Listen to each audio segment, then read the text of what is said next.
No, Rolando and I have experienced discussions before. Italicized. Oh, they, That it's funny, Well, because see, yesterday I was okay, like, if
Yeah, that's it. Is that document up there, what you have, the same thing? I have no idea. Okay. Black. This is left over from yesterday, last night, which is the flag directly declared by RPC site. So that's the 2018 stuff. Yes, this is the, we got, this is the, 2018 left. and I don't know how they're going to, It'd be nice if they would send us all a link to where we have, we can Where have we a screen have- what's up there. This is one. And they won't have so many people saying, oh, I can't read that. I'm in agreement with you. I would like to have at least a read-only copy of that. Yeah, that you could, like within our committee, we could scroll back through and see it, see what they're adding and changing. We couldn't do anything to it, but at least we could talk and read it. Under Zoom? Okay. Yep.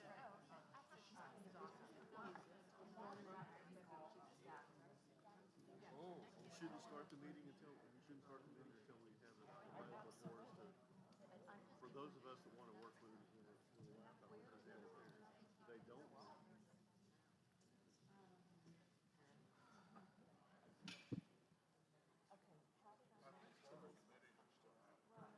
You kidding?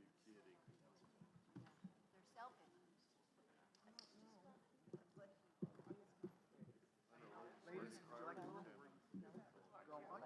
Constitution, ready, ready and ready. anybody like a squirt? No, I'm good. Hand sanitizer. I got my Should have brought my lotion, but I should not. It's got a little dye without lotion yesterday.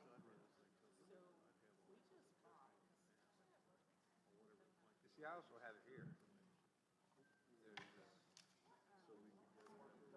can pull that up. I have the content. Who was restricted to it? Let's see.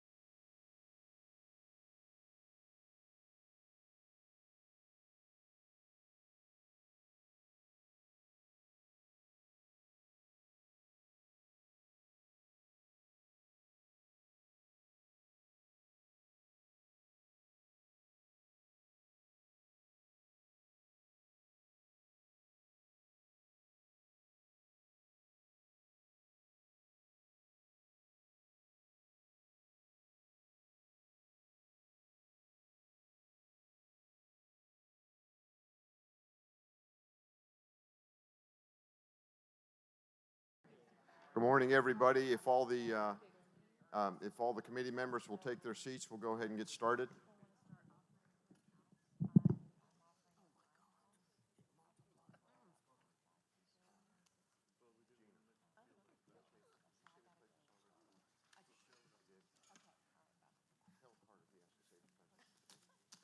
You got American flag? Yeah, okay.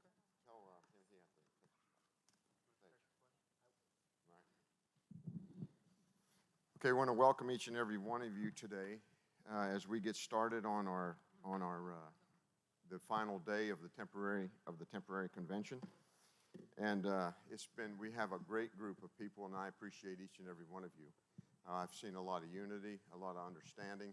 I've seen the debate back and forth with the committee members as I sat on there. We will be adopting all the planks of the platform. Each one of the subcommittee chairmen will rise to speak as we begin to do that. So, if Pastor Broden, if you all would rise for the invocation.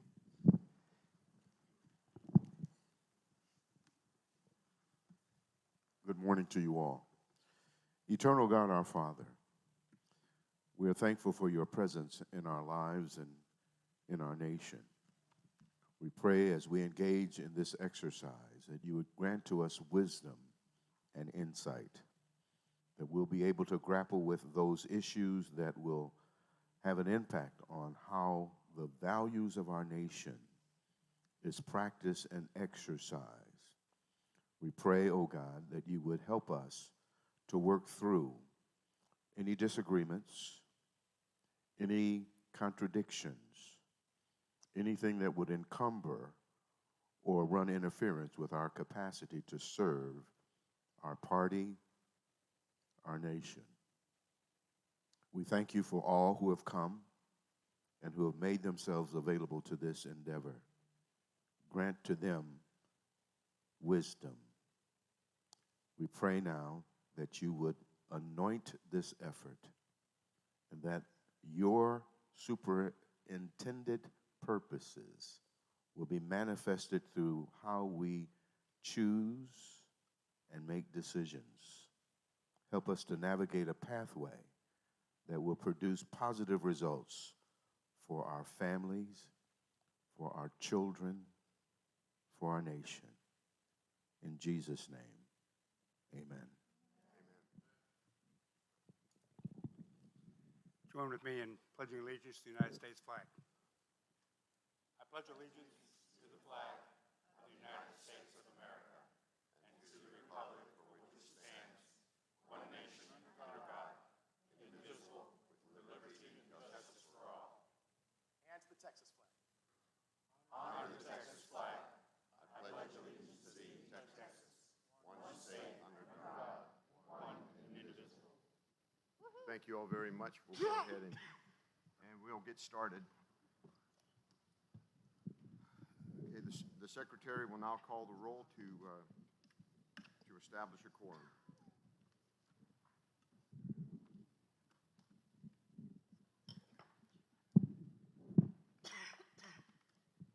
SD2, Bunny Pounds. Here. SD3, Jeff LeBlanc.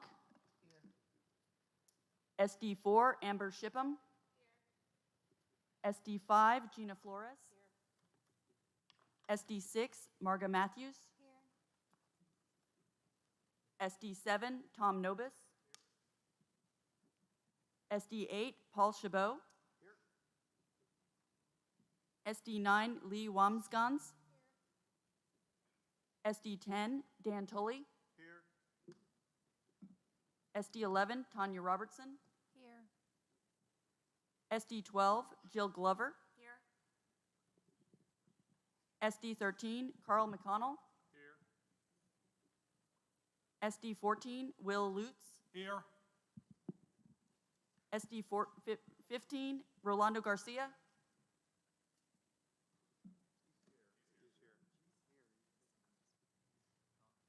SD16, Matthew Patrick. Here. SD17, Roman Klein.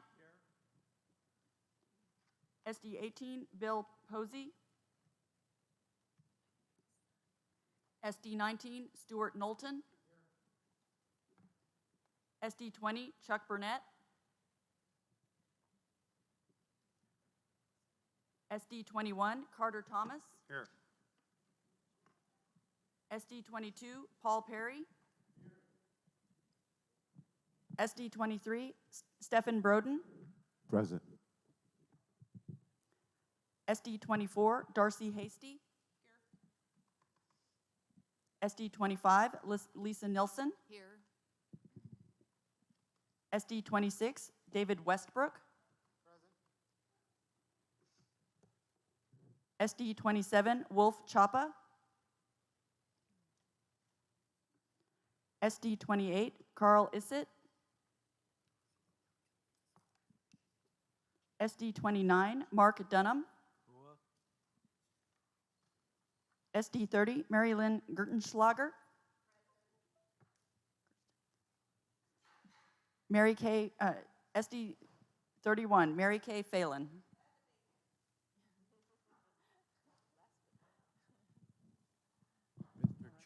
Mr. Chairman, Mark Dunham, SD 29.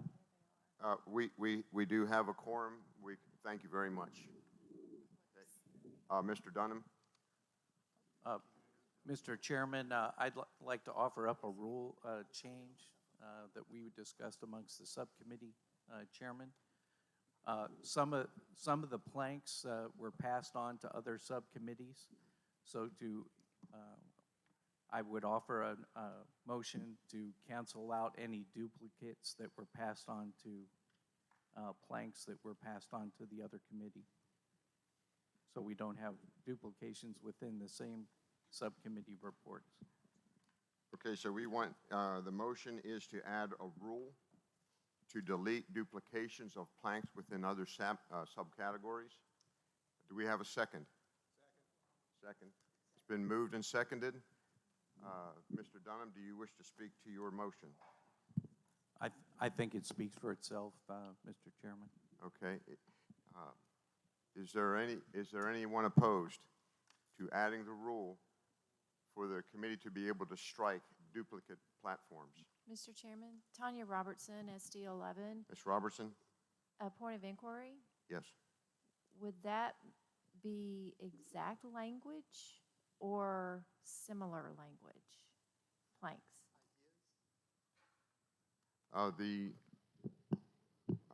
We had some committee chairmen come up with almost very, very similar language from one platform, from one plank to another, but in different categories. It could almost be the same.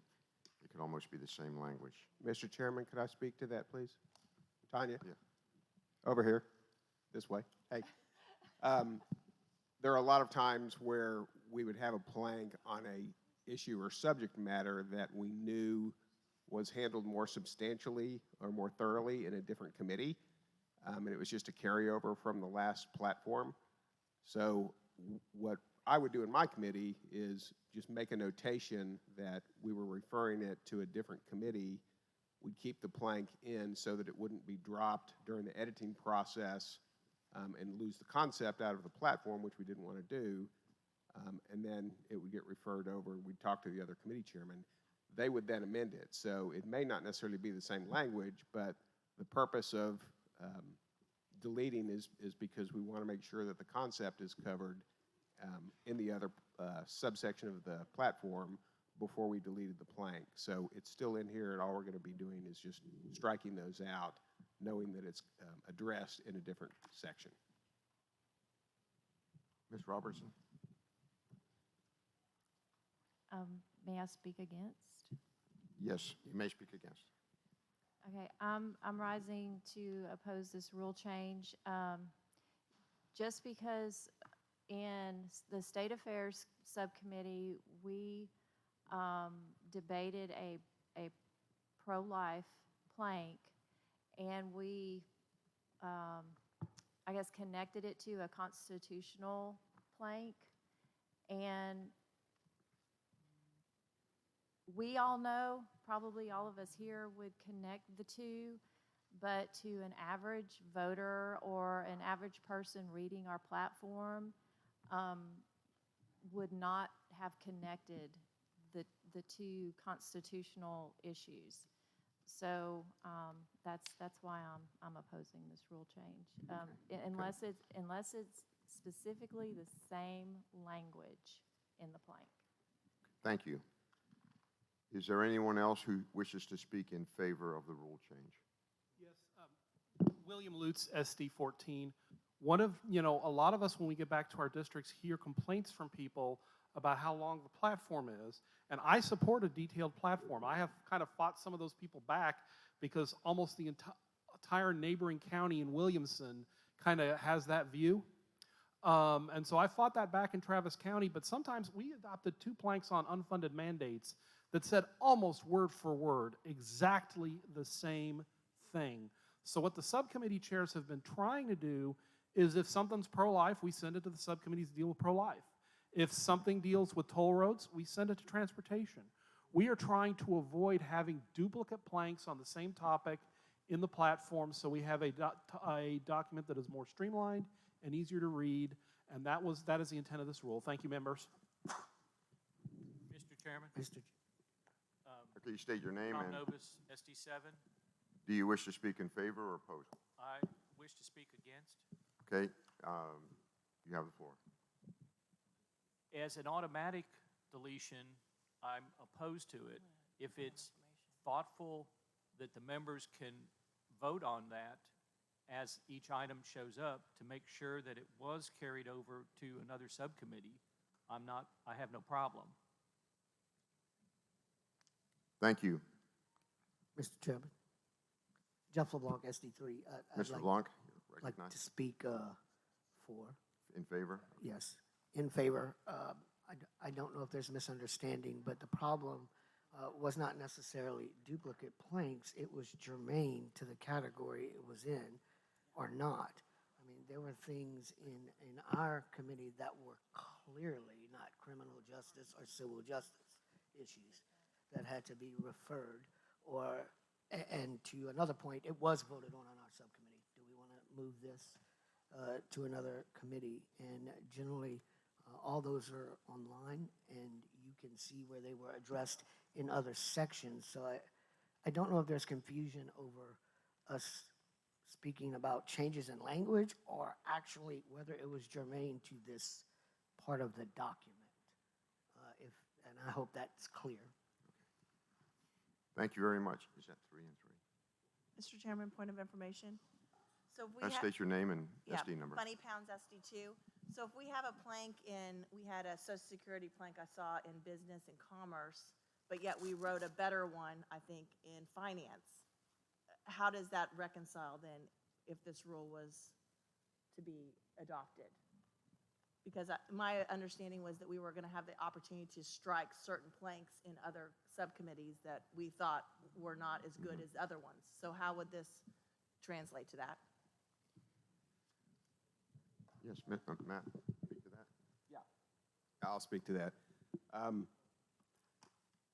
To address your point specifically, Bunny, when we go through and look at each section, well, first of all, if we've written 2 planks, and this is part of the problem, if we've written 2 planks that are on the same subject that essentially cover the same matter, then we're going to have 2 planks on the same thing if we just go through and we don't adopt this rule. We will, as we go through each section, have the opportunity to strike planks. So if you know that there's a plank that's substantially similar, you can strike it as we go through the section. The whole point of the amendment to the rule, suggestion of this new rule, is really just where we had, and I think we're confusing some concepts, so I want to make this clear, where we had from the 2018 platform planks that were on the same subject matter, we just moved it over. So we still had that point debated.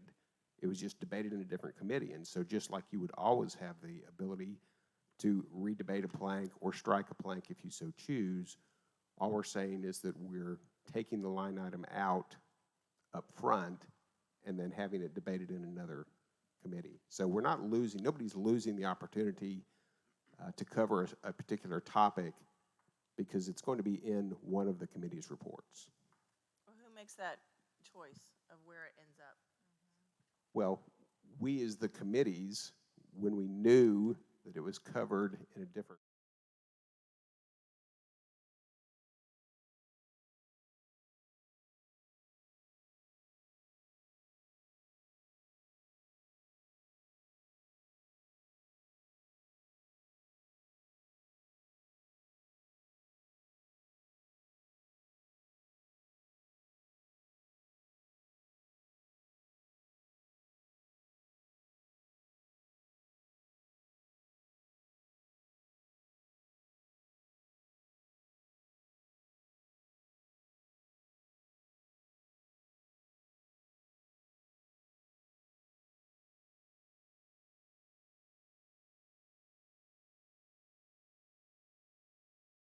of the rule change to, okay, to remove similar or redundant resolutions from reports.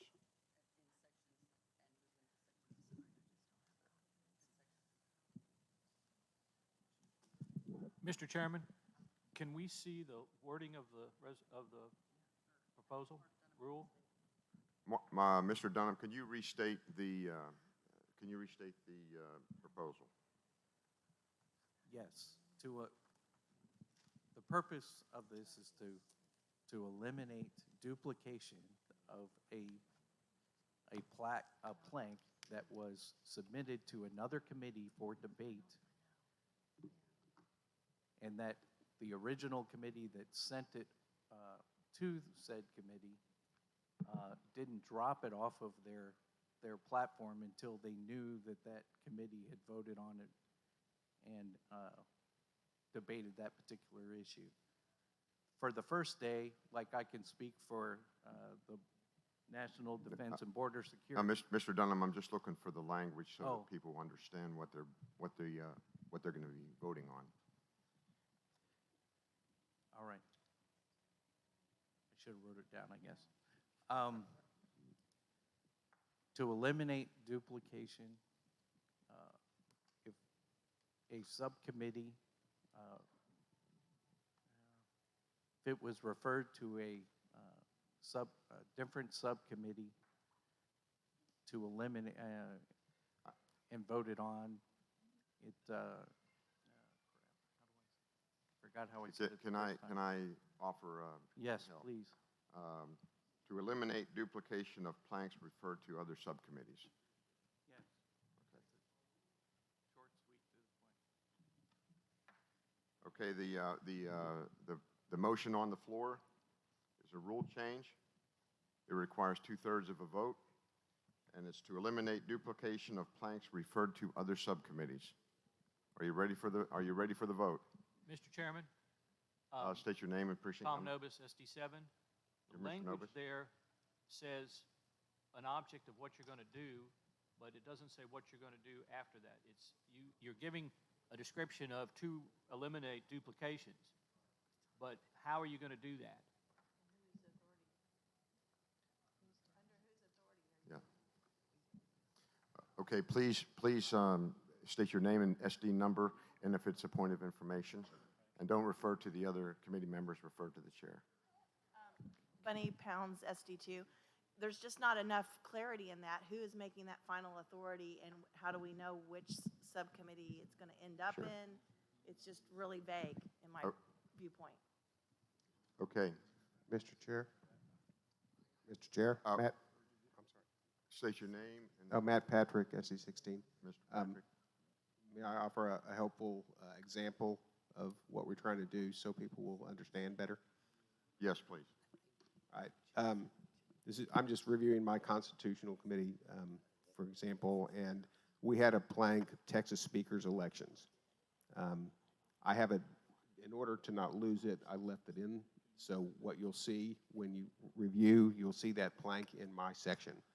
I talked to Will, who's got governmental affairs, and just said, would you be willing to cover this in your section? He said yes, because he already has another plank. So I have highlighted in bold recommended plank transfer to governmental affairs. So it's that simple. So all we'll do is, and he debated it and did something with it in his committee.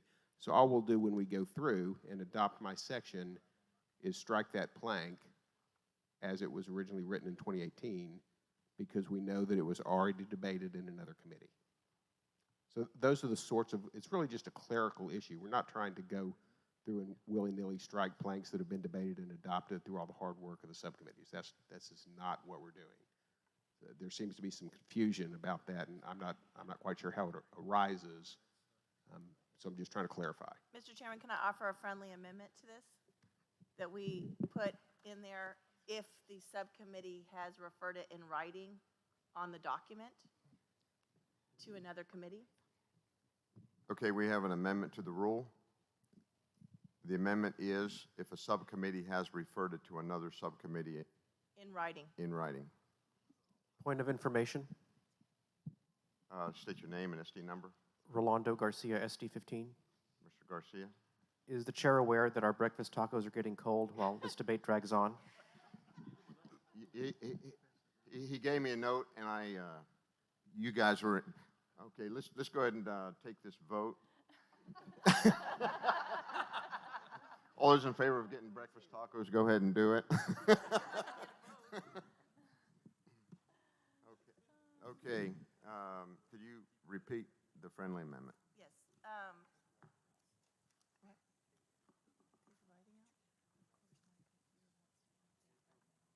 we didn't. We have it in writing in our document. The friendly amendment would, if it was referred to another committee, subcommittee in writing on our document. If it was submitted to another committee in writing. Okay, if it was referred to another subcommittee In writing. in writing. Mr. Okay, Chairman, do we have a second?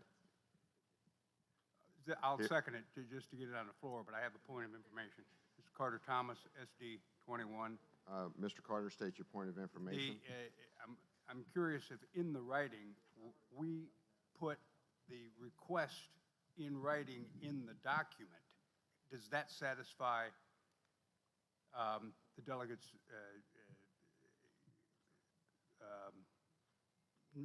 will for in writing? If we typed it into the document to do it and we see it as we go through it, I think that's the in writing. See, is that in writing? Okay. Yeah, as long as Thank you. there's documentation of it, you as a committee of the whole will vote for it to be moved or to be struck. Okay, so is there anyone opposed to her amendment if it was referred to another subcommittee in writing? In writing, that's what it is, nice and short. All right.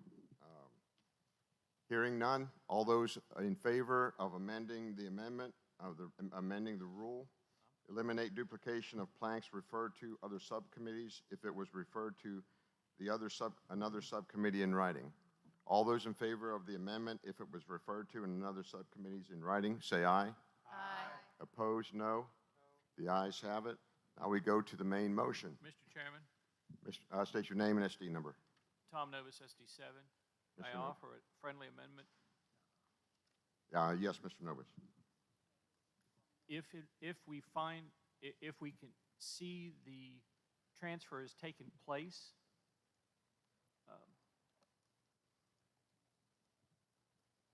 then that's my point. If I go to a section, it says refer to someplace else. If I can see that it's actually referred and in there, then I'm okay.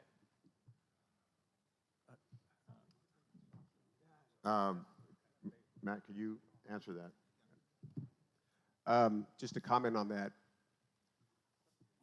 it may or may not be there, Tom, just because, for example, if I refer something to a different committee, they debate it and they decide to throw it out, then it's not going to be in the other section of the platform. So the operation of how the committee works and the subcommittees work together doesn't really meet what you're looking for. Mr. Chairman, Mark Dunham, SD 29. Mr. Novus still has the Oh, floor. sorry.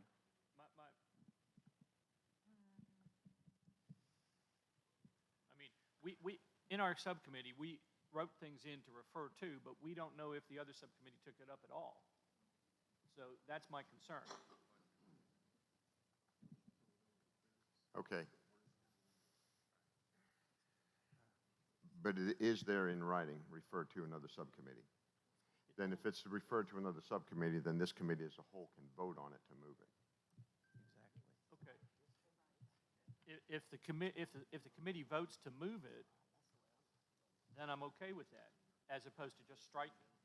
Yeah, if the committee votes to move it, and if it's very similar language, and a committee votes to strike it, then the committee can do that also. Okay? You have to keep it straight on it, okay? Thank you. Okay, now we go to the main motion. Are you ready for to eliminate the duplication of planks referred to other subcommittees if it was referred to another subcommittee in writing. which would answer your question. All those in favor of the rule as amended, say aye. Aye. Opposed, no. The ayes have it. The motion is adopted. Mr. Chair, Mr. Chair, Name and SD number. SD1, Butch Marsalis, when you call the roll, you did not call my name. I'm here. All right. Good to have you. Okay, so now we shall proceed. Now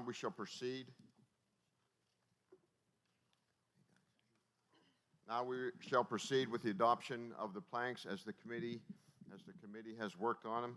I greatly appreciate each and every committee member. Our first committee is Criminal and Civil Justice. The floor recognizes Jeff LeBlanc.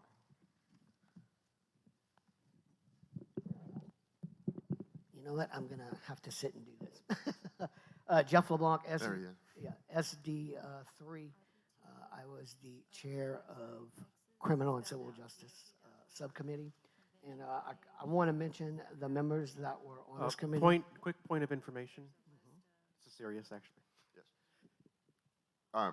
Mr. Rolando. Rolando Garcia, SD 15. Where is the document that document that we are working off of?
look in your email. You will have the verbiage in Google Docs. It will be different. It will be, the verbiage will be the same, but the format will be different. The format up here that'll be on the screen will be.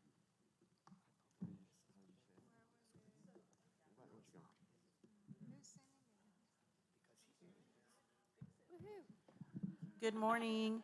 Okay, so everybody now should have.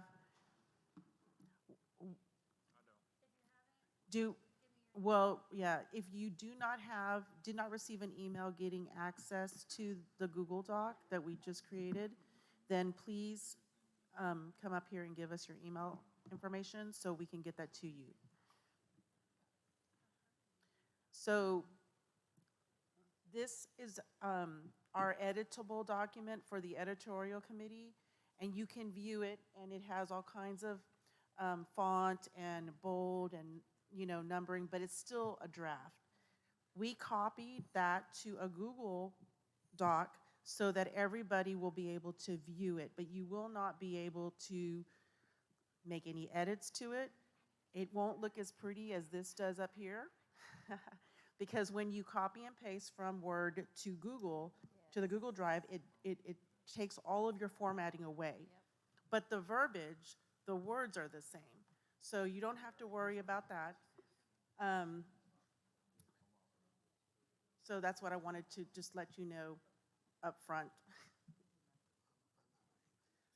Committee members, please. I'm sorry, I need to let you know that when I asked for emails, I meant of committee members only. When I requested emails, if you didn't get that link or that share, I was referring to committee members only. This is not. Thank you. These are not the changes. These are not the changes. Oh, wait a minute. So we're starting on line 60 up there. Okay, And just so you know, for the education department or the education committee, subcommittee, we are still putting the final changes from this morning in this document.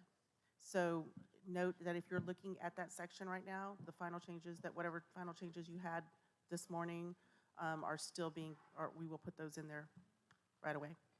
What is your email heading so we can look for it in our email box?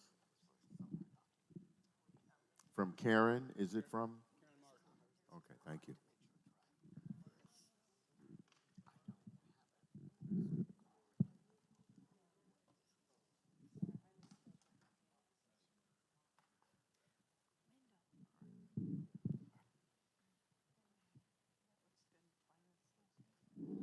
okay, so we are ready to proceed.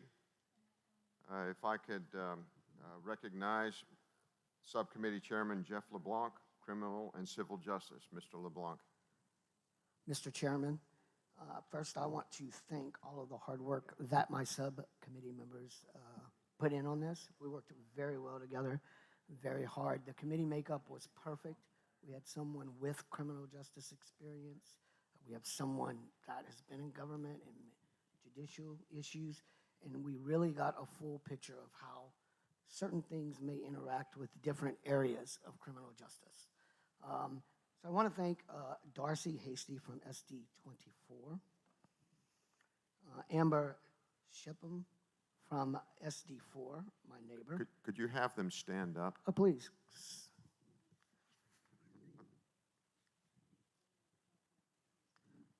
Mr. Paul Perry from SD22. Marga Matthews from SD6. And David Westbrook from SD26. Thank you. You may proceed.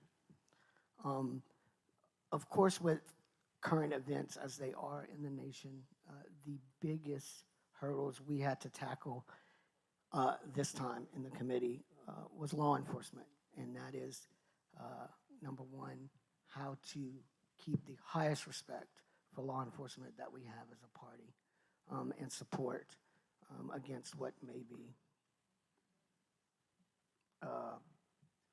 against what may be occurring right now nationally. So there were a lot of issues to deal with law enforcement, and you'll see that on there. Law enforcement appreciation plank has been expanded to cover that. We, generally do not support defunding of police, things of that nature. You'll see. We also put in some the mental health and well-being of officers and how we probably need to look into that as well. Those were the biggest issues on this committee, and we spoke at length about them. So for you to review the document, I submit I move that the committee's report be approved. Thank you, Mr. LeBlanc. There is a motion on the floor to accept the criminal and civil justice document. It does not require a second because it's come out of a committee. Is there any debate on any of the issues in the criminal and civil justice portion of the planks? Mr. Chairman, I wish to offer an amendment. I have an amendment form that I will turn into you as soon as I read my motion when I'm so recognized. You're recognized, Mr. Lutz. Mr. Chairman, I would like to add the following plank to the platform. Oppose riots. We oppose riots, vandalism, and looting, and condemn such conduct as domestic terrorism. We advocate that each and every said criminal act be dealt with by immediate arrest, imprisonment, and prosecution to the fullest extent of the law. We support law enforcement agencies adequately staffed and equipped to combat lawlessness. The reason I want this, and I'm not wedded to the wording. We have to. Second. The motion is on the floor. The following pact be added to criminal civil justice. Do we have a second? Second. Second. It's been moved and seconded. Mr. Lutz, do you wish to speak to your amendment? William Lutz, SD 14. I read over the criminal justice section. I did not see anything condemning all these riots that have been going on. We have people in Austin that are painting graffiti on the state capitol. We had people overturning a 100-year-old fountain. This is, you have those autonomous zones in Seattle. This is completely unacceptable what's going on, and we need district attorneys to prosecute this. This is language that was submitted, or similar to language submitted by one of my constituents at our permanent committee meeting in SD 14, this is William Lutz, SD 14, and I would commend it to you. If you wish to change the wording, I'm open to friendly amendments on this, but I would like something in our criminal justice section that says these rioters need to be dealt with and prosecuted to the fullest extent of the law. No giving these people a break or letting them out of jail or anything kind of like, unless, of course, they go to court and are found not guilty, obviously. That's what I'd like to see in our platform given recent events. I commend this committee. Thank you very much. Thank you, Mr. Lutz. Mr. Chairman, does this require a second? Would you state your name and SD number? Perry, I SD cannot 20 see you. Paul Perry, SD 22. Oh. Mr. Perry? Yes, sir. Does this require a second? This does require a second. It has been moved and seconded. Oh, okay, I'm sorry. All right. Is there anyone opposed to the amendment? The following plank be added to the criminal and civil justice. Oppose riots. We oppose riots, vandalism, looting, and condemn such conducts as domestic terrorism. We advocate that each and every said criminal act be dealt with by immediate arrest, imprisonment, and prosecution to the fullest extent of the law. We support law enforcement agencies and adequately staffed and equipped to combat business. Is there anyone opposed to this added plank? Jeff LeBlanc, SD 3. Mr. LeBlanc, you're recognized. And maybe Mr. Lutz will consider this as a friendly amendment, but I am fine with all of the language till the end. We have already expressed the need for funding and training in police under the police, firefighter, and other first responders appreciation. Does it call for them to be adequately funded and equipped? If it does, if it's duplicative, I have no problem removing it. We express our gratitude and appreciation for police officers, firefighters, and others, first responders. We support them in the exercise of their duties. To that end, we support proper funding for robust training programs that provide them with intensive and comprehensive physical and academic training in the classroom and on the ground. We also support funding of proper mental health care. Mr. and LeBlanc, encouragement that is of way too Sorry. long of a The amendment. amendment's- If you could, The amendment's acceptable. Thank you. Apologies, Mr. Chairman, the amendment is acceptable. His request to strike my last sentence is acceptable to me. If it's Okay. acceptable to the rest of the committee. okay, it's been accepted. Is there anyone in favor? Hearing none, are you ready? Without objection, this plank will be added to the form. Hearing none, the plank is adopted. Mr. Chairman, Mr. Lutz? the other amendment that I'll bring with you is I move to strike the plank on qualified immunity.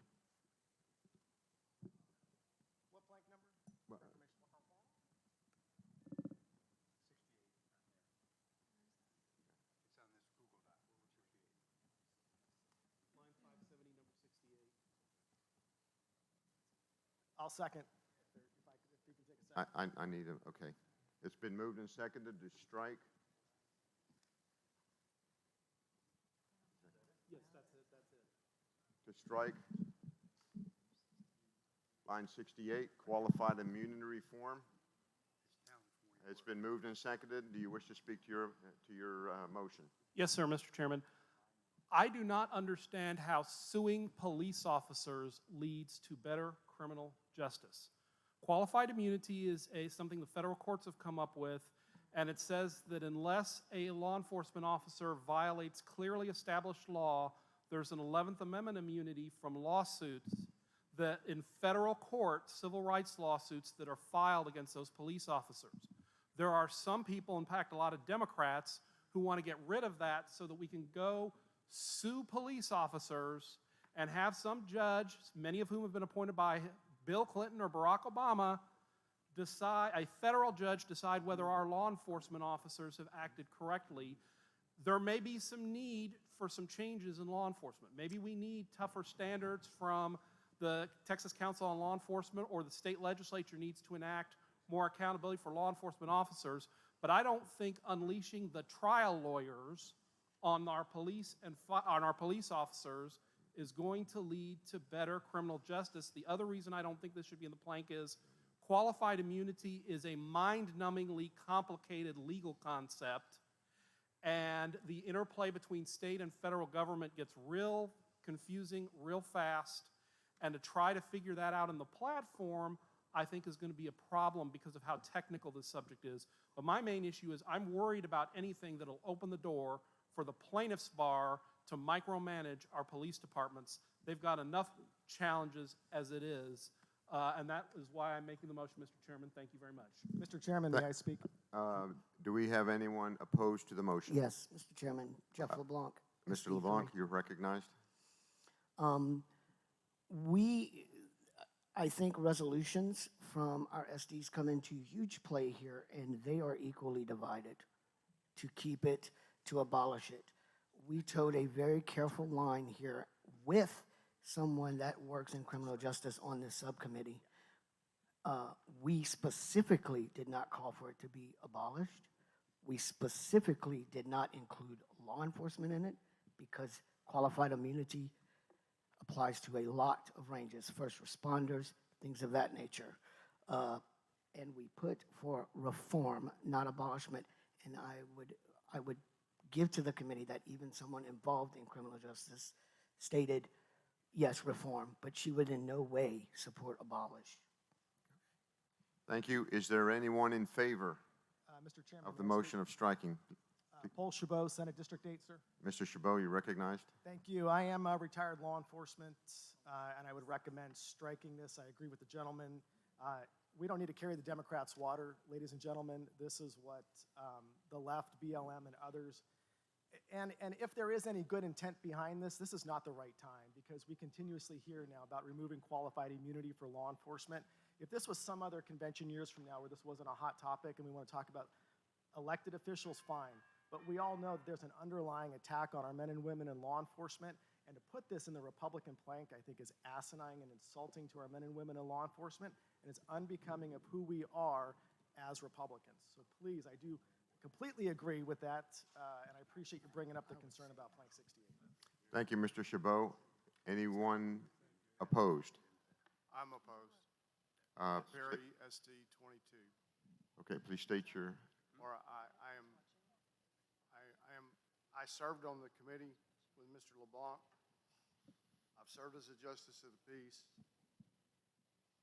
My father was the youngest guy to ever make detective on the Dallas Police Department. He served his whole career without this newly made up protection in federal law. We need to rethink qualified immunity. As a county commissioner, I'm responsible for not oversight, but financial oversight of law enforcement agencies, including a large county jail. We've reached a point, regardless of the political temperature at the moment, where I think the rational plank that we offered for adoption today makes sense. It in no way is an attack on law enforcement, but we do need to rethink something that good officers in large metropolitan police departments serve their entire career without some kind of extra protection under the law, including going through the same level of civil unrest or a similar level of civil unrest that we have today. And those officers were able to serve and were able to get their jobs done. And, nowadays we do have the complications of the social media culture and all that. But the fact is, there are some things that shouldn't take place. There are some things you should be sued over.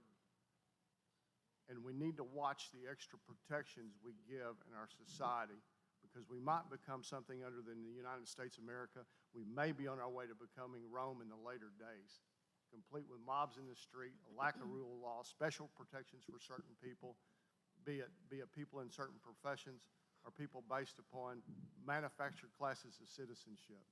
It's time we're equal under the law. Thank you. thank you.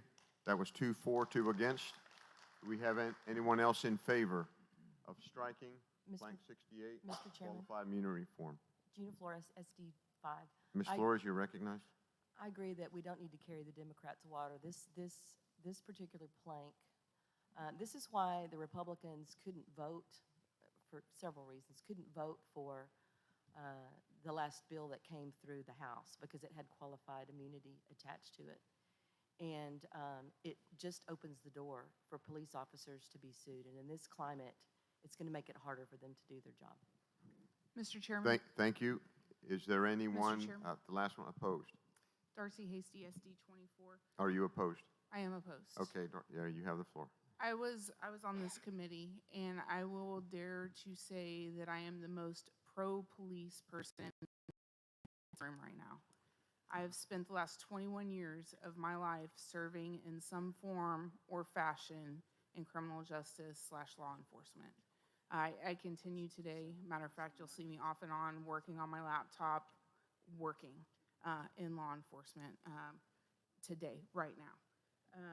I'm speaking for, those are my words that are up there right now. And the reason I put qualified immunity reform, and it's simply one sentence, is because it's not just for our police officers. We need to support our police officers, and I believe that with every fiber of my being. But what everybody in this room needs to hear is qualified immunity is not just for police. It's for our firefighters who need it as well. But it also covers me, who's not in uniform. It covers mayors, judges, who we've spoke about today, need to be censured in some circumstances, which our hands are tied to do because of qualified immunity at times. It's city council and any other civil servants, not just the police. Okay, so we have to keep that in mind, that we need to protect citizens against people in all levels of government, including myself, who works for a county right now. And we also have to remember that word qualified, folks. It's not just immunity. Immunity is a big word saying you can do whatever you want. It's the big word in front of it, qualified. There are certain things that they can get away with, okay? That's why we made it short. That's why it says reform. We in no way want to abolish it, okay? But it does need reform. Thank you. That was 3 in favor, 3 against. Are you ready for the question? All those in favor of striking plank number 68, qualified immunity reform. We support qualified immunity reform for those able to limit or restrict the rights of others. All those in favor, say aye. Aye. Opposed, no. No. All those in favor, stand up, count off, and sit down. Y'all are going to get your exercise on this committee. Okay, starting down there at the end, Mr. Dunham. You're number 1. Mr. Dunham. 1, 2, 3, 4, 5, 6, 7, 8, 9, 10, 11, 12. Okay, we have all those opposed, stand up, count off, and sit down. 1, 2, 3, 4, 5, 6, 7, 8, 9, 10, 11, 12, 15. The motion is lost. Are there any other amendments to the criminal and civil justice? On any plank on criminal and civil justice? Mr. Chairman, Mr. Tom Mr. Novak, Novak? SD7. Looking through the, what's been presented, I'd like to add a plank on victims' rights. Restitution should be instituted so victims are compensated. Do you have it in writing on the motion form? I have, no, sir, if I can. Okay, could, I'll read it. okay. And add it to the form. Victims' rights, restitution should be instituted so victims are compensated by those who perpetrate crimes against them for injuries and losses to person or private property. Yeah, you better write that one down. Okay, could you read it one more time? Yes, sir. Speak into the microphone. Yes, sir. Tom Novus, SD7. Victims' rights. Restitution should be instituted so victims are compensated by those who perpetrate crimes against them for injuries and losses to person or private property. Thank you. Do we have a second?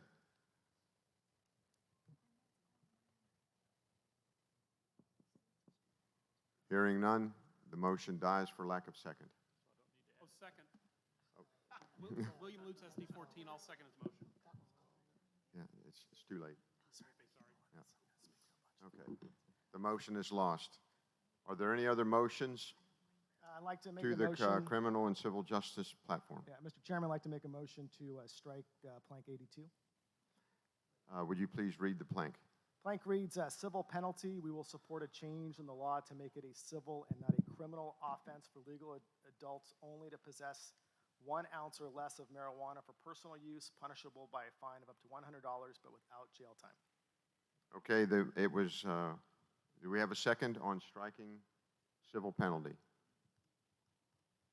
Second, Mr. Chairman, William Lutz, SD 14. Okay, it's been moved and seconded to strike civil penalty. Do you wish to speak to your motion? Yeah, I do. This is a Trojan horse for legalization in Texas. We saw the same things happen in California and Colorado, where it's these incremental changes starting off with marijuana legalization, decriminalization, and before you know it, you're going to have major political action committees throughout Texas like they do in Oregon and California and Colorado that take in millions of dollars from the pro-marijuana PACs run by George Soros that are going to oust your Republican candidates. Beto here in Texas was heavily funded by the marijuana industry. If you look at Pete Sessions, he was heavily funded, or his opponent in the Democrat side won because of marijuana money. Look, this is a slippery slope. Again, this is another Democrat platform that is very dangerous to Texas. If we open the road now and open Pandora's box, we're not going to be able to close it, and we're going to turn Texas blue. So please consider the writing of these items beyond, say, personal freedom or whatever those may be, about the real intent of the history. And you don't have to take my word for it. Just look at California. Went from red to blue. Look at Colorado. Went from red to blue. George Soros is funding these initiatives across this country, and unfortunately, they're also impacting our Republican Party and our legislators. And this is the body where the clock is ticking for us to shut this down. Mr. Chairman, Jeff Please LeBlanc, state SD3. Mr. LeBlanc, you're recognized. Are you in favor or opposed? Opposed. Okay. Before we talk about boogeyman words like Soros and all of that, let's be very clear, this is in the platform already. It also passed plank by plank voting, 3-1. So it's not like it was some minuscule amount that we could debate over. This has already been being done in most places in Texas. Actually, it's even less than this when you get into major metropolitans. I think it's clear the reason we felt the need to keep this is because on one hand, us as Republicans talk about jail overcrowding, and we even have a legislative priority, people considering Sandra Bland Act, not jailing people, you know, with arrest powers that don't, et cetera. I know everyone on this committee knows what that is. So I don't see why now all of a sudden we'll say for a very small misdemeanor, we want to overcrowd jails. It's already a problem. This is an existing plank. It was passed pretty well by plank voting, and I will stand by this plank. Thank you, Mr. LeBlanc. Is there anyone in favor? Hearing none, we have to have one in favor, one opposed. Are you ready for the vote? All those in favor of striking, is that correct? Striking, civil penalty. We support a change in the law to make it civil and not criminal. Offense for legal adults only to pace 1 ounce or less of marijuana for personal use, punishable by a fine of $100 without jail time. All those in favor of striking the motion, say aye. Aye. Opposed, no. No. All those in favor of striking, please stand, count off, and sit down. 1, 2, 3, 4, 5, 6, 7, 8, 9, 10, 11. 12, 13, 14, 15, 16. All those opposed, stand up, count off, and sit down. 1, 2, 3, 4, 5, 6, 7, 8, 9, 10. The motion is adopted. Okay. Are there any other amendments to criminal and civil justice? Mr. Chairman, Tom Novus, SD7. Mr. Novus? I note that item 94 is a duplicate of item 60. Okay, could you please state that again? Item 94 is a duplicate of item 60. Item 94 is a duplicate of item 60. It's actually 95 now, sir. Oh, okay, it's item 95 now, is a duplicate of item 60. What do you wish us to do? Strike, combine? Strike the duplicate. Okay. So your motion, which one do you want struck, 95 or 60? You have a choice. 95. Okay, the motion is on the floor to strike line number 95 because it's a duplicate of 60. Without objection? I'm sorry. Do we have a second? Okay, it's been moved and seconded. Without objection, we will strike item number 95 because it is a duplicate of number 60. Hearing no objection, 95 is struck due to it's a duplicate of 60. Okay, are there any other amendments to the criminal and civil justice? Mr. Chairman, Lisa Nilsson, SD 25. Okay. And Ms. Nilsson, you have the first, floor. I want to just make a point of inquiry. Is now the time to request a new plank? To put forward a new plank for this category?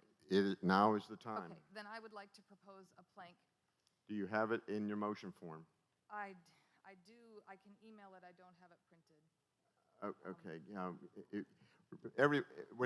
Whenever you're proposing new language, even though we are high-tech and we have so many cool things, pencil and paper is still the way to go for this committee today.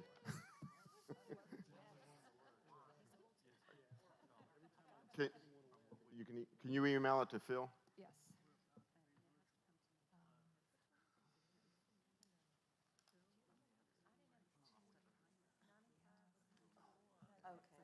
And I need you to update it to Cynthia. She'll give you the, if you go.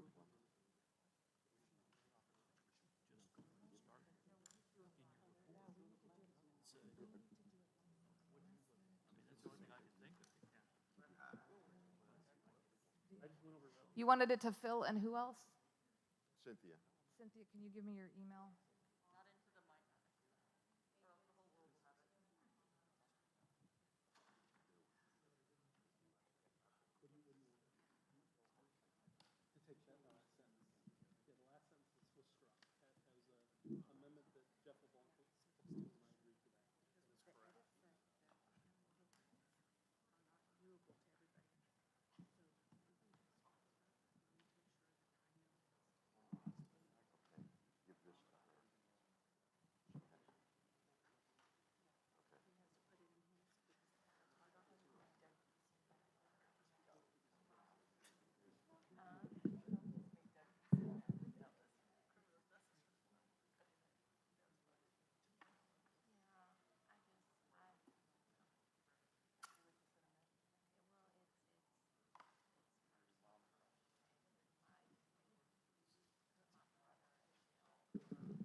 Okay, do you have her?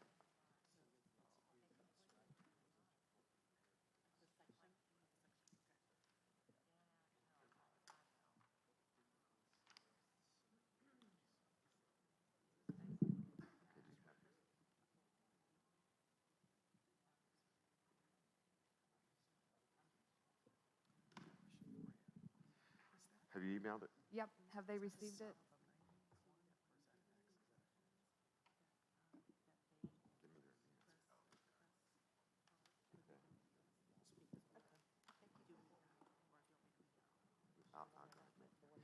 When you are using the motion forms, please press hard because it's a triplicate.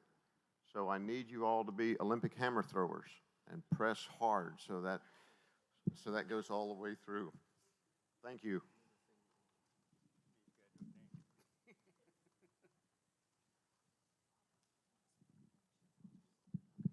And one other thing, when you submit a plank, title it, because that's how we're going to put it in the planks. Okay, Ms. Nielsen, could you Okay. read your plank? This plank is called Independent Grand Jury Reviews of Civilian Deaths Resulting from Law Enforcement. And it reads, be it resolved that in every incident involving the death of a citizen which was directly caused by a law enforcement officer, that the family of the deceased should be given the right to have a grand jury convened within a reasonable time, and that the relatives of the deceased should be allowed to present evidence to the grand jury pertinent to the incident. Can I speak to this? Do we have a second to add the plank? We have a second. Ms. Nielsen, you may speak to your motion. We're living in a day where we see, well, first of all, that law enforcement is under assault of being accused of targeting and killing civilians willy-nilly. We know, of course, that that's irrational and unfair, but that often when a death does, well, always when a death occurs involving a police officer, law enforcement, and a civilian, it's reviewed within the department itself. But sometimes there's information that families have pertaining to health, medications, mental illnesses, and things like this that may not be available. And also, families are often denied the process of understanding that review. And in order to bring about a greater confidence in law enforcement and the handling of cases where people are killed by law enforcement officers in whatever form of incident, this gives the family an opportunity to have their case viewed independently outside of that police department to see and also to present the important medical information or other information about their deceased loved one that may be important in understanding how this incident came about and what happened so that they can have peace and resolution with the process and the system. Thank you, Ms. Nilsson. Is there anyone opposed?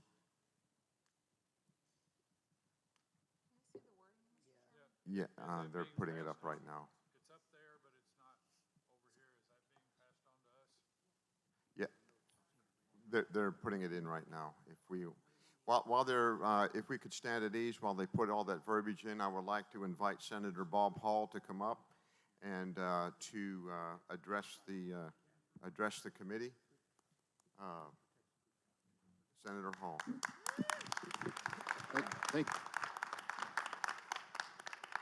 Thank you, Mr. Chairman. And first of all, I just want to thank you, each one of you, for the time you're taking to be here, to go through what you're going through in these circumstances here that are less than ideal, and giving up to come do what I consider to be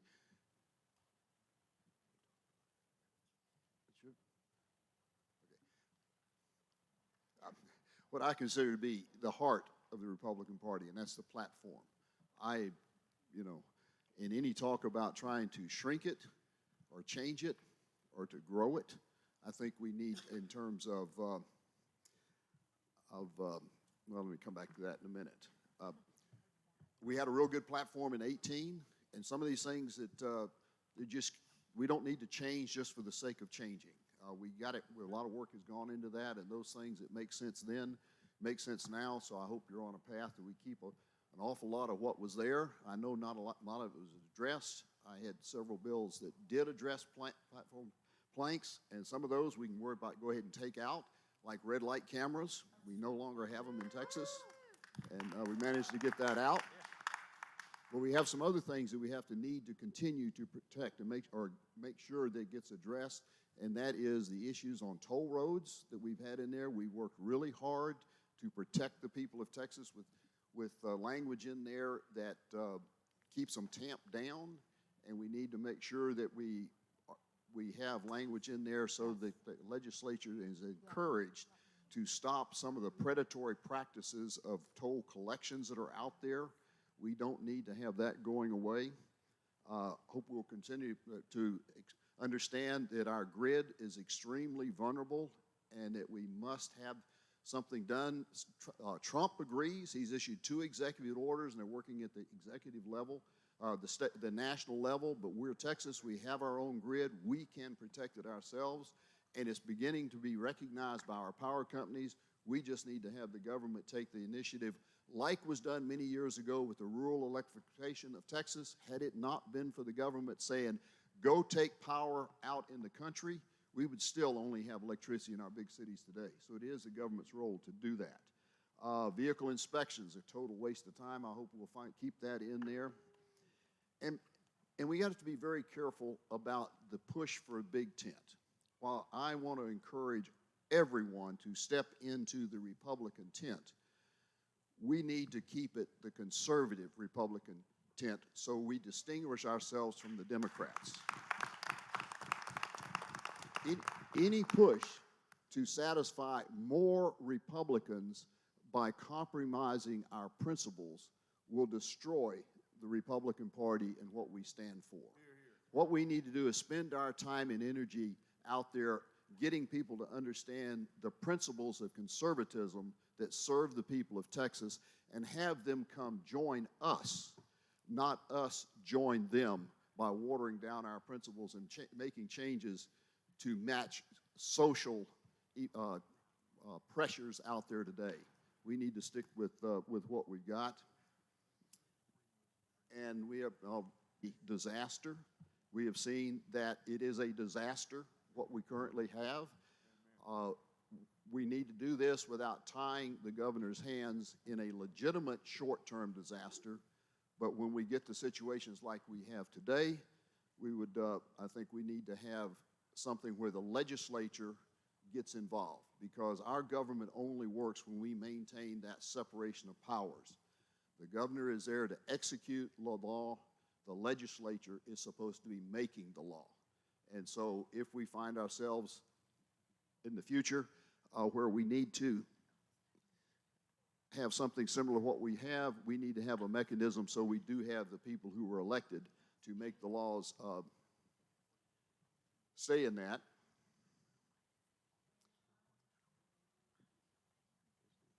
and I think I covered about all of it. I tried to get that into 4 minutes. The main thing is we need to keep the Republican Party clearly distinguished as a conservative party of Texas, not make that tent something that it's not. And God bless you for what you're doing. I thank you so very much, and appreciate you letting me be able to talk to you here today. Thank you, Senator Hall.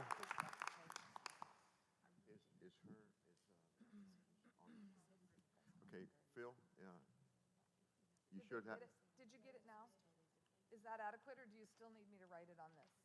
He does not have it to put. He needs it emailed to him, to Phil Savit. I did, the second. So first I sent it in a, now I sent it in a Word document, right? Okay. I'm sorry. No, it's not. We need the document, if you have a motion, we need you to fill out the form and make sure, did you put it, Mr. Chairman? With a Herculean kind of, press hard. Olympic hammer thrower. Yeah, Olympic hammer thrower font, please, on the motion form. Then if you have the verbiage, if you have the motion in a document, please send it to me at auntfreedom@hotmail.com, because I need that to be able to copy and paste into the Google Docs that you all see and everybody else that they're viewing it online. So that way you won't have to have it repeated or have somebody repeat it, that you'll have it right there in front of you. Then as the motion's getting decided on and you're deciding on it, it will be in real time. I'll be able to update in the Google Doc that everybody sees. And then we'll be able to, later on, the editorial committee will have everything in case, just to make sure that nothing gets missed. That's why we want it on the motion form. And if you have it, to send it to me in an email at auntfreedom. Sorry, for the committee members only. Thank you. Okay, you got all that, committee members only? Okay, Ms. Nielsen has spoken to her motion. Is there anyone opposed to?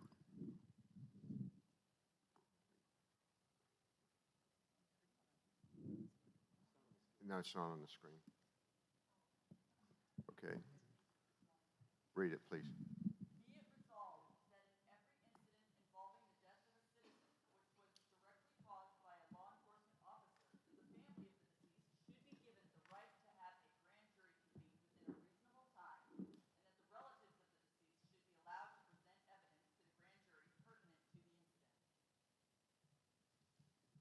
Okay, you all have heard it. Is there anyone opposed? State your name and SD number. Dan Tully, SD 10. My objection would be is a grand jury is set for strictly, and there has to be a criminal indictment against the officer, or there has to be a criminal act presented in an indictment sent to the grand jury for consideration. And in this case here, there is no, if there hasn't been a criminal indictment, a grand jury could not hear it. So by its defect, it wouldn't work. You'd have to have some other mechanism to do that. Okay. And I say this because I spent 3 months on a grand jury in Tarrant County as its foreman. And I had 2 cases with officers involved shooting that involved death. And the threshold and the law is so specific on what an officer can do and can't do. I mean, it's a very, very high standard that an officer has to remember completely with it.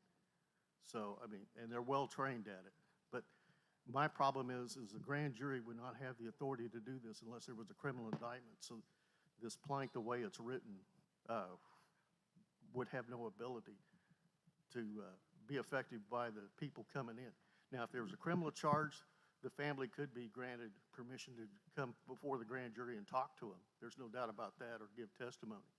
That is totally allowable in normal grand jury rules. So my objection is the way you can't have a grand jury the way it's defined in the Texas Code to do this. Thank you. Mr. We have Chairman? one in favor and one opposed. Is there anyone else that wishes to speak in favor? Mr. Chairman, may I make Jill Glover, SD 12? May I make a friendly Ms. amendment? Glover, you're recognized. I would like to make a friendly amendment to strike grand jury and just put independent review. Okay, to amend the plank is to strike Grand jury grand jury and just put independent review. and to put independent review. You would accept that as, I would accept that, and I appreciate the clarification about grand jury. And the heart of this is to give families an opportunity to have confidence in the investigation so that it's taken outside of the police department. okay, Ms. where Nilsson, some- you've already spoken to it. I appreciate that. So the friendly amendment was accepted. Is there anyone, we had one in favor, one opposed? Is there anyone in favor? Hearing none, are you ready for the vote? All those in favor of adding the amendment, adding the plank? No, I can't. Be it resolved that in every incident involving the death of a citizen, which was directly caused by a law enforcement officer, that the family of the deceased should be given the right to have a grand jury and put independent. Delete. All right, and put independent review. Independent review. Mr. Chair, that should be an and, not an It'll catch it. And independent. He'll get it.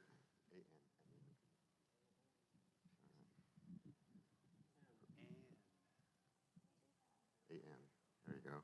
An independent review convened with a reasonable time, and that relatives of the deceased should be allowed to be present to present evidence to the grand jury pertinent to the incident. Can we strike grand jury there as well? She will strike grand jury. Okay, although Just evidence pertinent to the incident. evidence pertinent. Okay, let me read it one more time. Be it resolved that in every incident involving the death of a citizen which was directly caused by a law enforcement officer, that the family of the deceased should be given the right to have an independent review convened within a reasonable time, and that relatives of the deceased should be allowed to present evidence pertinent to the incident. All those in favor of accepting the plank, say aye. Aye. Opposed, no? No. The ayes have it. The motion is adopted. Are there any other Chairman, amendments to the criminal and civil justice? Point of information, doesn't that have to have a title? Thank you. Yes, it does. What would you like to title this, Ms. Nielsen? Independent review Independent review. of law enforcement related deaths. That's too long. Independent review. Independent review. Thank you. Okay, here, are there any other amendments to criminal and civil justice issues? Yes, Mr. Chairman, I have a motion to strike 84. A motion to strike plank 84. If you like, I can read the motion and give justification. You want to state your motion? Yep, Paul Chabot, Senate District 8, to strike number 84 as reads, law enforcement equipment. We call upon the Texas legislature to implement reporting and training standards to disclose how much military-grade material is sent to local law enforcement under the Department of Defense's 1033 program, and ensure that it is being used appropriately, and to require the local governing authority over a police force to approve by vote an application or grant request prior to the request being made by a federal agency. Mr. Chairman, Okay, parliamentary inquiry. we have a motion to strike 84. Do we have a second? Hearing none, the motion dies for lack of it. Okay, you're under the. Okay, we have it's been properly moved and seconded. Do you wish to speak your motion? Yeah, I do, thank you. some of these planks are concerning because of the slippery slope it opens. This is, again, the Democrat Party platform criticizing equipment that we're using to protect our men and women in law enforcement. I've been to a number of police officer funerals who could have had their lives saved had they been up in heavier up-armored equipment. I also would like to let everybody know that Biden and the Democrats would agree with this platform. Biden was recently criticized for saying surplus military equipment for law enforcement. They don't need that. That's the last thing need is an up-armored Humvee coming into a neighborhood. It's like the military invading. They don't know anybody. They become the enemy. Look, it's Democrat cities that are removing this high protective equipment. And we have terrorists on our ground. We got people blowing up buildings. We got them firebombing our police. We have them literally locking them into structures and trying to burn it alive, torching police cars. And this is not a plank that we should even, I believe, have. Because for the layperson reading this, you got to ask yourselves, why in the world will the Republican Party put something like this in when we support men and women in law enforcement and support them?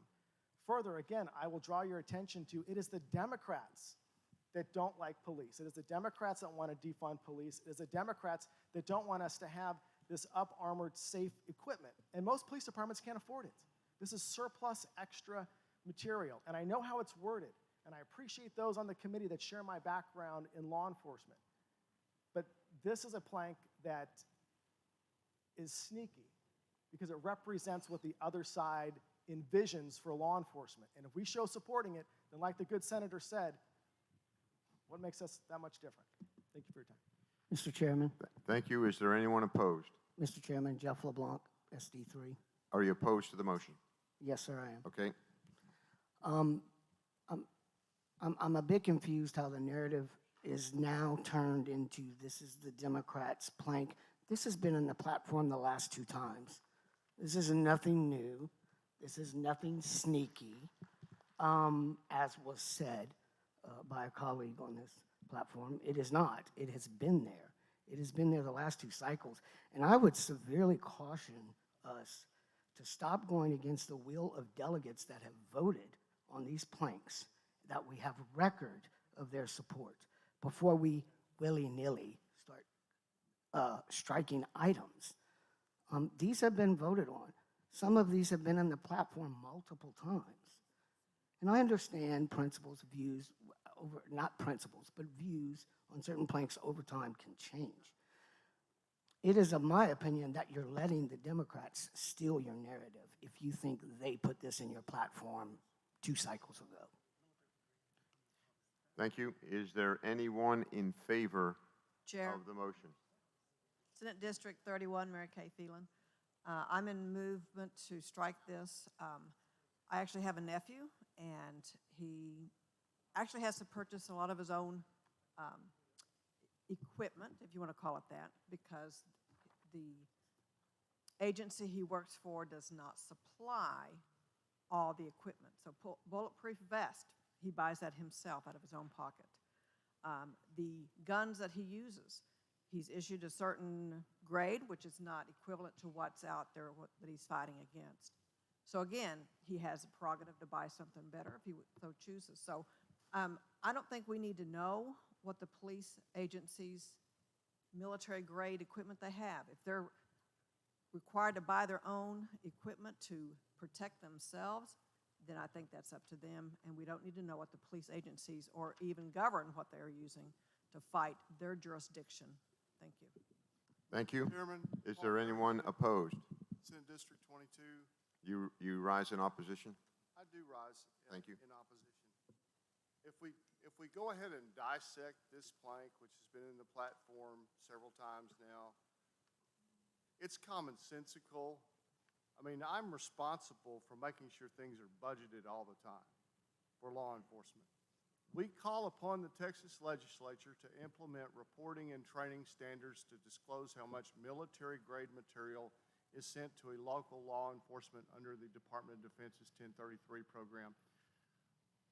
Reporting and training standards to use equipment that is not always commonly used in law enforcement. To me, that's just common sense. I'm not saying they shouldn't have it. I'm saying that training standards make sense. We have training standards all over the state in law enforcement. We have a certification program in law enforcement. You can be certified at different levels of law enforcement. We've already set up state control of standards in law enforcement. To be used appropriately, to require local governing authority, that would be people in my shoes or people like people who have served in the city councils, over a police force to approve by vote an application or grant request prior to the request being made to the federal agency. That, for the most part, is also already practiced in law in this state. There's nothing really controversial here. There's nothing anti-law enforcement here. It's about accountability and training. It's been in the platform forever. I'm the guy that's the solid vote for law enforcement on my commissioner's court. We're already abiding by this for the most part. This is not some radical change. We need to be concerned that we are not reacting to everything that some Democrat might say somewhere, that we are relying on the wisdom of Texas Republicans, and Texas Republicans, as Texas Republicans, we've shown the ability to win and run in our state. So that's how I weigh in on it. Thank you. Is there any, we had 2 in favor, 2 opposed. Is there anyone else in favor? Are you ready for the vote? All those in favor of striking the law enforcement equipment plank, say aye. Aye. Opposed, no. No. The noes have it. The motion is lost. Now we will take on the criminal and civil justice issue category as a whole. All those in favor of adopting this criminal and civil justice portion of the platform, say aye. Aye. Opposed, no. The ayes have it. The motion is adopted.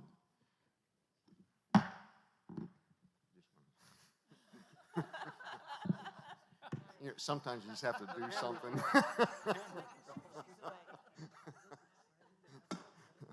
The next category we are going to jump to is finance.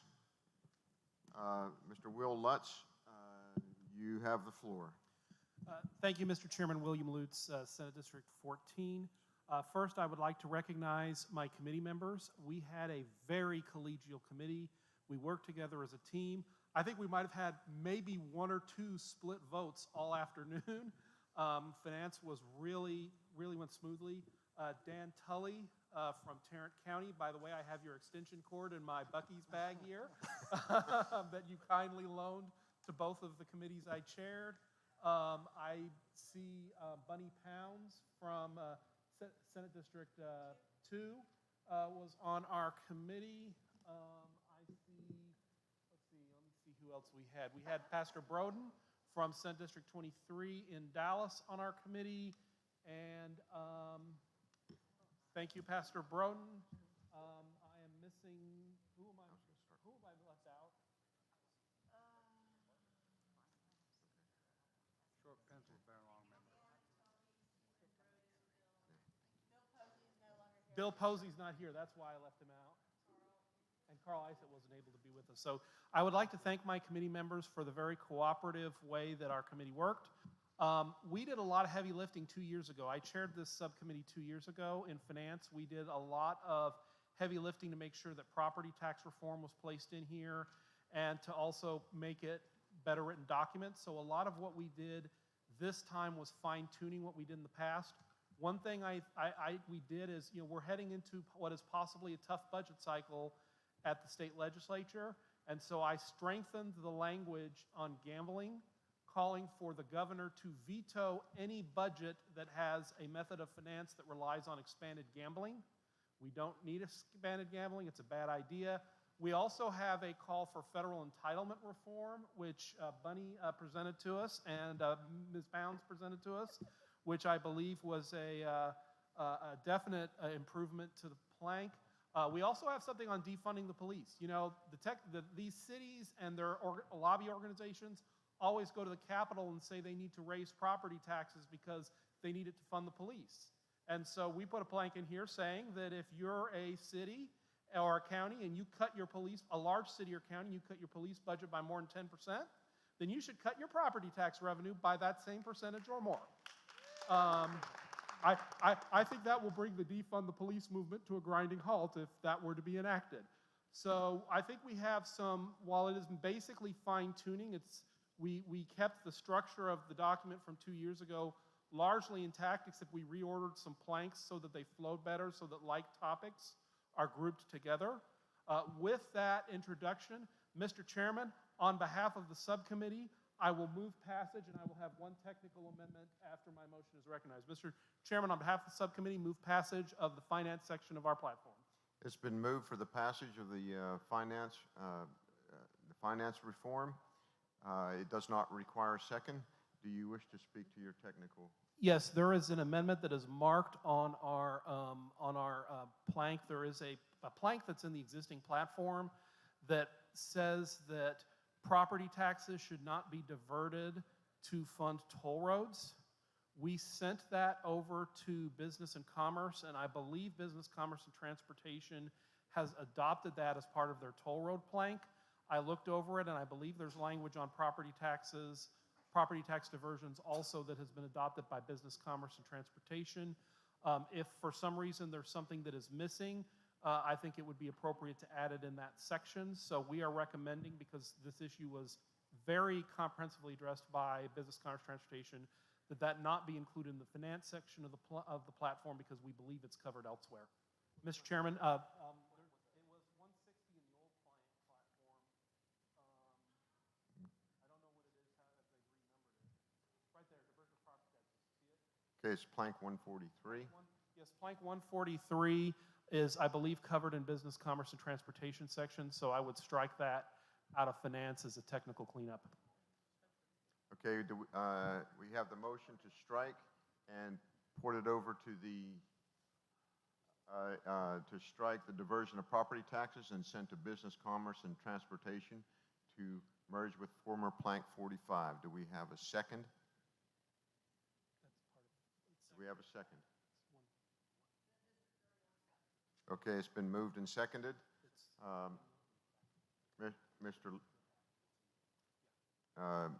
Mr. Lutz, do you, without objection, we will, the diversion of property taxes will be merged with, is sent to Business, Commerce, and Transportation to merge with former plank number 45. Hearing none, the motion is adopted. We have someone here to wish to speak on finance.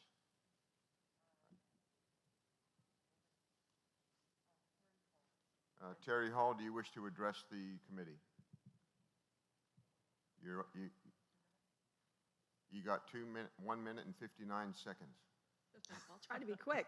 I'm just trying to keep track of where our stuff is landing in the platform. For those who don't know, I'm Terry Hall, SD24, have 2 grassroots watchdogs that watchdog transportation, mostly toll road issues. We love all the protections that are in our current platform. We think we strengthened it very well with some toll collection language under Business and Commerce. But for finance, there's the diversion of property taxes to toll roads, which I think just got moved to Business and Commerce, which we would like that committee to please adopt that language, because it's been in there for at least the last 2 platforms, and it needs to stay there because they are coming after your property taxes to build toll roads. And we also really feel strongly under Truth in Taxation section, where it has a section about the diversion of our gasoline taxes to non-road purposes. I doubt you guys probably did anything to that, Will. I don't know. You probably kept it the same.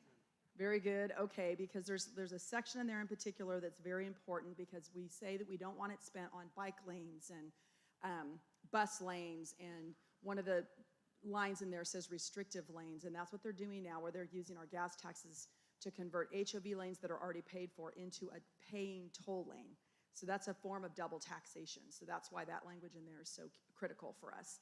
So we would love for you to just adopt it. Sounds like as is. Is that right, Will? That language? Let me check to see. Yeah, Okay. The transportation of fuel taxes Yes. that you're referring to, I believe, is plank 136, and it was what we had in last year's platform. That should be great. All right. Thanks, y'all. And if anyone ever has any questions, throughout this process, please feel free to reach out. Thanks so much. Thank you.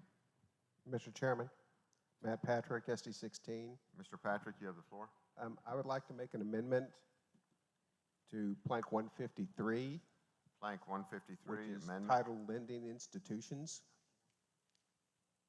Say that again, please. Lending Institutions is the title of the plank. I just pausing to give everybody a second. 154, lending institutions, plank 154. Yes, sir.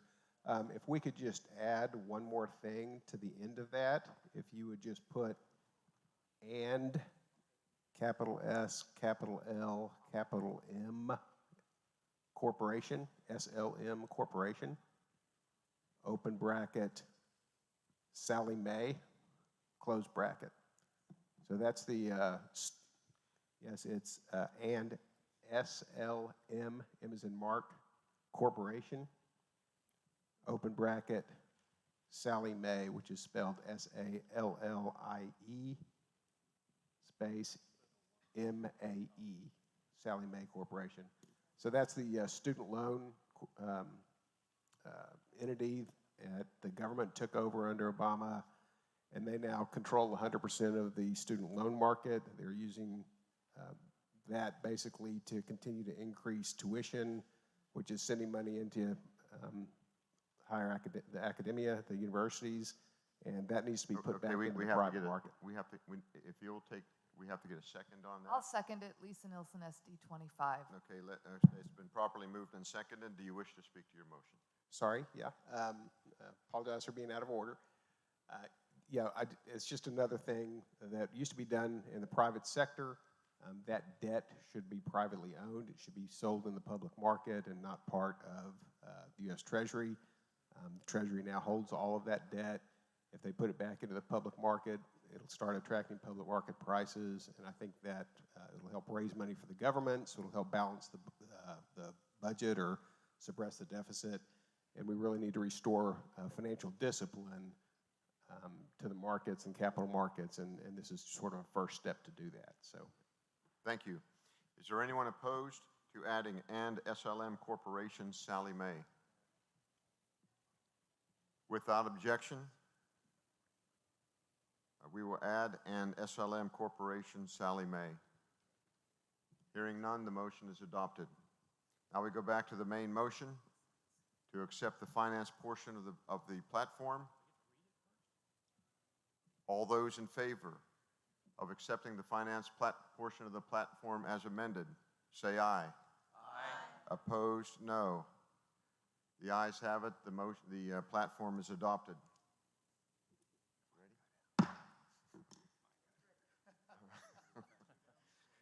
We're going to constitutional issues. Are you ready for constitutional issues?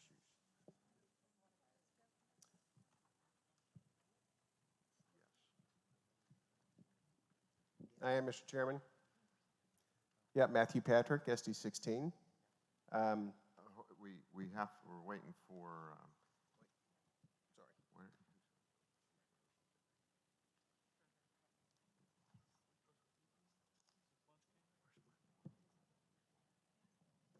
Chair?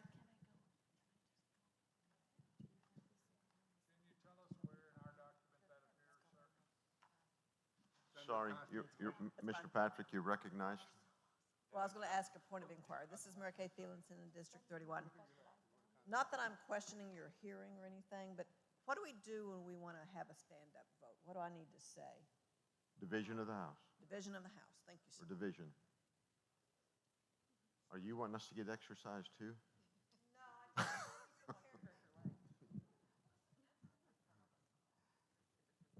It's after item 59. Okay. Thank you, Mr. Chair. Yeah, this, Matthew Patrick, SD 16. I wanted to thank the chair for giving me the opportunity to chair the Constitutional Issues Subcommittee. We had a great committee, and I want to recognize the members. Wolf Chapa could not be here.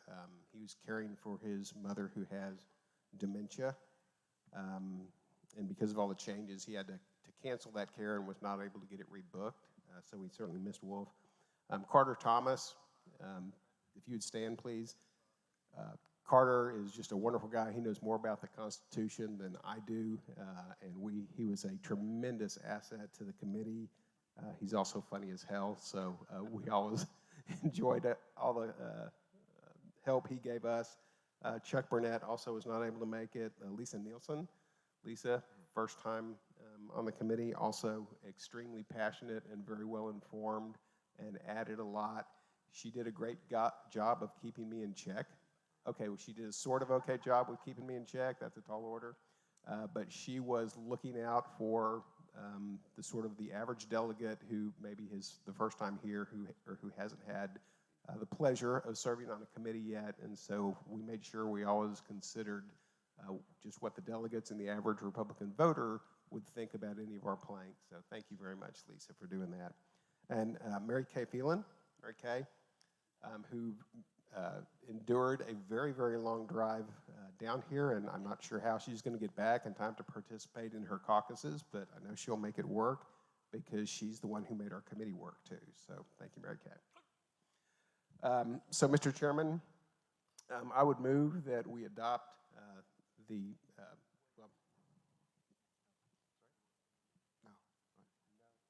he already got it. well, Phil was our secretary. Phil's your. No, that was a different committee. That was state. So just a quick background on constitutional. We put in a lot of work. We worked very well together. Like I said, Carter had some great advice for us.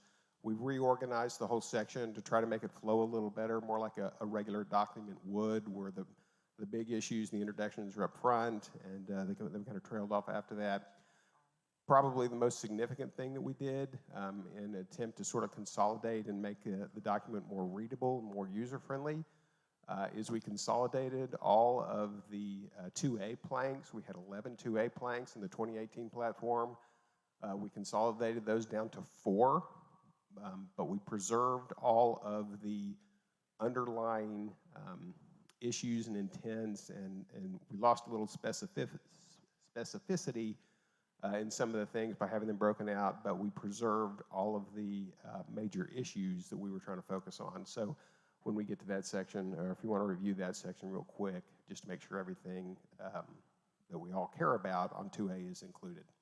So with that, Mr. Chairman, I move the adoption of the constitutional issues section of the platform. Thank you, Mr. Patrick. It's been moved. It does not require a second because it's coming out of committee. Before we begin debate, I would like to call Shelby Williams to address the committee. I'll get him, so I've been communicating with him. He's on the committee next door. Okay, then I would like to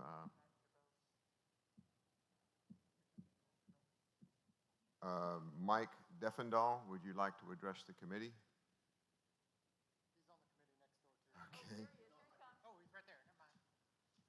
Okay, Mr. Defendahl. Thank you, Mr. Chairman, and thank you for the privilege of coming over here and leaving me some time to come over from my own committee. My name is Mike Defendahl. I'm from SD 26. I'm also the legislative liaison from Convention of States, Texas. I read with some concern when the plank that being proposed to remove the reaffirmation of the already passed Convention of States resolution that was a huge success for this party back in 2017 session. It was done on almost straight party lines, and a lot of the funding to make this go away is coming from our enemies. Now, I know there are some on our side who were also against us, and I'm sorry about that, but this was a major legislative success for us, and for us to call for a rescission of this, which overwhelmingly, and the number of planks that came from other SDs far outnumbered the one that I saw that said to call for a rescission. And I asked this committee to take away this particular rescission of the Article 5. Thank you. Thank you, Mr. Defendahl. Do we have a Rose Smith? Mr. Chairman, Shelby is here. Shelby is here? Okay. Mr. Shelby Williams, do you wish to address the committee? Yes, thank you very much, committee members. My name is Shelby Williams, SD8. I'm a committee member in Legislative Priorities Next Door, and I am the Texas State Director of Convention of States. The platform plank 54 calling for the Texas legislature to apply for a convention of states to Congress as authorized under Article 5 of the Constitution was passed in 2016 in convention. The next legislative session in 2017, the Texas legislature did pass a convention of states resolution under Article 5 of the Constitution calling for Congress to call a convention of the states to limit the power and jurisdiction of the federal government, impose fiscal restraints on the federal government, and impose term limits on federal officials and members of Congress. This passed right along party lines. There was one crossover from each party. It was so popular with the Democrats that almost all of them voted against it. That's the side that this proposed rescission plank is on, in strict alignment with the Democrat Party of Texas. The rescission plank that has been proposed reads, "We support the rescission of the state of Texas application to Congress for a convention under Article 5 for proposing amendments to change the current limits on federal spending, jurisdiction, and terms of office. Our Constitution is the firewall guarding our unalienable rights, but it is a document, not self-enforcing. We petition our elected officials," this is the key part, "we petition our elected officials at all levels to support, enforce, and give effect to the Constitution, and to interpose between the people and the federal government as required under Article 6, and resist any efforts to enforce it via changes. This is the remedy espoused by James Madison to runaway government." In other words, we should tell our elected officials to do their jobs. I gotta ask you, how's that been working out for us for the past century? If we could do that, why has the RPT been mucking about with the Texas Supreme Court? Let's just go over to Sylvester Turner's office and say, "Sylvester Turner, do your job. Problem solved. RPT convention back on." It's not that simple. The Constitution of the United States has been maligned for over 2 centuries of Supreme Court precedents. An Article 5 Convention of States was proposed by this man, Colonel George Mason, the second to the last day of the Constitutional Convention in Philadelphia, where he got up and said, and I'm paraphrasing Mr. Williams, here. you have your time. Okay. May I ask for 30 more seconds? Does Make a motion to allow 30 more seconds. we have a motion to allow for 30 seconds. Second's been moved and seconded. All those in favor say aye. Aye. Opposed, no. The ayes have it. You have 30 seconds. Thank you very much. Colonel George Mason said, and I'm paraphrasing, "Are we to believe that the provisions for amending the Constitution that we currently have, which is entirely in the hands of the national legislature, would be sufficient if it becomes oppressive, as he believed it would?" Unanimously and without debate, Federalists and Anti-Federalists voted for this provision of Article 5 to allow this power in the states to restore and preserve our liberty. I urge you to strike down this plank and restore Plank 54 passed in 2016. Thank you very much. Thank you very much. We appreciate it. Rose Smith, Point of order. state your point of order. Name and said. Sorry, Jeff LeBlanc, SD3. It appears we've now moved to taking testimony as we are debating, and none of that was offered to criminal justice, and I know for sure there are several signed up to speak on issues. Well taken. Thank you, Mr. LeBlanc. Okay, so we will proceed with the constitutional issues. Mr. Chairman, State your name and Rolando Garcia, SD 15. Mr. Garcia. I would like to move to strike the State Electoral College plank. Okay, what plank number is that? There's no plank number on the document. It's line 354.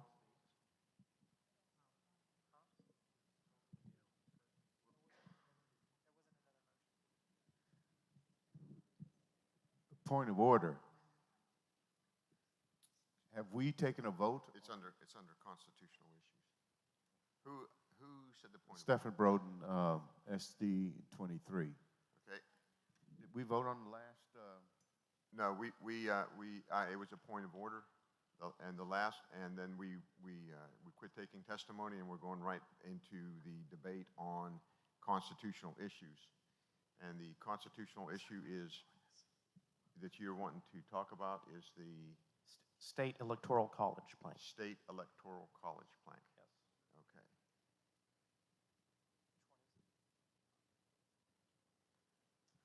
Okay. There's no plank numbers, but if you have the document in front of you, at least when I open it, it's line 354. I don't know why there's not line numbers on the screen. State Electoral. Okay. All right. Okay. Just search for state electoral. Control F. State electoral.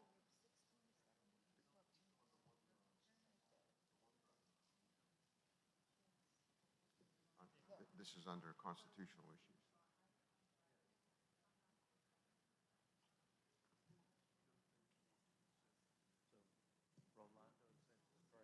Mr. Chair, if you do a control F. State Electoral College, be it resolved that the state legislature shall cause to be enacted a state constitutional amendment creating an electoral college consisting of electors selected by the popular votes cast within each individual state senatorial district, who shall then elect all statewide office holders.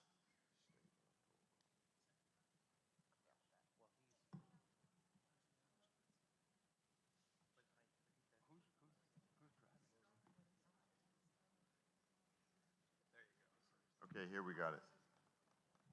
Okay, your motion is To strike. the motion is to strike State Electoral College. Second. Carl Do we- McConnell, SD 13, I second that motion. Okay, it's been properly moved and seconded. Mr. Garcia, do you wish to speak to your motion? I'm sorry? Oh, yes. I understand. Well, I don't understand the rationale behind this. I am a huge fan of the National Electoral College. That is a part of our Constitution. Do we understand why that's a part of our Constitution? Because the federal government was formed by sovereign states. When they united to form a federal government, states retained a degree of sovereignty, which is why we have an electoral college to protect the interests of states, including less populous states. It makes no sense to have an electoral college on the state level because state senatorial districts are not sovereign. They're just arbitrarily drawn by politicians. And the idea that we would, now of course, state senate districts are required roughly to have roughly equal population. But the idea that each state senatorial district would then have an elector, which then elects office holders rather than voters directly electing the governor, lieutenant governor, and the other office holders, it really makes no sense from a constitutional standpoint, and it needlessly takes power away from the voters. We do have a plank, and we do support direct election of senators because, again, that is a federal system, but a state, subunits of the state, counties, cities, senate districts are not sovereign. They do not have an intrinsic right to representation. States are sovereign, and states answer directly to the people, okay? So, we need to support the Electoral College. I understand it's under attack, but the way to do it is not to create a state-level Electoral College. Thank you, Mr. Garcia. Does anyone wish to speak against a state electoral college? David West. Well, against he the spoke. amendment I'm to sorry. strike it, David Westbrook, SD 26. Okay, you wish to speak in favor of it? No, I wish to speak against the motion to strike. Okay. In other words, in favor of the item. My colleague says he doesn't understand why, but the rationale is the same one that backs the Electoral College. The Electoral College is designed to protect rural areas from urban areas. That's what this would do. This would ideally protect the rural areas of Texas from the urban areas of Texas. Right now, we have a problem that I experienced firsthand when I lived in Louisiana. New Orleans, popular vote, completely outweighed the rest of the state. It didn't matter how we voted. If New Orleans voted for a statewide candidate, that candidate won. That's the situation we are going to face here in Texas inside the next few years. You will have the urban centers, Houston, Dallas-Fort Worth, San Antonio, Austin, determining all the statewide elected voters, or office holders. And if that happens, those offices will very likely go blue, and we will lose the state of Texas. Thank you. Point of inquiry, State your name and SD number. Tom Novus, SD7. Oh, there you go. Are not Senate districts aligned based on population when they do a census, after a census is taken? Yes, they are. Each Senate, I don't know the number, I think 500,000 or 1.5 million, something So like that. would not the concern about representing only urban areas be moot if you have electors based on Senate districts since they're realigned based on population? That's a good question. Can you speak to that? Stuart Knowlton, Senate District 19. I think I can answer that. The number of senatorial districts is set by the Constitution of the state of Texas. It is not based upon population. There are 31. It gets divided up by population. Thank you, Mr. Knowlton. Mr. Chairman, Carter Thomas, I'm 21. Mr. Thomas? Nowhere in here do we say it has to be by Senate district. I'm not, I'll speak for it in a minute if I have to, but it just says be it resolved that the state legislature caused to be enacted a state constitutional amendment creating an electoral college. Didn't say how you break it up. It does. Next line. Okay, did you understand that? Yes. Okay, the motion on the floor is to strike state electoral college. We had 2 in favor of striking, 1 opposed. Is there anyone else opposed to striking state electoral college? Yeah, Mr. Chairman, I'll speak to this. I'm going to reiterate a little bit what my colleague said, that this is something that I think we need to do in order to protect Texas, to protect all of Texas, so that we don't become dominated by a very few group of voters in urban areas. I think Rolando's arguments about the constitutional issues, while technically correct, are a little bit of a logical dance to try to distract us from the real issue.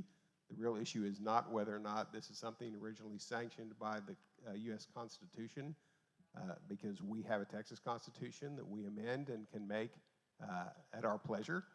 And this is something that I think we should do as Texans, because it protects Texas. It protects the nature of what we are and who we are, and will provide better representation for all of the voices of Texas, not only the urban counties.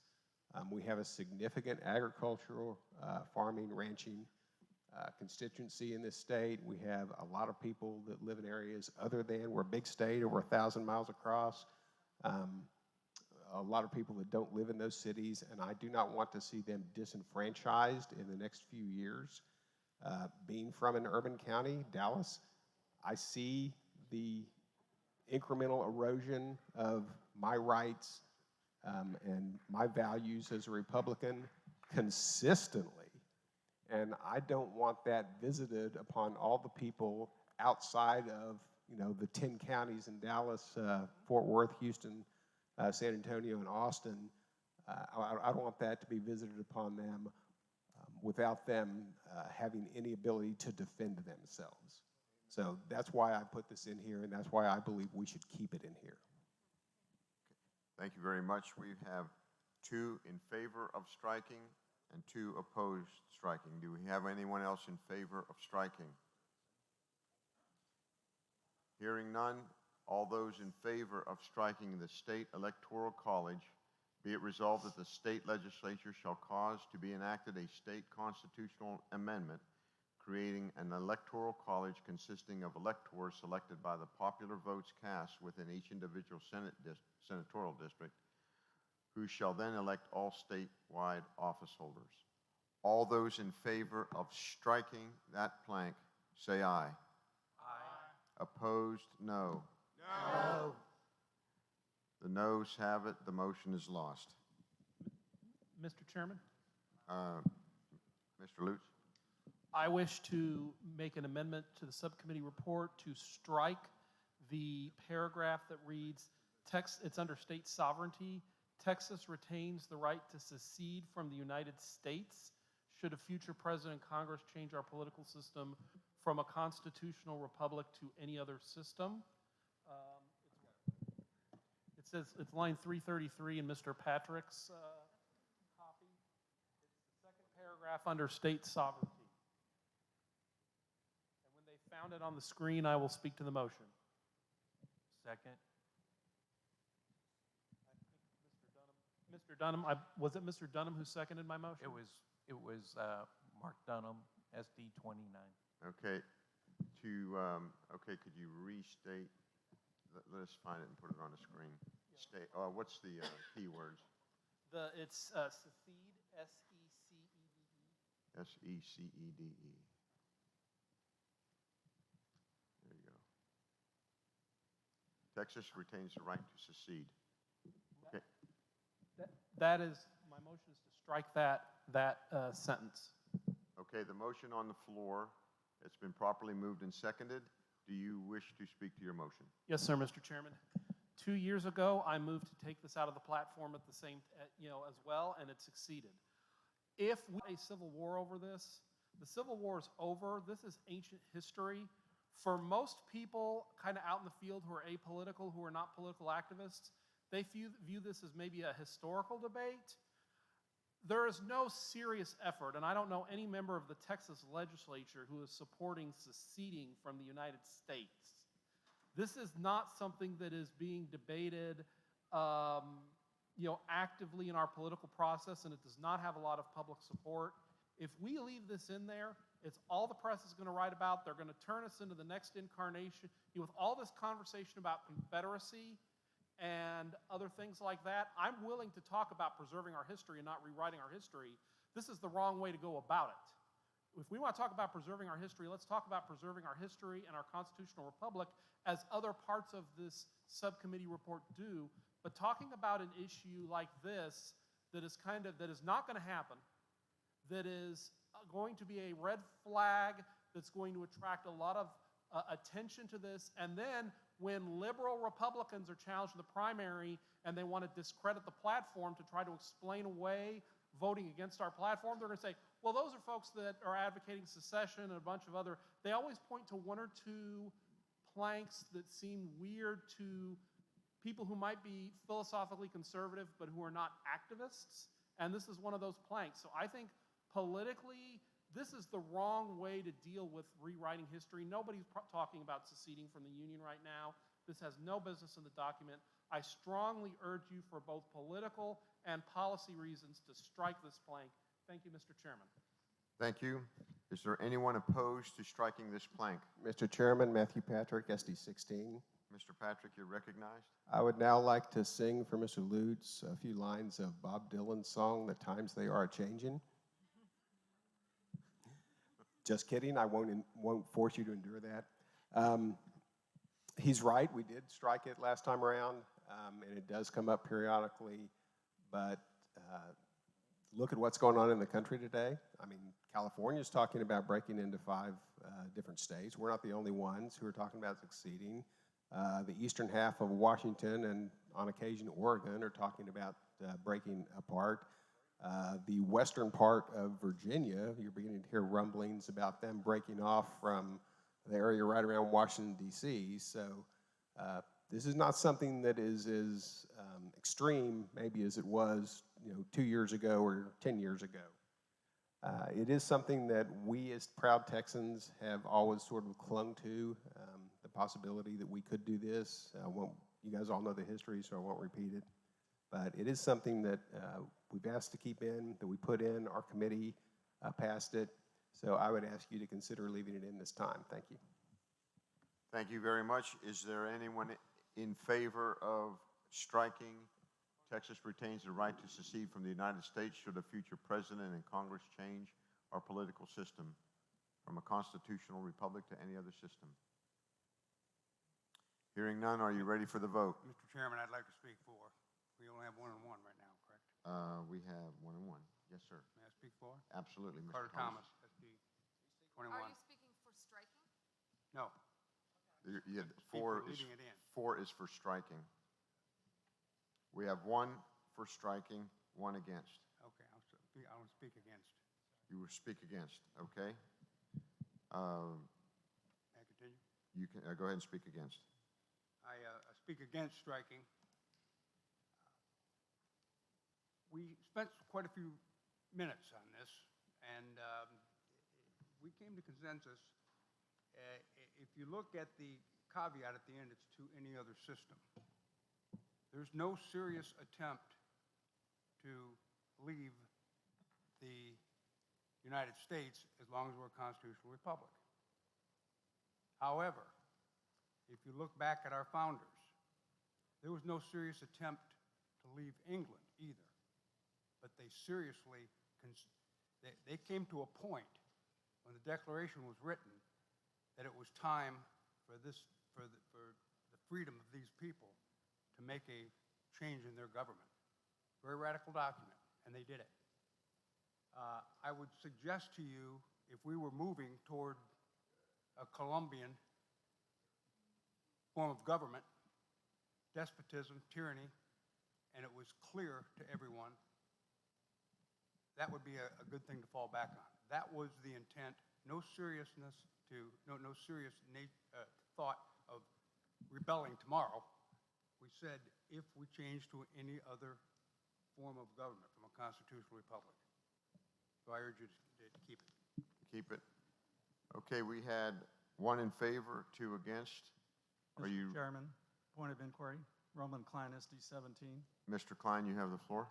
Point of Doesn't inquiry. Texas have the right to succeed regardless of whether these words are in here or not in here? That's correct. Okay, are you ready? Mr. Westbrook? I'd like to speak against the, We already have 1 for and 2 against. We need another well, to I speak guess in for. favor of the strike. Favor of the strike. In favor of strike, so positive. David Westbrook, SD 26. I'm in favor of striking this because, as the gentleman just pointed out, this plank is basically stating the obvious. Even the United States Declaration of Independence states the argument that this plank is trying to make. It's already in the public space. We already all understand it. If the government becomes tyrannical, we as the people have every right to abolish it and reestablish it in a form that will support our rights. We don't need this in the platform to restate the obvious. It just doesn't make any sense. And that's without even getting into the arguments that if we pass this, then the media is going to tear us to shreds over it, particularly in the current environment. Thank you, Mr. Chairman, Westbrook. One more for We have against striking. We have 2 more, 1 more for striking and 1 more against. State your name and SD number. Lisa Nelson, SD 25, and I'll be speaking against striking. Clearly, the idea of seceding from a larger body is quite popular in our world right now. We know that the Czech Republic seceded from the idea of Czechoslovakia. We see the Brexit, as has already been mentioned. We've heard talk of this in California. We saw West Virginia separate from Virginia during the Civil War. These things have been done, and they are allowable. And they don't really need legal rights to do so. Our founders didn't have the legal right to separate themselves from the king, which is why they did what they did and rebelled, and we have our country now. But the point of this is, my point now is that I really caution us about being afraid of the mainstream media, which seeks to demonize us for everything we believe in. And the real heart of doing this is to remind our elected officials that they need to know that should things go all out crazy in the very near future, which a year ago would have been a bizarre thought, but in the past 6 months, we've seen a lot of all out crazy.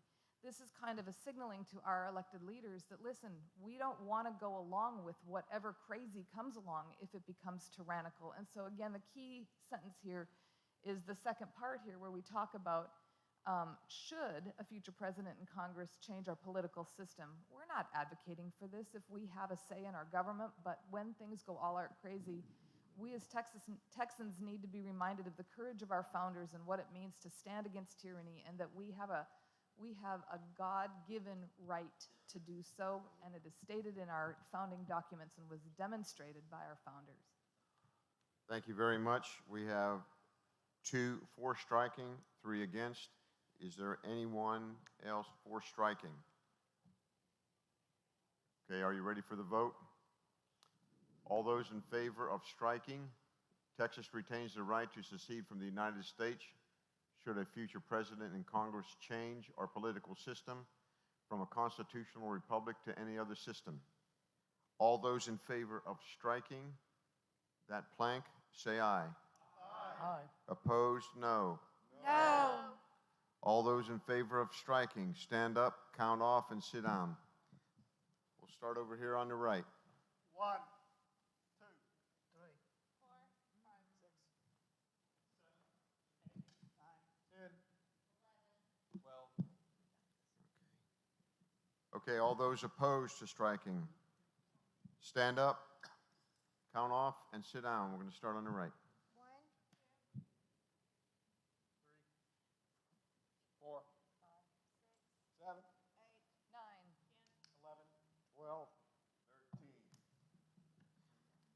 13. Okay, the nays have it. The strike has been lost. Mr. Chairman, can I make a motion to strike Article 4, Convention of States plank? Okay, we have a Article 5. motion to strike. Sorry, strike Article 5, Convention of States, and replace it with the 2018 plank. State your name and SD number. Paul Chabot, SD 8. Oh, there you are. Okay, Mr. Chabot. Yes, sir.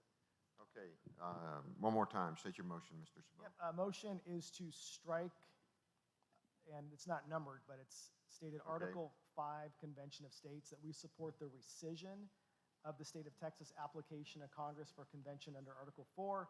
We're proposing amendments to change the current limits on federal spending jurisdiction in terms of office. Our Constitution is a firewall guarding our unalienable rights, but it is a document not self-enforcing.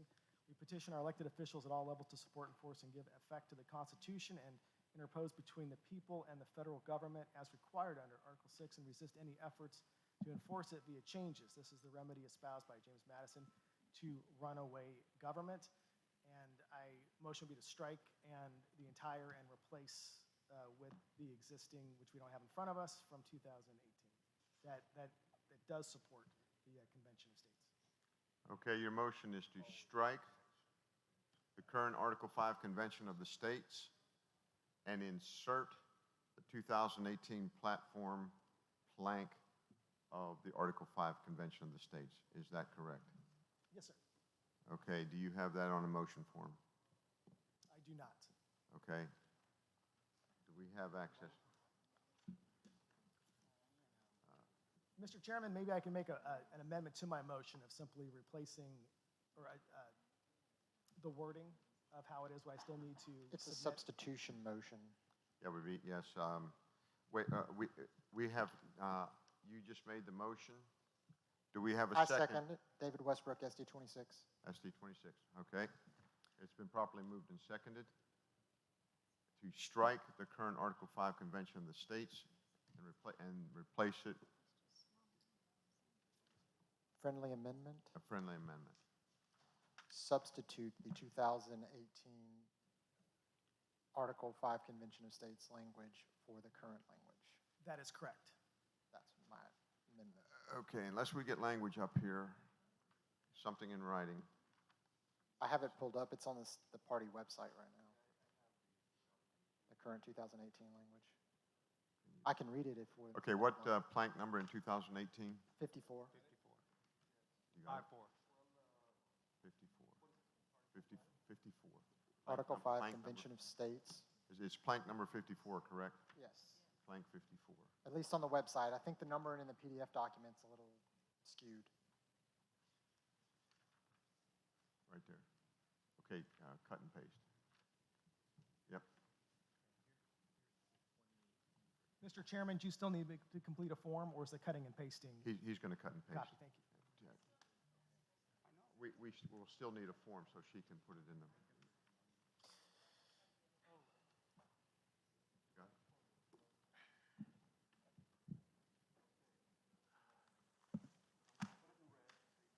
Thank you. Ma'am, I have the form. I'm going to email you quicker. Okay. Okay, so going back to the original motion, which has been properly moved and seconded, to strike Article 5 and to reinsert Article 5, the 2018 platform. Do you No, I heard what the speaker earlier here said today about the convention. I felt it quite moving and appropriate for Texas for a GOP platform. Okay, thank you. Anybody opposed? Hearing none, are you ready for the vote? Yes, sir, I'm opposed. SD one, Butch Marsalis, I'm opposed to striking this. My reading of this is we will not have an Article 5. He is striking the Article 5 of 2020 and reinserting Article 5 of the 218 to replace the 2020. And what we're striking is we support the recession of the state of Texas calling on Congress to have an Article 5. Is that correct? Do you wish to amend? Right now, we're going to strike this and substitute the other. We don't want to have an Article 5. Okay, that's a different. So you, how do I handle this? So right now, the motion on the floor is to strike the current 2020 language and insert the 2018 language. Yeah, Mr. Chairman, if it makes it easy, I can read the 2018 language, which I pulled up, and I will email. Okay, is the correct, we have the correct language. Do we have the correct language in red on the board, on the screen? It's up there. Okay. Thank you. Okay, so, Mr. Chairman?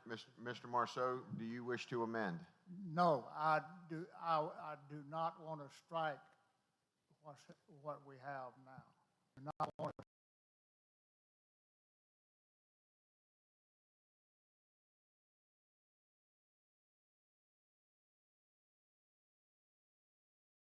opposition to, you are in opposition to striking 2020 and reinserting 2018. Correct. Okay, so. No, that's not. So he will speak to his motion. You will speak against the motion. I'll speak against. Okay, yes. Mr. Cabot, you may speak to the motion. Sure, I have Chabot. nothing further to add. I appreciate the dissent and looking forward to the opinion. Okay, Mr. Marceau?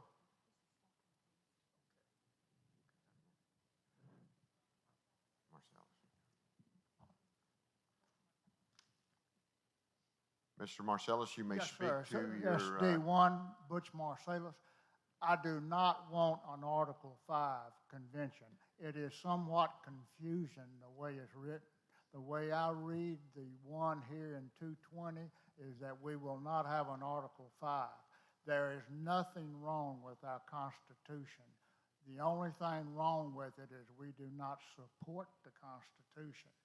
The reason, and if we send a bunch of people up, well, it's not that I don't trust them, but I do not trust them. And I think we need to keep the Constitution the way it is. Thank you. Well taken. Are we, do we have someone in favor of striking? David Westbrook, SD 26. Mr. Westbrook, please state you have the floor. I rise in favor of this motion. It's really simple. This Article 5 convention is part of the Constitution. Everybody claims they support. It is put in there so that when, not if, when the current government refuses to check itself, that we, the people, and the states can check it. And that is what's going on right now. We have in our platform, we talk about term limits, we talk about budget controls, we talk about a lot of things that the current government, the people we elect, unfortunately, will never implement if left to their own devices. We will never have term limits. We will never have a balanced budget at the federal level. The only way we're going to get those things through is constitutional amendments, because they're going to ignore it otherwise. They may even ignore it even if we do it. But if we don't have that convention, pass those amendments ourselves through the Article 5 convention process, that is part of the Constitution, it will never happen. I don't care what you think. It will never happen because, like you said, you don't trust them because, well, you don't trust them. Would you direct all of your comments to me instead of to the other members? Thank you. I'm speaking generally. We can't trust them. And that's why there's the Article 5 there. That is why our founders put it in. That is why we need it. And that's why I support this change. Mr. Chair, Carter Thomas, SD 21. Are you in favor? I speak in opposition of striking. Okay, so you're against striking. We have 2 and 2. Mr. Carter? Mr. Thomas, you have the floor. If you read what was currently in the platform in 2018, they cleverly said we support a limited Article 5 Convention of States. Now, what is a limited? That's a rhetorical. The Constitution does not talk about a limited Article 5. The Constitution talks about an Article 5 convention. It's been tried once. The one and only time we've done it was when we got the Constitution that we have right now. And if the good Lord himself had not guided that with brilliant men, good Christian men that looked out for the individual, we could very likely end up, if we go into one today, with Colombia's Constitution, with Venezuela's Constitution. There is nothing that limits, nothing in this document that limits the changes and the power. The guy with the biggest gun is going to win in that convention. So I strongly urge that we carefully think about what we're doing. I mean, this is a last resort. There are no limits to it. That may be the one weakness of it. So we argued this fairly, and we had some vigorous debate. And I think we all now understand what could happen if you go into it. Believe me, folks, there are no limits to it. So I speak in favor of keeping what we have right now in the 2020 plan. Okay, we have had 2 in favor and 2 opposed. Do we have anyone else in favor? Mark Dunham, SD 29. Mr. Dunham, you have the floor. I agree that I understand your statement about the limits. There actually is a limit, and it's because 2/3 of the states who participate in that have to agree on those issues. Does anyone really think, you hear people speaking in opposition to this, thinking that 2/3 of the states are suddenly going to sit there and vote against the Second Amendment? It's just not going to happen. You're not going to get 2/3 of the state to sit there and agree with that. But what does need to be recognized is on things like term limits, finance, where we have these increasing deficits and no balanced budgets and a lot. if we do not sit there and have a convention of states to sit there and push back on the very individuals who were making those laws and making those things happen. That's what the whole Article 5 of the Constitution is there for. So that's why I vote to support this. Mr. Chairman. Mr. Chairman. Okay, you have vote to support and strike. Okay, do we have someone Mr. opposed? Yes. Chairman. I'd Mr. like- Chairman, this is Stephen Broden, SD 23. Mr. Broden, you're recognized. I speak against this. One of the things that I think most of us do not realize is that in Article 5 is controlled by Congress. They determine when, how, and the mechanics of it. It is controlled by them. It's in law, and they have that right to do that. And that's a very dangerous thing for us to allow them to do that, because they will never vote against themselves. And there is a risk. Our country is changing. The temperature, the values, the ideas of our country are changing, and they're leaning left. And if we're sending leftists into this convention, if we run the risk of them taking over the convention and moving us away from our present form of government. That risk exists. I know that we believe that there's an impossibility for a 2/3, but there is a possibility for a 2/3. Just as there's an impossibility, we think there may be an impossibility. I submit to you that there's a possibility for a 2/3 of the states who will vote for whatever comes out of that thing. And if we send a bunch of leftists up in there, we're not assured at all what we are attempting to do by having one will be achieved. It's suspect as far as I'm concerned, particularly in light of the fact that we are witnessing in our nation, even as we speak, a shifting away from the founding principles that governed this nation and made it one of the greatest nations on the planet Earth, and yet and still, we see our country moving further and further left. And I submit to you that ideology will follow those people right into the convention, and there will be a mess in there and coming out of there. Thank you, Pastor Broden. Mr. Would you Chairman. hold your applause? Mr. Chairman, Mr. Chairman, Tanya we have Robertson, three, SD four. 11, Parliamentary Inquiry. Ms. Robertson? How would I move to strike the proposed language, the 2018? Because as a platform committee, we've been tasked to eliminate laws that have been adopted through our legislature. And this it was passed in the 85th legislative session.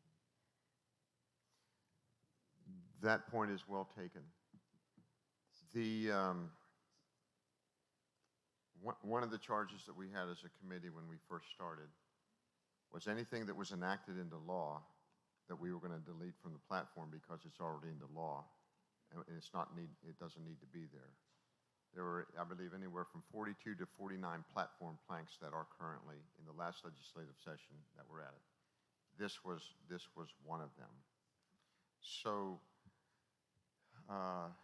what we have on the floor is a motion to strike the 2020 and add the 2018 language. Now, in order to Mr. Chairman, may I make an amendment that might clear this up? in order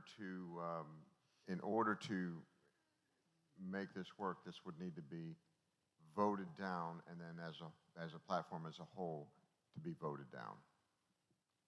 Does that answer your question? So the plank, adding back the 2018 language would need to be voted down, and then. Because what I understand, what you were saying, Yes, was sir. it's already been enacted into law. Yes, sir. So both the 2018 and the 2020 plank would need to be voted down. Okay. Does that make sense? Thank you, sir. Mr. Chairman, parliamentary inquiry. Mr. Litz? Does the restriction relating to not adopting things that are already law appear anywhere in the party rules or other authority that is binding on this committee? No, it does not. If you choose to keep this in the platform, it is your choice. This is the vote of the committee. Mr. Chair. Thank you, Mr. Chairman. Mr. Thomas? We knew it was, we knew it was law. That's why we didn't take it out. We asked them to reconsider that law. That's why it's in. Mr. Chairman? Okay, then the vote will be before the committee. Go ahead. Then the vote is before the committee. You will decide whether you want to keep it or take it out. So the amendment is, we have it is a strike and an add. The strike was to strike the 2020 Article 5 Convention of the States and to add the 2018 Article 5 Convention of the States. Do you understand what you're voting on? Okay. All those, are you ready for the vote? All those in favor of striking the 2020 Article 5 Convention and replacing it with the Article 5, 2018 Article 5 Convention of the States, say aye. Aye. Opposed, no. No. All those in favor, stand up, count off, and sit down. We'll start over here on the left. 1, 2, 3, 4, 7. All those opposed, stand up, count off, and sit down.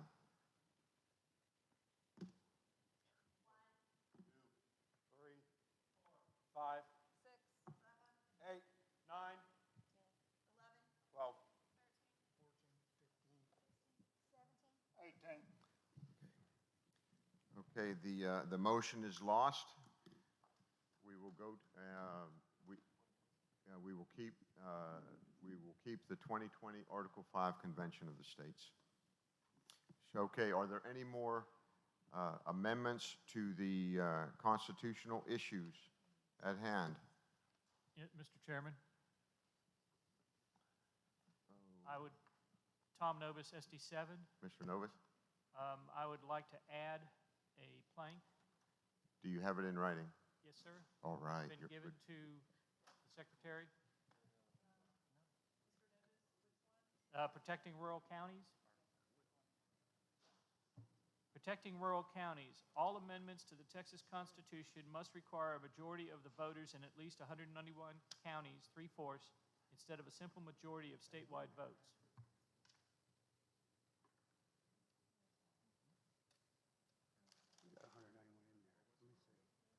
I'm sorry, Mr. Novus. Sorry. Could you Yes, please sir. read it one more time? Protecting rural counties. All amendments to the Texas Constitution must require a majority of the voters in at least 191 counties, 3/4, instead of a simple majority of statewide votes. Okay, you heard the plank. Do we have a second? Mr. Chairman, point of order, please. I believe we have that in there. If you'll give me a moment, I think we can find it for you. I've got it right here. Okay, under- it's already in the plank. It's Carter Thomas, SD 21. It is currently in the, see, I guess it's still constitutional issues, preservation of our constitutional republic. It is the last sentence in that particular.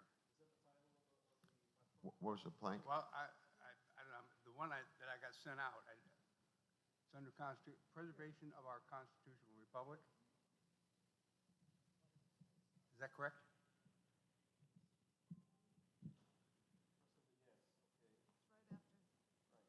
I look at the, now it's in the last sentence of that line. In the one document, it's on about line 343 or Yes, so. it's 3/4 instead of the simple majority of the votes.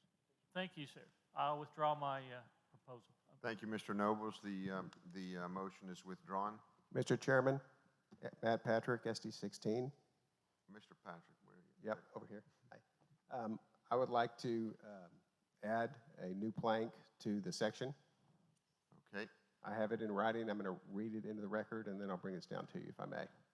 Proceed. This is a plank to be titled Limit Executive Power.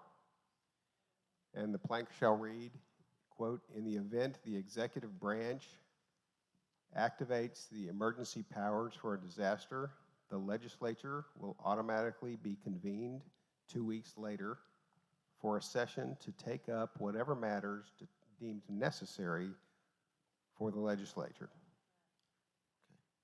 If you could give that to us in writing. Do we have a second on the motion? I'll second. Can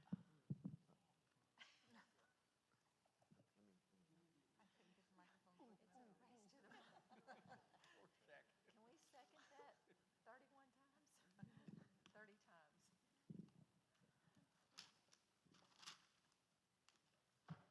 Mr. Chairman, if I may speak to the motion? Yep, give me a second here. Okay, the motion's been properly moved and seconded. You may speak to your motion. This is a motion, it's late. We're adding it late because it didn't come before us and it didn't come up through the SDs or the county conventions as far as I could tell. We didn't see it with our information. But it is something that I think should be added so that we can avoid the sort of dictatorial control exercised by the governor's office that we've seen over the last 3 or 4 months, where the legislature is barred from action. I know that I've been hearing in North Texas quite a few of our elected officials, state reps and state senators, who've been frustrated that they've been unable to attract the attention of the governor on issues and have him respond to their concerns, and that they are basically locked out of the process at this point, since we have a bicameral, biannual legislature. So this will give the legislature the ability to automatically come back into session.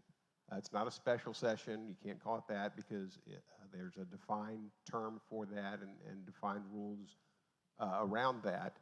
And this would give directly to the legislature the right to bring up what they think needs to be brought up so that the calendar and schedule cannot be controlled by the executive branch. So if there's any questions, I'd be happy to address them. Thank you. Thank you, Mr. Patrick. Is there anyone opposed to this, to the motion, the limit executive powers? In the event the executive branch activates the emergency powers for a disaster, Point of inquiry. the legislature will automatically be convened 2 weeks later for a session to take up whatever matters deemed necessary. We had a point of inquiry? Yes, sir. Jeff LeBlanc, SD3. Mr. LeBlanc? Yes. So this would have to require constitutional amendment? Yes. This is amendable. No. Yes. To answer your question, Jeff, yes. Oh, okay. You want to offer a friendly amendment? I'm not following you, Mr. LeBlanc. I just needed information, and it was given to me. Oh, Yeah, and just further, I'm not trying to write exactly what it's going to be. I just want to get it into the platform so that it'll be a prompt for the legislature to act on it in the next session. okay. Do we have anyone opposed to the limit the executive powers? Hearing none. Are you ready for the vote? All those in favor of adding the plank, limited executive power, in the event the executive branch activates the emergency powers for a disaster, the legislature will automatically be convened 2 weeks later for a session to take up whatever matters deemed necessary for the legislature. Are you ready for the vote? All those in favor of the limited executive power say aye. Opposed, no. The ayes have it. The motion is adopted. I should have done it without objection on that one. Mr. Chairman, Mr. Nobles? Tom Novus, SD7. I had submitted a amendment, emergency executive orders. At this time, based on the previous, I'll withdraw. Okay. We had an amendment on previous executive order, and the author chose to withdraw it. Is that correct? That's correct. Okay, it's hereby withdrawn. Okay, now we go to, are there any other amendments to the Chairman. constitutional issue portion of the plank? I have a point of inquiry Mr. to Noble. the Constitutional Committee. In looking at your gun-free zones, have you put anything in regarding liability in the event that people in the zone to be protected? I'm trying to identify whether or not there's any liability regarding gun-free zones for people that are now not allowed to carry into the zone if an event occurs. No, I don't think we have anything like that in. You think it's an education? I'm looking for gun-free zone liability. The fact that we can't carry in gun-free zones and an event occurs.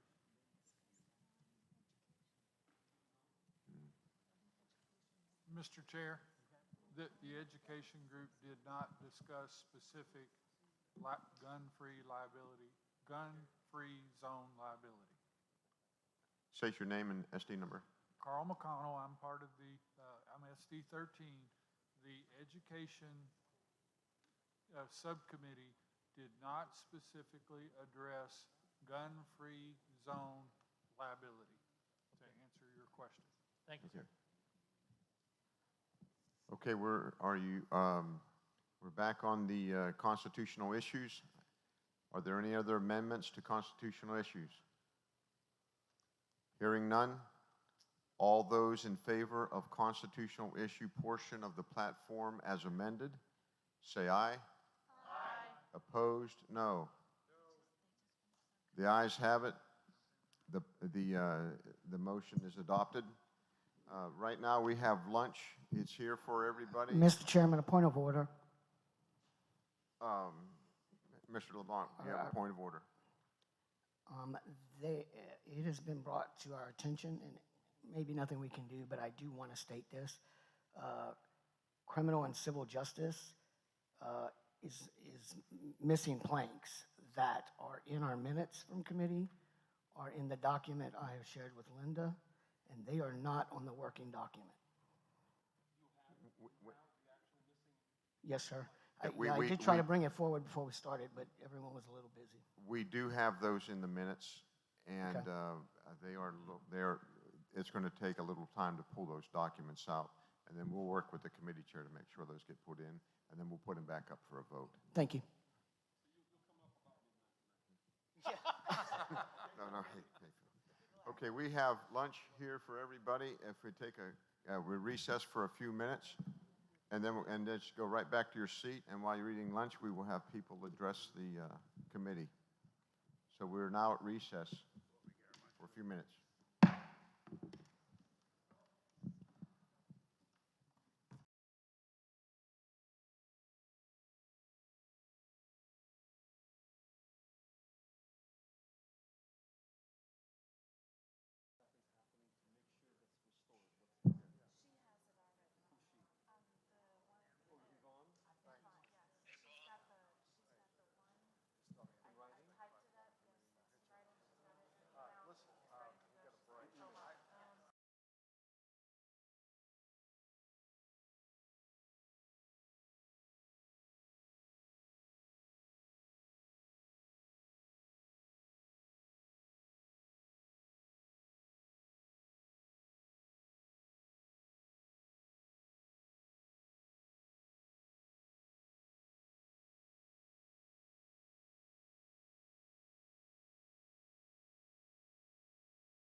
can give our speakers a few moments.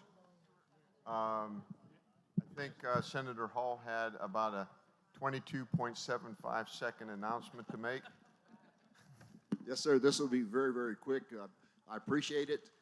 You know, the issue of the COVID, tonight at 7 o'clock on my Facebook page, we're going to have an interview with 6 Texas doctors that are successfully treating COVID patients with existing drugs, safe existing drugs, and they have cured hundreds and hundreds of patients.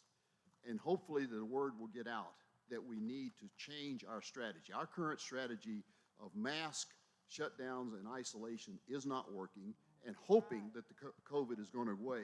Hope, as Ronald Reagan said, is not a strategy. We need to change this to address the virus itself. These doctors can show you how they're doing it, and we need to adopt that as our policy. This is the only medical disease that our doctors treat with a wait and see, except for prostate cancer in old men. Other than that, can you imagine going to the doctor with the early stage of cancer and they offer you 2 Tylenol and say, come back when it gets to stage 4 and we'll cut it out? That's what we're doing with the COVID.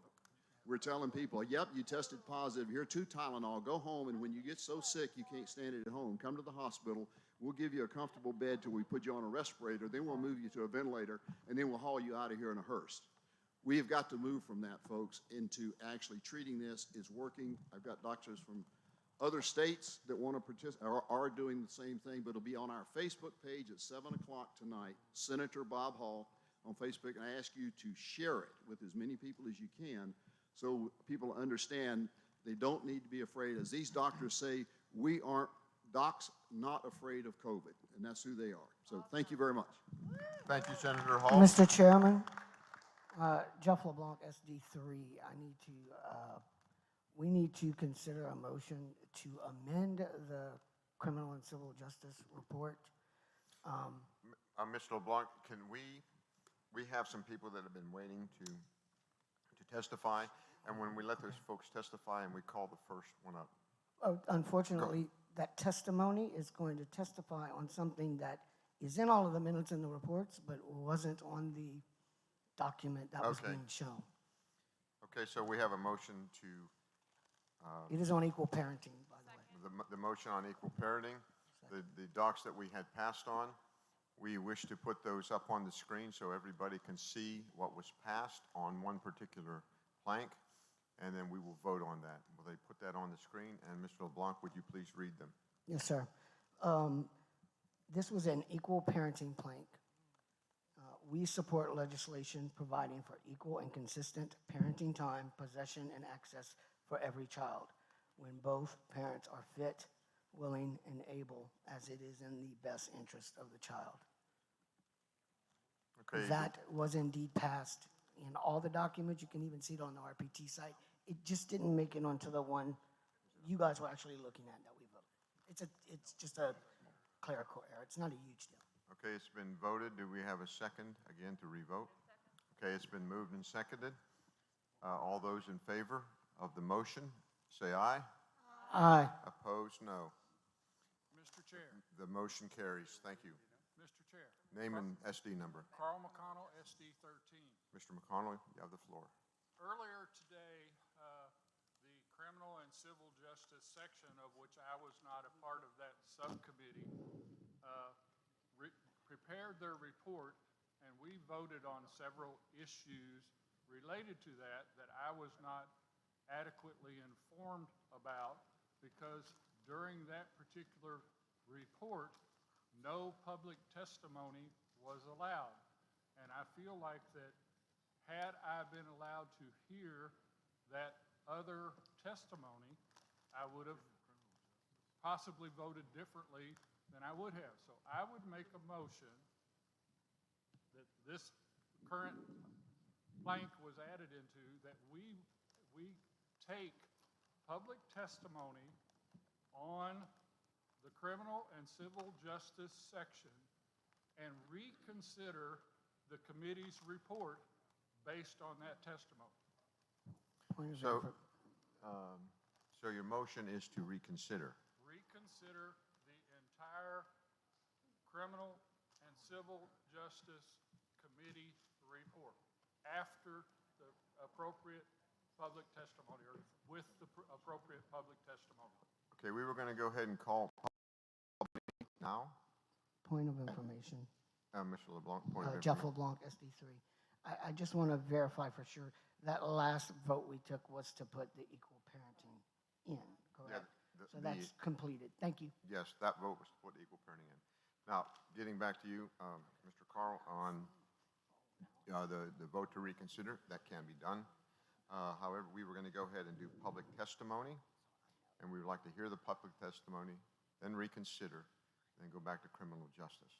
Or we can do it at the end, after all the other planks have had the opportunity after all the other subcommittees have had the opportunity to present theirs, and then we can go back and reconsider specific points in each plank for the whole committee to vote on. Well, I guess, Mr. Chair, my issue is, I know that we voted on several of the planks that were in the criminal and civil justice, okay? And so there were planks that were added and removed from that report.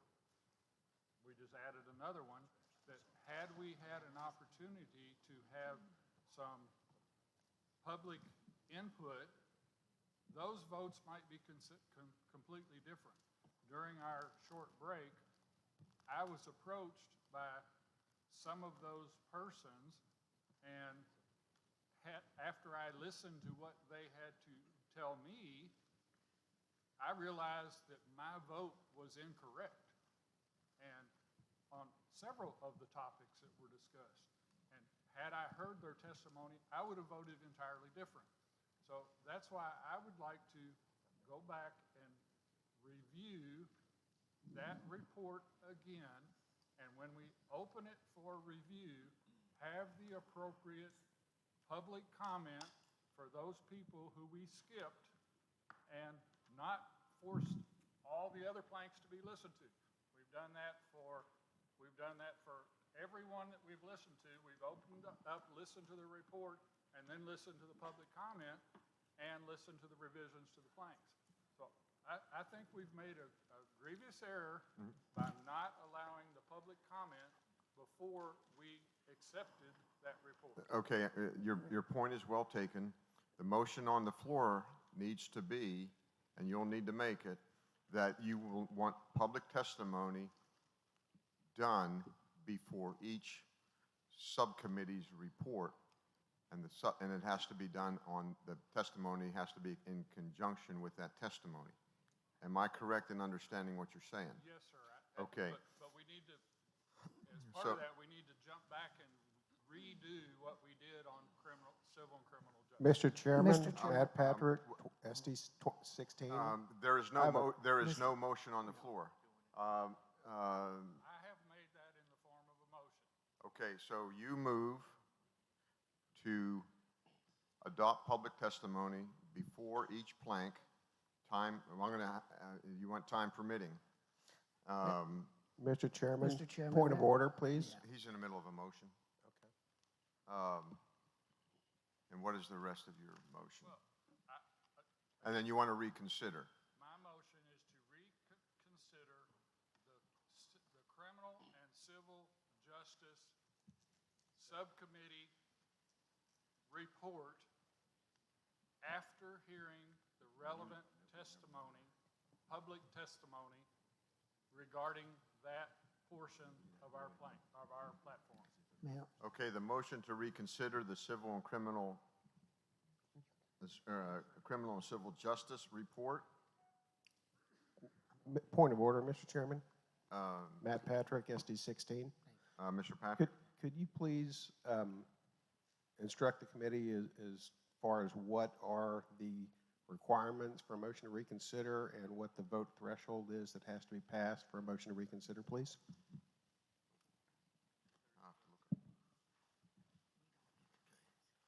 It's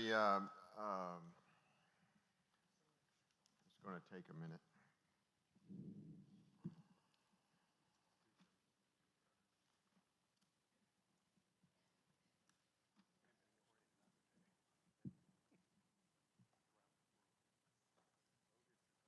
Mr. Chairman.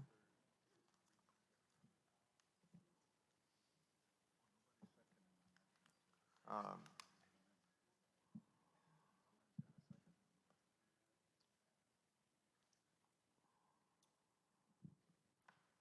Mark Dunham, SD 29. Mr. Chairman, I Dunham? believe that would, a motion to reconsider is 2/3 vote. Isn't that correct? I believe it is. Mr. Chairman, Mascu, Mr. parliamentary inquiry. Can I, would now be an appropriate, appropriate time to offer a friendly amendment to the gentleman? No, I have to. Understand. I Go have to ahead. answer the point of order. Thank you.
Point of information.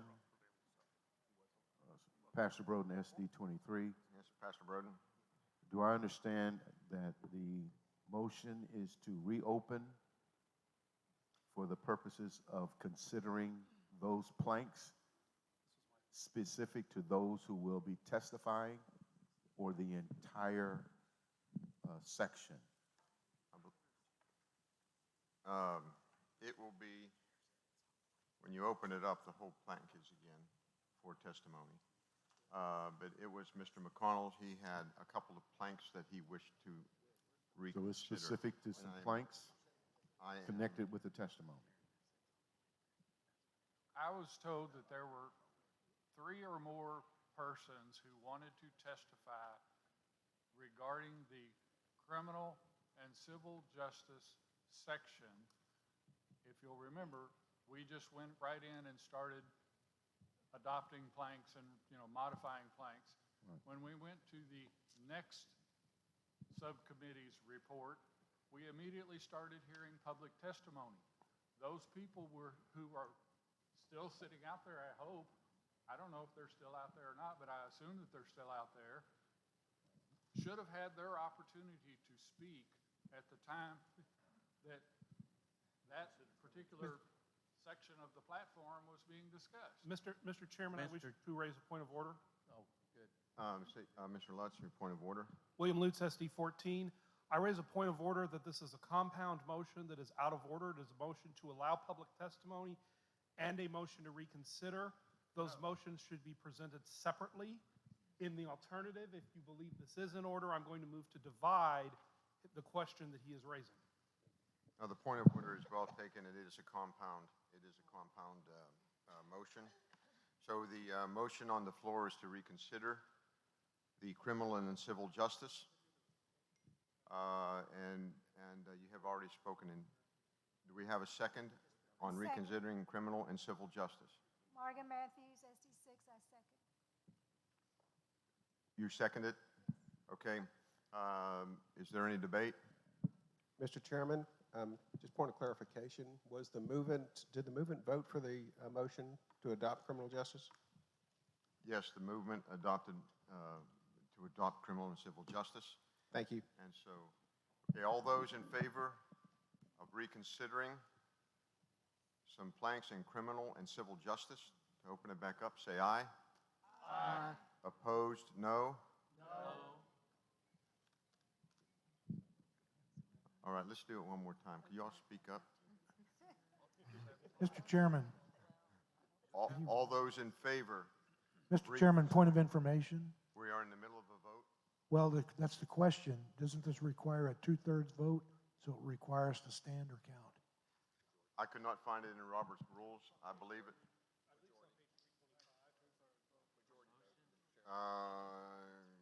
Yes, 325.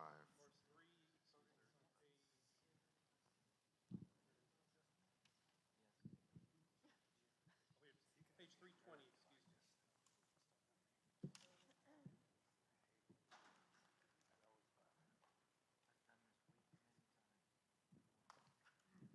And it is a majority vote. Here it is. 320, number 7, it requires a majority vote. All those in favor of reconsidering criminal and civil justice, please stand up, count off, and sit down.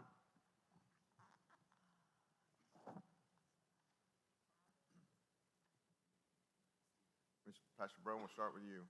1, 2, 3, 4. 5, 6, 7, 8, 9, 10, 11, 12, 13, 14, 15. 17. Okay, we have 17 votes to reconsider. All those opposed, stand up, count off, and sit down. 1, 2, 3, 4, 5, 6, 7, 8. The motion is adopted. We will reconsider criminal and civil justice. Do you have Chair. another motion? Mr. Chair, Carl McConnell, SD 13. Mr. McConnell, state your motion. I would like to make a motion that we allow public testimony on civil and criminal justice. Darcy Hasty, Okay, SD 24. do we, the motion is to allow testimony on civil and criminal justice now? Darcy Hasty, SD Okay. 24, I second. Is there a second? Darcy Hasty, SD 24, I second. Hey, for Darcy, you're the going to have to 12 speak up. Okay, it's been properly moved and seconded. All those in, is there anybody speaking in, you already spoke in favor of it. Yes, sir, I'm very much in favor of allowing public testimony. Is there anybody opposed? Okay, the motion on the floor is on criminal and civil justice to allow public testimony before taking the vote. All those in favor, say aye. Aye. Opposed, no. The motion is adopted. For the first criminal and civil justice testimony, we call Stuart McMullen. Mr. McMullen, are you in the house? Okay, the second one is David Bello. Mr. Bello, are you in the house? All right, you got 2 minutes. Do we have a timekeeper? All right. Okay, you're on. Thank you, Mr. Bello. It's good to see you here. Good to see y'all. David Bello, Senate District 3 delegate. I guess I'm here to really say thank you. We really we really appreciate what y'all have done, standing for equal shared parenting, and some of these other committees that we really went in depth and really promoted it, and everyone who hears it just realizes, yeah, this is important. This is the right thing to do. Legislative priorities, their informal vote was to make it number 7. And so if there's 8, it might even be a legislative priority. It's that important of an issue. And children deserve both fit, willing, and able parents in their lives. The facts, this would help mothers and fathers when they go to court, the new standard will be start off equal. No fighting and bickering over who gets every other weekend. good parents should start off the new standard equal because it's what's best for the children. And that's what we're going to, it passed 7-1 out of the Texas Legislature Committee last year. Only one liberal Democrat voted against it. It's a bipartisan issue.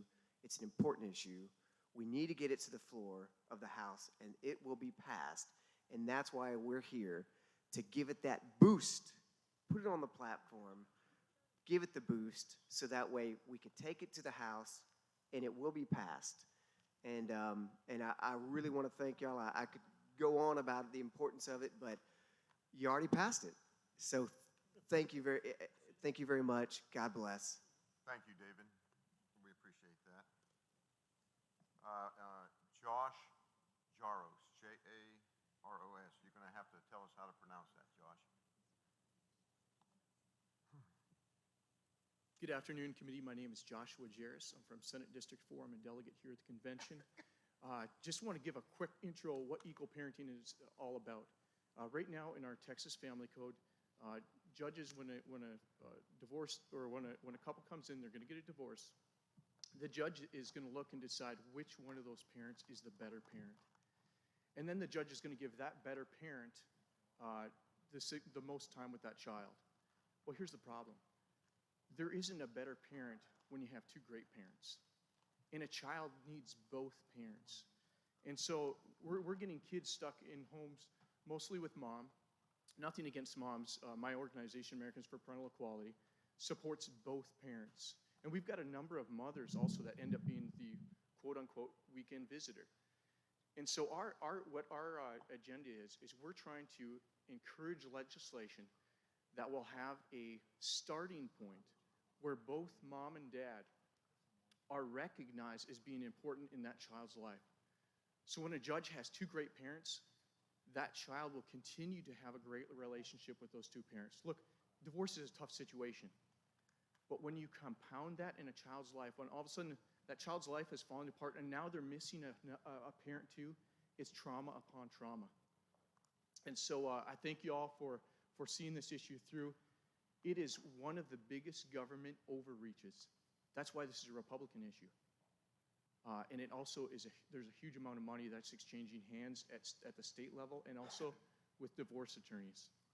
So this is an issue right now that I believe limits government and keeps money in taxpayers' pockets. The only person that we had vote against this bill in the Texas House happened to be the most liberal member of the Texas House, James Talarico. Thank you. Thank you, Josh, for your testimony. Austin or Rustin Wright. Is Rustin Wright in, please? Okay, we'll go to the criminal and civil justice. Stuart McMullen. Is Stuart McMullen here? Okay. Josh, you just spoke, okay. Rustin Wright just spoke.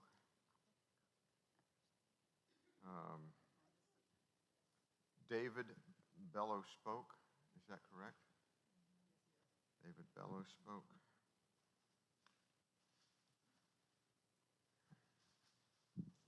Louis LaRota.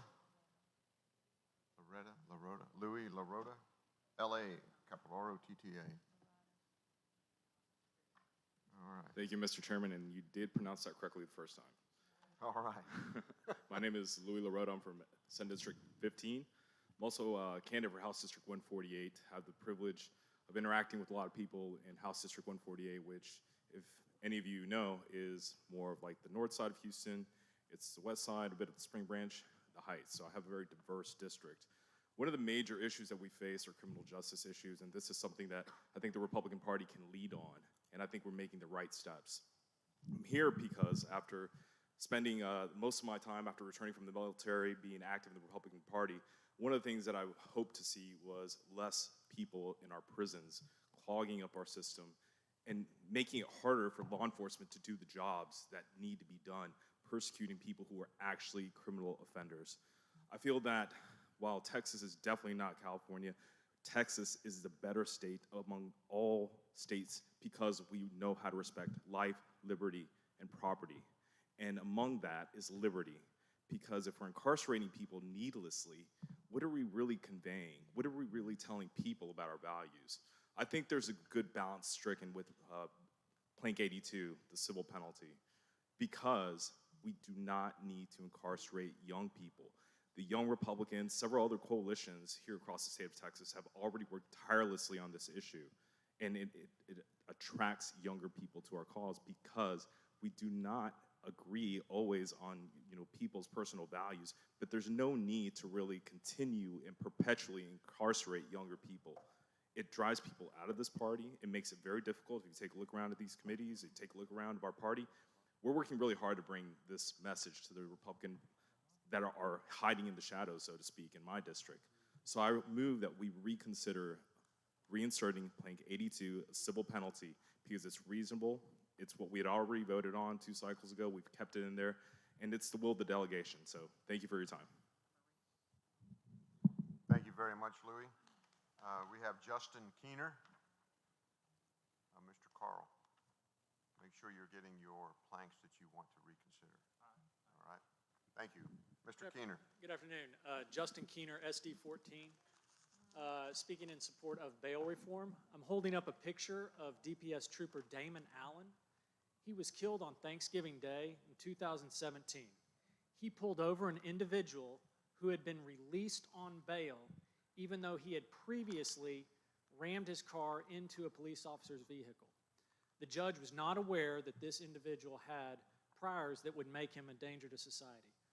Also, here in this county, since 2018, more than 30 people have been killed by individuals who were released on bail but were a threat to society.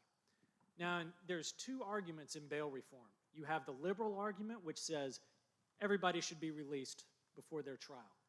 Then you have the conservative argument, which is if you are a threat to society or you're at risk of not showing up for your trial, you need to be kept behind bars.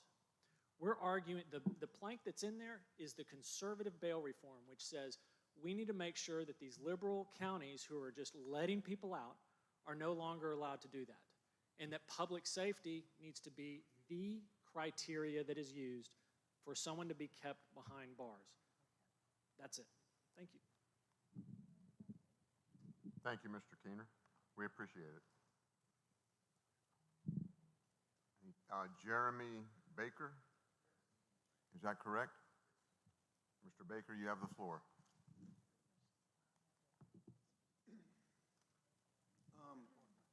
Go ahead and give us your name and senatorial district number.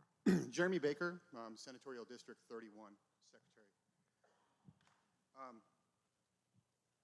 We have a couple of planks that I spoke on in 2018 that I kind of wanted to see if we could remove them because we had something else to remedy that. And it was under, I came in speaking under vexatious litigant and also pro se bias in the courts, and also on the aspect of practicing law. Underneath, there's an administrative rule or administrative law underneath the platform that I had passed originally, and it was basically administrative law, made it so anybody could practice in the lower courts not of record and all that. The language of that can be basically squashed if we go over to number 29 of the platform, which is in the 2018, was what I was citing, sorry. What it stated was the practice of law. The language that I have here is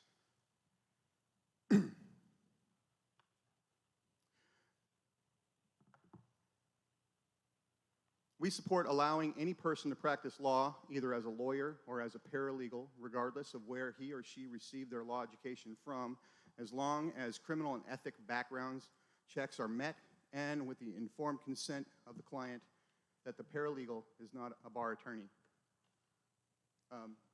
The reason why I was supporting this issue is based on the fact that our founder of our Republican Party was a self-taught lawyer. He studied law for 1 year.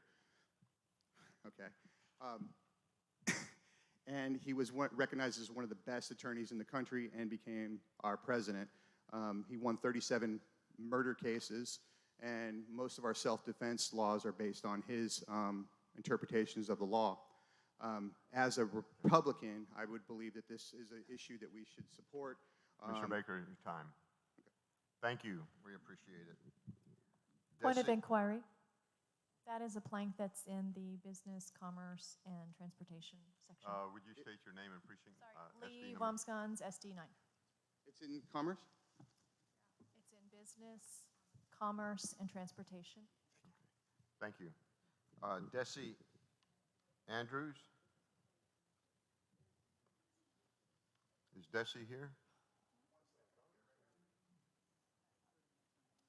Okay, we'll go to the next one. We'll pick her up and when she gets back. Derek Cohen? Are you Derek? Yes, sir. Okay. Point of information, Mr. Chairman. Pastor Broden, SD 23.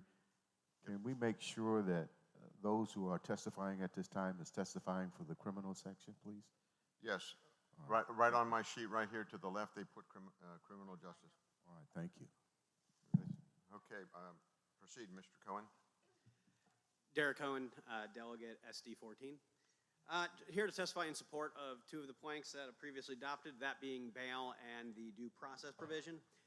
Here in Harris County, we see that so much, I would say, civil suits have been brought against the actual county in order to overturn its bail process, as we saw in the O'Donnell case. This essentially has created this unworkable situation in which people are basically being turned out by liberal judges. What we have here in the platform was something that has been approved by 95% of Republican primary voters. It far outperformed the Second Amendment, an issue that I'm also very fond of. We see the ACLU going around the state and trying to win these civil lawsuits. And what it is throwing out the standing orders in these counties. And without these standing orders, we end up having judges that don't take into account the actual risk a person poses to society. They just turn them out. And so that is something that we really need to make sure we adopt and move forward on. And Governor Abbott has already started that ball rolling last session as well. Also with the due process amendment, this is simply just a matter of fundamental liberty. This is something in which somebody could be housed in jail for days, if not weeks, simply because of the bail situation in many cases. Simply for being charged with a crime that, even if found fully guilty, would not carry but a minute of actual jail time. So this is something that is a matter of judicious use of public resources. Alternatives exist within the criminal code to effectuate an arrest, and so I think this is just a prudent way of proceeding. Okay. Well, thank you very much, Mr. Cohen. Is Desi Andrews here? Okay. Okay, Grace McDonald. Is Grace McDonald here?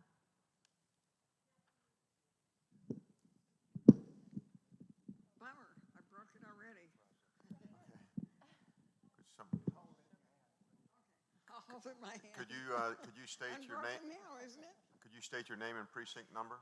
Desi Andrews, SB 14. Whatever. I came to speak about repealing the unconstitutional vexatious litigant statute. It's in the Civil Practice and Remedies Code. It's discriminatory in the fact that it only applies to pro se litigants. Originally, it said that a pro se litigant could only file 5 cases within 7 years with an adverse rendition. So that means he lost the case. I would imagine if there are no statistics on the number, on how many cases vexatious pro se litigants win, but I would say it wouldn't top 1%. We're very, very discriminated against in the courts, regardless of our ability to speak the law. It is a lifetime sentence. It takes away our freedoms. It makes us outlaws, both That's 19 and 20 in the section 19 and 20 of the Texas Constitution. It's absolutely in violation of that. There is no appeal once one has been declared a vexatious litigant, and it is a lifetime sentence. My son died. The fact that he was deemed a vexatious litigant, and it so haunted him because he loved the law so much that it really led to his death. I can't think of anything that is worse than having a life sentence for a civil infraction, or anyway, a civil infraction. The power of the courts is that if somebody files too many cases, they have the power of res judicata. That's all an attorney has to say. Res judicata, issue preclusion. And the case goes away. But in the case of a vexatious litigant, they take all of his rights away, all of them, and he never is entitled to use the law again. It needs to go. Thank you very much for your time. Thank you. We have Grace McDonald.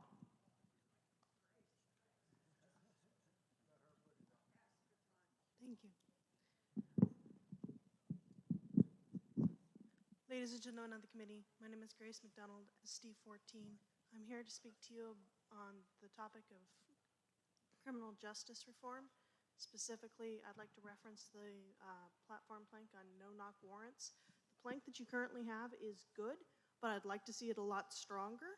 Secondly, I'd like to request that there be additional information about police training, specifically making that, calling for reform to help talk about mental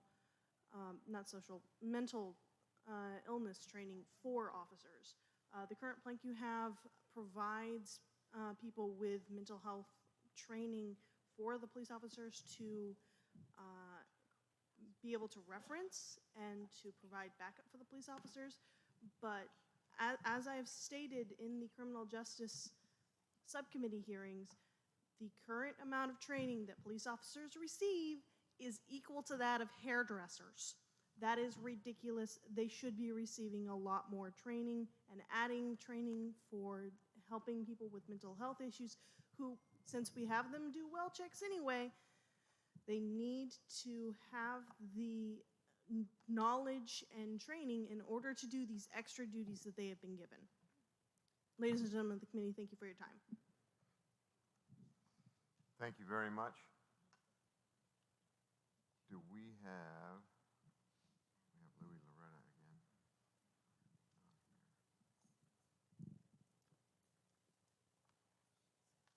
Anyone else for criminal justice? When did they sign in? Right here. We got to take these first. Okay. These were done. These were done. Those were done. Okay. Jorge Landavar.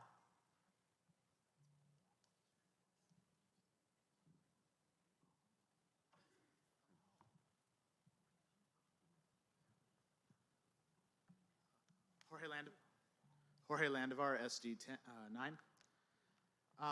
So I would like to talk about the Sandra Bland Act and also about criminal justice in general. In this country, we do have a criminal justice problem on both ends. People that should be in jail are not or are being let out early, and people who shouldn't be in jail are being put in jail. A lot of people that are going to jail right now. One of the most common things has to do with traffic penalties. I think this is kind of ridiculous. Currently in Texas, 1 out of 12, I'm not exaggerating, 1 out of 12 people has a warrant out for their arrest. These people shouldn't be in jail. We shouldn't be putting people in jail for minor traffic infractions. What we'd like to do is that if you commit a crime that does not have jail time as a penalty, you should not be able to be jailed for that. Currently, that only applies to 2 laws in Texas: open containers and speeding. Reckless driving, of course, is a little more serious, and you can be put in jail for that. But these 2 crimes you cannot be put in jail for. However, any other crime where you couldn't be put in jail as a punishment after you go to court, you can still be put in jail before court and often have to pay bail that is higher than what the fees would be. This happened to a committee member in the Rules Committee. She was in the middle of a custody dispute, but she was with her kid, and she went, it was up in Decatur, and she got pulled over. The cop was having a bad day. She was having a bad day. The cop started trying to question her kid about things when she was pulled over for not wearing a seatbelt, although it turned out she was actually wearing a seatbelt. The cop just saw wrong. And she ended up going to jail for the weekend. I ended up having to pick up her kid from the side of the road. Please fix this problem. If the waiting for the process should not be a bigger punishment than the actual punishment. Thank you. Thank you very much. Jason Vaughn? Wow, that's something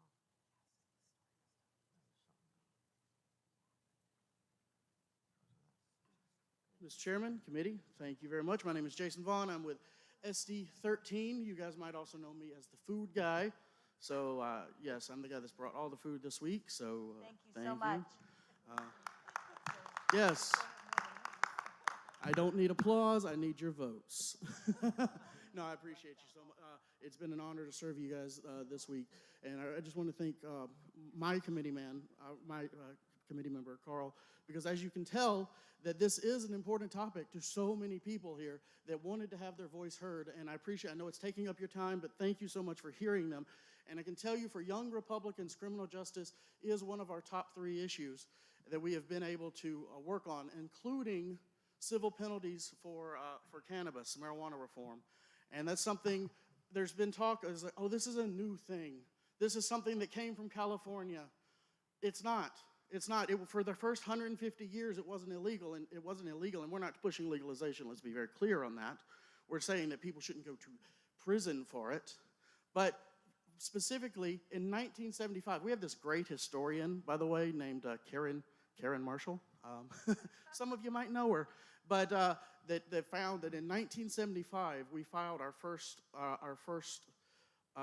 resolution to call for decriminalization of marijuana. And so I'm asking you here today, this is a priority issue for Texas young Republicans. This is one of the things that brings us together.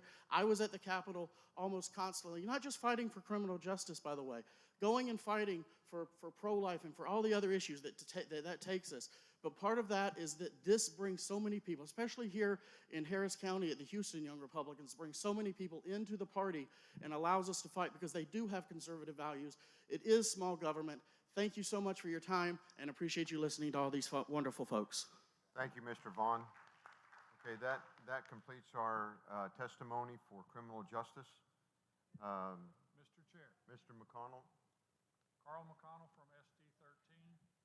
Based on the public testimony that I have. State your motion.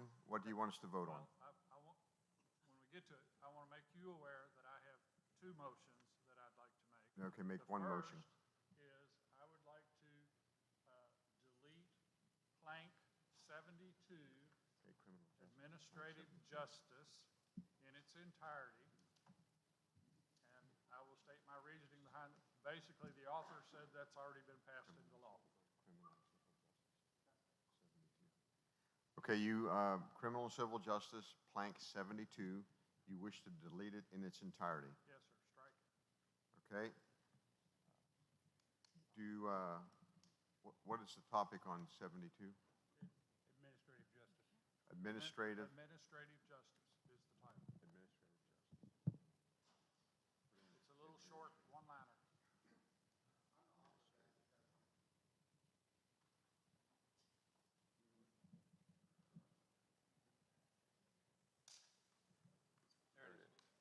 Okay, the motion is on the floor is to delete plank number 72, administrative justice. Do we have a second? Second, Jeff LeBlanc. Okay, it's been moved and properly seconded. Do you wish to speak to your motion? Yes, sir. This particular item has already been passed into law, and the author of this particular plank suggested its removal. Okay, is anyone opposed to the motion? Hearing none. Without objection, we will adopt the strike of plank 72, the Administrative Justice Clause. Hearing none, the motion is adopted.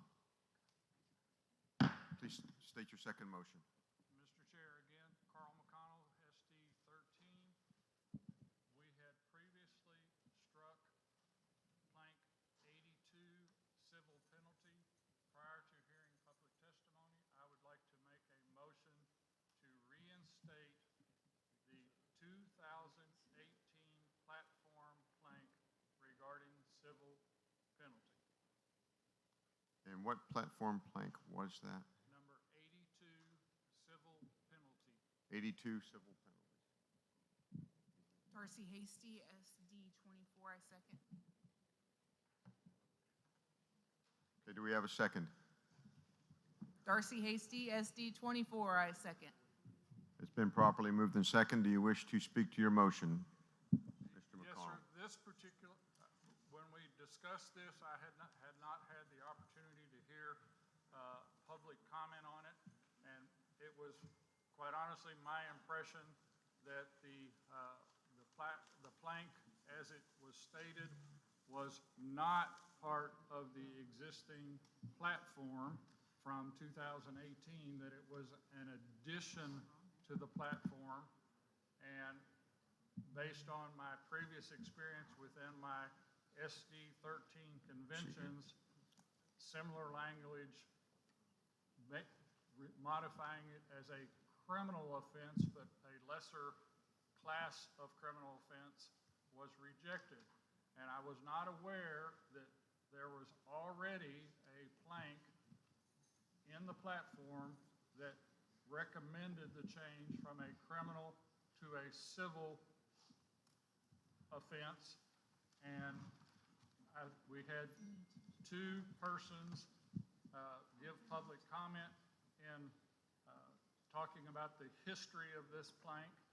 And based on that, I would like to reconsider instituting this plank back into our platform. Okay, the motion is to reinstitute. Yeah, to go back to the civil penalty that was in our 2018 platform. It's the exact same verbiage. Yeah. So we just struck- it's a reinstate. Yes. Okay, is there anyone opposed to reinstating plank number 82? Mr. Lutz. William Lutz, SD 14. I wasn't going to speak to this issue, but I think we need to talk about two things. First, I knew exactly what I was voting on a few minutes ago. I actually voted for the plank 2 years ago, and then when I got back to Travis and Bastrop counties, they weren't happy with me. And both of my county conventions offered a language that opposes this. So obviously, when I voted to strike this, I was doing what both of my county conventions had said they wanted in their reports. I know exactly what I was voting on. So that's why I'm a little concerned about this, but I'm also concerned about this more procedurally. It is now 2:15 p.m. We have considered 3 of the 9 reports. And we need to figure out how to organize public testimony so that, so it's limited. Maybe next time we need to do the public testimony before we start considering motions. Would be, we have a time-limited public testimony period in the morning. But if we keep doing this thing where we're reconsidering things when somebody pigeonholes somebody during a break, we are never going to get the platform adopted. Mr. So I would Chair, suggest we need to work on this. appears to be out of order. That's It's not out of- relevant it's out of to order. this motion. So I would encourage people to vote against this motion and stick with what the decision the committee already made. We knew what we were voting on. Thank you, Mr. Chairman. Thank you. We had 1 for, 1 against. Do we have anyone else for? Hearing none, are you ready for the vote? Mr. Garcia. Rolando Garcia, SD 15, speaking in favor of the motion to reinsert the 2018 plank. I will say that I understand the concern about reconsidering motions, but 2 years ago, we did exactly this. We voted on a resolution, then a few members learned some new information that they had not heard before the previous debate, so we voted to reconsider, and we ended up passing the resolution based on those changed votes. We did not have a thorough discussion. When we remove a plank that was approved by, 80-some% or more of delegates, and we had a debate of 1 for and 1 against, that was not an adequate hashing out of the issues. The arguments against this amount to 1, it is a path to legalization, which it is not, unless you believe that anything less than throwing people in jail for possessing 1 ounce, less than 1 ounce, is a path to legalization. Again, this is about possession of less than 1 ounce. And all this is saying is, don't put those people in jail. The second argument against this is, well, some Democrats advocate this. That is not a very sound argument against a good policy. The way I look at it is, Democrats are advocating a Republican policy. And I think that's the way we should look at it. So I would, this was strongly supported. In my SD, this is very strongly supported. In Harris County, this is very strongly supported. I would strongly urge the committee to reinsert the plank. Senate Chair? District 8, sir, to speak. Is there anyone Opposed? spoke in favor? Is there anyone opposed to the Senate motion? District 8, sir. Senate District 8, Paul Chabot. Okay, Mr. Chabot, you're opposed to the motion. Thank you. Yeah, my microphone might be a little off. Look, I appreciate the public comments, but we have to bring truth into this. There are a number of pro-marijuana planks that have been around for 20 years that continue to push legalization. One lie to the public is that we're locking up low-level offenders and filling our prisons up. That's not the case. Again, I retired law enforcement, 21 years, worked narcotics, was a state parole board commissioner in the prison system. It's just not, there's less than 0.5% of the people are in there for prison. Another reason we need this is many of these crimes get pled down in the first place with the DA. Also, 1 ounce of marijuana can roll up to 50 marijuana joints, so it's not like it's just somebody's plant in their backyard. Additionally, today's THC, tetrahydrocannabinol, back when I was smoking pot, yeah, I used to in high school, was about 1 to 2% THC.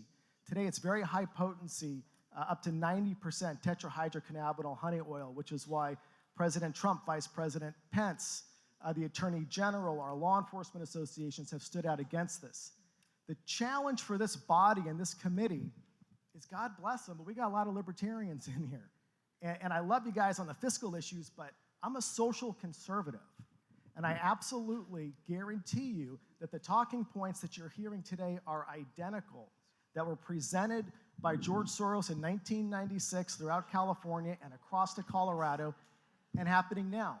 There's also a group here that I belong to called Texas Conservatives Against Legalizing Marijuana to counter the pro-marijuana movement here in Texas. Please respect the order of the speaker. And so, as you can see, the heated issue here is before us and which way we go in Texas. It is beyond just looking at marijuana as an individual right or the fallacy of filling our prisons, which we're not. As a social conservative, if that's who you are, then we can not only protect babies in the womb, but we need to protect them afterwards. And drugs impact children throughout their entire lives. More youth today enter drug rehabilitation for marijuana than every other drug combined. You have more people driving high on our highways from pot than from alcohol in these pro-marijuana states. And the most important and critical reason that I also advocate you to caution against the pro-marijuana movement within the Republican Party is because there's a lot of money behind it. If you look at the money that was behind Beto in the race to defeat Cruz, and you look at the PAC money, go to opensecrets.org, you don't have to trust me. Every single one of these marijuana places that are going to open up when they see the decriminalization coming down the pike, they're going to gather PAC money, and they're going to tear apart every single one of our Republican conservative candidates throughout the state, just like they did in California, just like they're doing in Colorado right now. We don't have a lot of time, ladies and gentlemen. This is the Democrats' agenda. Let them own it, because we're on the right side and we're on the moral side. Thank you. Thank you, Mr. Chairman. Will you please withhold your applause so we can finish debating? Thank you. Do we have someone in favor? Darcy Hasty, SD 24. So, coming again from criminal justice. Okay, let me remind the members, it's 3 minutes. You have 3 minutes of testimony as I think we did in the rules yesterday. Yeah, as long as we keep that consistent between everybody, Sure. that's okay. fine. Proceed. So, not to sound sassy, but kind of meaning to sound sassy. So, coming from a criminal justice background, and I actually work with jail population every single day.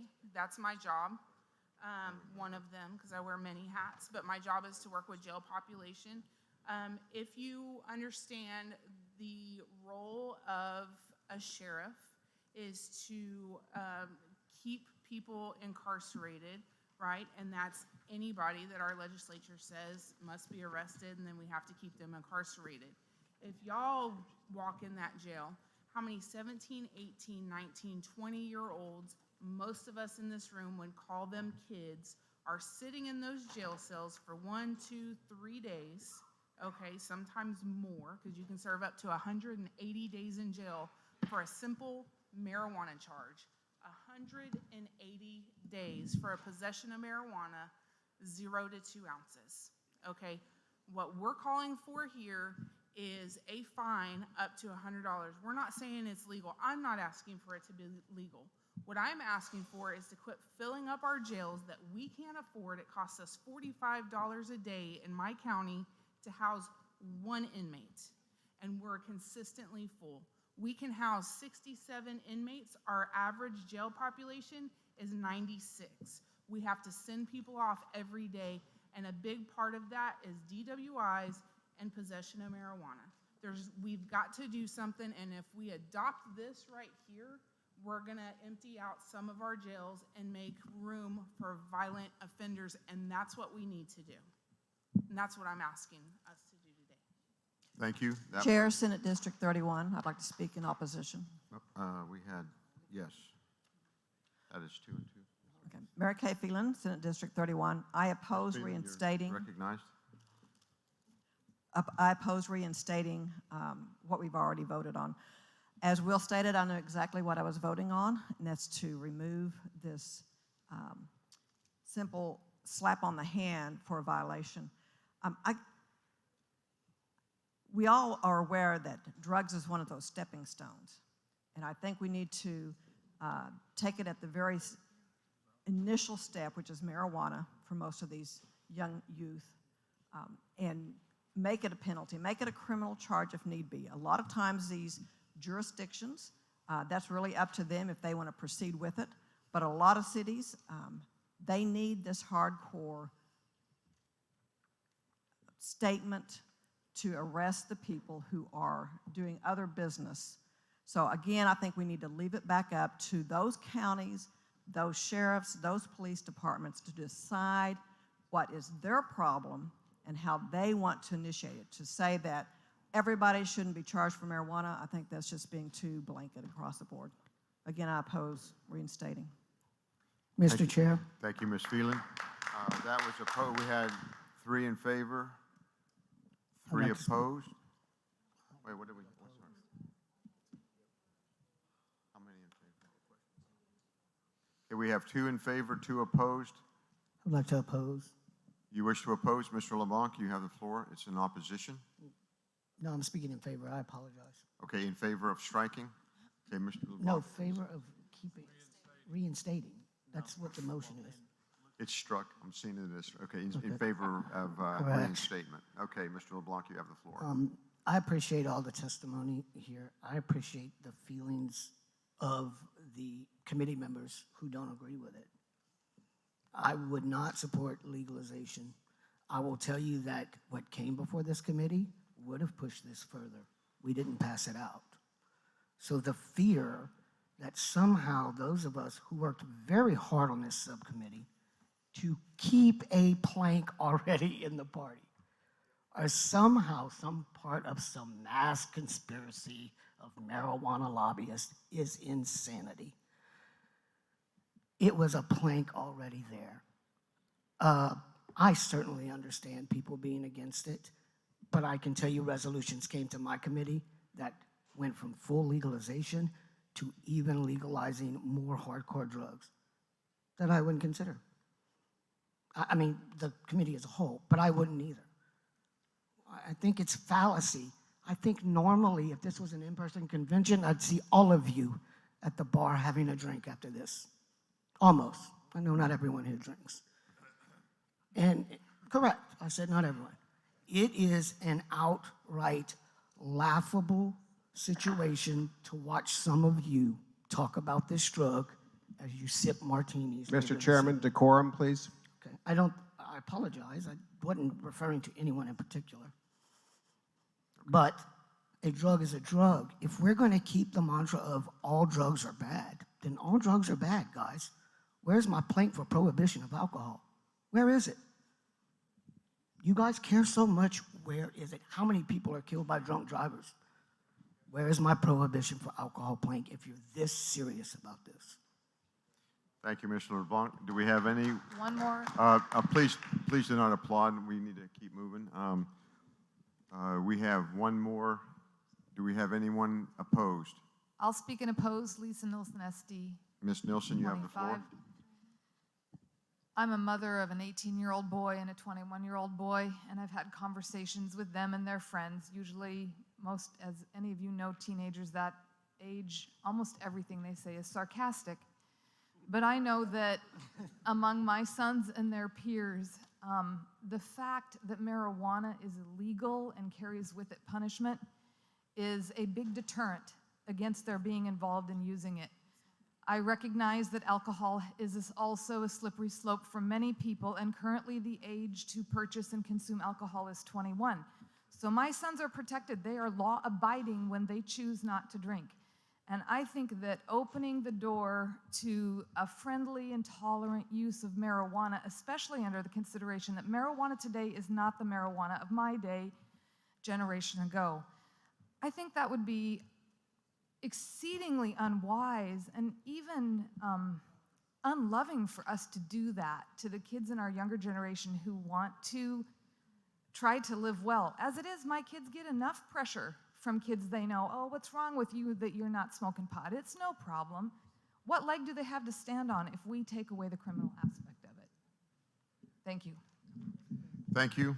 That was 3 in favor, 3 against. We have 2 testimonies for this that we overlooked.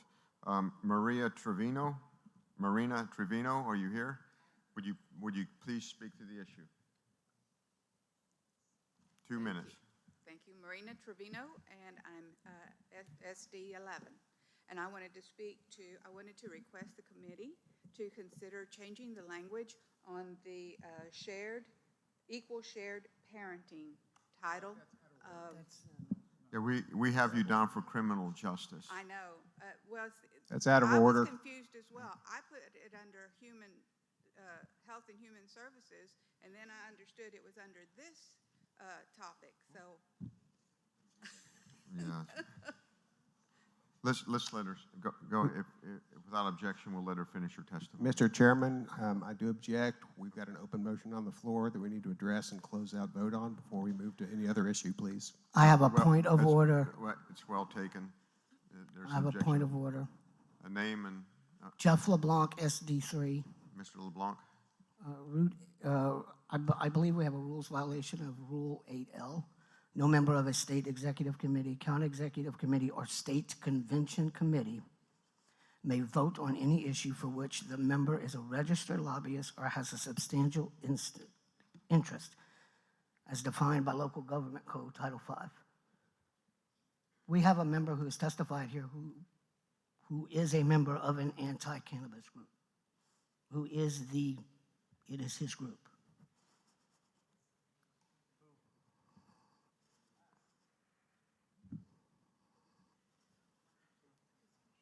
And it is clearly says she is, state convention. her testimony is on. No, sir, I mean there is a committee member here who has testified that clearly violates that rule.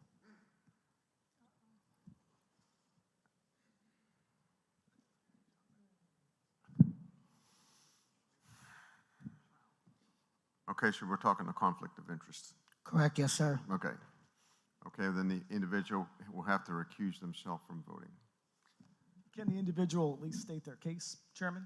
They can. Yeah, I'm not But a paid. I want her to finish her testimony. Oh, I'm sorry. This We comment have- was directed towards me, so I understand. I just want to make sure I have a chance to respond. Okay. Thank you. Mr. Chairman, we were going to finish with our vote Yeah, before we got her we're in the middle testimony. of She the can vote. testify, but just. We're in the middle of the vote. We will call the vote, then if you can finish testifying. All those in favor of reinstating Plank 82, civil penalty, we support the change in the law to make it a civil and not a criminal offense for legal adults only to possess 1 ounce or less of marijuana for personal use, punishable by a fine of up to $100, but without jail time. All those in favor of the reinstatement of this Plank 82? Aye. Opposed, no. Stand up. All those in favor, stand up, count off, and sit down.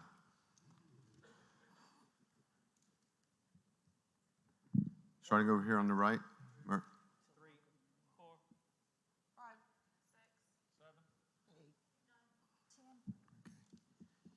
10 in favor. All those opposed, stand up, count off, and sit down. 1, 2, 3, 4, 5, 6, 7, 8, 9, 10, 11, 12. Point of order, there was a criticism made of my vote. It's not going to impact this because I think it's going to pass with a majority.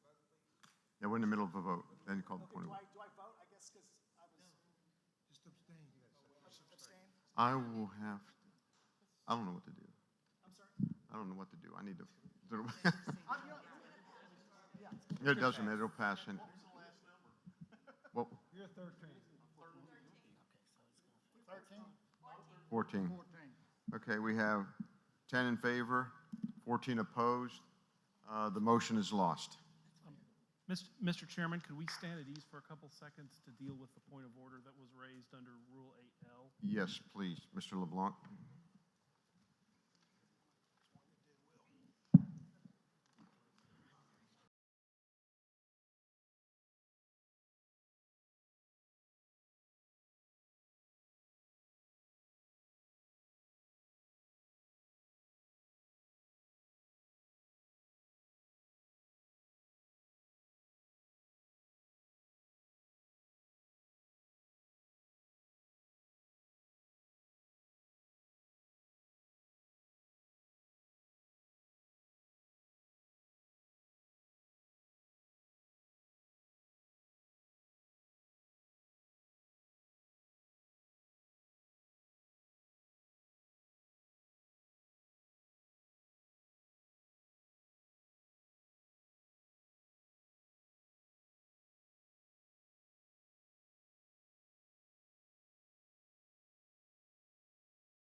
Clear up a point of order, which is still on the table. Mr. Chairman. Decorum, please. Okay, we need to clear up a point of order that was on the table. The point of order was that no member of the Executive Committee, a county executive committee, or state committee may vote on any issue for which a member is a registered lobbyist or has a substantial interest. The point of order, and I will have Mr. Lutz explain it, and then I will rule. Mr. Chairman, I would recommend that you respectfully overrule the point of order that was raised on the grounds that the member in question is neither a registered lobbyist nor has a substantial interest as defined in the local government code. Registered lobbyist is a term that is found in the state statutes and has a very specific definition. Neither of those apply to the member in question. The member in question clarified his status, and for that reason, I would suggest or recommend that you respectfully overrule the point of order that has been made. Okay, hearing the debate on the point of order and revisiting 8L, we override the point of order. Thank you very much. And I appreciate everybody's input on this. I appreciate your professionalism. Shall we proceed?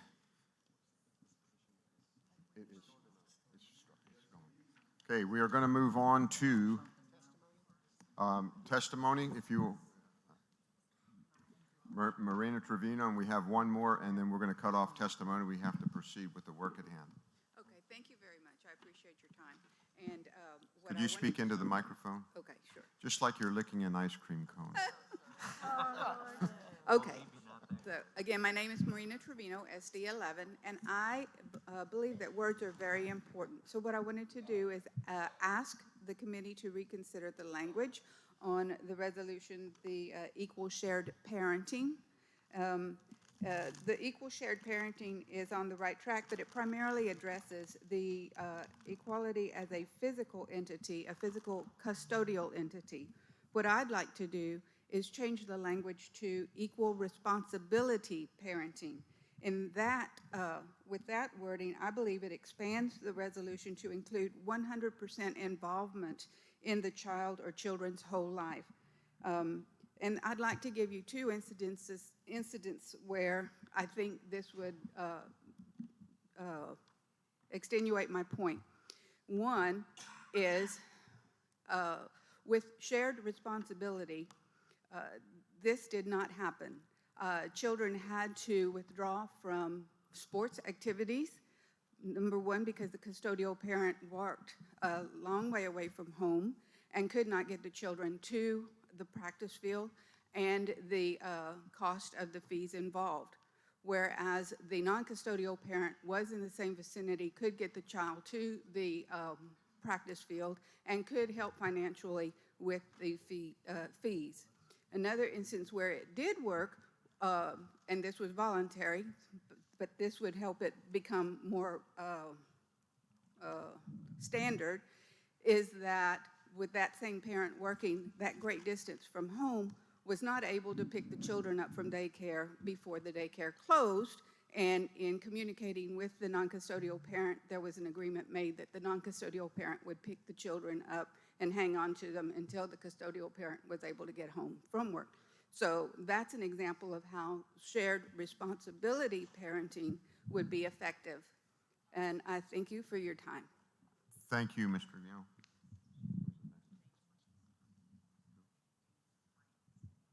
James Rain. Oh, R-A-I-N. James Rain.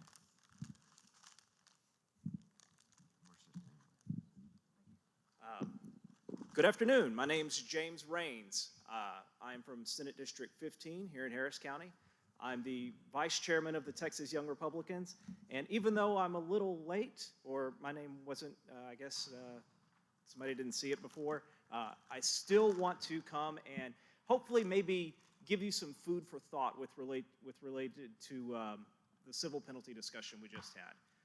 So again, I wish I would have got to speak before. Maybe I could have changed some of your minds. But nonetheless, we're going to vote on this again. This isn't over. So let me start out by saying I come from a law enforcement family. I am not going to stand here and defend any policy that I think is going to put law enforcement under any sort of duress or any sort of danger, or the public for that matter. When Rolando Garcia was kind enough to place me on his SD15 platform committee, we analyzed criminal justice resolutions through two lenses. If we want to adopt a criminal justice reform, we wanted to make sure that A, that it promotes a positive interaction with the police department, and that B, that it reduces the burden put on our police officers. I think that this resolution did that, and I think it's a shame, frankly, that that wasn't really discussed. So I'll just leave it at that. This committee has decided on the issue. Hopefully, whenever it comes to a floor vote, you'll give it some more thought. While I've got a little time, I was given this very shiny, very colorful flyer that some of you may have received. It's got not one but two pictures of Ronald Reagan on it, so it must be very conservative. Unfortunately, whenever I look at the back, I see no citations for any of the claims that are made, which is very puzzling to me because before I... Mr. Rain, your time has expired. Thank you. So please look for the citations. I went to the website to learn more, and unfortunately, they weren't there either. So. Okay, thank you, Mr. Rain. Okay, we had reconsidered the criminal and civil justice. We have reconsidered the two motions for Mr. McConnell. Mr. Chair. Chair, Senate District 31, Mary Kay Phelan. I'd like to introduce a new plank. On criminal and civil justice? Yes. Okay. And I'll bring you this. Okay. It reads, the people of the Texas Republican Party oppose the Texas, this is a hard word, vexatious litigant statute on the basis that it discriminates against pro se litigants and disenfranchises them in violation of Article 1, Section 19 of the Texas State Constitution.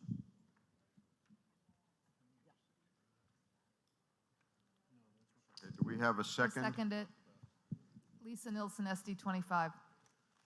Okay, it's properly moved in a second. Ms. Flynn.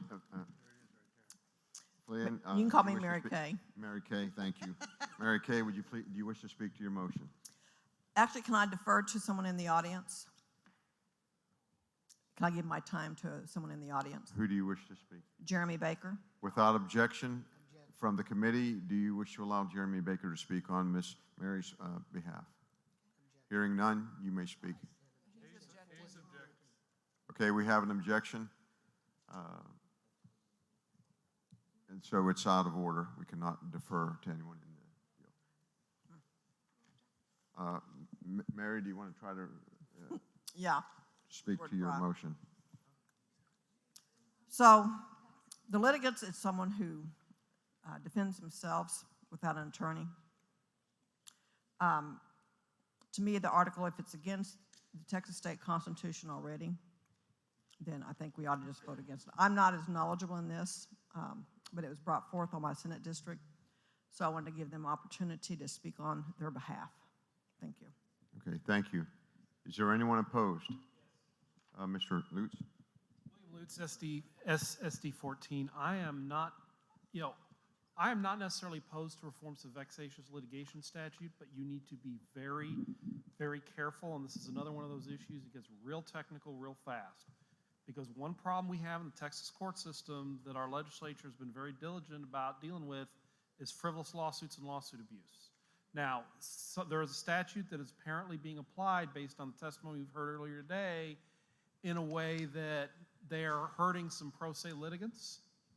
Maybe the legislature does need to take another look at this statute and figure out what is an appropriate penalty if somebody files a frivolous pro se lawsuit.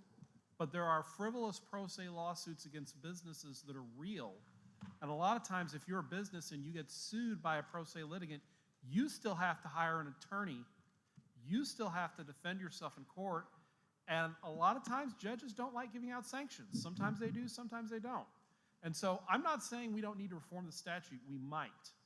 But this is the kind of thing that gets really technical, and I would love to hear what the Texas Civil Justice League says about this, what Texas for Lawsuit Reform says about this, and really have a good discussion with the people who know these issues from a variety of perspectives have to say about this on an issue that is this technical. Thank you, members.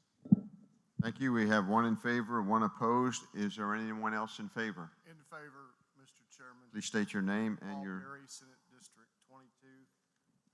As a former magistrate and one that conducted civil and small claims trials as well as misdemeanor criminal trials, there have been some actions that we have taken that are kind of the make work for lawyer provision in minor offenses now. We're keeping plenty of lawyers employed as it is.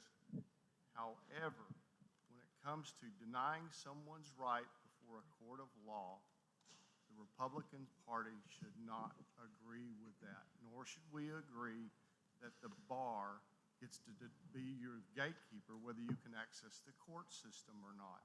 However the legislature wants to weigh in, they can weigh in, but I think we need to give them direction that we don't like this statute that bars the common man or woman from accessing the court system out of fear of being labeled a vexatious litigant.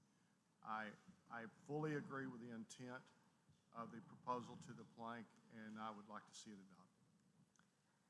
Thank you very much. Do we have anyone else? That Mr. is two Chairman. in favor. And do we have anyone else opposed? Mr. Chairman, Jeff LeBlanc, SD3, speaking against. Mr. LeBlanc speaking against. After the last debate we all had, I just want to be clear. I've generally spoken against most change on everything, and I will on this as well, because this is my committee, and this was a resolution in our committee. And we decided not to take it up. So if I'm going to defend our other actions as a committee, I just do want to defend that as well. We did see this resolution and chose not to act on it. Okay, thank you, Mr. LeBlanc. That was 2 in favor, 2 against. Is there anyone else in favor? Hearing none, are you ready for the vote? All those in favor of passing the plank, the People of Texas Republican Party opposes the Texas Vexatious Litigant Statute on the basis that it discriminates against pro se litigants and disenfranchise them in violation of Article 1, Section 19 of the Texas State Constitution. All those in favor, say aye. Aye. Opposed, no. No. The noes have it. The motion is lost. Now we will proceed to the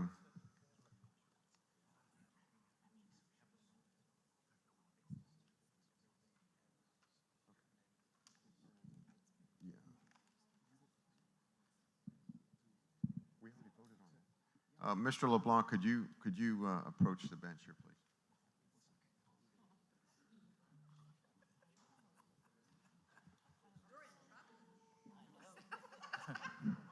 Knock it out and give him 20.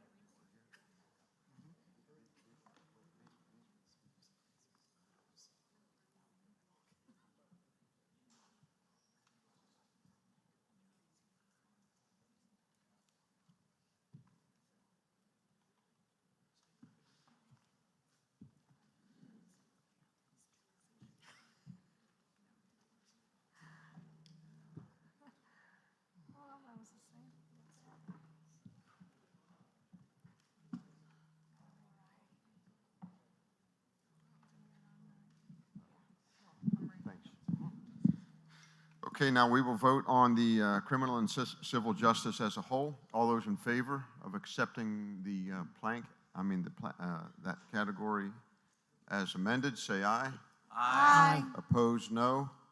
The ayes have it. The motion carries. Now we'll proceed to National Defense and Border Security. Mr. Dunham. Mark Dunham, SD 29.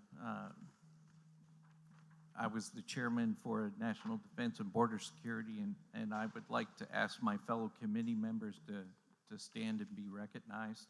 Mary Lynn, Leah, Carl, Stuart, Rolando, and Cindy also as our editor. Thank you very much, Mr. Chairman. They all perform admirably. We work well as a team together. Thank you, folks, for standing. Thank you.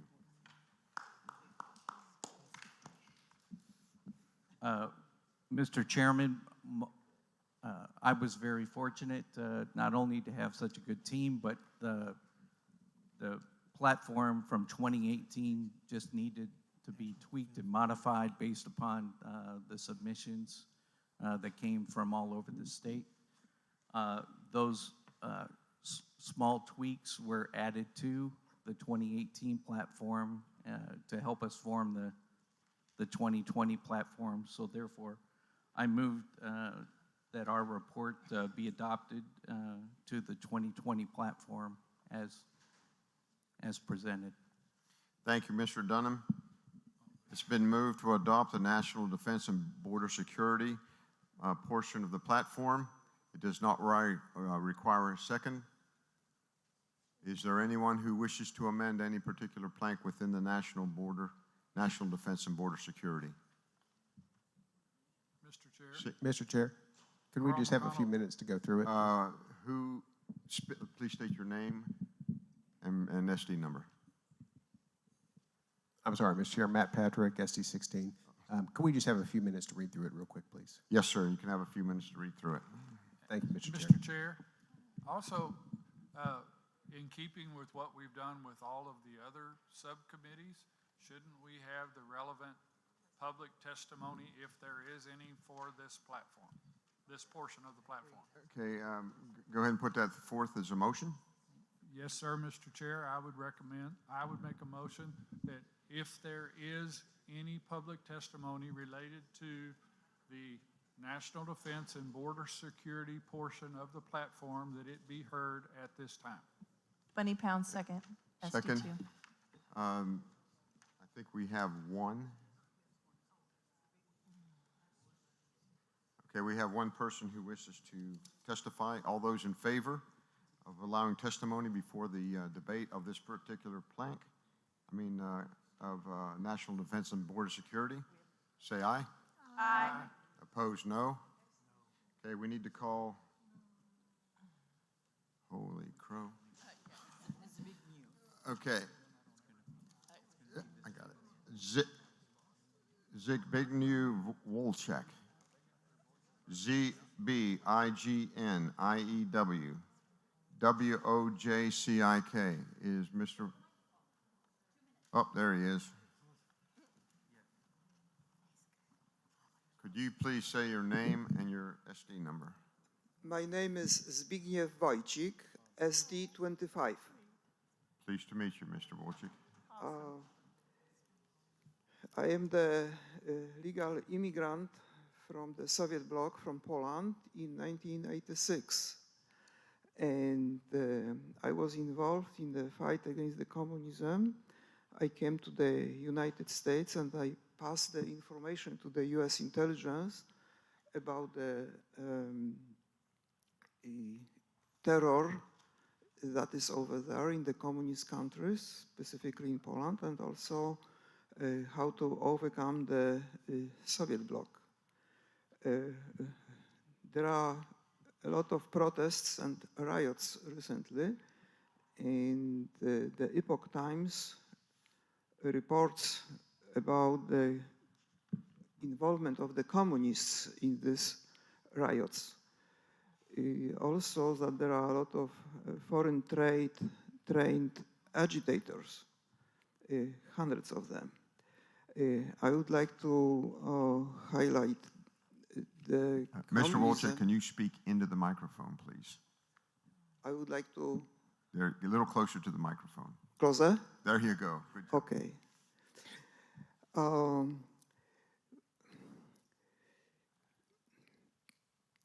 I observed a lot of political activities recently in the United States, and I have found a close match between them and the communist terror that I observed in the Soviet bloc.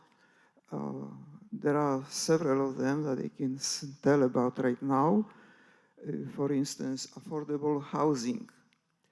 This is nothing else than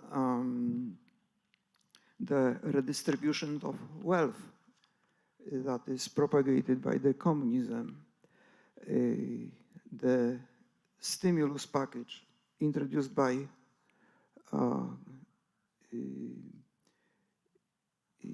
Clinton when the stimulus package was by Obama. Clinton was obviously that affordable housing. There are also a few other things like open borders, false and fabricated accusations.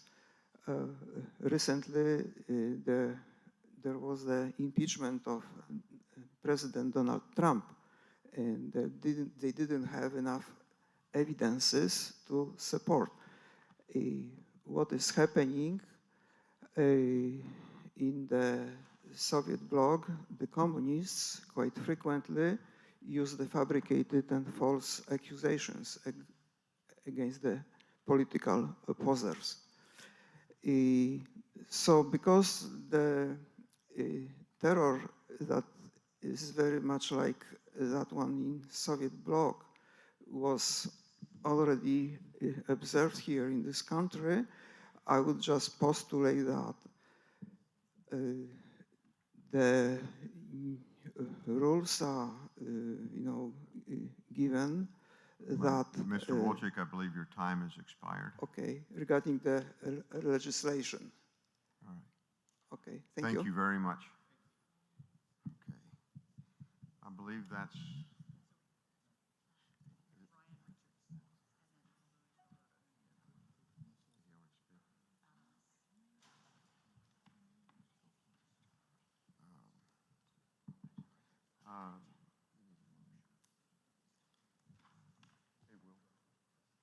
Okay, we have two more testimonies. Louis LaRota. And up after that is who? Ryan Richards. Good afternoon, Mr. Chairman, committee members. I am here to speak on behalf of the War Powers Resolution. I'm from Senate District 15. A little bit about my story. My family comes from a long line of Army and Marine Corps veterans, and I'm profoundly disturbed to see that we are moving towards a policy that conflicts directly with President Trump's agenda to keep America strong. And that is the same reason John Bolton was fired from his staff. The War Powers Resolution protects Texas because Congress, as we know, has not been doing their job. They abdicate their responsibility, and in defiance of the Constitution, we've been operating under an authorization of use of military force for 25 years. Some people have been born during that time and have never known anything but a war. It is time we rein this in, but that is a federal issue. So here at the state level, what we can do is encourage the legislature to use the National Guard only under the authorization of a constitutional war that must be voted on by Congress. Now, if there is an imminent threat, if there is some attack that's going to happen, the president has all the authority to proceed with an attack. But we do not use the National Guard for preemptive strikes. If we ever want to control what's going on in our country, if we want to value the lives and the sacrifices made by the people, my brothers in arms, then we should force Congress to vote for these wars. And here in Texas, we shall not send out the National Guard unless Congress does its job. Thank you very much. Mr. Chair, if I might ask a question of the testifier to clarify, as part of this committee, I don't know that we have had any presentation of a resolution for consideration regarding this. Are you suggesting that there? We were hearing the testimony before the report. Is what we're doing. We're hearing the testimony. I realize before that, the but report. what I'm trying to hear his testimony and reference it within our documents, and I don't see anything related to that. Point of information, may I? I'll get the point. Which platform document? This is for the constitutional war powers. It was stricken in the committee meeting. Okay. Thank you. Thank you. That's all I was trying to find out. Yes, sir. No, we have the War Powers in constitutional issues section, and it was just passed by this entire body. Okay, but that's not part of the national defense and stuff that we're considering right now. I know, but your question is, what was he talking about? And he's told you, and I'm responding to what he said. Can I respond? Okay. There was a War Powers, it's separate from that one. It was specifically saying that the National Guard could not be used in foreign deployments except authorized by Congress. That plank, which was in 2018, was removed in the subcommittee report, and that is the plank that the gentleman is speaking to. Okay, thank you. That's what my question was. Thank you, committee.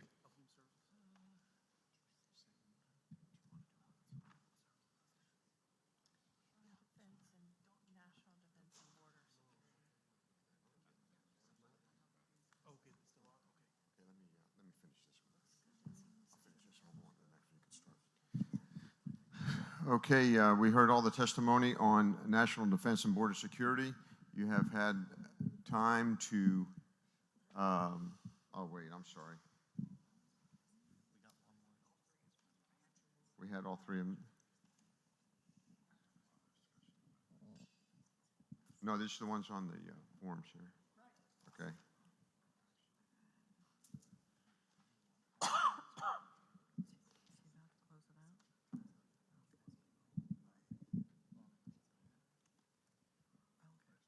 Point of information, do we have additional testimony?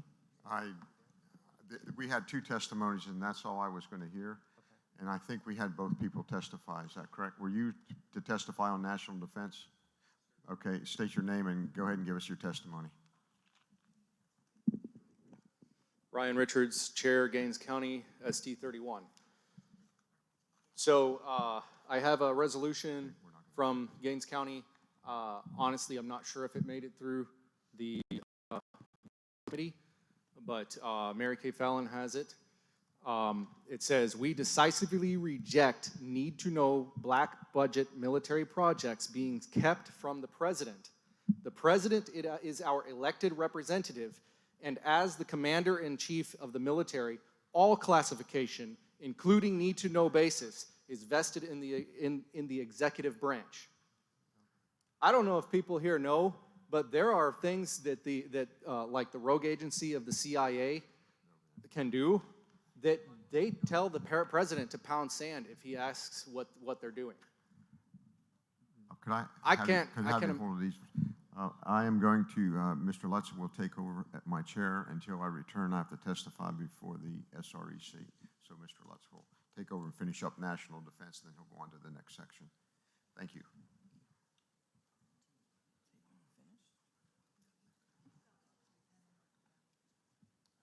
Do I continue?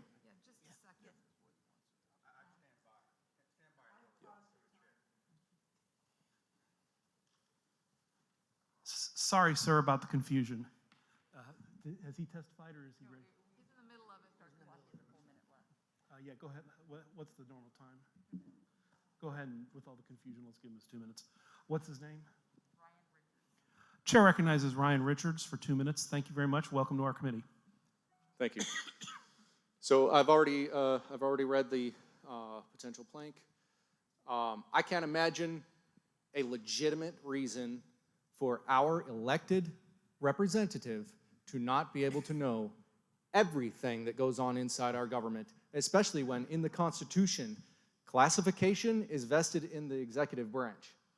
There should be absolutely no part of the government that our president, Donald Trump, cannot walk into and say, give me all the data. What's going on here? But the way it is right now, they can say, you don't have a need to know.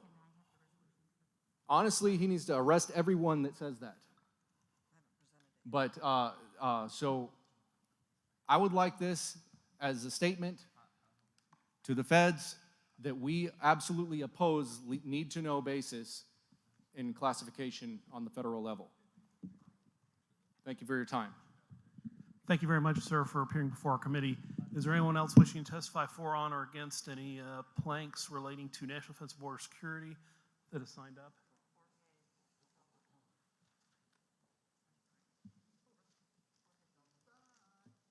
I hear we have a witness sign up from a Jorge Zaldivar.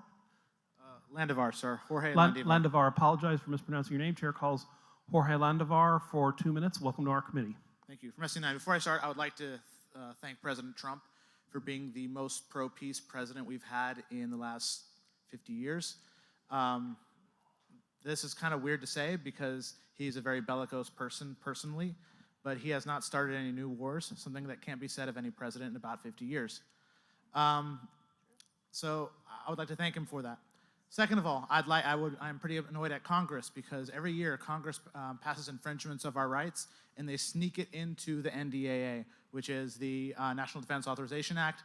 That's the act that keeps the current wars going. It's a little weird, but they know that they need the funding for the military, so they say, hey, if you want to get your military funding, you have to allow us to spy on the citizens. I don't like being spied on, especially by somebody I don't trust, being the federal government. Currently, it's a huge problem. Also, with regards to the federal government, it's not just spying in the federal government. The federal government has started to spy on the politicians. Once that happens, it becomes extremely dangerous. You have the FBI and the CIA and all these other groups spying on politicians, using that information to try to control them. This is a conspiracy theory, so I don't actually endorse this, but you saw Roberts did an about face suddenly. A bunch of people were saying, oh, they must have some information on him. I don't know. But that could actually happen to a politician. We don't want that. Please, please, please. We had an NDAA plank in the past. It was removed. The reason that we want it removed is the funding shouldn't be tied to infringements of our liberties. If you want funding for military, make it just military funding, not a bunch of other things as well. Thank you. Thank you for testifying. Is there anyone else wishing to testify for or on against the National Defense Force security planks? Hearing none, Sorry, public Mr. testimony. Chair. I'm sorry, Mr. Chair. State your You had inquiry. testimony? What? Were you just asking about testimony? I was asking if there was anyone else wishing to speak for, on, or against in public testimony. Thank you for the clarification. Our National Defense Board security planks. Hearing none, public testimony on that section is closed. Mr. Chair, Rolando Garcia, SD 15. Yes, Mr. Garcia, for what purpose do you seek recognition? I would like to propose a new plank in this section. Could you stand at ease for a minute before I recognize that motion? I need to check on a couple things here first. Mr. Dunham, have you, on behalf of the subcommittee, moved adoption of the report? I've already done that, Mr. Chairman. Okay, so there's a motion before this body to move adoption of the report in its entirety. Am I correct? Correct. Thank you. Mr. Garcia, you have an amendment to that motion? Okay, please bring your amendment forward.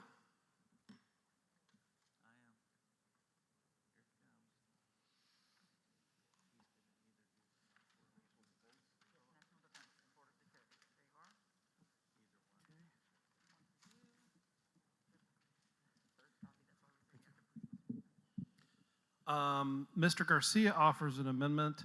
Congress shall not abdicate the war powers to the executive branch.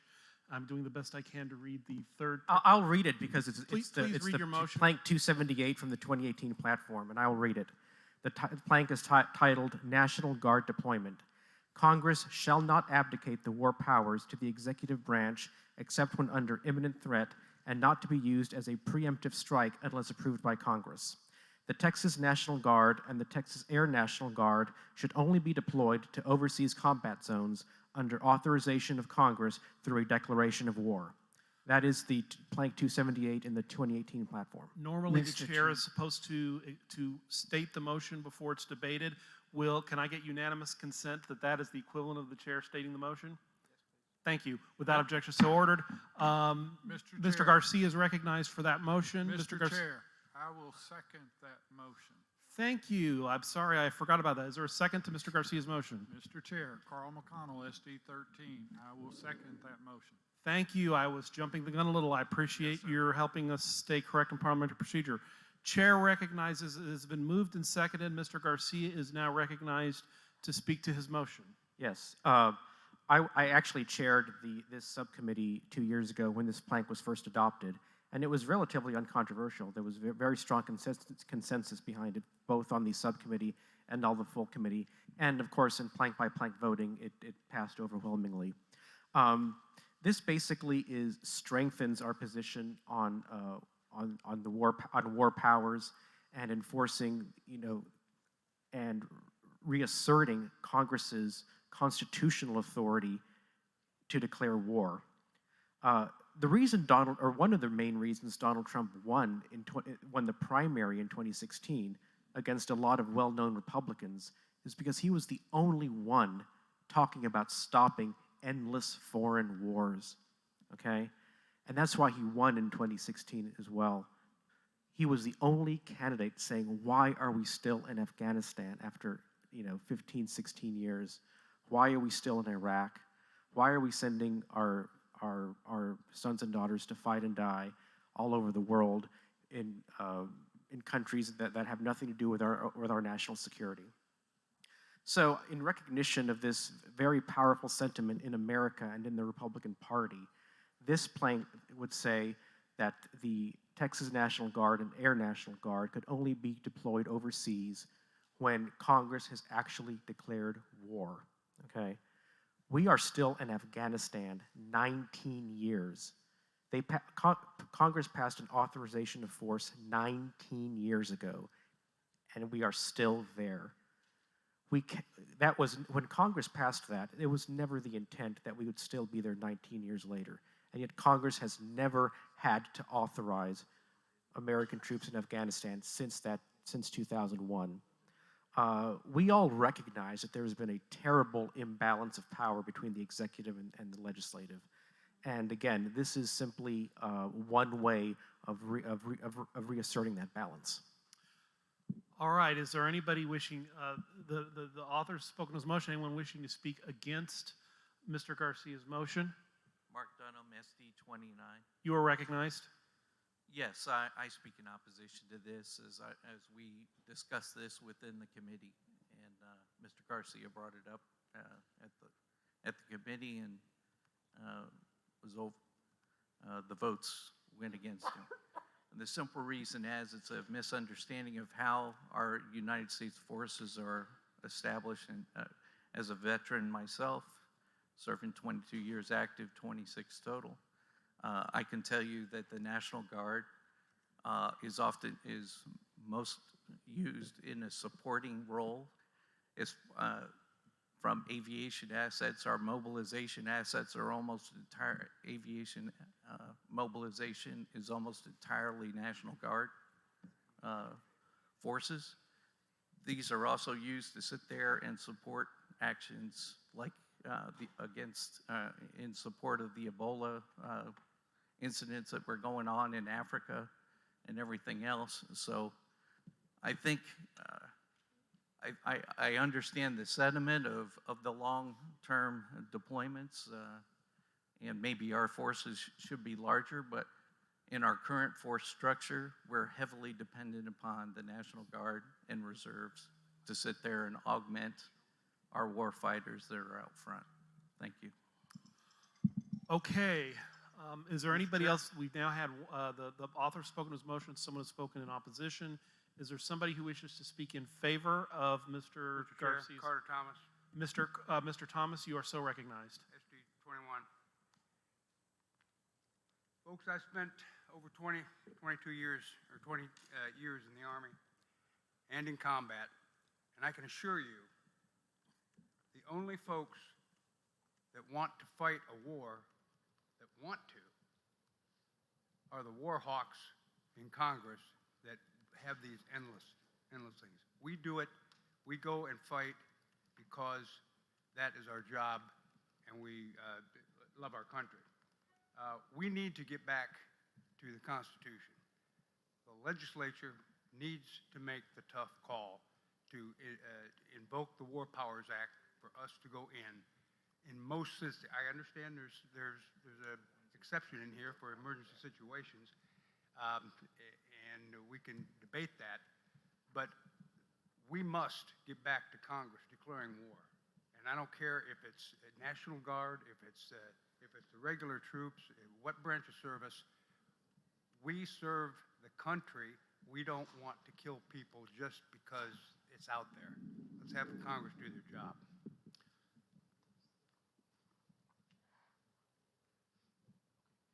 Okay, we've had two speakers in favor, one against. Is there somebody else who would like to seek recognition to speak against Mr. Garcia's motion? No, a member of the committee.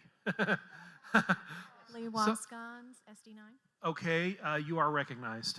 Thank you.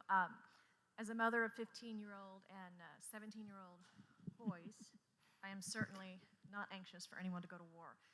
My problem with this resolution, and the reason I voted against it in our subcommittee, is if you specifically look at the language, and I think the words are very important, the first sentence significantly limits, in our opinion, and it was the opinion of the people who voted against it in committee, when you say Congress shall not abdicate the war powers to the executive branch except when under imminent threat and not to be used as a preemptive strike unless approved by Congress. We had a lot of discussion about what is a preemptive strike. If a missile is coming at us and hasn't hit us yet, but we go after them to stop it, are they going to say the president was preemptive and was not able to do that? We just didn't like the language of it.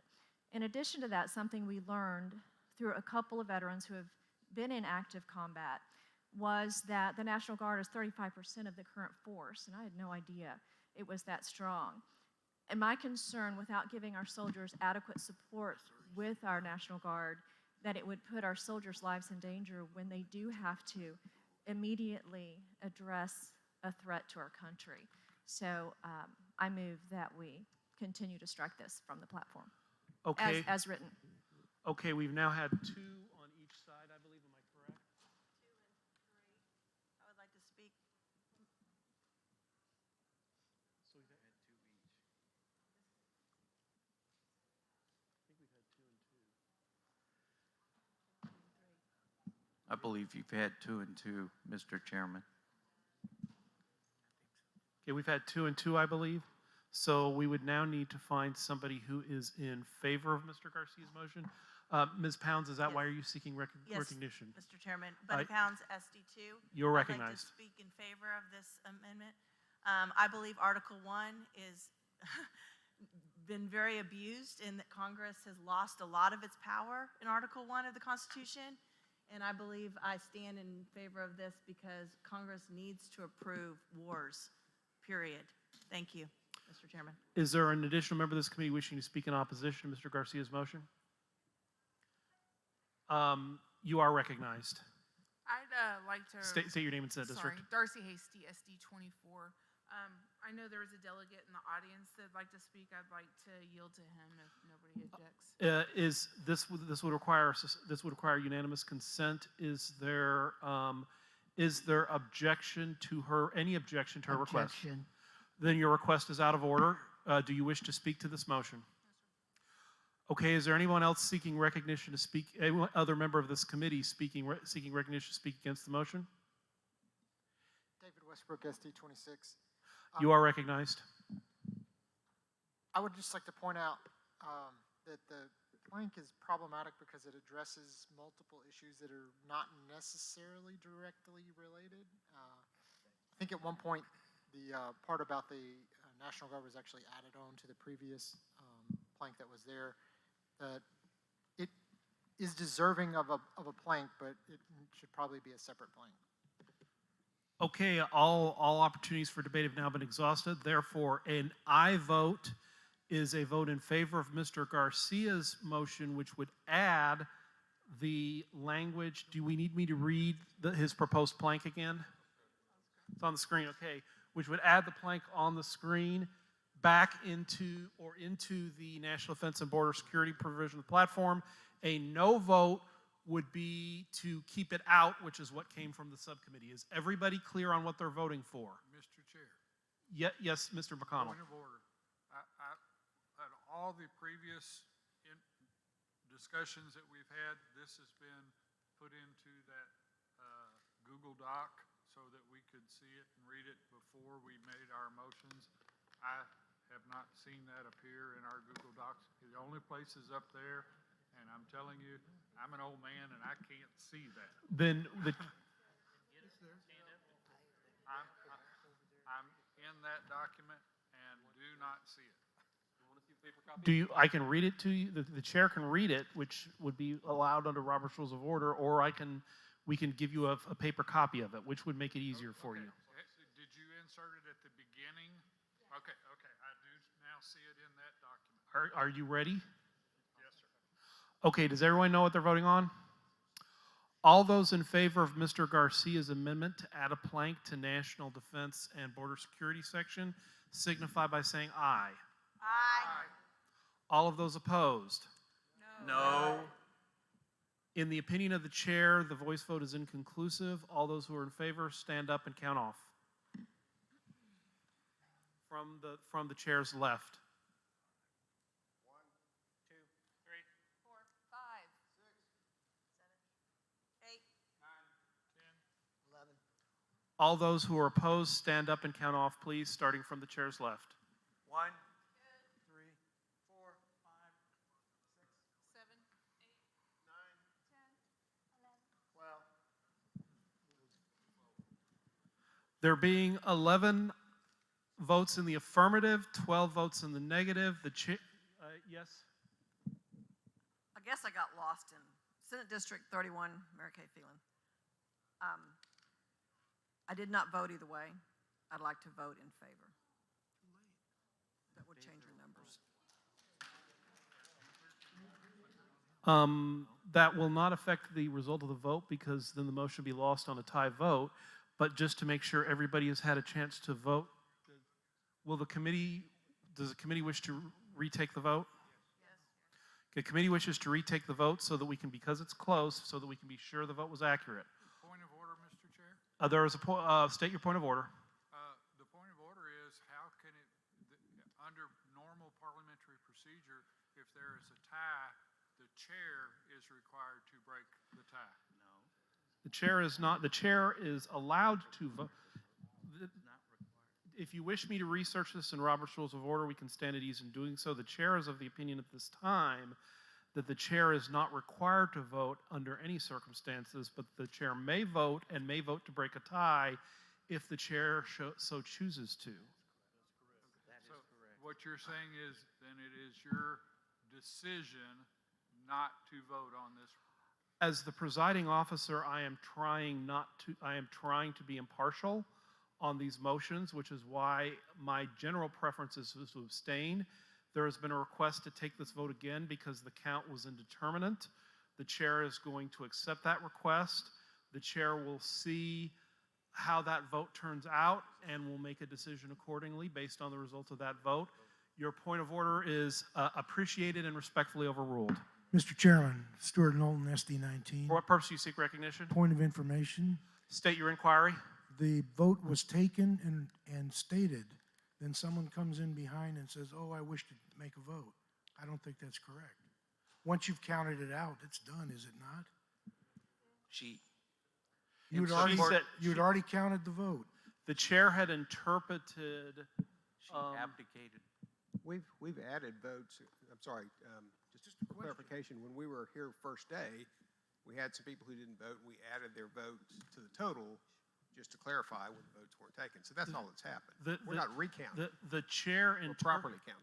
The chair interpreted the member's request as a error in the counting of the vote rather than abstaining and changing her mind after the fact. And that is why the chair indulged her, but the chair does remind members that when a vote is taken, they do need to pay attention and be prepared to stand at the appropriate moment. That is how the chair interpreted that. Therefore, we are going to take the vote so that it is clear that the vote count is accurate and reflects the views of the members of this committee. All those who are in favor of Mr. Garcia's motion to add the plank to the National Defense and Border Security section of our platform, please rise. Okay. Count off.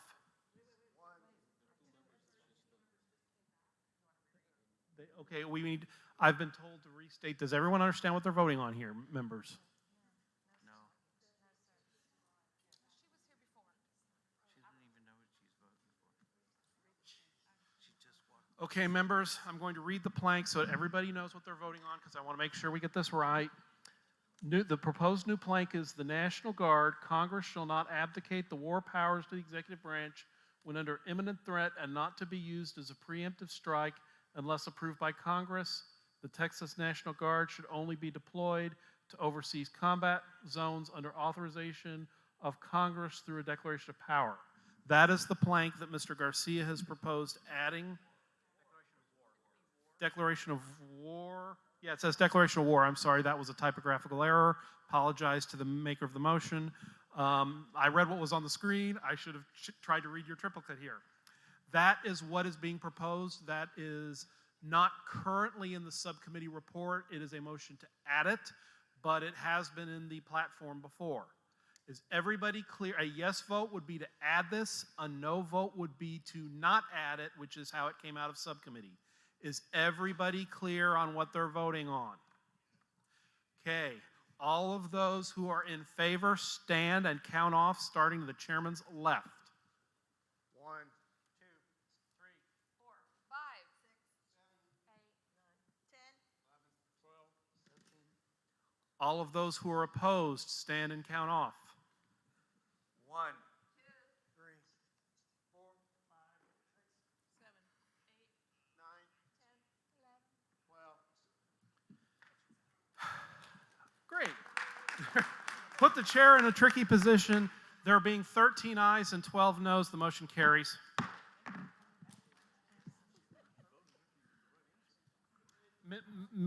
And her vote was recorded, correct? Correct. Okay. Mr. Chairman, do you wish to resume the chair, or do you want me to keep going? I don't know. Are there any further amendments? Does anyone else have any motions to make regarding National Defense and Border Security? Ms. Phelan, Senate District 31, you wish to make a motion?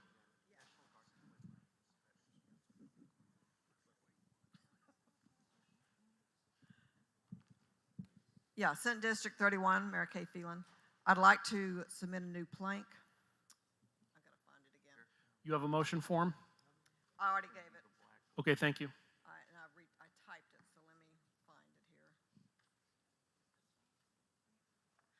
So, we decisively reject need-to-know black budget military projects being kept secret from the president.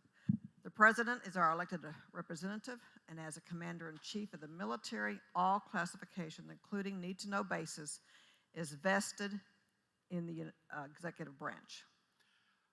Okay, as previously stated, the chair is assuming that that's the equivalent of the chair stating the motion. Is everybody okay?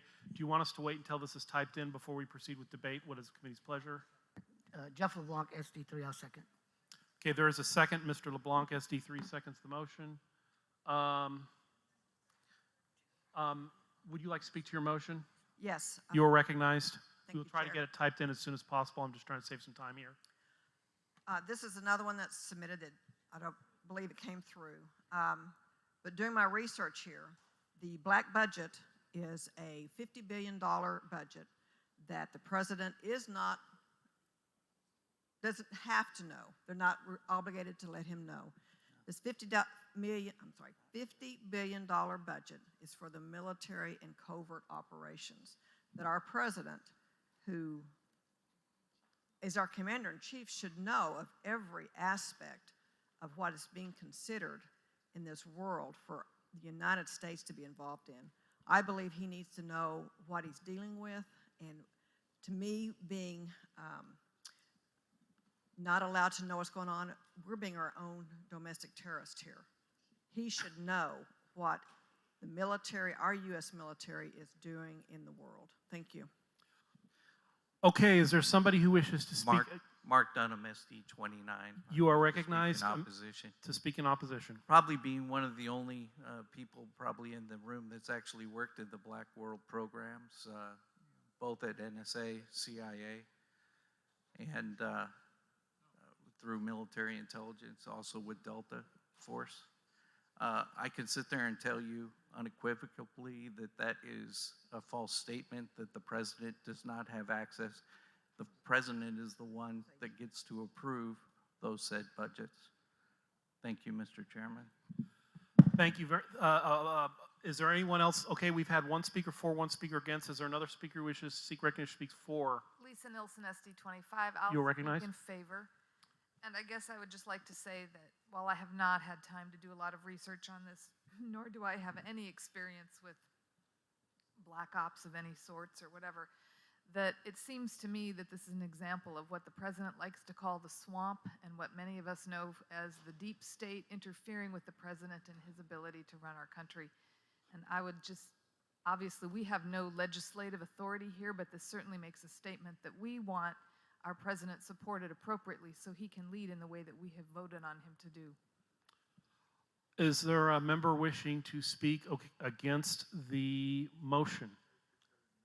Sir, Paul Chabot, Senate District 8. You're recognized. Thank you. I just want to, briefly acknowledge, I think the intent of the bill here, if it were completely factual. Like my colleague over there and my colleague to my left, I served as an intelligence officer with our, as they call them, black spec op units, as an intel officer, and understood the budgetary measures for some of this. And so my only concern is us putting forward a plank or anything else that might not be factually accurate, which would be my reason for voting against it. It's not that I have 100% knowledge that that does or does not happen, but I can't vote with credibility saying it does, which is why I'm expressing my view for a no, just for the saving face for the committee, would be my opinion. Thank you. Thank you, Chair. Is there a member who wishes to speak in favor of the motion? Hearing none. A yes vote would be to add this to the plank, to this section of the platform, the proposed plank, that says, "We decisively reject need-to-know black budget military projects being kept secret from the President. The President is our elected representative and is the Commander-in-Chief of the military. All classification, including need-to-know bases, is vested in the executive branch." All of those who are in favor of adding that to the platform signify by saying aye. Aye. Those opposed? No. In the opinion of the chair, the noes have it. Is there any other amendments that a committee member wishes to do, or motions relating to national defense and border security? Hearing none, is there any debate on the section as amended? All those in favor of adopting the subcommittee report as amended signify by saying aye. Aye. Those opposed, nay. In the opinion of the chair, the ayes have it, and this section is adopted. Thank you very much, members. I now return you to your regularly scheduled chair.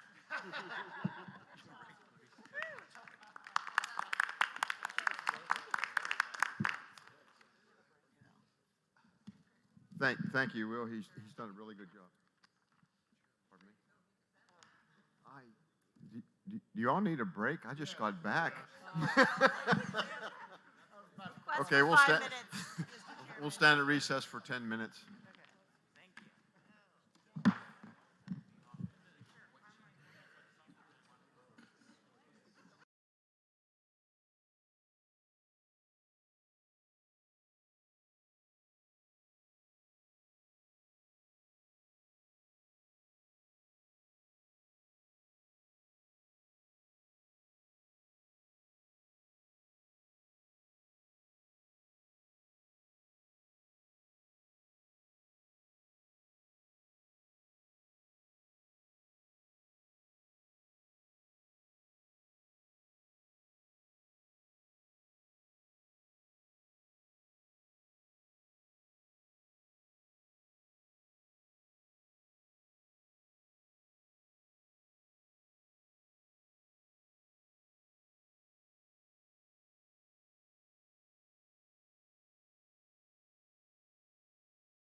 Ready to come back to order?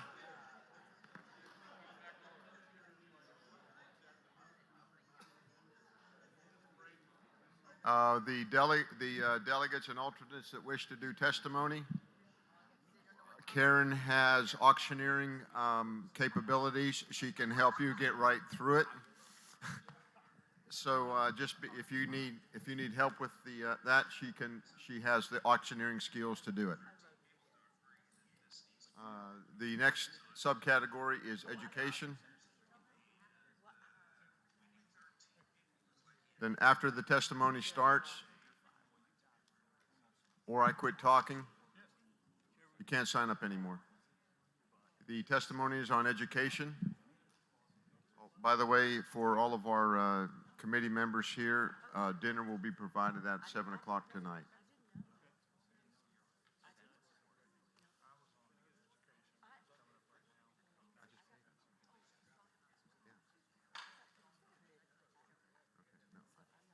You said you didn't want money.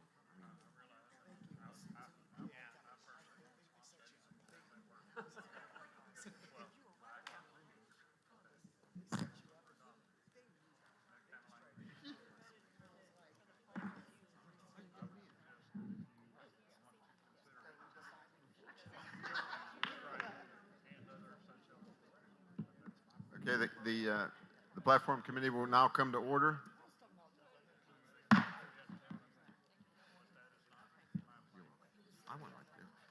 Pastor Broden, would you please speak to your education platform? Pastor Broden, SD 23. I was the chairman of the subcommittee on education, and we had an extraordinary group of talented men and women who were working with us to mull through, process, and to make decisions about what is best for education and how we can represent that to our elected officials. I'll ask that they stand. Marga, Carl,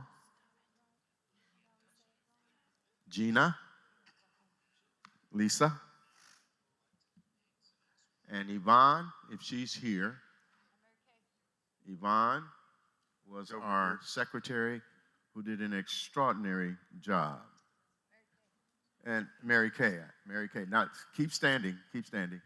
And we'll start with Lisa. Lisa, just tell us what district you're from and anything else you want to tell us about yourself. I'm Lisa Nilsson from SD 25, and this has been a pleasure. A challenge, but a pleasure. Mary.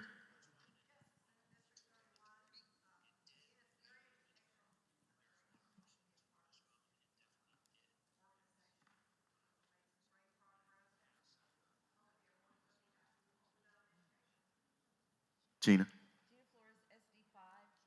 This has been my first time to do this, and it's been very much a learning experience, and I've enjoyed it a lot. I've learned a lot. I'm going to skip Carl and go to Marga. Marga Matthews, SD 6. Enjoyed very, like you said, very educational and well worth it. And then Butch. Enjoyed serving with you. Thank you, Pastor. And finally, Carl. Thank you. I'm Carl McConnell. I'm SD 13. I would just like to say that it was very much an enjoyable experience to work with this committee, and I especially appreciate your leadership, Pastor. Thank you, Carl. That's why I saved him for the last. I move that our work will be accepted as presented. Okay, the education portion of the platform has been moved. It does not need a second because it's coming out of the committee. We will now hear testimony on the education portion of the platform. The first up is Cindy Castilla, Castilla.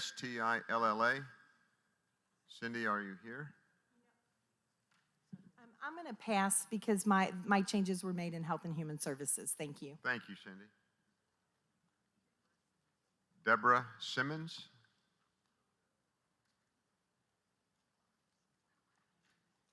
Hello.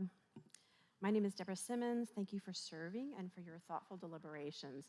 I am a mom activist. I'm currently watching the State Board of Education review process of the health TEKS. There is one edit that I would like to bring to your attention from my long wish list that I appreciate everybody was considering.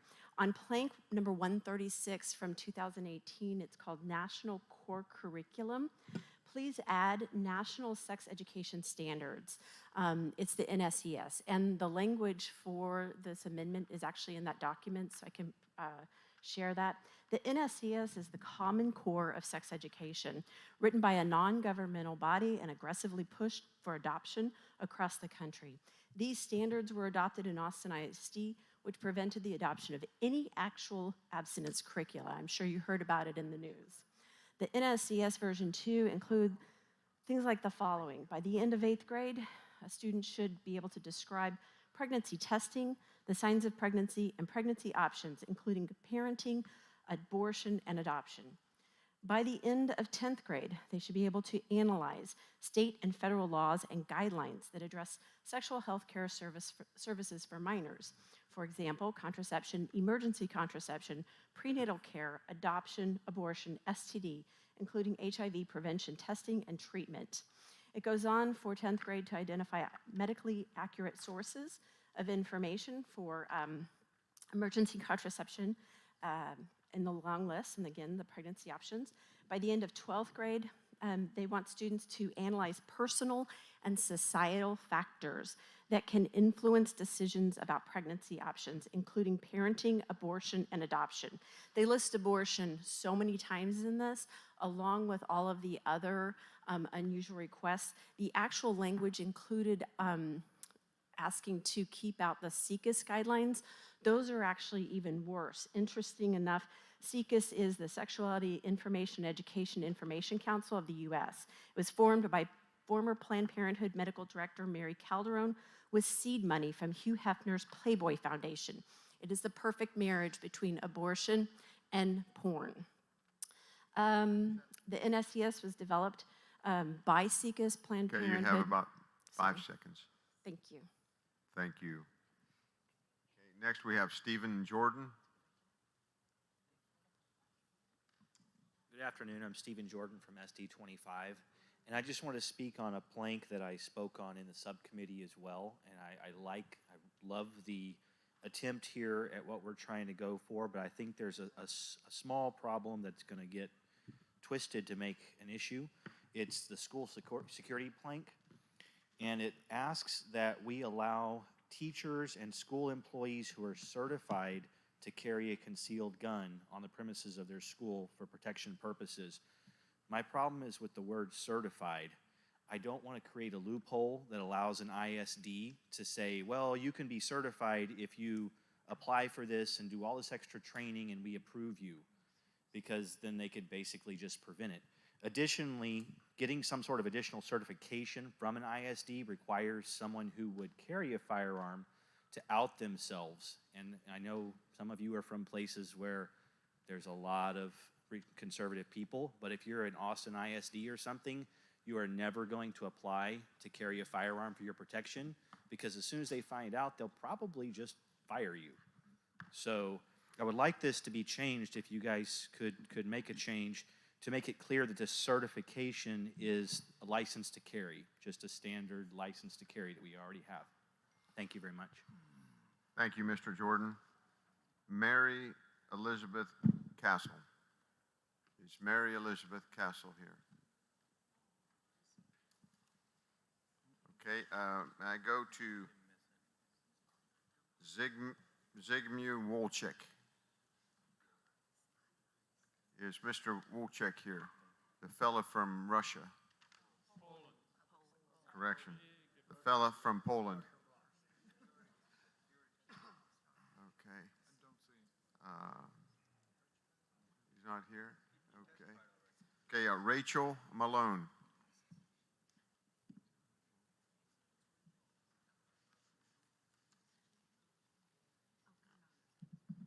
Rachel Malone from SD22 regarding the school security plank that was just addressed. I did send an email to y'all, but I know you've been getting millions of emails, so I won't assume that you saw it. The version proposed is, I believe, much too narrow, more narrow than our gun rights issues in the constitutional issues section, and much more narrow than Texas Republicans believe, and I think that's very important to fix. It states that we only want Texas school teachers and school employees to carry a gun, or to be able to carry a gun, and only on their assigned school. It has long been a position of the Republican Party of Texas that we want to end gun-free zones in schools, that our students, our families, our teachers, our employees, they're safer when regular, ordinary, law-abiding citizens can carry in schools, not just an elite class, for example, not just teachers. And so what I'm asking you to do is two simple changes that I think reflect the heart of the Republican Party, and that is to say the Texas legislature shall pass a statute that allows LTC holders to carry a concealed firearm on the premises of K through 12 schools for security and protection purposes. So I'm expanding it to all LTC holders, which is well within what federal law currently allows in schools. And it's not just on the premises of the school where they're employed. Currently, if I carry my handgun in Walmart and H-E-B on the street right here in front of you in the Texas State Capitol, right in front of the governor and the legislators, that's perfectly legal. If I carry it up to the door of a school, that's perfectly legal. If I step 1 foot through that door, I've now committed a felony. It's already very clear in the constitutional issues section of the platform that we want to end the gun-free zones, and I would encourage you to make sure that the education plank regarding school security lines up with the other issues. Thank you. Thank you, Rachel. And I do have a few copies if anybody would like a copy of what I just spoke. Mr. Chairman, is Mary Elizabeth Castle back in the room? I think you called her a few minutes ago. I have called her a few minutes. Is she here? Okay, do you wish to speak to the assembly? Okay, you're on. Good afternoon. My name is Mary Elizabeth Castle. I'm from SD5. I also happen to be the policy advisor for Texas Values. I thank the committee for all the work that they've done on the education planks. I would add more, a little to the planks. So in regards to the sports issue, I want to make sure that the word biological is mentioned before the term man or woman. And I saw it was in most of the plank, except for one spot. So just to make sure that that word biological is in there for because of the prevalence of that issue and how important the word biological is. Also on the issue of Drag Queen Story Hour, I thank the committee for including that in the obscenity plank. I would also add that on that issue that they add, in addition to not standing for them reading in curriculum on that issue, that also drag queens are not allowed to enter the school buildings, and add that to that plank. And that's all I have for the Education Committee right now, and thank you for the opportunity to speak. Thank you, Mary Elizabeth. Mr. Chairman, could I ask the speaker to tell us where the word is missing in what plank? Could you tell us the plank? The plank has to deal with fair play or fairness in sports. It's a new plank. I believe it's a new plank. It is a new plank. And fairness in sport. It's called Fair Play for Texas Athletes. Biological. I believe it's in front of every man and woman term except for the very last one, woman. Thank you very much. Joe Palmer. Mr. Palmer.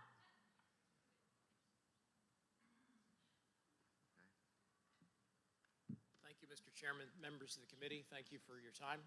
Joe. Take it out. Thank you. Joe Palmer, SD12, member of the Resolutions Committee from ISD, so thank you for your work. The main issue here for me, I was surprised to find out about the resolution that was talked about earlier. LTC holders not being able to carry on school campus. There's one aspect of this that I think should be addressed, and that is that a lot of times our legislators are fearful or intimidated by the school districts in their districts because those districts employ a lot of people. It's how the school districts pass all these bonds in some cases. So to me, that lends evidence why this exists while we can carry in so many other places, as were mentioned, the Capitol and so forth. I think if we have this resolution included in our platform, it will give our Republican legislators a little bit of confidence, a little bit of cover, to let them know that we have their back. If any one of them wanted to file a bill to advance this. We all know that gun-free zones are killing zones. And we all know that people with guns, a good guy with a gun is what is needed whenever something bad begins to happen. I don't carry, but I can tell you if something bad were going to happen, I would want any total stranger around me who is a good guy to have a firearm. Because once they return fire, that changes the entire situation, and it can save lives. The other thing I wanted to offer quickly was, we've all heard of no pass, no play. If you have a place in this section relating to no pass, no play, I believe that school districts that fail standards should not be able to run bonds for stadiums for $80 million and so forth. If there's a place for that, I would really appreciate it. Thank you. Mr. Palmer, thank you. Thank you, sir. Laura Landevar. Is Laura Landevar here?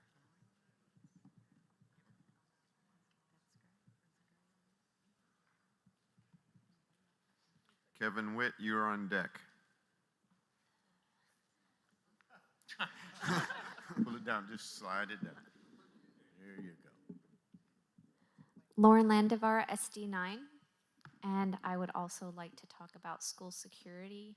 I am fully in favor of having this be for LTC holders as opposed to just teachers or school employees as well. I'm worried that in this current day and age, we do have gun-free zones and that puts our children at risk. As a mother who is adopting, in the process of adopting, my child will be going to a school, and it would make me feel so much more secure if I know that anyone who happens to be on campus who's an LTC holder can protect her, not just if we have a security guard or a teacher who happens to be near her. I think that was pretty much most of the point that I wanted to make, was that I am fully in favor of having this be for LTC holders as opposed to just for teachers and school employees. Thank you. Thank you, Laura. Mr. Witt? Mr. Witt, you have the floor. Hello, my name is Kevin Witt. I'm SD8. I am a delegate, and I am the Assistant Director of Mass Resistance Texas. So we have a problem in Texas with our education. Number one, we have sex education that's called comprehensive sex education, where we are teaching little kids as early as the 3rd grade how to have homosexual sex, how to, have safe sex homosexually and all this. Then we have, not to mention, we have in our education, we have inappropriate content like this book right here, Drag Queen Story Hour. It teaches, a drag queen is a character you create to express your feminine side. These are being shown, being taught in the schools. They have drag queens coming in and reading books like My Princess Boy, Jacob's New Dress, within the school system on our taxpayers' dollar. So this is inappropriate, and we need to make sure in the next legislative session that we get a bill authored to make this type of activity illegal. I have a friend that's from California. She has an 11-year-old daughter. That 11-year-old daughter has always been just the normal 11-year-old child. Whenever she turned 12, she had been exposed to this comprehensive sex education. Now she says that she is non-binary. She's identifying as a non-binary male, and she has got a girlfriend that is really another non-binary male due to this type of sex education. We need to abolish sex education in the school system. Mr. Witt, thank you. Tracy Shannon. And David Pickup is on deck.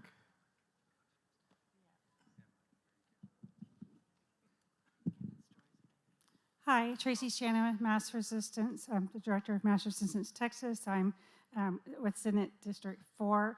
I want to speak against the sex education in Texas schools, as it currently is not mandated in Texas to have sex ed at all. Let's go ahead and ban it. It's just an open door for inappropriate materials. We've got advocacy groups in Texas advocating for comprehensive sex education. Even without permission, we're having very graphic sexual materials being pushed towards our children and through online as well and in the schools, and that shouldn't be happening. Another inappropriate thing in our public schools that needs to be talked about is the inclusion of adult entertainers, drag queens, teaching lessons. They're, first of all, not even certified to teach anything that they have been invited to teach.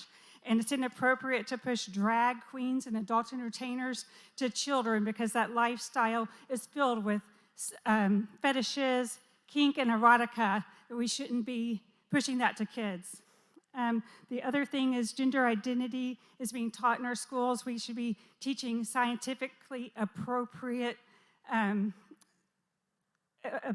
about biological sex. There's only 2 genders, and that's what should be being taught in our schools. As you may or may not know, Mass Resistance, myself, exposed the sex offender drag queens in the drag queen story time in the Houston Public Libraries.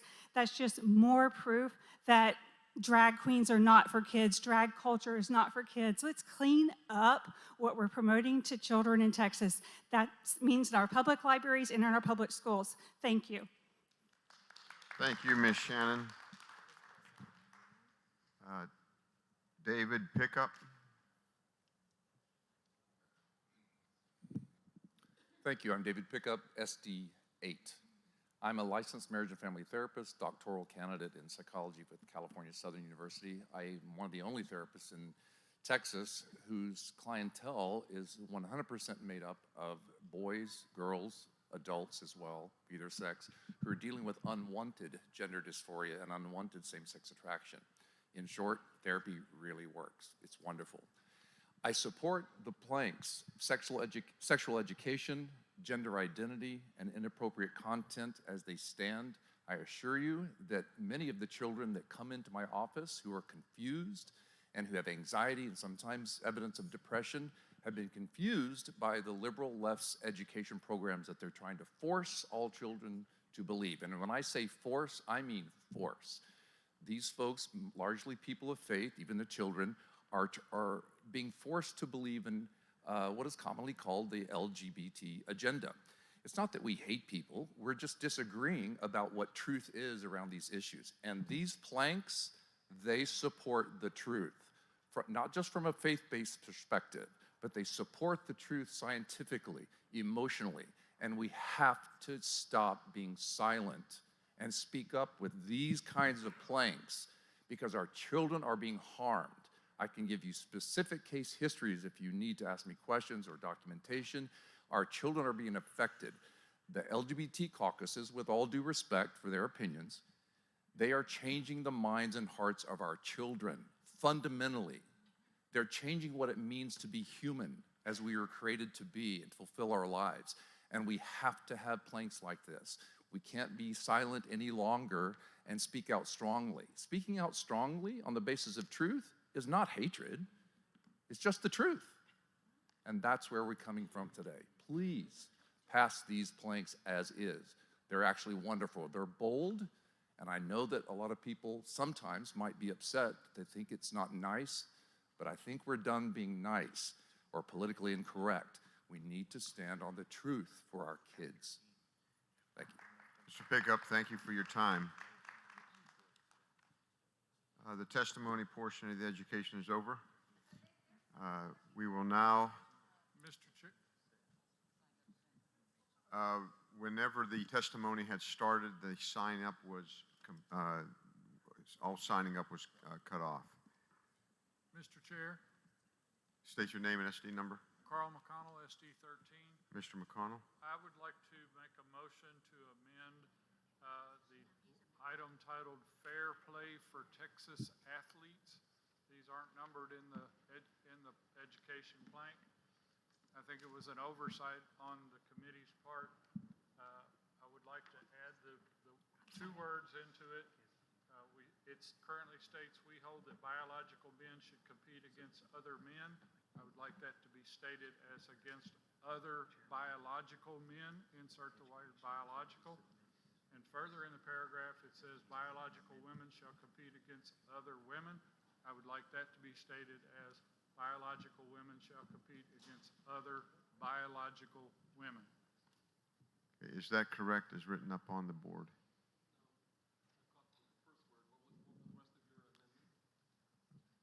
All I'm wanting to do Okay. is insert the word biological before compete against other biological men, and I want to insert the word biological against other women. Make it say other biological women.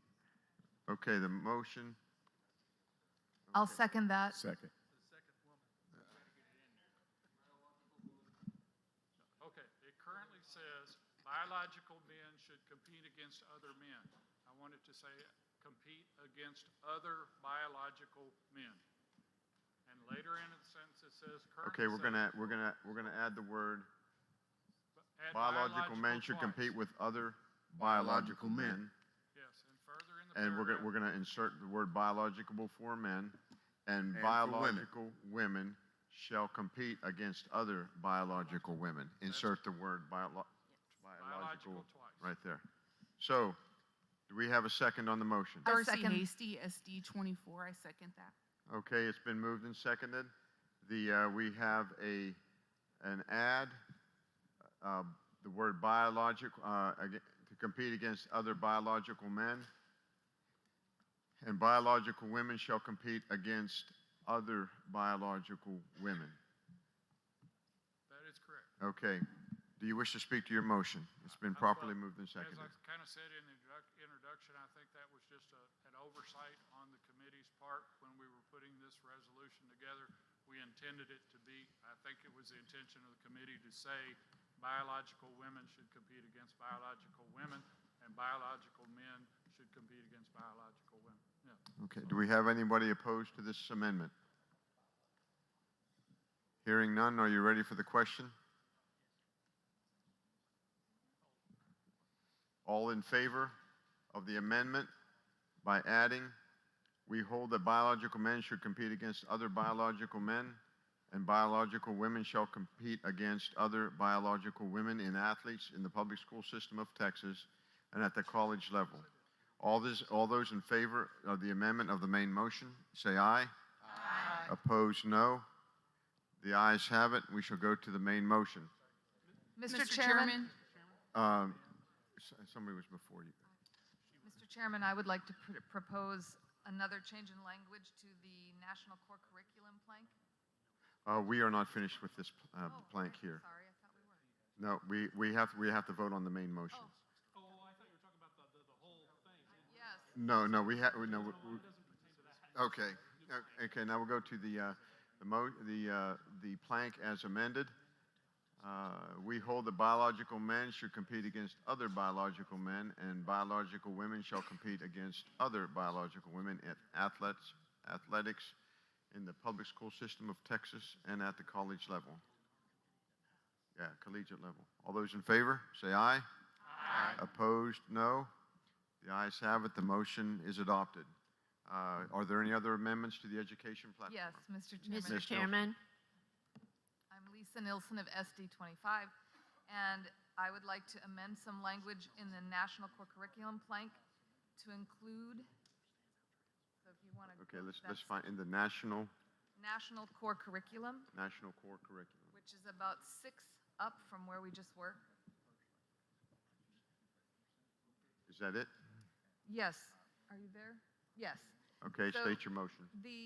I would like to make a motion that we add the words National Sexuality Education Standards and the acronym SICA, SIICAS, into that section that is Okay, in let's, parentheses. let me back up here. Where do you wish to add? So, yes, so if you see on the second line, the section in parentheses that is listing some of these curriculums that we are rejecting, Yes. after it says United Nations inclusions, comma, I would like to insert the words national sexuality, education standards, and this is an acronym, so it's all in caps, SIICAS.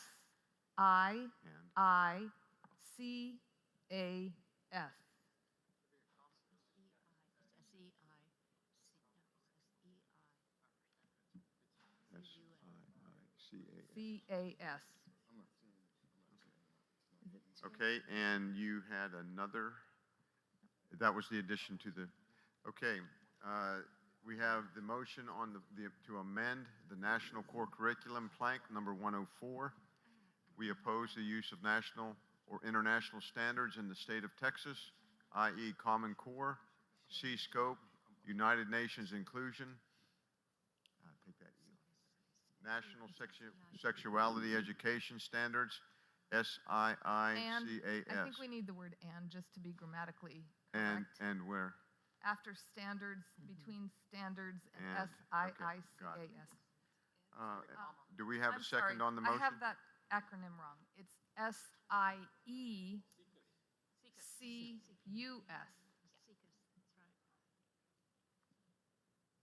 Do we have a second on the amendment? Mr. Chairman? Second. We have a second on the motion. Okay. Go ahead. I was just going to second. You second it? Okay, do you wish to speak to your motion? No, I think that the speaker we had earlier clarified something we didn't fully understand in committee. Okay, is there any opposition to the motion?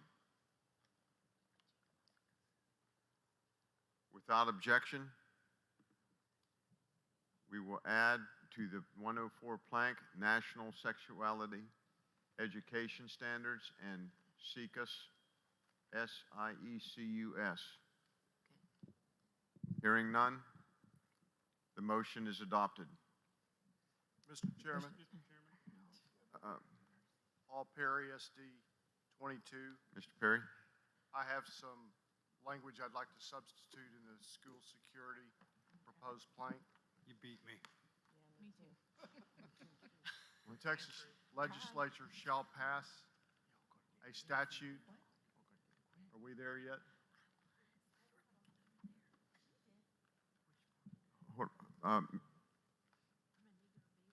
There's a little confusion here. Okay. I'll back off till we're ready. Just give me a second. Yes, sir. Okay, did you find it? Do you have the motion in writing? You have it in writing.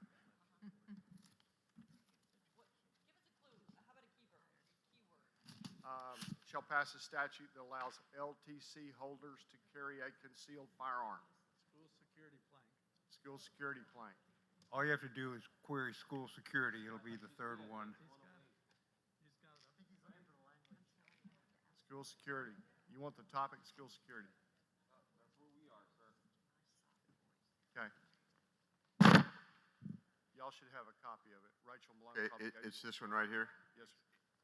Okay, so you want to add the school security plank, the Texas legislature shall pass a statute that allows LTC holders to carry a concealed firearm? That's not it? Yes, That's it? yes. Okay, here it is right here. Okay, it's, the motion has been moved. Is there a second? Mr. Chairman, I'd like to offer a friendly amendment. That's out of order at this time. You can offer it as soon as we get a second. I'll Is there a second? I'll second. You a second? Okay, do you wish to speak to your motion?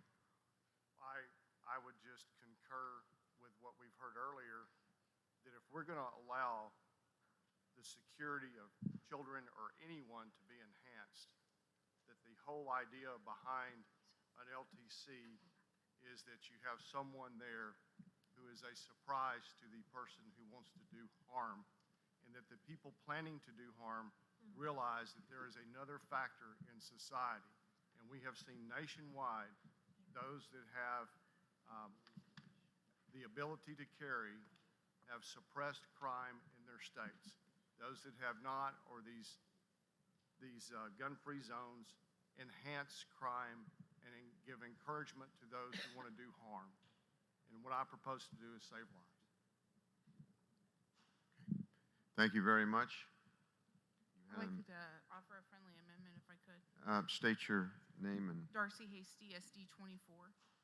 I'd like to strike the word certified from there, as somebody stated, and then that way they don't have to, the teacher doesn't have to get certified, therefore putting something, a target possibly on their back. And then, okay, you can only amend that which was, we don't see the word certified here. You have to look at the amendment on the board. The amendment took certification out.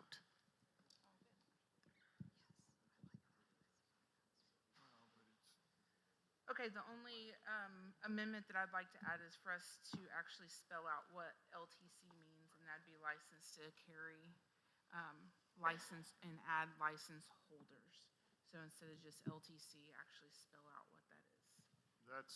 That's acceptable to me, Mr. Chairman. Mr. Okay. Chair, That's a friendly amendment, acceptable, okay?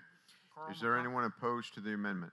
I would like to also further expand on that termination of spelling out license to carry. I'd like to make it specific. You wish to amend the amendment? Yes, sir. I'd like to make it Texas license to carry.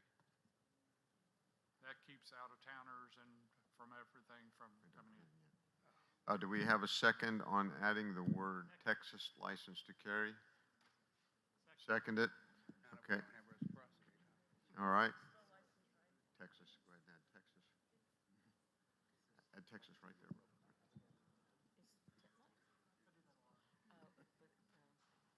Okay, is that correct, Mr. Carl? Yes, yes. I wish to speak against the amendment to the amendment.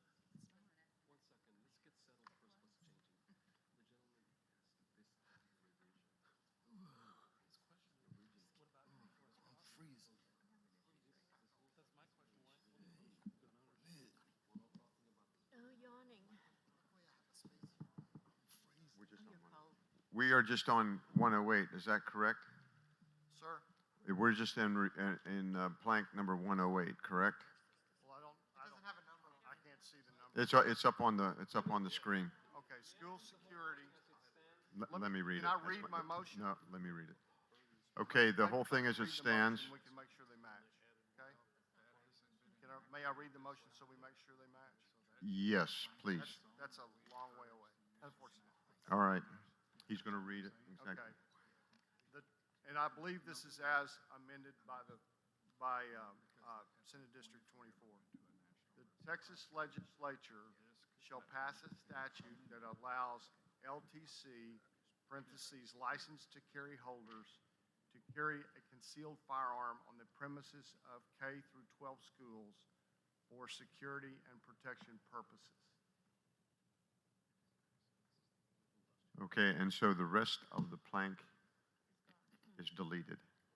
Strike Yes, it. sir. Strike Texas school, strike it. Don't delete it, strike it. There you go. No, Yes, sir. okay. Mr. Chairman, I'd like to offer a friendly amendment.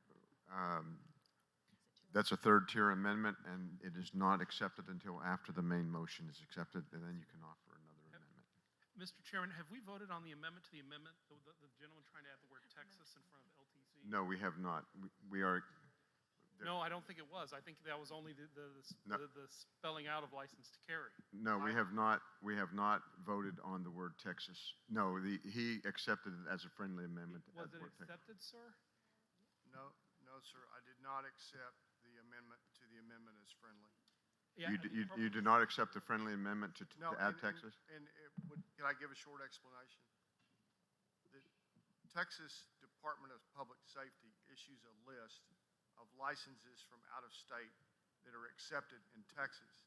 And I have no desire to get between the Texas Department of Public Safety's determination of of what licenses are allowed in the state of Texas, I would rather stick with general practice. Okay. Out of respect, I understand your intentions, sir, but out of respect, I'd rather stick with the normal format because unfortunately my view is we create too many wrinkles in the law and then no one knows what the law is. So Okay, so we had an amendment. We had an amendment to the amendment, and the amendment to the amendment was to add Texas to the front of LTC. The amendment was seconded. Mr. Chair, I am willing to And withdraw so my now we friendly have to go back may and, I offer clarification? As I understood it, the amendment to the amendment was by Ms. Hasty, and that was that we'd use the term LTC, and then in parenthesis, we explain what that is, which is license to carry. Is that correct, ma'am? Yes, sir. okay, I agreed to that. okay, yes. And the term Texas, was I that a offered mistake that on as our part? I offered that as a friendly amendment, and based on his explanation, I will withdraw that friendly amendment. Thank you, Mr. Carl, I appreciate that. Mr. Chairman, Thank you, can sir. I now offer a friendly amendment? Pardon me? It's gone? It's gone. Texas is gone. Okay, so the school security plank as amended, the amendment is to add LTC, license to carry holders to carry a concealed firearm on the premises of K through 12 schools for security and protection purposes, and strike from Texas all the way to the end. All those, is there anybody opposed to this amendment to the Texas legislature? I have Shall a friendly pass. amendment. Tell me when I'm supposed to do Is that. there anyone opposed to this amendment? Okay, hearing none.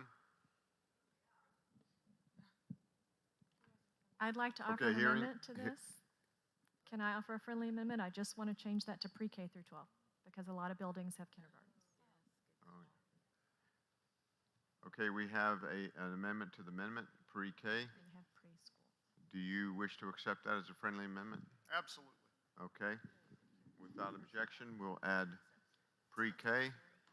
Hearing none, pre-K is added. Now we're going to vote on the amendment, license to carry, holders to carry concealed firearms on the premises of pre-K through 12 schools for security and protection purposes. All those in favor, say aye. Aye. Opposed, no. The ayes have it. No, we're not done yet. Mr. Now Chairman, we're not finished. Now we have to,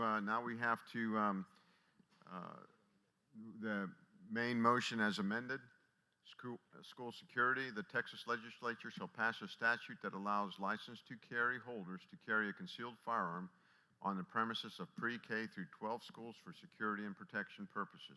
All those in favor of the motion, as amended, say aye.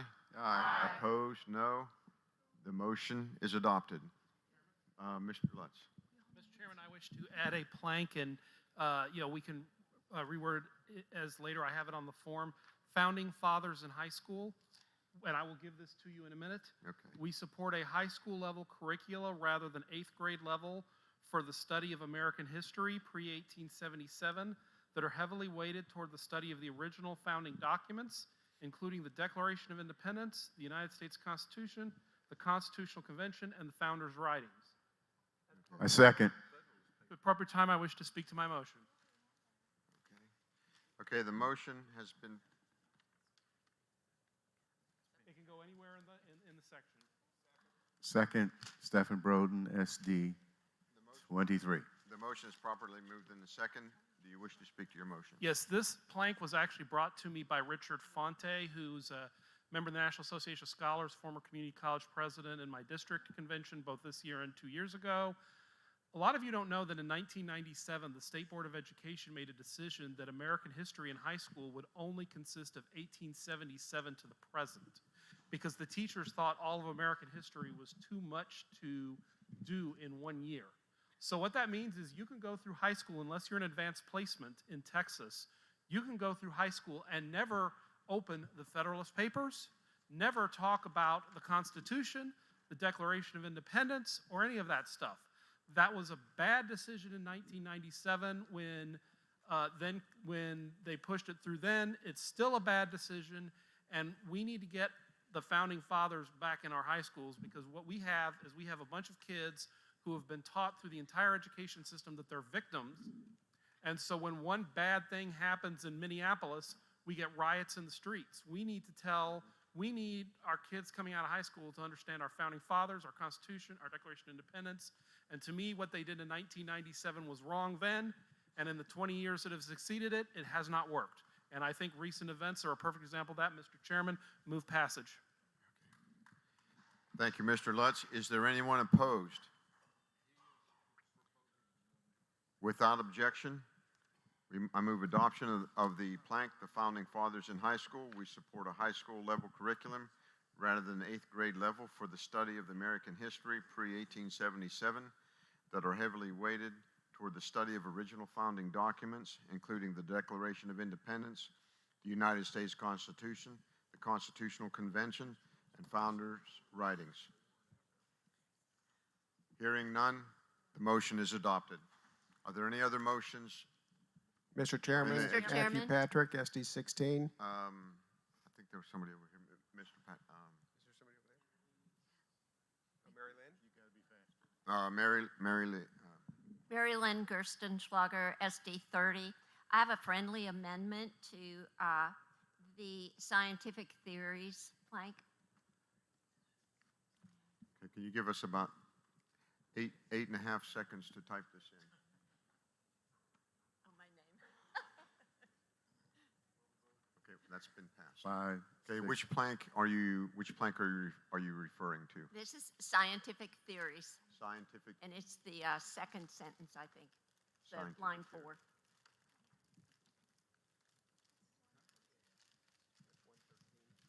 Begins with teachers and students. It's the third sentence. It's the 4th line.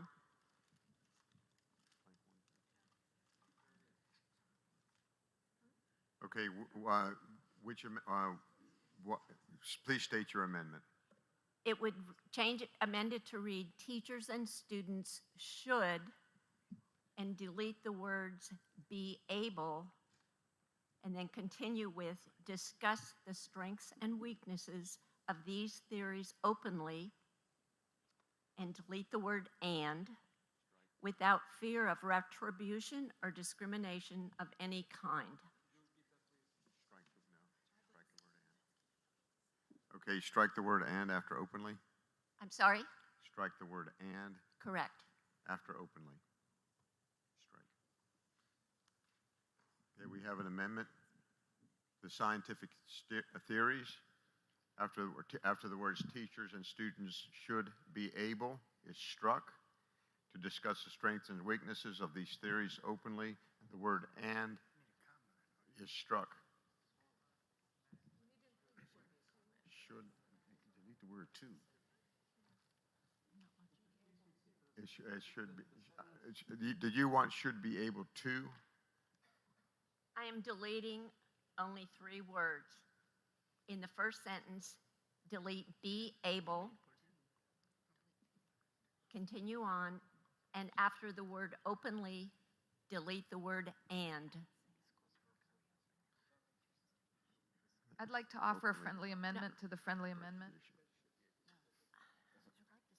Okay. It's not a friendly amendment. Okay, let me read it back to you. Teachers and students should be able to struck, should to discuss the strengths. You need this, do you want to consider striking the word to also? You have teachers and students should discuss the strengths and weaknesses of these theories openly without fear of retribution or discrimination of any kind.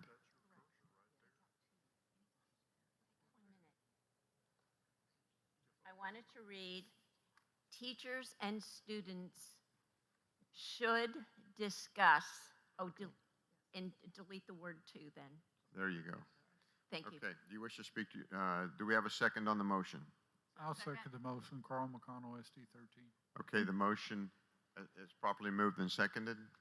May I speak to my You may wish- amendment? You may speak to your amendment. For background, I am the former education liaison and vice president of Texas Eagle Forum. I moved to Austin for 10 sessions and lived in an apartment so I could volunteer daily as a volunteer lobbyist. I've also been to countless State Board of Education meetings and worked on textbook or student Texas Essential Knowledge and Skills. There has been a huge debate over whether or not teachers and students should discuss the strengths and weaknesses of scientific theories. That said, keep in mind that Copernicus was proven right many years later, and after he was vilified for saying that the planets rotated around the sun, but he was proven right. So, to me, this should read, should discuss, not should be able to. They should discuss. The liberals don't want strengths and weaknesses of scientific theories to be taught in the classroom. And if we amend this plank to read should discuss the strengths and weaknesses of scientific theories without fear, then we could ask the legislature to see that this is put into law. Thank you. Mr. Chairman? Thank you. Is there anyone wish to speak against the amendment to the scientific theories? I don't want to argue against, but I would like to offer a friendly amendment, if I could. State your name and SD number. Darcy Hasty, SD 24. Both shoulds, if Mary Lynn would be agreeable, if we could change it to shall, that gives them a directive instead I would agree. I would accept that amendment. Thank you for that correction. Okay, so the amendment is take the word should and change it to shall. In both places. In both These places. shall be taught. Teachers and students shall discuss.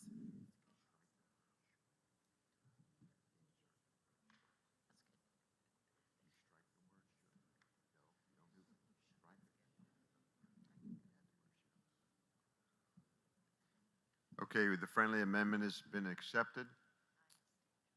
Is there anyone speaking in opposition to the amendment? Hearing none, without Mr. Chair, objection? Mr. Chair, just point of order. He has not, we're going to vote on, there were two shells that we were going to put in, not just one, if I understood correctly. That's correct. So at the beginning of the sentence, it says these should be taught. It should be these shall be taught as well.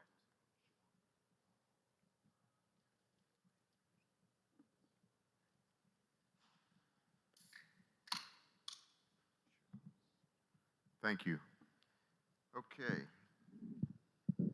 The amendment to the scientific theories reads as follows. We support objective teaching of scientific theories such as life of origins and environmental change. These shall be taught as challengeable scientific theories subject to change as new data is produced. Teachers and students shall discuss the strengths and weaknesses of these theories openly without fear of retribution or discrimination of any kind. Without objection, we shall accept the amendments. Hearing none, the two words shall are inserted, and be able to is struck, and the word and is struck. Now, all those in favor of the plank as amended, we support the object teaching of scientific theories such as life origins and environmental change. These shall be taught as challengeable scientific theories subject to change as new data is produced. Teachers and students shall discuss the strengths and weaknesses of these theories openly without fear of retribution or discrimination of any kind. All those in favor of the motion as amended, say aye. Aye. Opposed, no. No. The motion is adopted. Mr. Chair, State your name and SD number. Carl McConnell, SD 13, and I don't really know what to classify this as, but not this amendment, not this plank, but the previous plank that was inserted. The gentleman said he didn't care where you put it in in the plank. I would like to suggest that it be inserted after the plank that is basic standards. Tell us where you are talking. You were talking this plank, and then No, the plank that the gentleman to your left just inserted, he said he didn't care where we put it. Okay? And I am suggesting that it's a whole new plank. Pardon? Are we talking the whole new? We're talking the whole new plank. The whole new plank, yes, sir. He said he didn't care where we put it. I would like to suggest that we have a plank currently in this list called Basic Standards, which dictates the courses that we currently are requesting be taught, okay? And I would suggest that his plank be inserted after that plank in the platform. Okay, it's I think relevant. that's, okay, we have a Second. motion to put like planks in the same, how do you say it? I'm saying put basic standards, then put his new plank. Yeah, but there's a word for that. We put the Following, planks in the- following. Following. Okay, without objection, we will accept that amendment. Second, Stephen Broden, It's been SD 23. Okay, Mr. Chairman, while he's looking, Matt Patrick, SD 16, isn't this clerical? It doesn't need a vote? Yeah, there's a big paragraph that says the educational systems that focus on basic standards, which includes, and it lists the various curriculum that is recommended.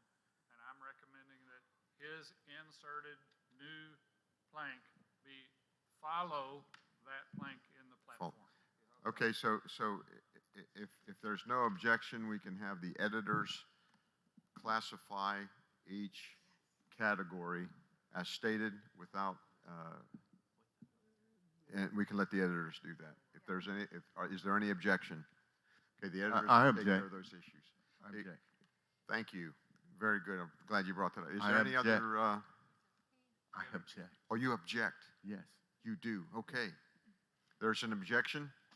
You're Is saying, there any- my objection is that to let the editors do it would be perhaps different from what we're suggesting where it should go. And we are strongly recommending that it follows basic standards. We strongly recommend that. Okay. And so we'd like to see it inserted there so that the editors will see where we originally placed it, so that in their decision-making or in their numbering, it will be numbered following basic standard. That's my objection. And I concur. It's done.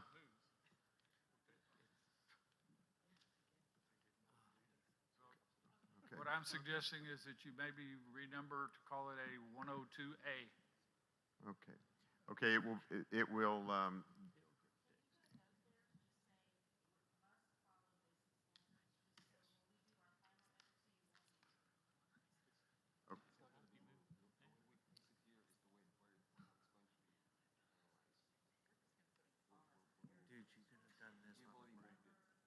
okay. Is it in, okay, wait, there's too much. So we're going to, it's in the proper form as it's stated, in the proper sequence. Yes, sir. Where he has it is currently correct. Okay, we'll leave it there. Okay, are there any other? Mr. Chairman, Matt Patrick, SD 16, I would like to amend a plank, please. Okay, are my editors ready for Mr. Patrick's?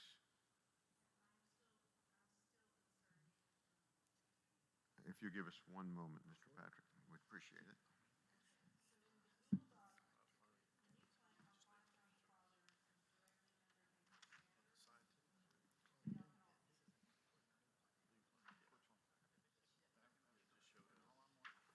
Okay, on Google Docs. On Google Docs. Do you all see it on your computers? Yes. Okay, is that where you like it? Yes. Okay, hearing no objection. It's adopted.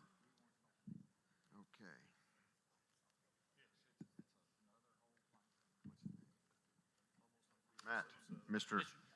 Thank you, Mr. Chairman. Patrick. I'd like to make an amendment to what is showing on my Word document, Plank 120, Healthcare in Public Schools. It originally was on 885. I don't think it is anymore. We've had things move around. Healthcare in Public Schools is the title of the plank.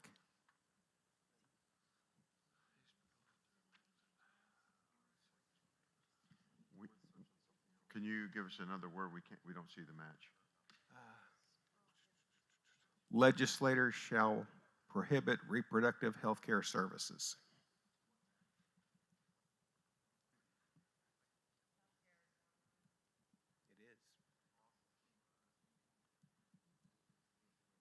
What's the name of the plank? Healthcare in Public Schools is the name of the plank. Right. Okay, it's plank We got it? 114. We have it. Excellent, thank you. I would like to, let me just make sure I've got this right. I would like to add at the end of the plank the following, and I'll give you a written copy of what I've got in just a moment. I'll just read it out for the rest of the committee. We support abolishing the, quote, Texas Child Mental Health Care Consortium, close quote, comma, the, open quote, trauma-informed care policy, close quote, school-based mental health interventions, comma, and other public school programs which serve to expand access to minor children without prior written informed consent by both parents. That's my amendment. May we have copies of that, Mr. please? Mr. Chairman, Do we have a second on the motion? we actually have that in Health and Human Services, that same wording. Yes, sir. Well, plus a few more words. Plus a few more words to it, but we call for the Okay. abolishment of those. Upon reliance of my fellow committee members of that assurance, I will withdraw my motion. Thank you. Mr. Patrick, thank you very Mr. much. Chairman, I've got a friendly amendment. I'll state your name and Jill Glover, SD 12. This is Ms. Glover. back on the Fair Play for Texas Athletes plank. We would like to add a sentence. Just one, yes, right there. I would like to amend to say, in order to protect biological females in sports, any person that has gone through male puberty or is taking testosterone hormones to change their gender may not participate in female-only sports. Okay, it's been moved. Is there a second on the amendment? I second it, Lisa Nilsson, SD 25. Thank you. Is it an add to the end of, do you have it written? Okay, we need the amendments in writing. I have a friendly amendment. I'll acknowledge you in one moment, Pastor Broden.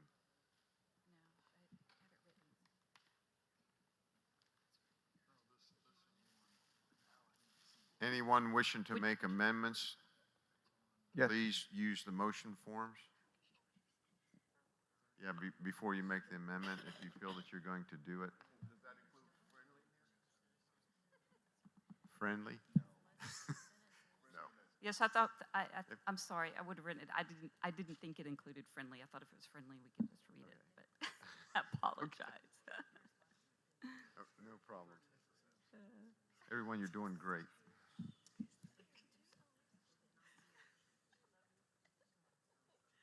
You're adding it to the back of it, correct? We're adding, yes, we're just After adding the- it to the end After of. the word level. After the word level, yes. Okay. Yes. Why don't you, Would you like me to speak to it, or go ahead and speak to it. speak to it? Okay. This just adds a layer of protection for fairness in sports, in that any females who have taken testosterone, or males rather who have taken testosterone, okay, I'm sorry, females who have taken testosterone would not be allowed to participate with other females in sports, as that would provide an unfair advantage. So this is just really making sure that this whole issue provides complete fairness. That makes sense. Is there anyone opposed to the motion? Pastor Broden, SD 23, I'm not opposed, but would like to make a friendly amendment. I'm sorry, Pastor Broden, I didn't. Pastor Broden, would you state your friendly amendment, please?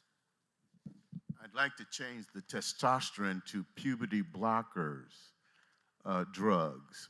Any puberty blocking drugs. I would not accept the friendly amendment because, Pastor Broden, that's a different thing. Oh, okay. Hormones are different from puberty blockers. Okay, but that could be something be used for another moment. Okay, it's been moved and seconded. Is there anyone opposed to the language in order to protect biological females in Mr. Chair? sports? Any person that has gone through male puberty or is taking testosterone? Would you put it? Let me have a copy of that. Do I need to say it again?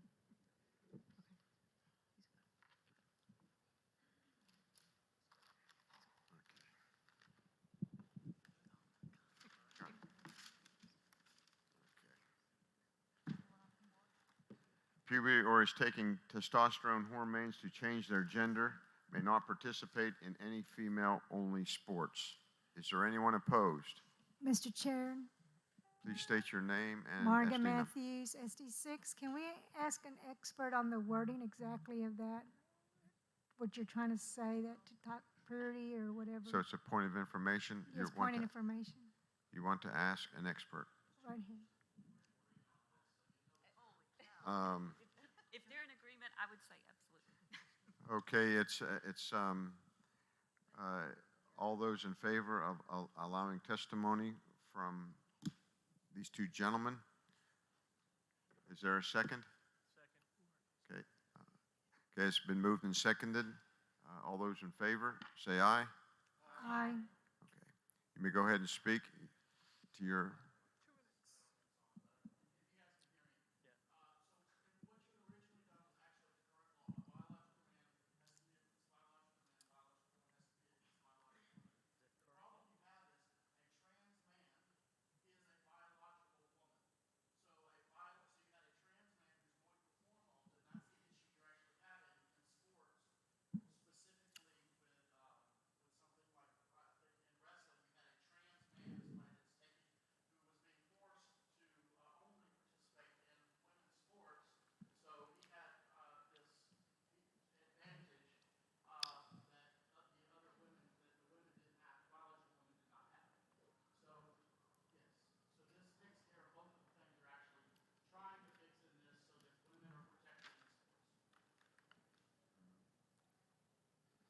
Do you wish to speak to this? Yes.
Thank you very much. So do we have the language correct in this wording?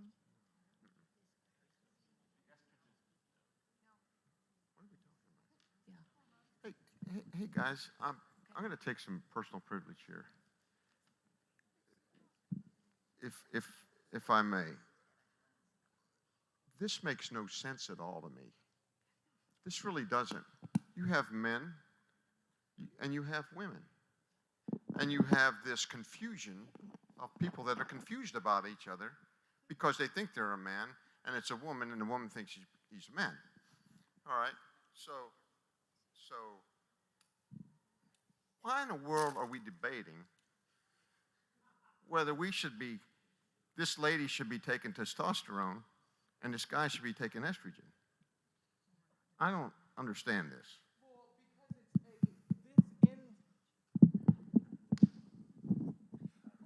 We're living in 2020, not in 1910. And so therefore, since we're living in 2020, this is actually a thing in our society. So in order, as the Republican Party, to protect and to further make legislation to protect biological females, in this case, there is a reason. I mean, I didn't think sex was an issue here. what do you mean? What's This is not, we're not talking about, we're talking about gender identity. That's a different thing that I will just go ahead and say it. The older generation probably does not understand that the younger generation that's coming up, they think gender identity is what's between your ears, not what's between your legs. And that's just the world we live in today. Okay. So I realize that you may not understand it, but it is a thing. You are going to have, I mean, if a baby comes out a girl. For reference, it's a Mark still girl. uses a flip phone.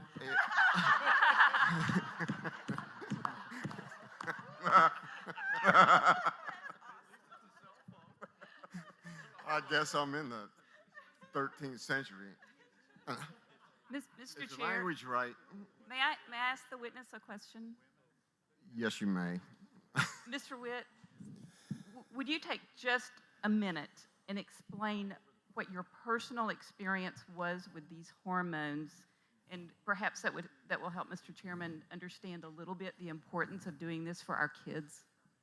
So I was born a male, and Okay, we got that established. we've got that established. Good. So just follow with me here. When I was 15, I came out of the closet as homosexual and then identified as a female, began living as a female at 18, and lived as a female until just 6 years ago. And I am 41. So I lived my life as a transgender. So I'm sure you're confused at this point. So I lived for 20 years that way. So I did take hormones in order to permanently feminize my body so that I could grow breasts and do all those things that I wanted to do because I thought I was a woman.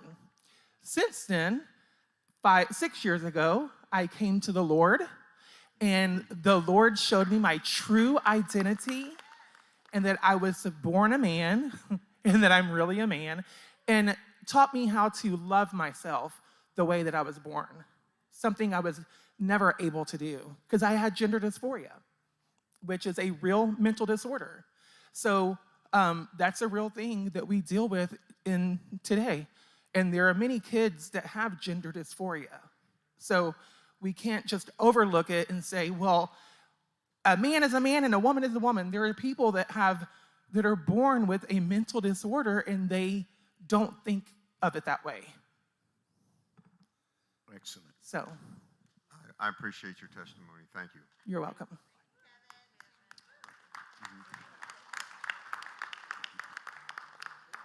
Point of order. Name and SD number. Pastor Broden, SD 23. Pastor Broden. For the sake of time, can we get back to reviewing the planks in education, please? Absolutely. Okay. The amendment is as follows. In order to protect biological females in sports, any person that has gone through male puberty or is taking testosterone hormones to change their gender may not participate in female-only sports. All those in favor of the amendment say aye. Aye. Opposed, no. The ayes have it. Mr. Chair, point of order, this is to be inserted at the end At- of the Yeah, the plank that's up. you're talking point of information? Yes, it's going to be at the information, end of the plank. Yes. So, the plank as amended.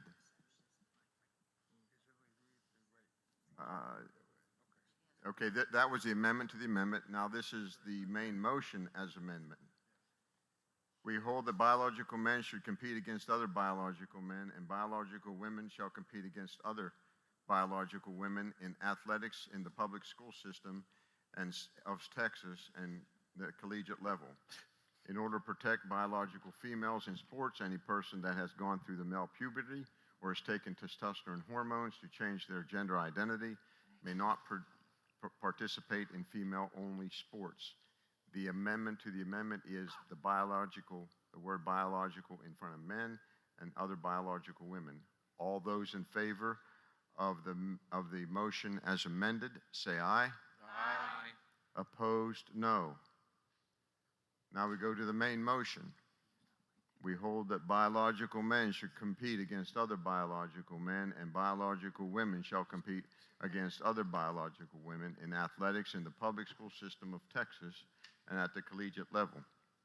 In order to protect biological females in sports, any person that has gone through male puberty or is taking testosterone hormones to change their gender may not participate in female-only sports. All those in favor of the motion as amended, say aye. Aye. Opposed, no. The ayes have it. The motion is adopted, and my flip phone is not ancient. Mr. Chairman? Mr. Chairman? Don't have to understand. Mr. Chairman? Okay, are there any other? Mr. Chairman? Mr. Nobles, I'm sorry. Mr. Nobles, and then Ms. Bunny. Tom Nobis, SD7. I'd like to add a plank. Eliminate the Harris County Department of Education. Because Harris County Department of Education is the only county department of education remaining in Texas after independent school districts were created to fulfill the role, the Harris County Department of Education must be eliminated along with its taxing authority. All assets of the Harris County Department of Education would be distributed equitably to the independent school districts within the county. Roman Klein is second. It's been properly moved and seconded. Do you have it written in a motion? She's got it. Could I have a copy of that so we can?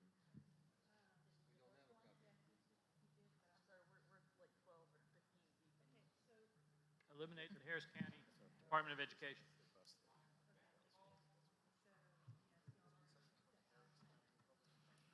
Yeah. We need it so he can type it. I don't have it. Hey, Tom, they have the buses? I got this. Is that what that is? I got. Checking that stack right there. He just found it. Yeah.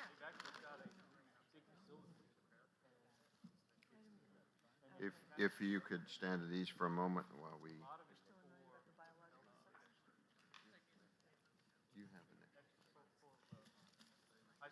Okay, the motion has been properly moved and seconded. Mr. Nobles, do you wish to speak to your motion? I think the motion stands for itself, unless somebody has a question. Anyone opposed to the motion? I have a question, please, Mr. Chair. State your name. Matt Patrick, SD16. Tom, can you just tell us a little bit about what this entity does? It takes taxpayer money. Anything besides that? It's doing functions that are also being done by school districts. Part of what as well as other volunteer locations, it helps some people who don't have a high school diploma. There's some other functions that it does, but I believe all of the function is being performed elsewhere. Thank you. Thank you. Is there anyone opposed to the motion?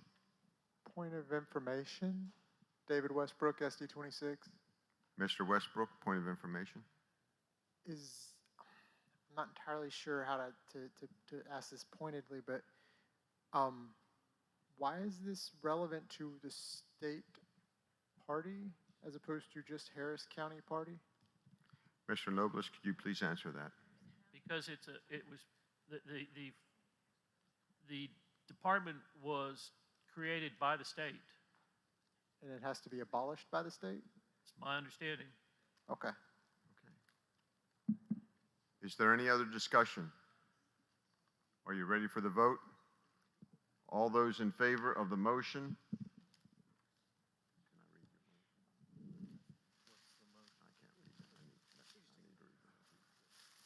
Because Harris County Department of Education is the only county department of education remaining in Texas after independent school districts were created to the full role, the Harris County Department of Education must be eliminated along with its taxing authority. All assets of the Harris County Department of Education would be distributed equitably to the independent school districts within the county. All those in favor of the plank as stated, say aye. Opposed, no?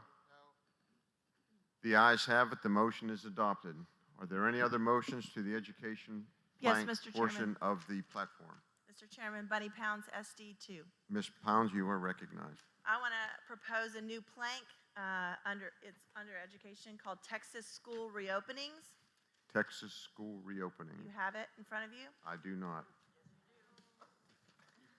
If Texas schools are unable to reopen for in-person instruction, then taxpayers should not be forced to pay for it, as this puts undue burden on Texas families.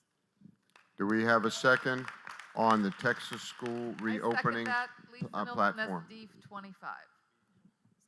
You I second that. Okay. It's been properly moved and second. Do you wish to speak to your motion? Yes, as Governor Abbott is kind of throwing this back on local authorities to make decisions, we have Texas families that are on undue burdens, having to figure out how to take care of their kids. We're not providing the education that we promised Texas children. I just saw a tweet by former Representative Matt Rinaldi that had this exact language, and I think it needs to be submitted to this committee to make a huge statement that we want to protect the Texas taxpayers and Texas families in this unprecedented time. Thank you, Mr. Chairman. Thank you. Is there anyone opposed to the plank Mr. Texas Chairman, school reopening? Matt Patrick, SD 16. Mr. Patrick? A point of inquiry, perhaps. I'm wondering if Ms. Pounds would like to put in a date certain, because it's kind of open-ended right now, and they could say, well, we're going to start school in May. So is the intent of the statement to say that if they don't open on time at the regular start of school, September 1st or thereabout, that this would take effect? I would receive a friendly amendment and saying if they don't reopen within the 2020 to 2021 school. In accordance with the normal school calendar, perhaps? A friendly amendment? Okay, so the friendly amendment is to add. Yep. Where do you propose to add? I'm going to let the staff finish their typing with the amendment first, and then I'll. If Texas schools are unable to reopen within the 2020-2021 school cycle, how would you want to word that? I've got some language. Let me just let them finish typing, and then I'll Got it, Matt. make my recommendation. If you'll go up to the first line where it starts after the title, and where it says, if Texas schools are unable to reopen, I would insert after the word reopen.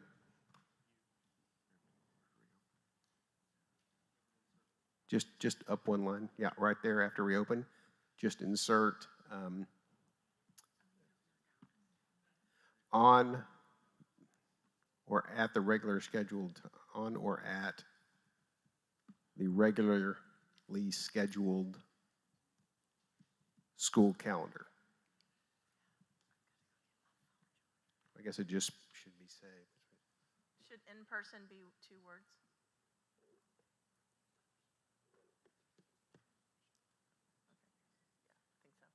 Yep, and it should just be on the regular school, not so strike the or at. Sorry. I was stumbling. Okay, the friendly amendment is accepted. Is accepted. Okay, is there anyone Thank you. opposed to the motion, Texas school reopening? Adding of this is a full blank. I have a point of inquiry, I guess. Mr. Thomas? I fully support the concept. I'm just wondering, are there any legal issues like bonds that would cause this to get shot down for any reason? Well, that's a good point. But what we do is we just we share these planks and these ideas with the legislators, and that's what they're supposed to figure out. Okay. We'll just let them do it. That's what they get the big bucks for. So all those in favor of the Texas school reopenings, if Texas schools are unable to reopen on the regularly scheduled school calendar for in-person instruction, the taxpayers should not be forced to pay for it, as this puts undue burden on Texas families. Is there any discussion? I have a question, please. It's Marga Matthews, SD6. Mark, point of inquiry? I think we need to better word this, because not only you're affecting Texas families, you're also be affecting the teachers that really don't have a say-so because of the fact that the school boards are the ones deciding all this. So we're going to be punishing also the teachers. So are you offering a friendly amendment on undue burden on Texas teachers and families? Yes, because, I mean, my daughter's a school teacher, and she's wanting for the school to reopen, but the school board is saying they're leaving it to the parents to vote if they want virtual or they want in class. And some parents want virtual and some parents want class. So, Okay, what would you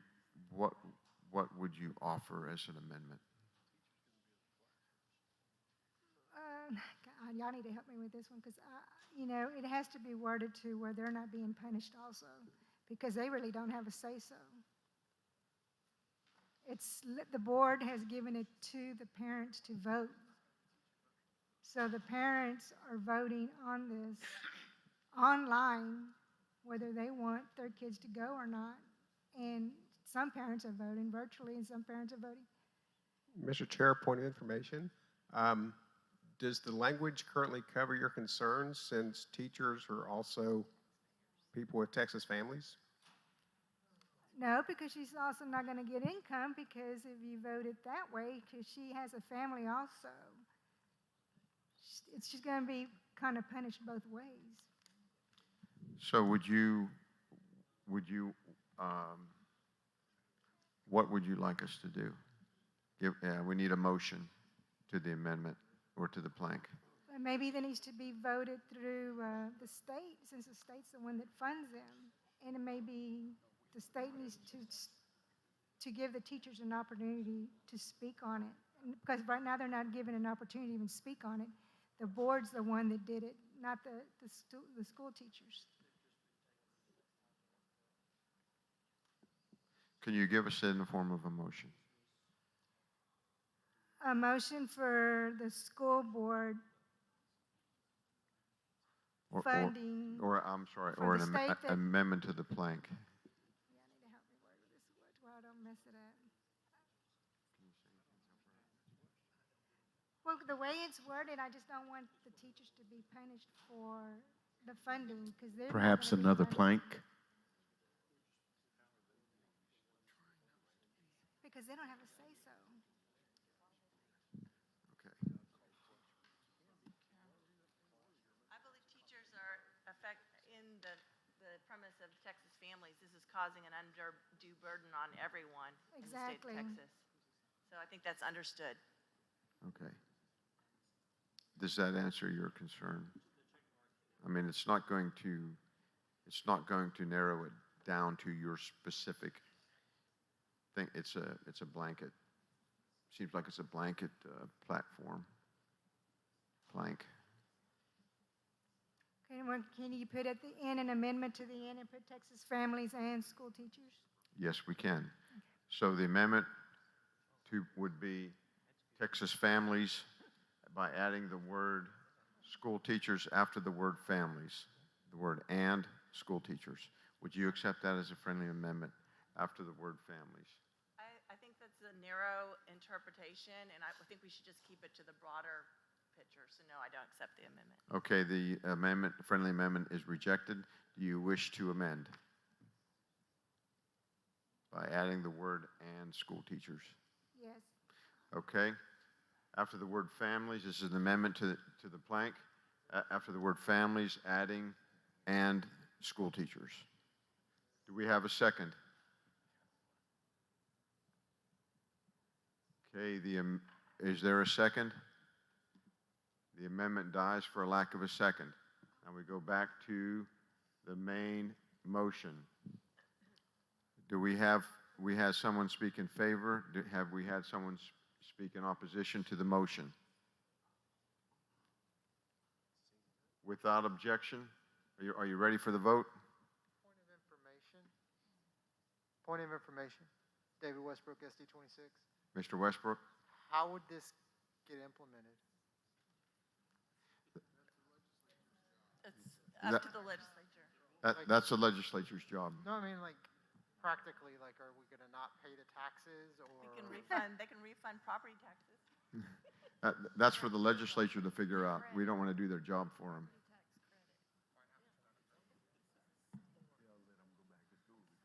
Okay, so we'll go to the plank. If Texas schools are unable to reopen on the regularly scheduled school calendar for an in-person instruction, the taxpayer should not be forced to pay for it, as it puts an undue burden on Texas families. All those in favor of the plank school Texas reopens, say aye. Aye. Opposed, no. The ayes have it. The motion is adopted. Are there any other planks for the finance, for the education portion Chairman? of the platform? Mr. Chairman, just a point of inquiry, I think.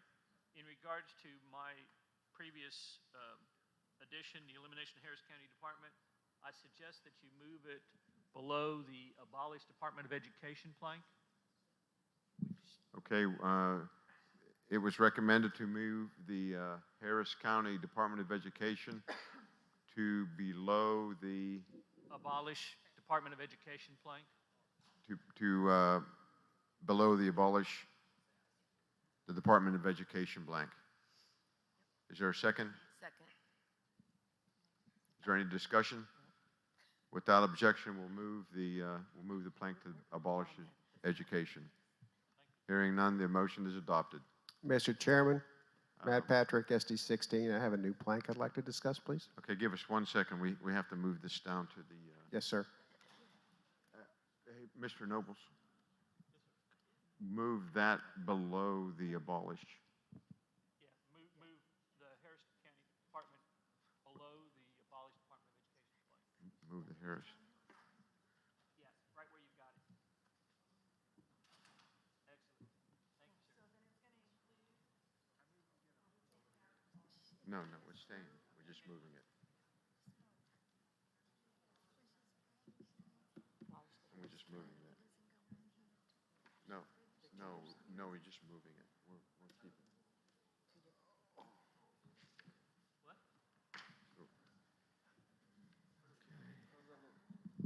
Okay. I think that's what he said. Mr. Nobles, if this is not, does that look right? Yeah, it looked right in my online document. How's it look up there?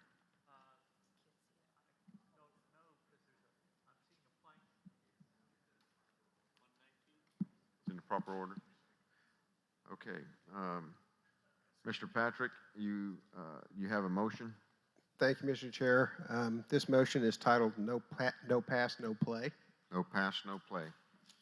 I'll read the motion quickly and then pass it down. School districts performing below state education standards shall be restricted from issuing bond debt for the construction or renovation of sports facilities, period. Okay. Could you?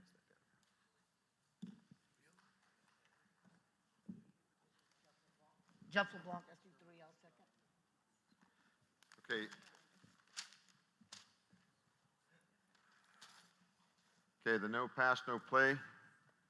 School districts performing below state education standards shall be restricted from issuing bond debt for the construction of or renovation of sports facilities. Do we have a second? Okay, we have a second. Is there any discussion? Mr. Patrick, do you wish to speak to your motion? No, sir, I think it speaks for itself, and in the Okay. interest of time, let's move forward. Is there anyone opposed? Without objection, will adopt school districts performing below state education standards shall be restricted from issuing bond debt for the construction or renovation of sports facilities.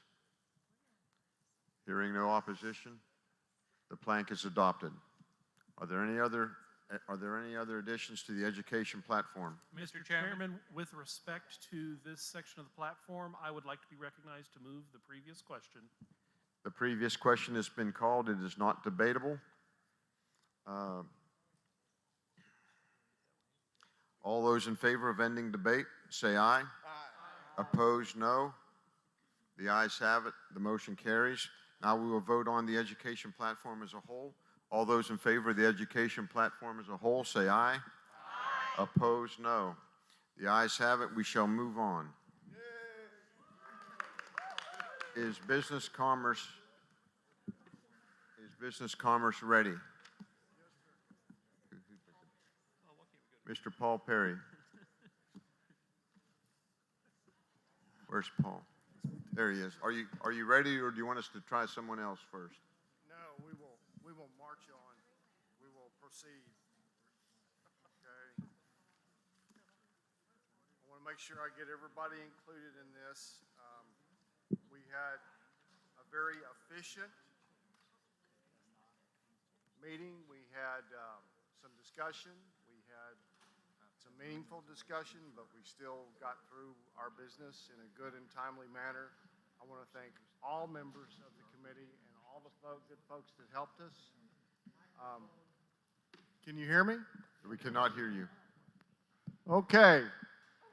We had a very good and productive subcommittee meeting. I was assisted ably by all members of the committee, as well as by Jason Vaughn, and of course, my partner of 38 years of marriage and 8 children, Rebecca Perry, who served on and off as secretary and assistant. And then I want to thank the members of the committee. If you would stand, please. Dan Tully, Bill Posey, Lee Winsgams, is that right? Winsgams, white glasses, that helps. Winsgams. David Westbrook, who's making comments to my left, and Paul Chabot. And thank you, each and every one of you. I learned a lot, and I appreciate your help. We got through this together. Thank you very much. This is the Business, Commerce, and Transportation. I'm going to make a motion that we pass this, and I await your instruction, Mr. Chairman. Okay, it's been moved to accept the business commerce portion of the platform. It does not require a second. Are there any amendments to the business commerce and transportation portion of the platform? Mr. Chairman, point of inquiry. State your name and Tom SD number. Davis, SD7. In the 2018 platform, there was a Plank 49 unions. Is there still exist in the new version? Yes, there is. It was temporarily dropped, probably due to some kind of editing or transcription error. It is in the plank at the bottom, I believe. We had it reinserted earlier. And I did check with all members of the committee, and they remembered that we had passed it. And it was at the very bottom. Is it still there of my section? Mr. Chairman. Name and precinct number? There's no. It's just a point of clarification. Well, let's. Thank you, sir. You have it? And what was the title so we can make sure we have it? It's unions, it's right above the constitutional section. Unions, Yes, right sir. above the constitutional section. Mr. Chairman. Pastor Broden, you're Yes, recognized. Pastor Broden, SD 23. I'd like to make an amendment to the toll roads. State your amendment. I'd like to strike toll road administration and collection completely. Okay, the motion, we need to find toll roads, and you want to strike Toll road administration. and strike toll road administration. Oh, you have it. Go back up. There's toll roads. Okay, toll road, that's planks 45, correct? Correct.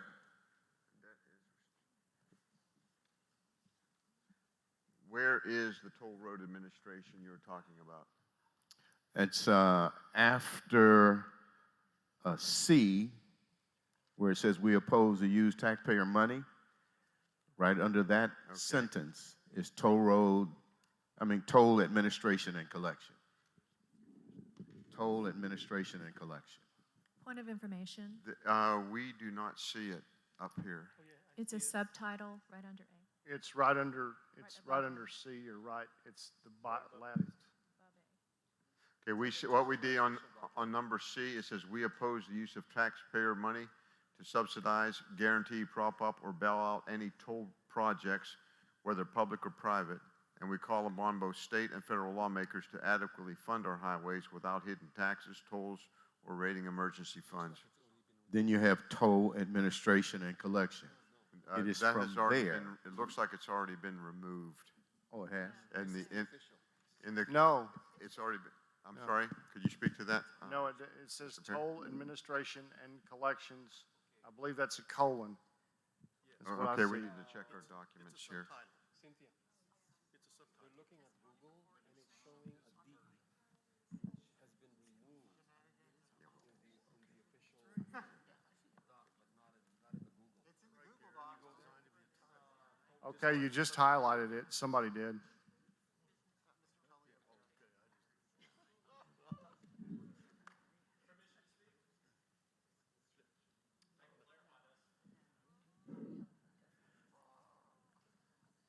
Mr. Chairman?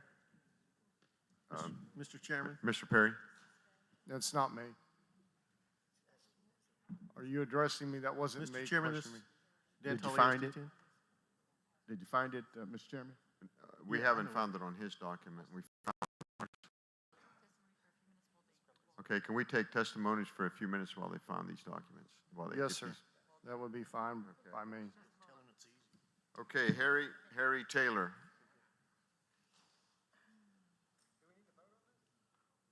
And Tom Glass, you're on deck.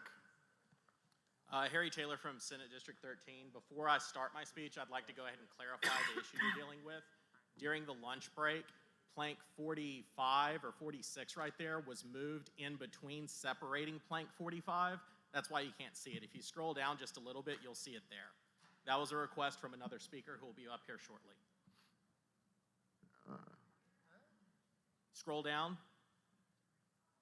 Under diversion of property, there's the clause that you're looking for. Do you see it? That was an action that was taking place during the lunch break. Get close. Under diversion of property, we urge. Closer to the microphone.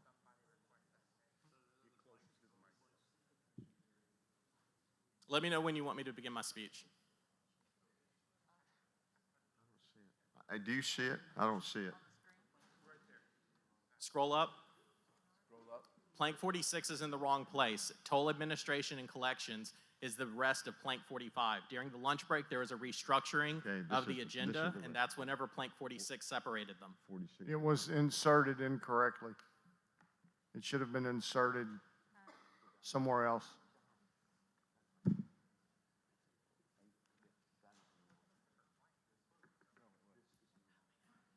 It was just inserted incorrectly. What you have in red was inserted incorrectly. I think that came from Mr. Lutz's committee. See, you caused this. It's in the wrong place?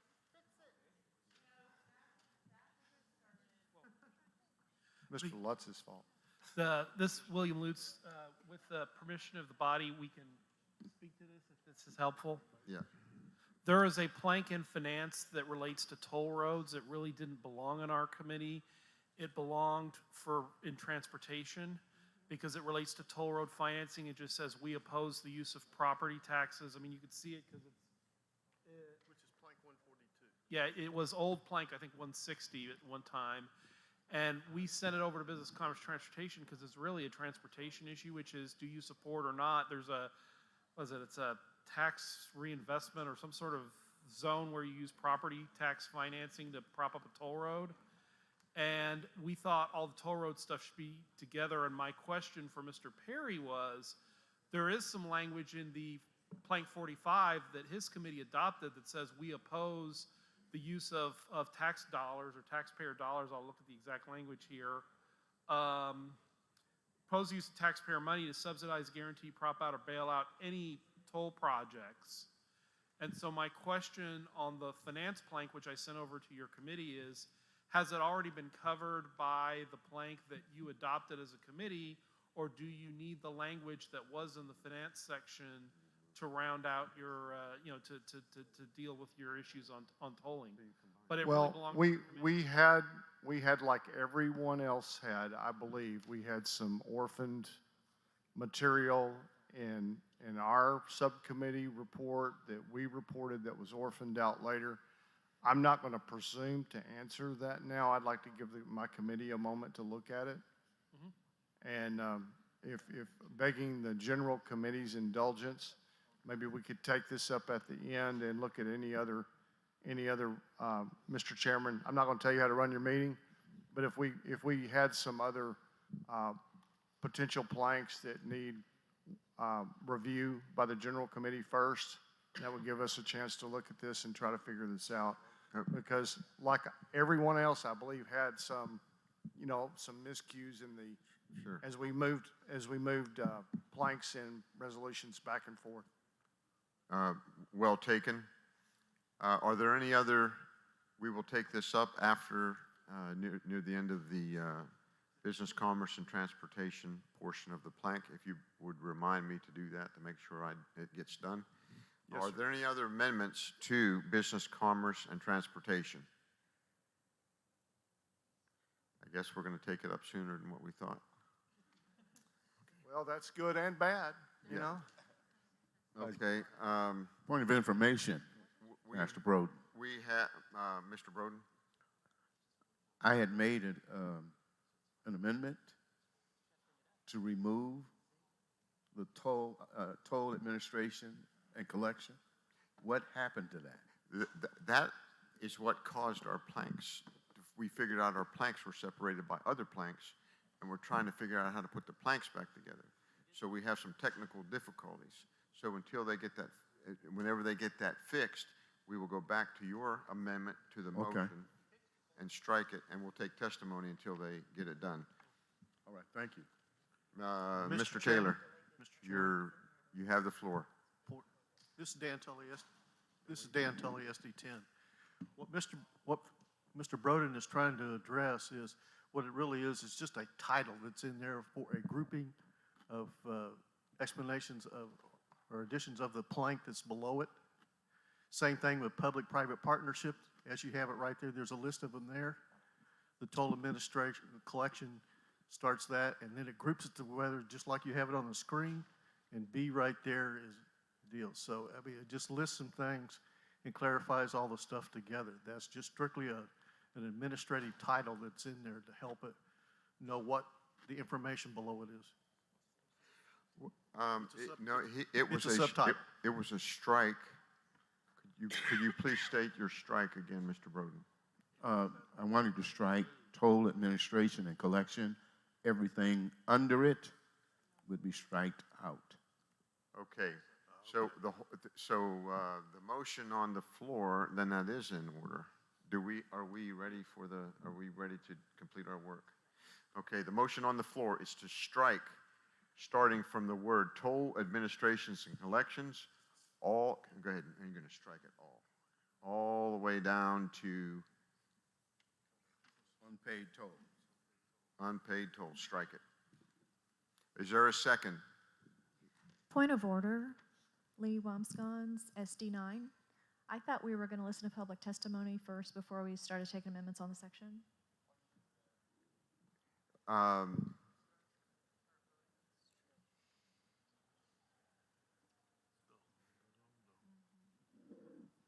thought we decided to do that as a matter of procedure.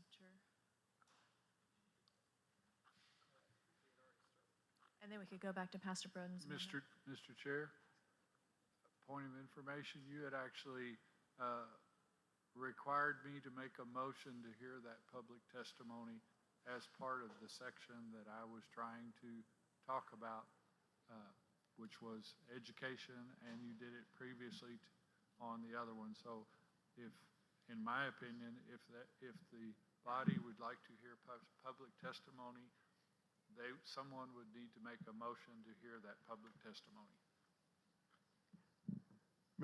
Mr. Chairman, would it be possible? The motion was made earlier until we got this clerical taken care of, then we would go here in public testimony.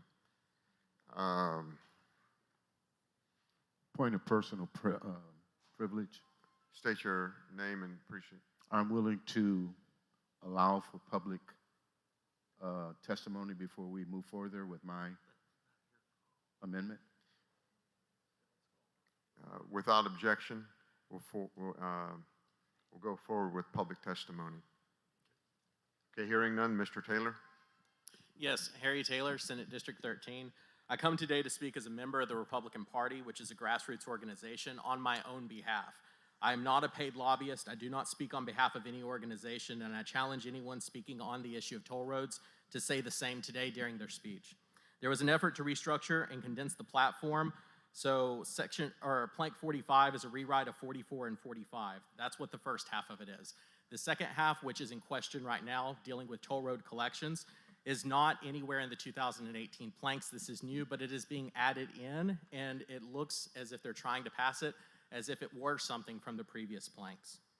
This section attempts to define debt collection procedures, which are defined by federal law, Federal Debt Collection Practices Act. Merely adding toll in front of it does not make it a toll or transportation-related issue. It makes it still a debt collection issue. Offloading the work of debt collections to counties and cities, which is what this will be doing by restructuring the requirements, is going to place an unfair burden on cities and counties in order to fulfill those collection jobs.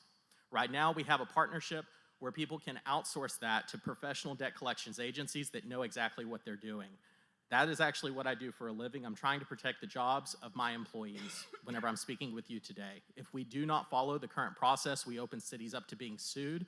That is something that could result in a loss of revenue, which also could mean that they would have to get they'd have to get that money back by raising taxes.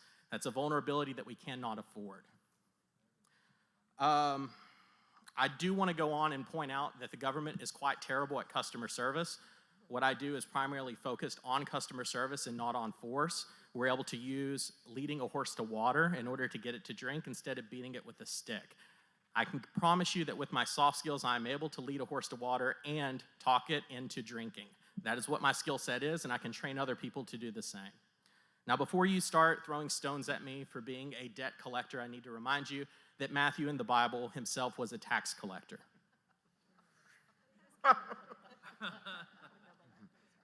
Thank you. Somebody got to do it now. Thank you, Mr. Taylor. Mr. Glass, Mr. Tom Glass.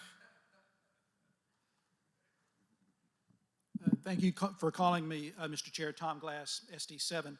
I signed up to talk about the state affairs plank and a call right to use cash and cash substitutes.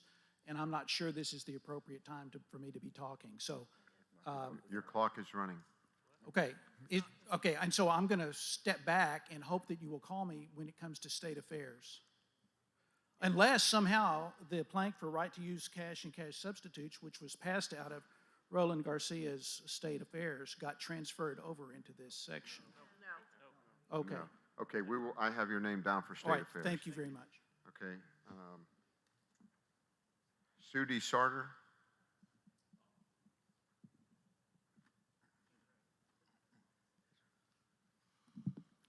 Sudie Sarter, a delegate for District 25. I sat in on the meeting yesterday, the subcommittee meeting. This wordage that they're trying to remove right now was approved by the committee. I don't know if it was unanimous, but pretty much close to it. We had several people in the meeting that were in favor of this also. The gentleman that just spoke with you is a lobbyist for, he says debt collections. I think he's for the toll roads. At any rate, this needs to be in there to protect the citizens from the debt that they're being pushed into by the toll roads. I'll actually let Terry Hall explain it a little bit more, but this is near and dear to my heart. I've been fighting this with Terry Hall for 15 years. We finally made some headway. This is new. We're not trying to put it past you that it was on the platform last year, but it needs to be in the platform. Thank you. Thank you, Ms. Sarter. Ms. Terry Hall?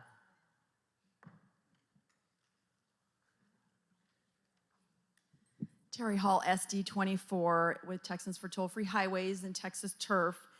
And this has been an issue that we have been fighting, as Sudie said, for many, many years. And I'm going into my 9th legislative session on this. And the toll collection aspect of toll roads has emerged as a major overcriminalization problem in the state of Texas. How do people get upside down on their toll bills? Their payment card associated with their toll tag expires. They don't remember to immediately notify whoever the toll authority is. They get fines and fees tacked on every time they go under a toll gantry camera. That can be 4 or 5 on your way to work, 4 or 5 on your way home. That's 10 a day. In less than 30 days, you become a criminal in the eyes of Texas law for 100 toll violations. Sounds like a lot, but it's every transaction puts you in deeper and deeper. By the time you get notified by any of these entities, you are already upside down for sometimes thousands of dollars in fines and fees. In Texas law, you are a criminal over an unpaid toll bill at that point. They can block your vehicle registration and impound your vehicle. Now you can't get to work to pay the toll bill you owe. We actually are the party of criminal justice reform. Thank you, President Trump. We need to continue this when it applies to toll roads. It is a huge debt problem. We are creating a cycle of debt that cannot be repaid. They are not even made by law to create a payment plan option for these people to pay it off in increments and agree to do so they can get their car back, so they can actually go to work and pay the debt that they owe. Just TxDOT alone, who only operates 3 projects in the Austin area, has put over 2 million Texans into collections over unpaid tolls. This is a massive problem. We encourage you, at least 10 SDs brought this up from their SD conventions. This is a big problem. We want your support for this, and we'd ask that it stay in as the committee adopted. Thank you. Thank you. Jeremy Balk, B-A-L-K.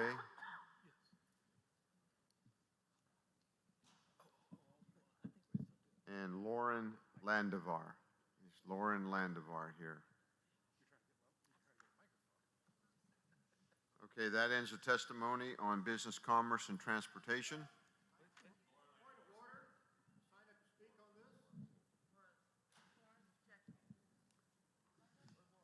Laura Landivar is it?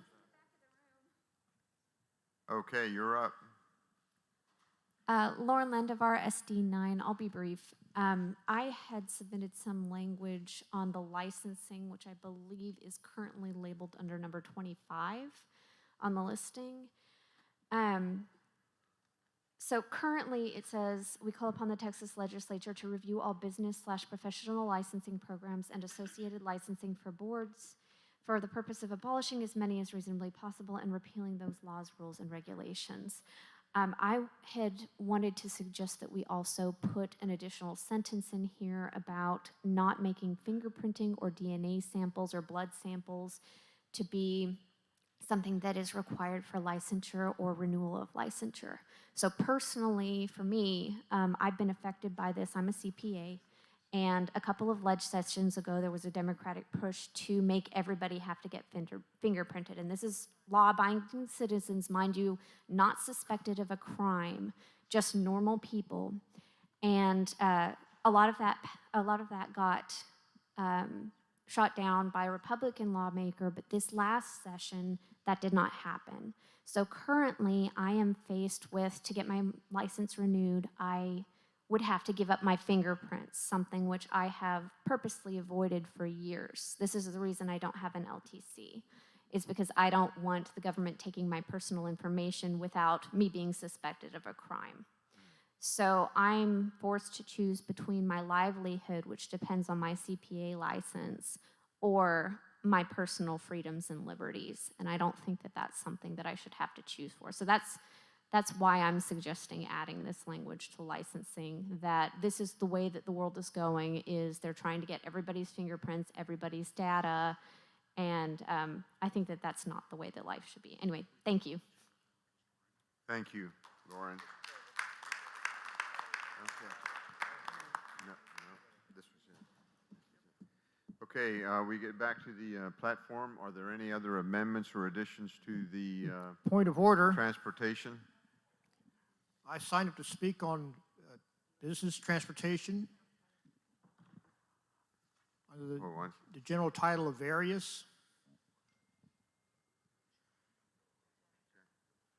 I do not see your name, Jack. Go ahead and speak, Jack, while we look for your name. Okay. Mr. Chairman, other members of the committee, my name is Jack Finger, Central District 26. Yes, I think we know what a travesty toll roads are. Our gas tax dollars, we paid for those rights of way. We paid for those lanes that we travel on. We do not like entities just taking them away and making them preferred, privileged areas for other people to pay for, to use. We do not like them being changed into HOV lanes. Various abuses with this, especially the ones that come, the biggest one that's come up in just recent years, the abuses of the toll road fines. As Ms. Hall mentioned earlier, many abuses, people getting fined for things that really aren't not their fault. Pastor Broden, I commend you for trying, but I think this is a bad idea to trying to scotch this language that was crafted earlier. It was done quite carefully, with quite a bit of consideration, and I do wish every one of you would be very careful and not just keeping it in, but making sure it stays in the right place, combined with all the other toll road issues. It is very much needed. We've been fighting this for many, many years, and quite frankly, it's due to the progress we have made is due to Ms. Hall and her organizations throughout the state. Organizations have saved you money, in toll road fees and fines and so forth, that you would have been paying if it had not been for her and her grassroots organizations and many others throughout the state. So we urge you to be very careful, keep in the proper language on toll roads, keep this, especially the newest issue of toll road fine abuse and so forth. Thank you. Thank you, Mr. Finger. That concludes the Business, Commerce, and Transportation testimony time. Now we go back to Mr. Broden. Mr. Broden, your amendment was to strike toll administration and collections all the way down to the end.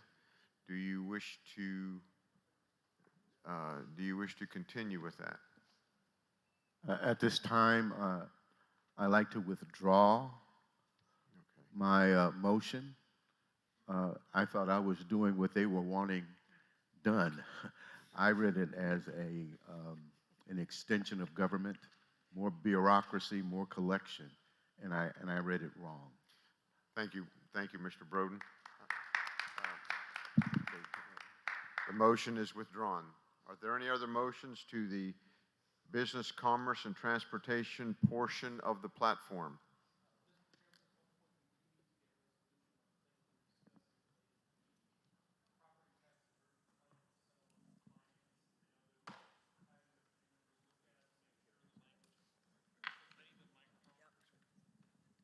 Mr. Could you Chairman? start again? Yes, I believe there was some discussion earlier about, I think it was Plank 160 in the 18 platform that finance sent over to business, commerce, and transportation. It related to diversion of property taxes for toll roads, and it's actually in the document now. I think somebody's put it under business, commerce, and transportation. It's titled diversion of property taxes. There is language in the Plank 45 that relates to use of tax dollars for toll roads. And so what I'm wondering is the finance language necessary? I mean, what do we want to do with this plank that finance sent over to business, commerce, transportation? Mr. Chairman, it's to my satisfaction in any. May you state your name and SD number? This is Paul Perry, Okay, Mr. Senate District 22. And I would invite any member of the committee to disagree with me because collaboration sometimes involves disagreement. But I see that that language is sufficiently covered in C of, I'm having a hard time with my scrolling, but it's sufficiently covered in C under 45, I believe. Now, anyone should feel free to disagree with that, but I think that language is sufficiently covered. We might Mr. need Lutz? we might need a clarification for intent purposes or for the editors as to whether, because the language that was sent over from finance is sitting in your document right now. Do you want that language struck because you've already covered it, or does it need to stay in? I would offer a motion to strike that language. Okay, we have a I think it's motion. redundant. Okay, we have a motion on the floor to strike. We oppose the use of taxpayer money to subsidize, guarantee, prop up, or bail out any toll projects, whether public or private. And we call upon both state and federal lawmakers to adequately fund our highways without hidden tax tolls Mr. Chairman, or rating emergency. Mr. Chairman, we have a misunderstanding. Okay. I would say we strike the language in Mr. Lutz's proposed plank that came over. Which plank number is that? Well, it was, I don't even know if it's necessary to strike it. We brought it over to look at it. Diversion of property taxes, I think that is now unnecessary. They're the same paragraph. You got them in there twice. You've got the same paragraph in there twice. Yes. Okay, so we just strike one of the paragraphs. I would strike both of them. Both? Yes, sir. Strike both paragraphs, 47, and don't strike it yet, because you can't. And then the one below it, 48.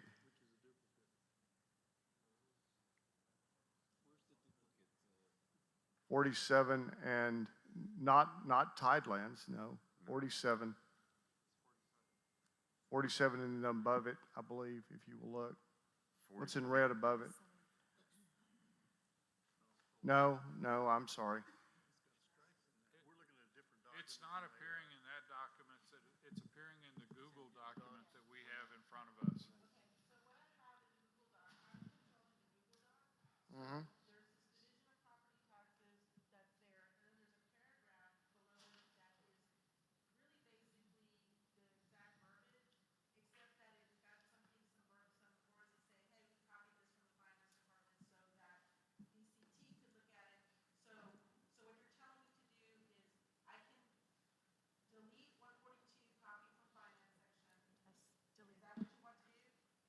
Yes. And they are requesting that you also delete that one. Diversion of property taxes. That one right above it in green. Yes. That's what he's requesting, because they're already incorporated under C in the. Okay, in the document. so we're going to delete 47, diversion of property taxes, and we are going to delete which one?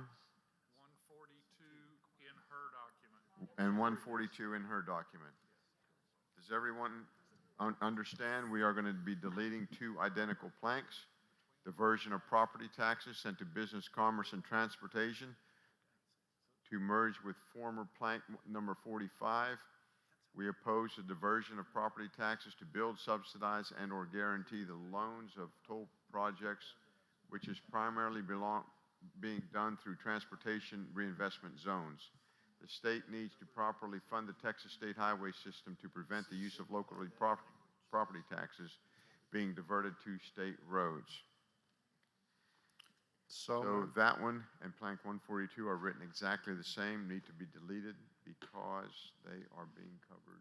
Because they are redundant to They're the main, redundant. to the main plank. Yes, sir. They're redundant to the main motion. Yes, sir. Without objection, we will delete plank 47 and plank 142. Yes, sir. Mr. Chairman, Hearing none, I have a point of motion- information. The motion is carried. You're not recognized, you're not a member of the, I've just noticed a clerical error that I wanted to point out, that's all. okay, the editors will take care of any clerical errors. Well, what I mean is it's still all lined out, and I thought that it was withdrawn for lining it out. That's Point what of I- order. Yeah, it's out of order. There's a do not remove on there to do that. State your point of order. We need to get back to Yes, sir. what we're doing. Okay, are there any other additions or deletions to the business, commerce, and transportation portion of the platform? Are you ready for the question? All those in favor of the business, commerce, and transportation platform as amended, say aye. Aye. Opposed, no. No. The ayes have it. The motion, the business, commerce, and transportation portion of the platform is adopted. We have 3 more to go. Thank you to the body and to the subcommittee. Thank you. Our next one is going to be Government and Foreign Affairs.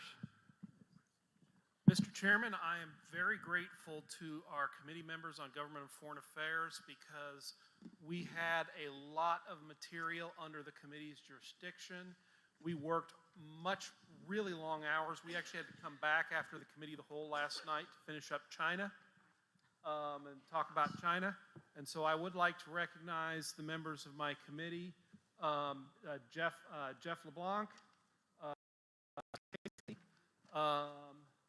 guarantee you I'm going to forget somebody.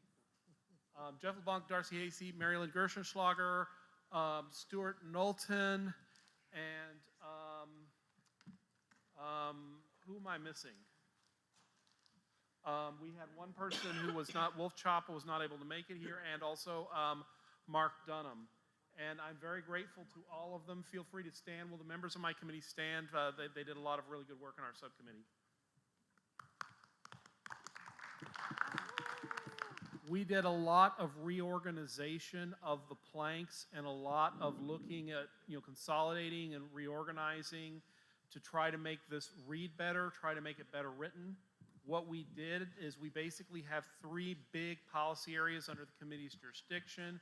We have government operations, we have elections, and we have foreign policy. Each of them kept us quite busy, but we decided to put them together because what happens is the prior plank would bounce around, the prior platform would bounce around from topic to topic. So I wanted all of our elections ideas in one place, all of our government operations in one place, and foreign policy in one place. Some of the changes, there were a lot of changes we had to make. Obviously, with foreign policy, we have a few things we needed to say about China. We had a few things we needed to say about Hong Kong, and we had a few things we needed to say about the World Health Organization. We tried to be concise, but we had to add some verbiage because of the events of the last 2 years on that subject. Relating to government operations, there are a lot of things that I'm happy with that we added, but the biggest issue that we have is, in Texas, we have a House of Representatives that has a lot of Democrats masquerading as Republicans. And we really wanted to talk about the operation of the House of Representatives and take a stand that, Republicans should act like Republicans. And House committees should not be places where conservative bills go to die. they should be places that enable the conservative agenda. We need a public health committee that is pro-life. We need a state affairs committee that supports traditional values. We need a public safety committee that is pro-gun and supports constitutional carry and our police. And we put language in the platform for that effect. We need an education committee that is not pandering to administrators and vendors, but is standing up for conservative reforms. And we don't have that right now in the Texas House of Representatives, so we placed a call for that. We placed a call for reform of the House Calendars Committee. With elections, the main thing that we saw with elections is they would take 15 ideas and stuff them into one plank because there were one or two things that were really controversial, and so they tried to stuff them all into one big election integrity plank. And what we tried to do is break up our election planks into discrete ideas so that each idea in elections can stand or fall on its own merit without being rammed through, via other stuff. For those of you from the Houston area, we did rewrite the plank on buying and selling endorsements to specifically reference these pay-to-play endorsement slates that just about every Houston area Republican I talk to believes is a real abuse, and that Republican voters need to be warned to be careful with anything said in a pay-to-play endorsement slate. So we actually use that term because everyone I talk to from this area uses the term pay-to-play endorsement slate and knows what it means. So I think we did do a lot of significant revision of the planks. It is a very hardworking committee, but I feel like it's a product that I feel comfortable. We've taken a stand for a conservative legislature. We've taken a stand for election integrity and for stopping voter fraud, and we've taken a stand for our conservative values in foreign policy, particularly as regards opposing communism. With all of those caveats and introductions, Mr. Chairman, I'm very proud of the committee. On behalf of the subcommittee, I move passage. We will need to briefly make some motions to clean up some stuff that we refer to other committees at the appropriate time. Okay, thank you, Mr. Lutz. The motion is on the floor to accept the government and foreign affairs portion of the platform. Is there any amendments? Mr. Chair, Rolando Garcia, SD 15. Mr. Garcia, state your amendment, your motion. I would like to add a plank that I am going to hand to you right now. Thank you.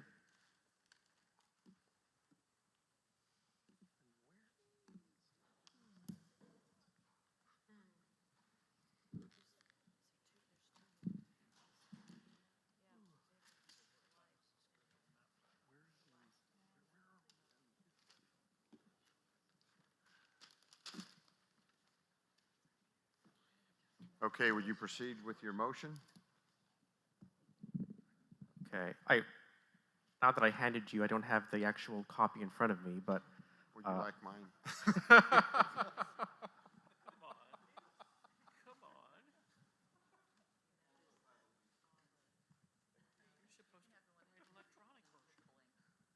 Okay. Could you add a title to it also, please? Oh, yes. The title will be, we'll call it County Chair Election. And the plank reads, "We support the election of Republican county chairs for counties with more than 500,000 residents by their respective county executive committees." Okay, we have a motion on the floor. Is there a second? Oh, there is a second. It's been properly moved and second. Mr. Garcia, would you like to speak to your motion? Yes. As everyone here is aware, we are in a high-profile contest for the state chair of the party. Have you ever asked yourself, why do we elect the state chair at a convention and not on the state primary ballot? The reason is that a party chair is not a public official. They're not spending taxpayer dollars. They are the head of an association of free people who get together for political purposes. That is the Republican Party, okay? So the head of our party should be chosen by activists, in this case, convention delegates. So it makes no sense for the county chair to be chosen by primary voters as opposed to precinct chairs, who comprise the county executive committee. Now, coming from Harris County, this is an ongoing issue, and I think it's an ongoing issue in other big counties. It is a very large primary ballot, okay? I guarantee you, 99% of primary voters have no idea who the candidates for county chair are. They have no idea what a county chair does. Those elections are always decided either by ballot placement, whose name comes first on the ballot, or, as Will was saying, by paid endorsement slates, okay? That is the only thing that determines county chair elections. And in the case of Harris County, for the past 3 or 4 cycles, we've had very contentious county chair elections involving the spending of hundreds of thousands of dollars for a volunteer position, okay? This is insane. And again, we're letting primary voters select the head of a county party, okay? Now, precinct chairs are chosen by primary voters in the primary, right? Precinct chairs know what a county chair does, and they are in a better position to elect the county chair. You know, we are the Republican Party. We believe in a republic, not a direct democracy. And in this case, the most informed electorate to choose a county chair are the precinct chairs. Now, I understand the dynamics might be different in smaller counties where you maybe have, I don't know, a dozen county chairs. And so we set the limit at 500,000 residents where you have a sizable county executive committee. But I think there's a case to be made that this should be the case for all counties. But I'll leave that to the committee. Mr. Chairman? Yeah. State your name and appreciate it. Jeff LeBlanc, SD3. Let me ask, this is more of a parliamentary. Wait, I tell you, you're out of order at this time until Mr. Garcia finishes. Oh, well, I was just wrapping up, and you know, we all have, you know, I think Travis County has a horror story of Dallas. Every big county has a horror story where some weird fluke happened because of some random thing like ballot placement. Okay, this is too important a position to be left to simply saying to whose name is first on the ballot. Thank you, Mr. Garcia. Mr. Lutz, you're recognized. Mr. LeBlanc. I'll second the motion. Thank you. So I have a question. I would like to. Is now the time to offer a friendly amendment? No, we have to have a second. No, I'm sorry, it's been you have a properly moved second? and seconded. Senate District 31 seconds. His motion. There has been a second. You may offer an amendment. I would offer that we strike the more than 500,000. I represent a lot of rural counties, and we feel the same way. So please allow all of us to do this if we're going to ask for it. Thank you. Would you consider Okay, that? so what you're proposing is to strike what verbiage? We support the election of Republican county chairs, and you want to strike for counties with more than 500,000 residents? Correct. Okay, so he wants to strike for counties with more than 500,000 residents by their respective county executive committees. Will you accept that as a friendly amendment? Mr. Garcia, would you accept that as a friendly? Okay, he accepted that as a friendly amendment. It is struck. So the plank is as follows. We support the election of Republican county chairs by their respective county executive committees. Is there anyone opposed? Chair, Senate District 31, I oppose this friendly amendment. Okay. I am from a rural area. Our county's 23,000. It wasn't until last year I even had an executive committee. Our county votes 90 to 95% Republican. The apathy is there. So yes, the majority of the people don't even know what a county chair does until this year in Hudson County. But to say that executive committee, there's many rural areas that barely even have a county chair, let alone an executive committee. So I say that we keep the 500,000 in the original amendment or new plank. Okay, that's amendment to the main motion to put the,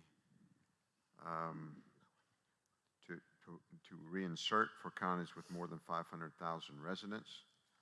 Do we have a second? I second that. Carter Thomas, SD 21. Okay, it's been properly moved and seconded. Do you wish to speak to your motion? Ms. Phelan? As stated before, in counties up in the Texas Panhandle, your county population is going to be 25,000 or less. The majority of us vote Republican, so you don't have you just don't have that combativeness. And so just to get them out to vote sometimes is hard. When it's presidential year, there's no problem. But you'll see the voter registration could be 6,000 people. Presidential year, you might have 3,000 vote. Non-presidential, I might get 1,500 out to vote.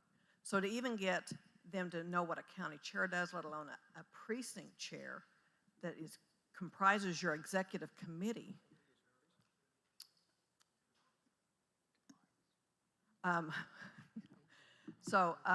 I just don't think, we need to keep a population. In the larger cities, you've got several hundred or thousand. My county, we have 8. And I really only have 6 precinct chairs assigned. So Thank I you. oppose Is it. there, thank you, Ms. Phelan. Is there anyone opposed to the amendment by adding for counties with more than 500,000 residents? Jeff LeBlanc, SD. Mr. LeBlanc? I would speak against. We can toss around arbitrary numbers, but I mean, I live in a county that at last count was about 90,000. It's going to So be are you opposed to the amendment? to her. Yes. Yes, Okay. correct. You know, which will be over 100 probably after the next census. I just think 500,000 is awfully large for a lot of us. And I certainly can understand her point as well, but I'm speaking against.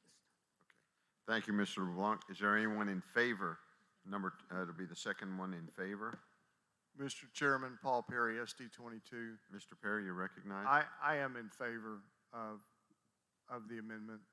You know, I also represent a county that is below 500,000, and there are a number of counties in SD 22 that also are below that.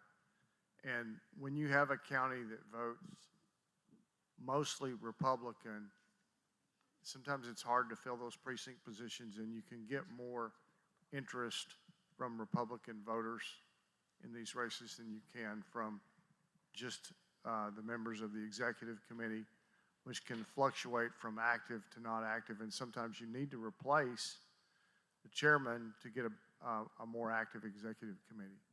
So I would favor the amendment. Okay, thank you. We have 2 in favor, 1 opposed. We have another opposed. Hearing none, are you ready for the vote? All those in favor of reinserting for counties with more than 500,000 residents, say aye. Aye. Opposed, no. No. The ayes have it. The motion is adopted. Now we go to the main motion to add the county chair election. Have we debated the entire? Not yet. Okay. Do we have anyone opposed to the support of the election of the Republican county chairs for counties with more than 500,000 residents by their respective county executive committees? Is Mr. there Chairman, anyone Lee- speaking opposed? Lee Wamscons, SD 22. I mean, sorry, I moved SD 9. Okay. So I'm just going to play devil's advocate here because I get the concept, and there's good and bad with both sides. Our county chair represents everyone, just not the executive committee. Also, our county chairs in Tarrant County are pretty, it makes our county chair really wanted, and it is a hard job. I do like that they have to campaign for it. I do like that they have to go out in the public and knock doors. It teaches the county chair what he needs to expect from his candidates that are also running for office. I think it's a positive thing. I don't think it's a bad idea. Don't want to, I just think it's better the way it is. Okay, thank you, Ms. Lee. We have 2 in favor, 2 opposed. Is there anyone in favor? Mr. Chair, Matt Patrick, SC 16. Mr. Patrick, you're recognized. I would just, first of all, like to thank Rolando for putting this in. It's a great idea. I live in Dallas County. And yes, we have certainly had plenty of problems with some of our chairs. I would also like to point out that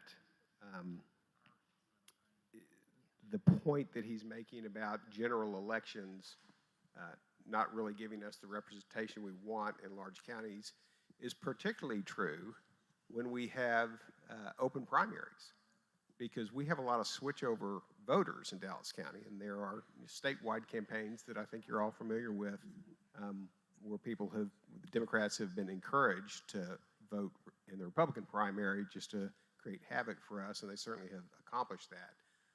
So in order to get a chair that is working for the party and for the party activists, I would love to have something like this, because I think it empowers the executive committee in large counties.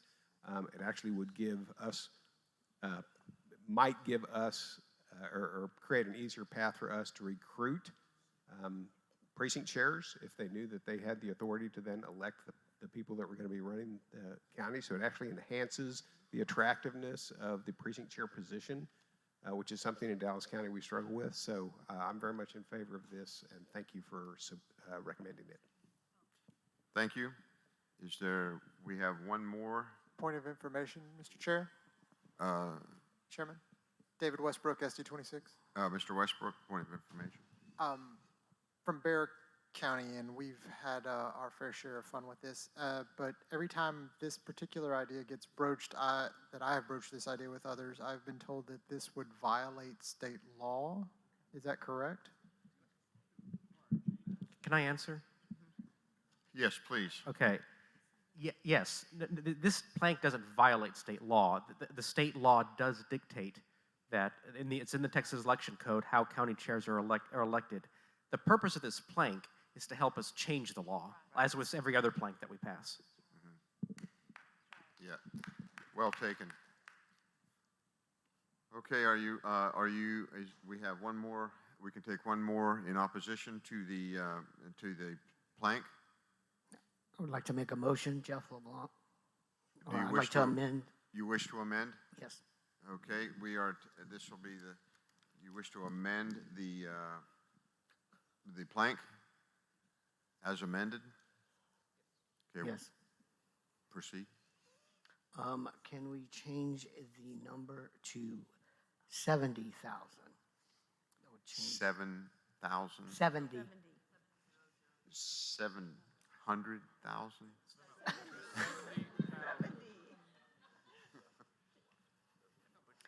I'm trying to get some traction from my county, sir, sorry.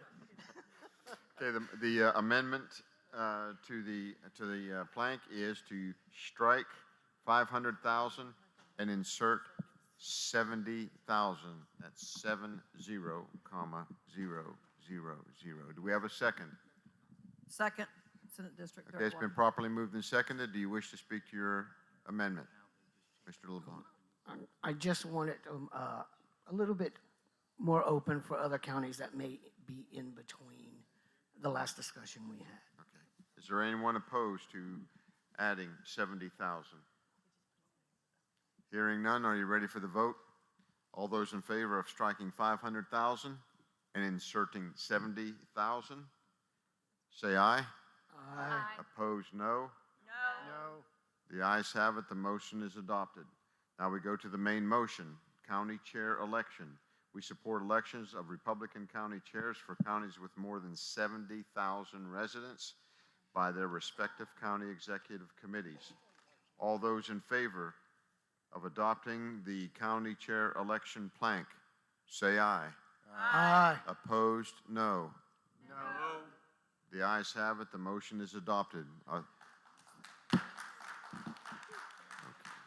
Are there any other motions to government and foreign affairs? Mr. Chairman, I have a couple of technical cleanup motions I wish to be recognized for. I will recognize you for technical cleanup. First, I would like to make a motion that if there are any more, with other planks added, like the one we just added, that the secretaries and clerks be authorized to place them in the correct portion of this part of the platform, because we put all the election stuff together, we put all the government operations stuff together, and we put all of the foreign policy stuff together. I want to make sure when people add planks that when we get done, we put them with those areas. And Mr. so- Lutz, could you put that in form of a motion?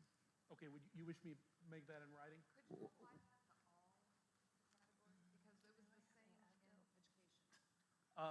Do you wish me to use the motion form for that?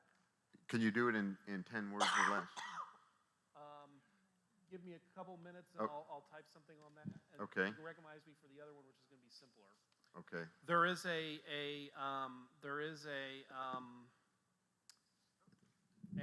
plank that we sent over to State Affairs. We actually sent someone physically to the committee room to let them know what was there. It was a pro-life plank that really belonged in State Affairs. And it looks like from the State Affairs report, they adopted it, and it's something like Texans Protecting Texans or something of that nature. It related to, I'm trying to find it in our in the document. Oh, here it is. It's listed as 226 in the government operations section. It says Texans Protecting Texans sent to State Affairs. I believe State Affairs adopted that plank or something very similar to it. We support federal legislation remanding all authority over abortion back to the individual states and removing all standing from this issue from the federal judiciary as given by Article 3 in the U.S. Constitution. We also support family control of end-of-life decisions. I know that the first part of that, everything but the last sentence, I think I saw something almost identical come out of your committee.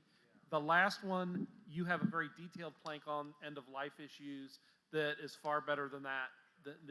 So I think this has been covered by State Affairs.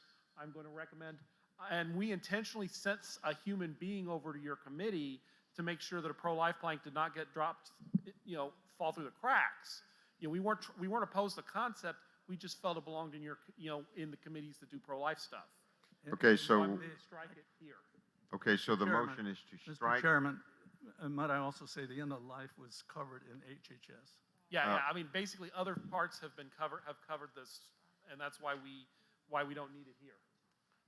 Okay, so proceed with your motion is to strike plank number. It's 226 from the government and foreign affairs section because I think it may have been adopted by another subcommittee. So I'm moving to strike it from government and foreign affairs. Plank 226 in government and foreign affairs. And it has been, it was forwarded. To State Affairs. It was forwarded to State Affairs. Okay, the motion is to. Or something Okay. similar. Okay, we want to strike plank 226 from government and foreign affairs, and it was forwarded to State Affairs, which the plank was adopted. Understanding this, Mr. Chairman, point of information. yes, sir, Mr. Nopus? It shows up as plank 230 in the State Affairs section. Oh, it's 230? It's not 226? It's listed as 226 in government and foreign relations. It's listed, I think, as 230 in the State Affairs section for whatever reason. But it's almost, if it's not identical language, it's almost identical. Just for point of reference, I was given it. Oh, thank you. So I will note that 230. Okay, so we're going to strike plank 230 in the government and foreign affairs, and it was forwarded to, I'm sorry, plank 226 in government affairs, and it was forwarded to State Affairs, plank number 230. Is that correct? That's the numbering it has now. Oh, that's the number it has now. Okay. So we'll strike 226 in government, and it was forwarded to foreign affairs. Without objection, we will accept that motion. Mr. Chairman, Carter Thomas, SB Mr. Thomas? 21. I'm looking at the Google Doc right now in the State Affairs section 230, State Authority over Abortion. I don't believe that was the one that was sent over to us. I do believe it was sent over, but I don't believe it was 230, at what is currently 230. Okay, can we find it?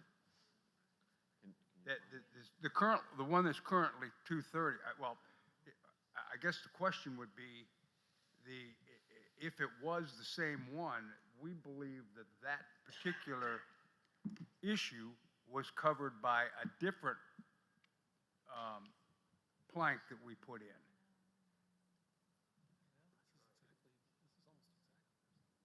It was in State Affairs. Can you find it?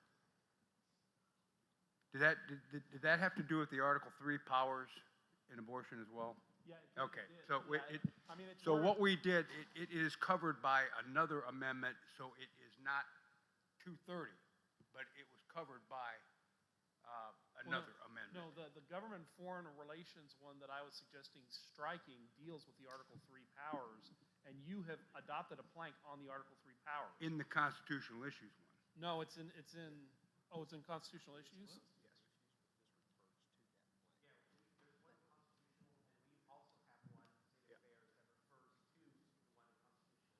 Well, So it's covered under constitutional issues, we voted. bottom line, yeah, Okay, the bottom line is covered. Yes, sir, we covered it in constitutional issues, and we approved it this morning. so Okay, I figure if it's in 2 other subcommittee reports, we don't need it. okay. Okay, so the motion is on the floor without objection. We will accept the strike plank 226, and it was forwarded to the State Affairs. Okay, and. Hearing none? Hearing none, the motion is adopted. Mr. Chairman, regarding the previous motion that I made, would it be something like move that the secretaries be authorized to place new planks in foreign relations under the correct section or subsection, whichever wording you prefer? Wait. Okay, give me your wording. Move to authorize. Move to authorize the secretaries to place new planks in government and foreign relations, either under the correct section or in the correct order, whichever you prefer. Okay, authorize secretaries/editors to place new planks in government and foreign relations under the correct section or in the correct order, whichever wording you prefer. It's just something so that we can keep all the planks on similar topics together. Got it. Because the previous section would have like 2 foreign policy planks, then an election plank, then 2 more foreign policy sections, and we were trying to get. Okay, say it one more time. The motion is to authorize secretaries and editors to place new planks in government and foreign affairs in the correct order. in their correct order. Because I think what people are concerned about is that what we vote for stays in and what we vote against stays out. I think the order is less of a concern probably for most of our committee members. Okay, do we have a second? The motion is to authorize the secretaries and editors to place new planks in government and foreign affairs in their correct categories. How's that sound? You use categories or order? In their correct categories. I'm fine with that. Or order. Whatever gives you the authority you need to do what you need to do. Okay. Do we have a second on the motion? Second. Is there any discussion? Without objection, we will authorize the secretaries and editors to place new planks in government and foreign affairs in their correct categories. Can I make a friendly motion, a friendly amendment? Mr. Novus, you're recognized. I would strike government and foreign affairs and leave it for all sections. Okay. The amendment, the friendly amendment would be to strike government and foreign affairs and say in all sections? All sections. I mean, that's certainly acceptable to me. I mean, in both of the subcommittees I worked on, I kind of created little subsections just to try to keep everything together. But if people felt that that was helpful in other areas of the platform and the secretaries have time and that the editors have time, I'm certainly willing to go there. Okay. All right. It's the friendly amendment has been accepted. Without objection, we'll authorize the secretaries and editors to place new planks in all, I can't even read my own writing, in all sections in their correct categories. Hearing none, the motion is adopted. Next motion, Mr. Lutz. Those are, I'm just quickly looked through and didn't see any other ones that we sent. My committee members, I don't think we sent anything else to another committee in that one. I think those are my technical cleanup motions. Have fun, members. Mr. Chairman, Mr. Broden, I'd like to add a plank. you have the floor. I'd like to add a plank with the title, Verify Citizenship for Voters. And I submitted it. You want to add the plank? Verify citizenship of. Verify citizenship for voters. Okay, it's the motion on the floor is to add a plank to verify citizenship for voters. And I have your motion form here. Do you wish to read the entire plank, or you just want to go with that, verify citizenship for voters? Let me read it. Would you please read it, Mr. Okay. Broden? New procedures for implementation for the election division and, in appropriate cases, the county registrar to 1, verify citizenship status of all new applicants to vote, and 2, verify citizenship status for all presently registered voters who have not previously been verified. Okay, do we have a second on the motion? Okay, the motion has been properly moved and seconded. Mr. Broden, do you wish to speak to your motion? Yes. Glasses on. We need verification of citizenship, or the applicants to register to vote, and all registered voters need to previously be verified. To be eligible for registration as a voter in this state, a person must, 1, be 18 years of age or older, and be a United States citizen. This is not always the case. We're finding out that there's an effort on some to cheat during registration and register people who are not citizens. So we need to have our state alert to the fact that this is happening, and that our legislators put into place protection for us who are legal and to protect our franchise. I'll let that stand. Pastor Broden, thank you. Is there an opposition to his motion? I wish to speak at the appropriate time. William Lutz, SD 14. Here's my only concern. That's already in there. If you look at our plank 196, which is voter registration, we support requiring proof of residency and citizenship along with the voter registration application. So at least a portion of what you just read off as a new plank is in there. We also asked the Secretary of State Enforcement Authority to ensure county registrar compliance with their directives. If you wanted to add something to 196 to talk about getting rid of non-citizens who are on the existing voter rolls, that might be a good amendment to that plank. But the part about requiring proof of citizenship to register to vote, that was adopted by the committee.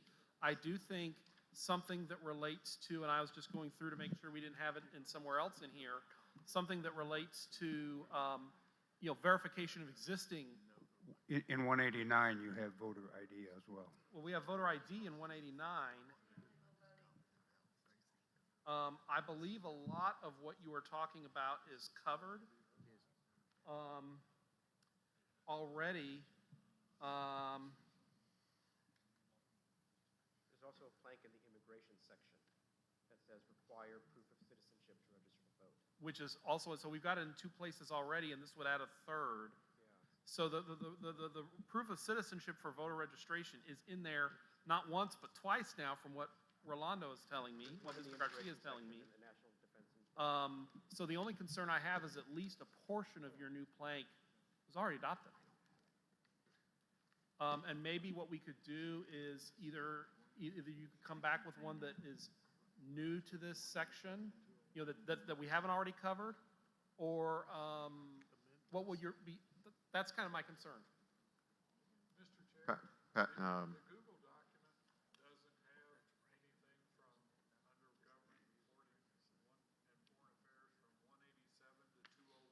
Oh. So the documents he's talking about aren't. We've reordered, those plank numbers are the numbers in this 18 platform.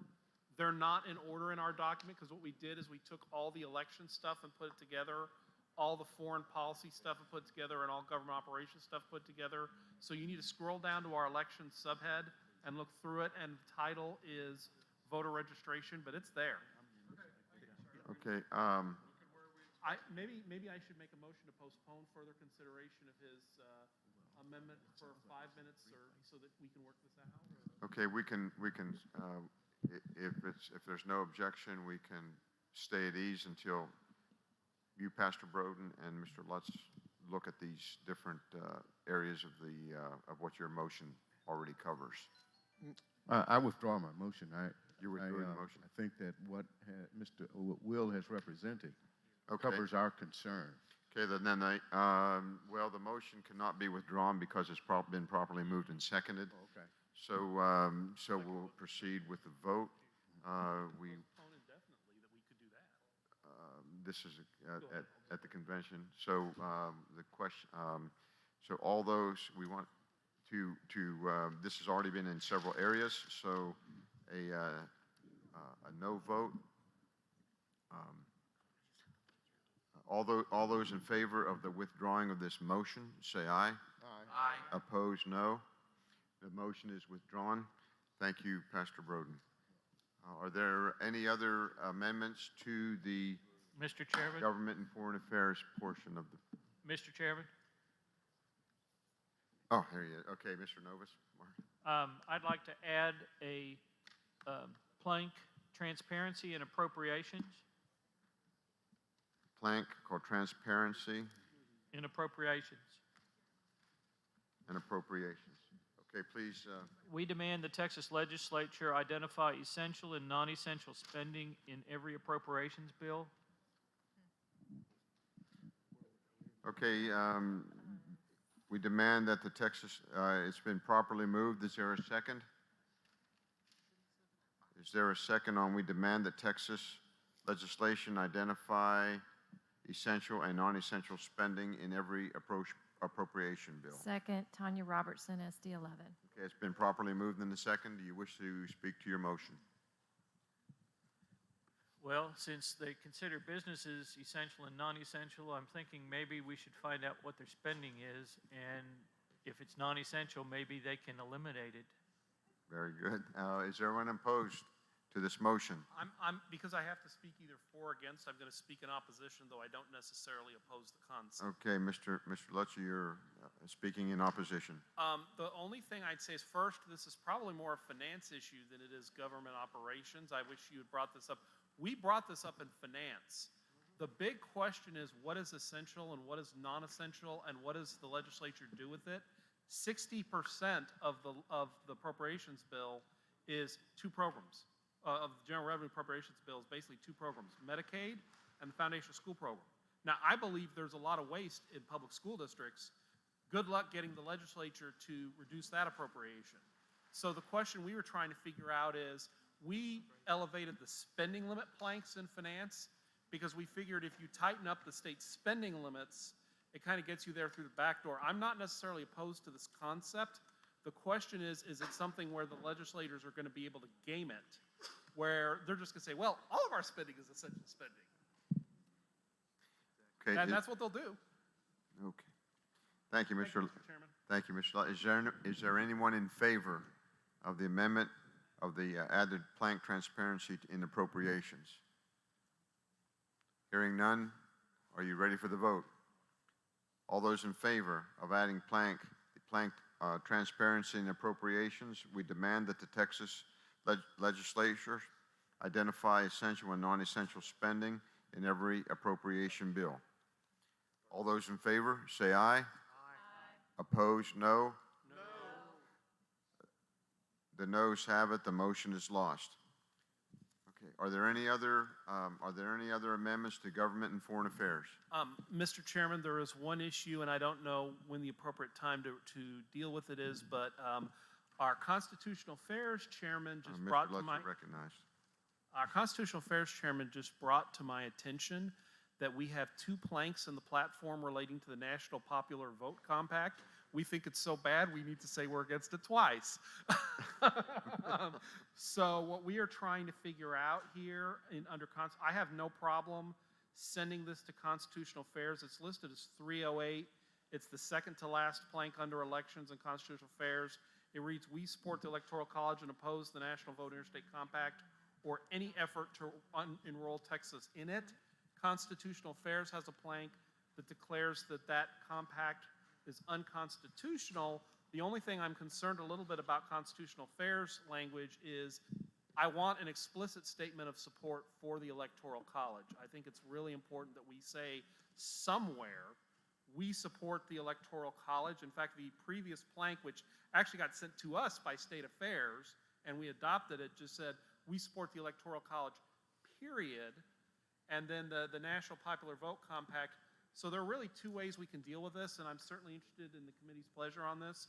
One is we could just put it one place and have both statements in the same plank, which I think is generally a good idea. Or the other option would be take plank 308 back to what it was in the original platform, and then we have 2 planks kind of on the same subject. I don't know what the committee's pleasure is. I guess I'd have to move to reconsider that plank in Constitutional Affairs if I was to amend what we've already adopted. Mr. Chairman, what would be the proper procedure on dealing with that? The proper procedure, make a motion and we'll vote on it. Okay, Mr. Chairman, I would move that we strike 308. I'm going to ask the committee's indulgence to make a compound motion. I'm going to move that we strike 308 out of government and foreign affairs, because the Electoral College is a constitutional concept, but add a statement to the corresponding plank in Constitutional Affairs that says, we support the Electoral College. Would that be acceptable to our Constitutional Affairs Chairman? Second that motion. We Matt need a Patrick, second for SD16. the motion is it's a compound motion, so we have to take it one at a time. Okay. So the first motion would be to strike out of government and foreign affairs. If we say plank 308, it will change all the numbering in the documents, and it will become confusing to the editors whenever they read it. So we have to strike the verbiage. Yeah, strike the editorial college plank that we've listed. Okay, we're going to strike the editorial college plank out of government and foreign affairs. Without objection, is there a second on the motion? Second. Okay, it's properly moved and seconded. You have already spoken to it. Is there someone opposed? Are you ready for the vote? All those in favor of striking 308, the Electoral College out of government and foreign affairs, say aye. Aye. Opposed, no. The motion carries. Now, go to your next motion. Mr. Chairman, I would like to reconsider one plank in the Constitutional Affairs section relating to the National Popular Vote Compact. And then I'll make the motion once the motion to reconsider has been agreed to. I did vote on the prevailing side. Okay, we have a motion to reconsider into the constitutional portion of the platform. Is there a second? Second. I'll second it. Carter Okay, Thomas, it's been properly moved and it's seconded. And then as soon as we get it on the, I'm just having, we're finding in the Google Doc here, he was showing it to me earlier. While they're finding that, would you like to speak to the motion? Basically, what my motion is going to be is to add to their plank a statement that we support the Electoral College and make sure that the title of the plank is amended properly so that it fits under that. The motion is to we support the Electoral College. No, this is the there's a plank in there called National Popular Vote. And it's line 373 in this document that Mr. Patrick is showing me, the original ones, but it says National Popular Vote is the title. And so what I would do is right after the title, I would put a statement, I would put at the end of that plank, one sentence, we support the Electoral College. Okay, on national popular vote, Yes, add the sentence, we'll we add the sentence, "We support the Electoral College," period. period. I'll second that. Do we have a second? I'll second that, Carter Thomas, SB 21. Okay, it's been properly moved and seconded. You have already spoken to the amendment? Yes, I have spoken to the amendment. Thank you, Mr. Is Chairman. there someone opposed?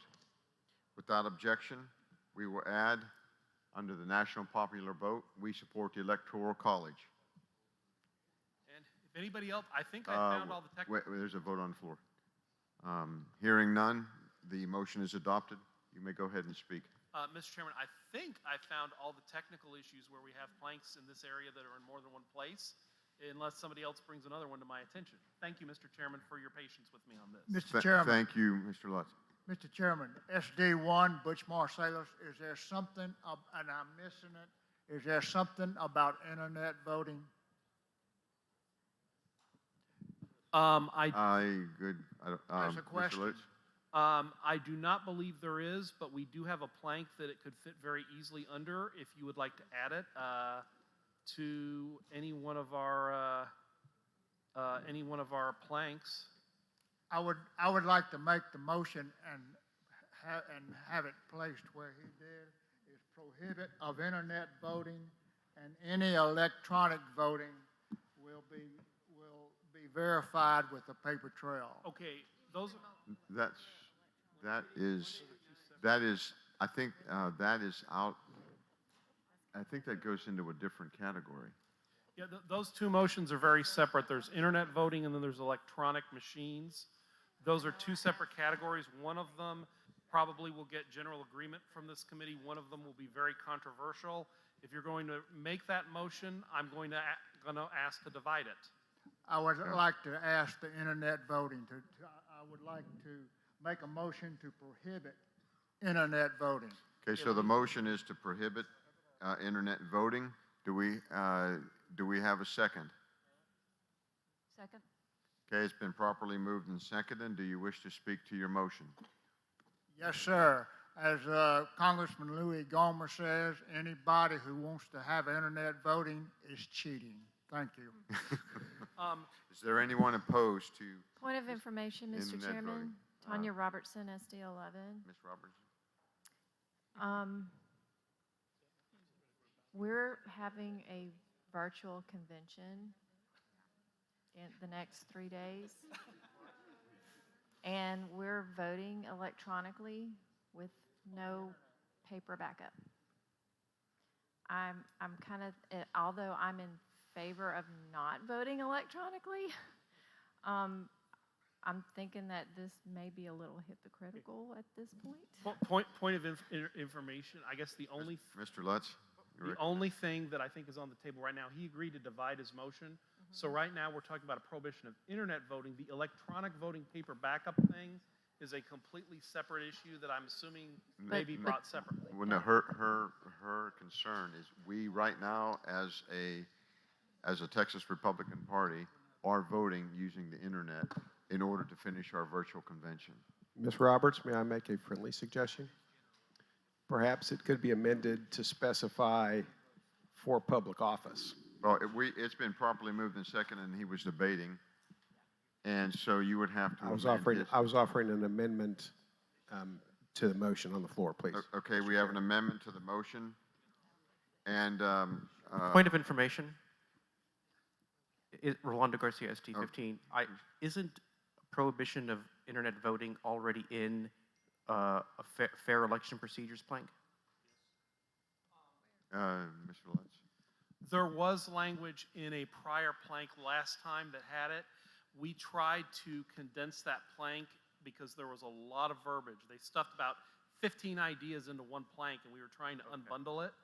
That one did not get added back.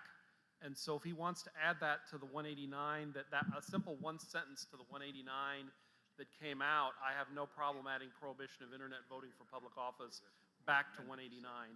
I do not object to that particular motion. Okay, we have a motion on the floor, an amendment to the motion. Mr.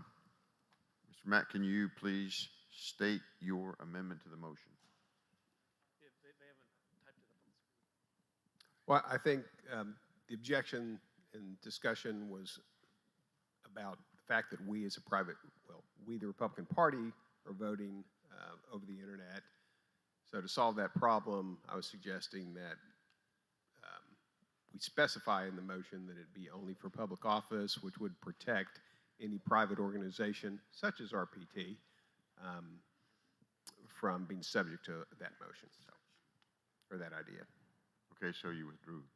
No, so I'm not withdrawing. I mean, the amendment that I'm offering is that it be only applied to public elections or election of public office holders. I'll second that, Carter Thomas. Okay, so you will accept that as a friendly motion? Point of information. Wait, there's an amendment on the floor. Give me 1 second. I need to get the wording right. So it only applies to the general elections? Is that what you're saying? Election of public office holders. Applies only to elections of public office holders? I think it's just we oppose internet voting for public office. Isn't that what he? That's what the motion is. I disagree. I don't think you ought to be voting internet at all. And I will just tell you, in the early 1980s, I heard the lady, the second programmer on the first computer, her name was Grace Hopper, Captain Grace Hopper, Navy captain, colonel. She said anytime that that was before internet, anytime you lose your program, it can change. And now with internet, anytime you lose that, anytime you vote, you lose what happens. And that's, you don't really get it verified. Okay, Butch, could you state your original motion? My original motion is to prohibit of internet voting. Okay, the original motion is to prohibit internet voting. Yes, sir. Internet. Just a second. It's going to be a blank. Internet voting. And then there's an amendment to the prohibiting internet voting. And the amendment to prohibiting internet voting is it applies to the elections of public officials. Mr. Chairman, Is that correct? For public office, I think is what they had to say. Prohibit internet voting for public office. Okay, it's another blank. Mr. Chairman, Okay. The secretaries were asking where to add this. Would the end of plank 189 be acceptable to the author of the main of the amendment? The end of the fair election Would procedure end of section? for the blank Yes, sir. 189. Okay. Yes, There- sir. I there think that's was where it a, should go. Thank you. There was a Mr. Chairman? information. Tanya Robertson, SD 11. I'd like to make an amendment to the amendment. Okay, we have an amendment to the amendment. Ms. Robertson, what is your amendment to the amendment? Add any ballot measure, To where? the end, Okay, prohibit internet voting. and any ballot measure. Okay, prohibit internet voting for public office. And we're adding the words and ballot Any and any ballot measure. ballot measure. Mr. Okay. Chairman? Do we have a we're in the middle of a motion. Do we have a second? on the Mr. motion? Chairman? Second that. It's Mr. been Chairman? Seconded. Who? Mr. Chairman, to save us time and an extra vote, I would be happy to combine those two, so it's just an amendment to the amendment that I made. Okay, and a friendly amendment is so moved. So now we go to the amendment to prohibit internet voting for public office and any ballot measure. Is there any opposition to adding the words for public office and any ballot measure? I oppose it. I think you should not vote internet any time. And if Okay. we vote internet, then how are you going to tell somebody else they can't? Okay, is there anyone else in favor? Are you ready for the vote? The vote is the amendment to the main motion, and the amendment is for public office and any ballot measure. All those in favor of adding for public office and any ballot measure, say aye. Aye. Opposed, no. All, the motion is adopted. Now we vote on the motion, the main motion as adopted. The main motion as amended. Prohibit internet voting for public office and any ballot measure. All those in favor of the main motion as amended, say aye. Aye. Opposed, nay. Nay. The motion is adopted. Okay, is there any other, do you have any other motions? Maybe on that, do we want to say we call to prohibit, or is prohibit, is that grammatically correct? What's up, Sarah? Prohibit internet voting. It should state prohibit internet voting for public office and any ballot measure. Mr. Chairman, call the previous question, please. On the whole section, or is that? The whole section. It's just been adopted. Oh, I'm sorry. Okay, now we proceed to the Mr. Chair, whole section. Mr. Chair, The previous question has been called. All debate is ended. We are voting on the previous question. All those in favor of ending debate, say aye. Aye. Opposed, no. The motion carries. Now we proceed to the vote on the entire amendment. The fair election procedures. We support the right of eligible voters to cast a ballot. No, we've already voted on that. I call the question on the entire, Will's entire section. Oh, Whole section. sorry. Okay, the question has been called on the entire section of government and foreign affairs. And now we'll proceed to the vote for the entire portion of that platform. All those in favor of accepting the platform as amended, say aye. Aye. Opposed, no. The Mr. ayes Chair, have it. The government portion of foreign affairs is adopted. Okay, right now we have food over there for everybody. There is no plates.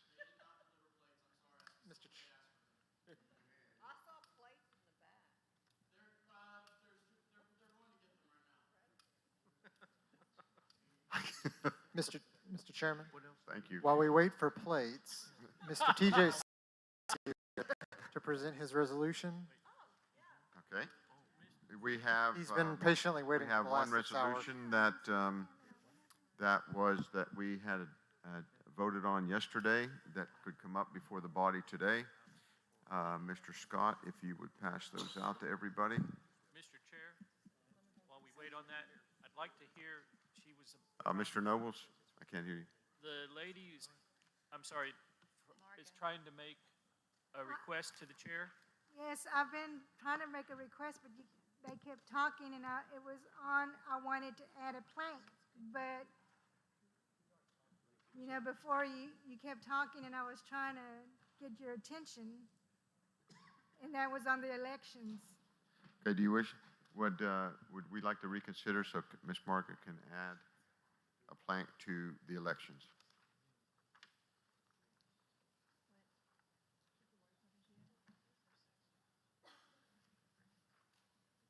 We have a motion to reconsider to add one plank to the So moved, motion. Mr. Chairman. Tanya Robertson, SD 11. Ms. Roberts? Second. Okay, it's been moved and seconded. We will add just this one plank, we will vote on this one plank to the government and foreign affairs under elections. State your motion. That the legislators do not have paper ballot backup to the already EPO system, voter system. What? They're trying to pass a law on having paper ballot backup onto already the system that we're doing now to vote with. Could you restate your motion and then we'll allow you to The speak? legislators to state to the legislators that do not have paper ballot backup to the already EPO voter system. Okay, the motion is that legislators do not have paper ballot backup to the already, EPO voter system.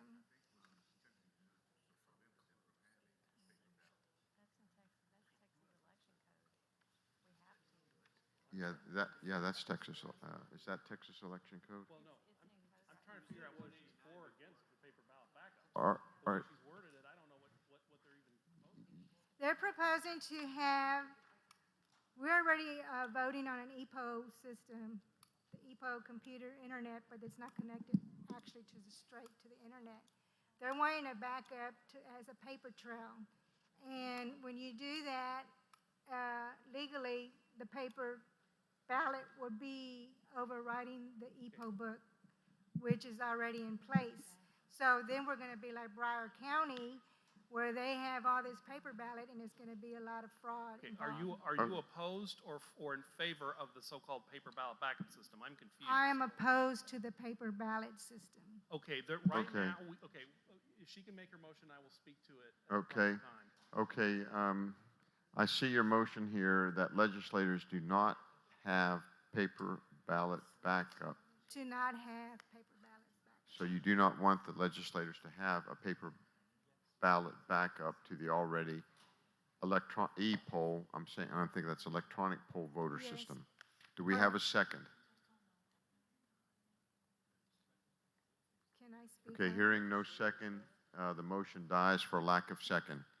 Now we proceed back to the vote on government and foreign affairs. All those in favor of government and foreign affairs as amended, say aye. Aye. Opposed, no. The ayes have it. The platform is adopted. Do we got plates yet for everybody? Not yet. Mr. Scott is here. Okay, Mr. Scott, you had the resolution. Without objection, we'd like Mr. Scott to speak to the resolution, and then we will need somebody to Thank you very much, Mr. Chairman. Go ahead, Mr. Scott. Thank you very much, Mr. Chairman, and members of the committee. In 2012 and 2014, I was where you are, and I know that you've been working really hard for the last 3 days. In fact, probably for the last 3 weeks, so thank you very much. I'd like you to take off your platform hat and put on your resolutions hat, because this is the Platform and Resolutions Committee. So I would like you to look at my resolution. Earlier, Mr. Patrick added a plank about executive orders, and that was a great plank for going forward, and hopefully the legislature will do that. What my resolution asks is, and it's got the whereases, where I point out U.S. Constitution, Texas Constitution, Texas Code, things that I believe have been violated by our governor. And all I truly want is for the governor to call a special session, because I think he's overstepped his executive powers. I want him to call an executive session and let the legislative do the legislative deals. Now, some people might not like it, because I say if he doesn't call a special session, which is what I want. I mean, it goes on to say if he won't call a special session, we have a mechanism where the House can call themselves into special session for impeachment. I don't want to impeach the governor.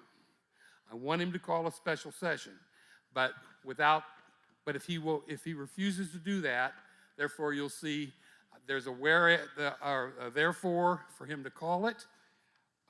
Be it resolved that the Republican Party of Texas calls upon the governor to immediately call a special session of the legislature to rescind all executive orders concerning COVID virus and that the Texas legislature debates and decides what is best for Texas and Texans. That's my ultimate goal right there. But it goes on to be further resolved. Okay, if- Mr. Scott? My time? No.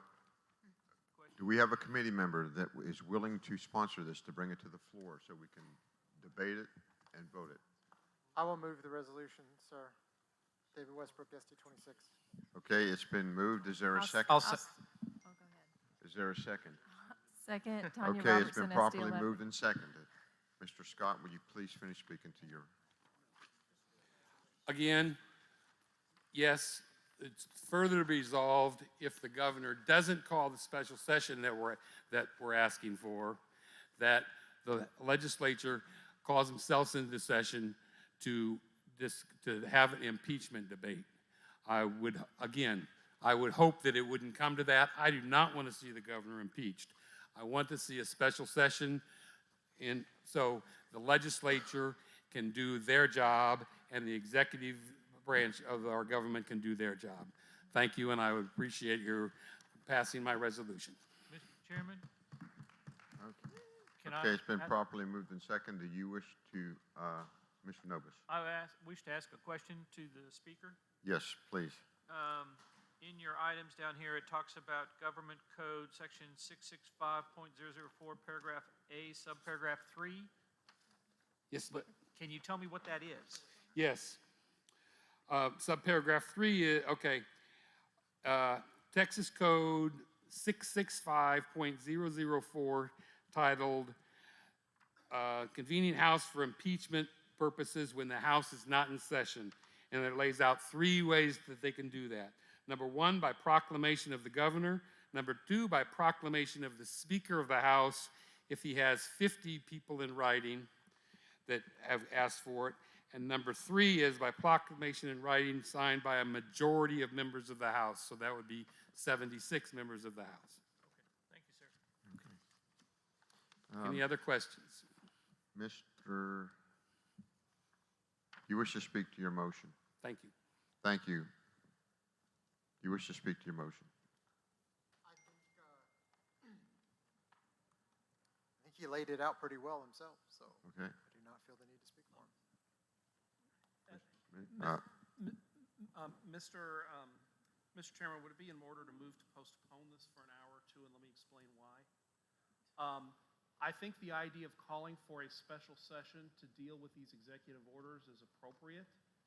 I think this idea of impeaching the governor is going to be very misconstrued. And if you read the language in this resolution, it says, the governor of Texas has infringed on our First Amendment, and it should be First Amendment rights, but has infringed on our First Amendment by prohibiting the free exercise of religion, denied our rights to peaceably assemble by issuing. It basically says the governor has done this, the governor has done this, the governor has done this. And I would rather have it worded, the governor's executive orders raise significant First Amendment concerns, or talk about the actions rather than the office holder, because I think most of us in this room support Governor Abbott. I do not think it is even the intent of this resolution to attack Governor Abbott. But if you read just about every whereas clause, although it doesn't attack him by name, it says the governor of Texas has done X, Y, and Z. And I think that if we're going to pass something calling for a special session, we need to take the time to word it in a much more diplomatic manner than this is worded.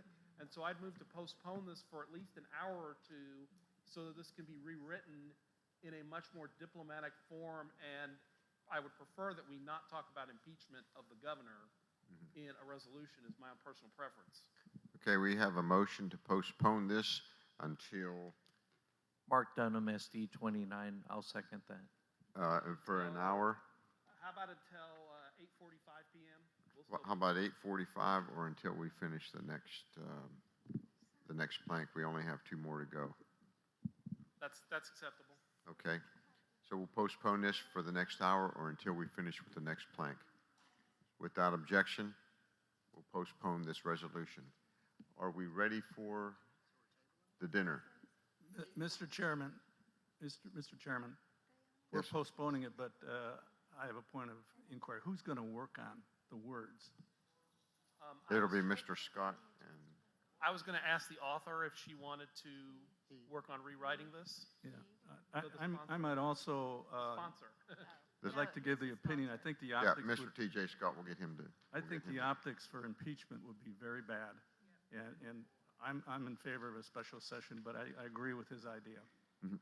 Thank you. Okay, Well, only committee members can sponsor resolutions. I seconded it, but he sponsored it. Oh, Mr. I Westbrook, sponsored it. I apologize. I thought you were the sponsor. I apologize. Mr. Westbrook, would you be willing to work on rewriting this? We can look at it. Because I would definitely, in this form, I would have trouble with it, but there is a type of resolution on this topic that I could support. Okay. okay. All right, we'll take a break and have some dinner. Mr. Chair? Mr. Chair, could I ask a question real quick? My concern is that the gentleman who brought the resolution not be denied the intent of his resolution, and so I just wanted to, He will have to work with Mr. Westbrook. if he to can work with perfect Mr. it. Westbrook about that. Yeah, to Okay. perfect it. Okay, Mr. Seville, if you would say the blessing, and then we will go and eat. Bless us, O Lord, in this thy gifts, which we are about to receive from thy bounty through Christ our Lord. Amen. Dinner is served.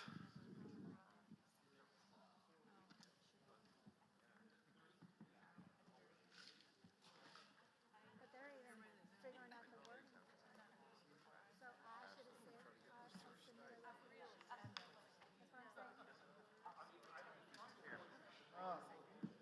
Just to be clear on how this works, when I have this resolution from county executive, and getting it to Yvonne. I thought I was following the rules and sent it to state convention. I email it to, Me too. your No, you should have just done like email, me too. and then several other big wigs That in the would've party. been I don't know if they've seen it or not. It's Jeff. Jeff. Jeff. Jeff. Yes. I wish I had a more popular one, but it's Jeff. Today's 15th, right? That's my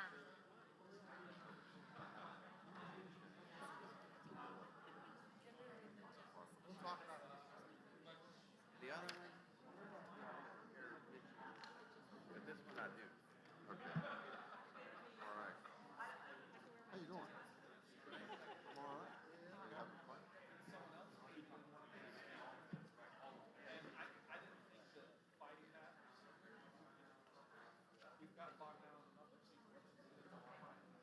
State affairs.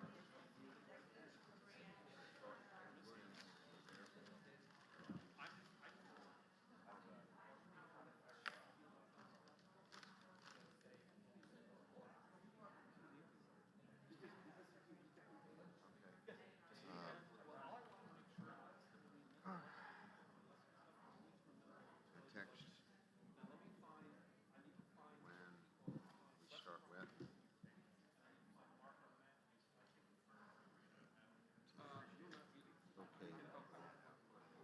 Okay. Actually, just when we thought it was safe to get back in the water. All right. This is Karen's desk, right? Yeah. I'm gonna try to get this, the state. It is a state issue. State affairs. All right, let me do that. I appreciate your perspective. You're welcome. I appreciate it. I'm trying to push it as fast as I can. No, it's, I hate to drop that. This is important. So the other issue is, I mean, my team got changes I really want to see. Is attaching actions, and say the executive orders do this rather than the governor does this, or I prefer like raise concerns regarding our First Amendment rights or what have you. And basically nothing about impeachment. and And then, rather than attacking the governor, I would like you to make a resolution. I would prefer language like, these executive orders raise serious concerns about protecting our First Amendment rights, freedom of assembly, et cetera, et cetera. Thank you. That's okay. It's a,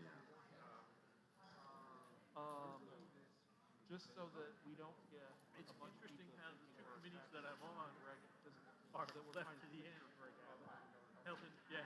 or impeachment. Because I'm worried that the way that's read needs to interpret it. Huh? Do you want to take a Yeah. stab at that, or do you? I mean, Oh, yeah. I know. Oh, yeah. Oh, yeah.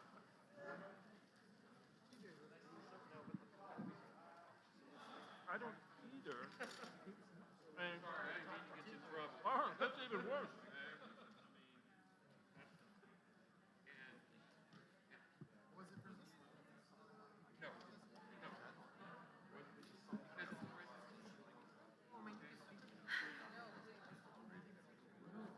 The reason why I was trying to put that in there is because I'm on ballots. I was going to send my wife an email to say, go check out this website. I'm open. And then I said, oh, wait a minute. I've got the computer.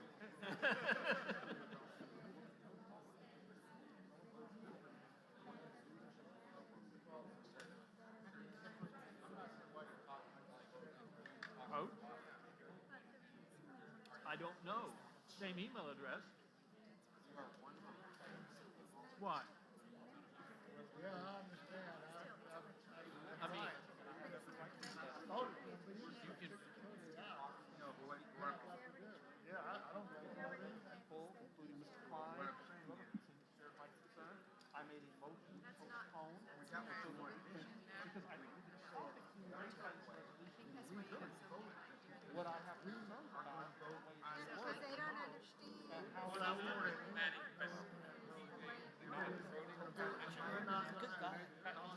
They are big.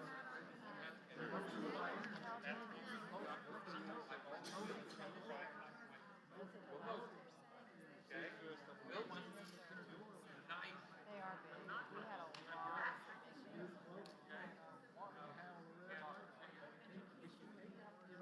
But they're going to do it, and not all the Senate I know that, but, you know,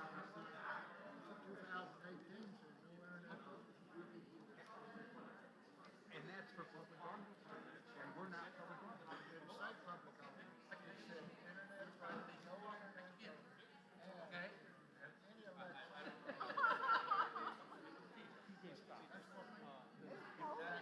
And the tenants were for caucus. Yes. Only way the legislature is to call itself caucus. Okay. We had to have a vote. You and I.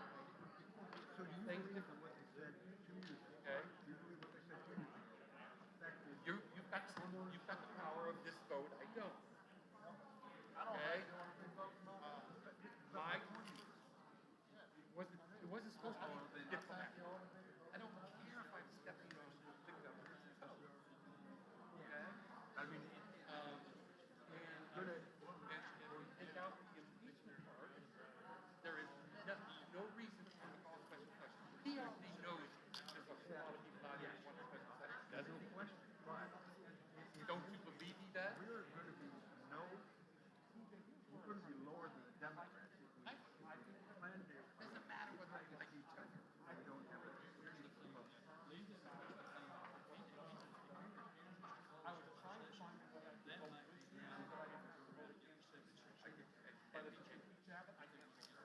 Okay. I understand. But without the impeach Abbott in there, there's no reason to have it. Because he already knows he's won. I've already talked to them. The mechanism is in there. Ask the governor. He's supposed to be coming. Yeah. He's trying to work. He's working from home now. So he's trying to get. We don't have any constitutional ways to do it other than. I mean, I could, if you wanted me to, I mean, I could do that. I absolutely could. I moved to postpone it because then I have time to write something, so that if we wanted to write something that's a yes, then Yeah. I can't write Yeah. that in 2 minutes.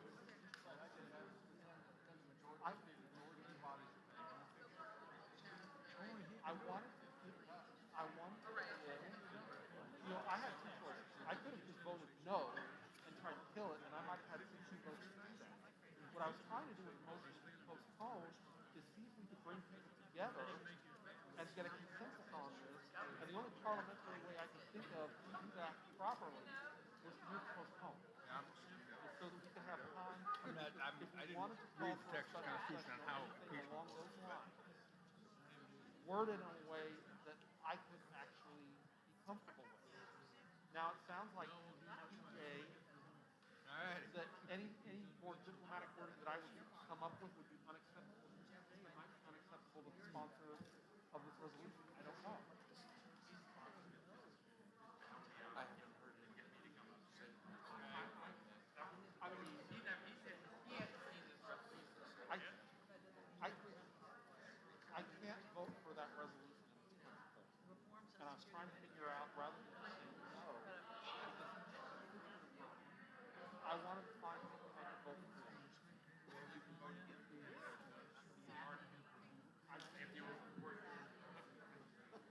I'm saying that.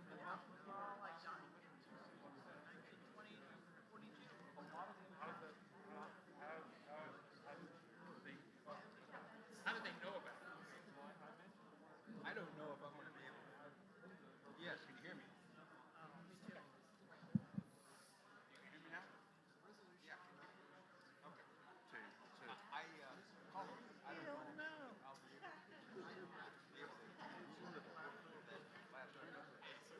And I don't have any problem with that. But when he's saying, I mean, here we go again. We're gonna go after. What are the rules? Okay, I may not. Where's that actually going after any Democrat? Well, I'm talking about these type of things, or at the SREC, same thing. How many times? I'm sure you've been there when I'm saying it's like stop going after your own. Right, or talking about the damn Democrats. Oh, yeah.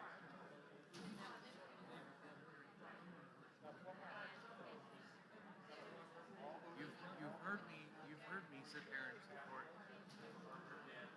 that we shouldn't have any restrictions. My feeling is that if you're a U.S. citizen, Texas, and you want to be part of the Republican Party, welcome on in.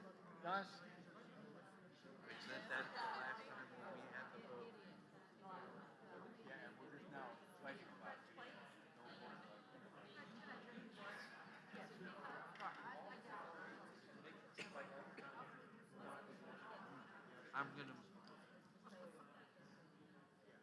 I've already written it up. I'm going to be making the motion to make it. And take this.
issue, and they have yet to testify, so I would ask your indulgence.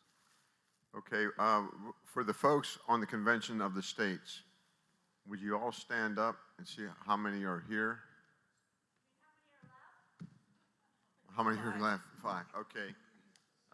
Do we have the sign-in sheet?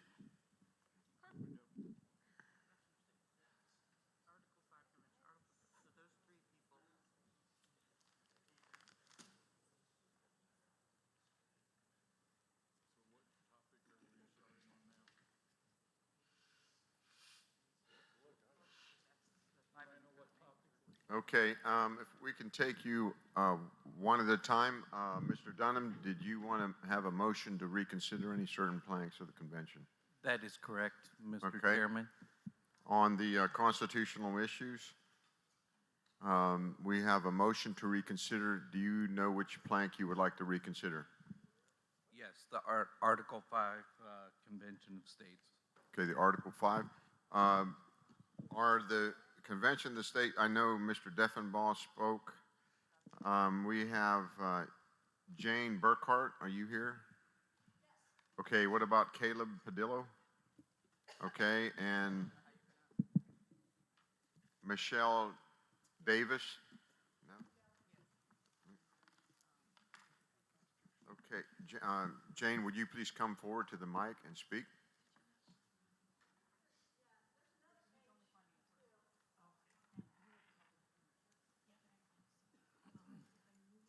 If I may, Chair, can you look at sheet 1? I think I signed I was number 4. It would have been following 1 or 2 maybe after Deffendahl. Sheet 1. That's correct. William Ely, E-L-Y is last name, Senate District 7. This is sheet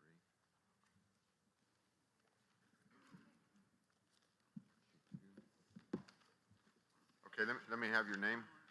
William Ely, that's E-L-Y, Senate District 7. I'm a delegate.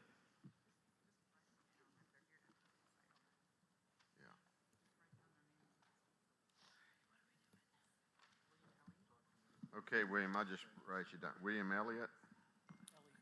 Ely, E-L-Y, please. Okay, go ahead and speak to It's your 2 Convention minutes? of the States. 2 minutes. Well, first of all, I want to thank you guys for what you're doing. I mean, the time, effort. I mean, I've been in your shoes before. I've been on the platform committee last several years, but I'd like to just start out and say that this is, as many of you guys know, a grassroots movement. And in 2016, we flooded this body in Dallas. In fact, other issues, we got complaints because they couldn't get to the mic because there was so much COS support testifying in support of this resolution, right? After that, we became the second, number 2, legislative priority following in the 85th legislature.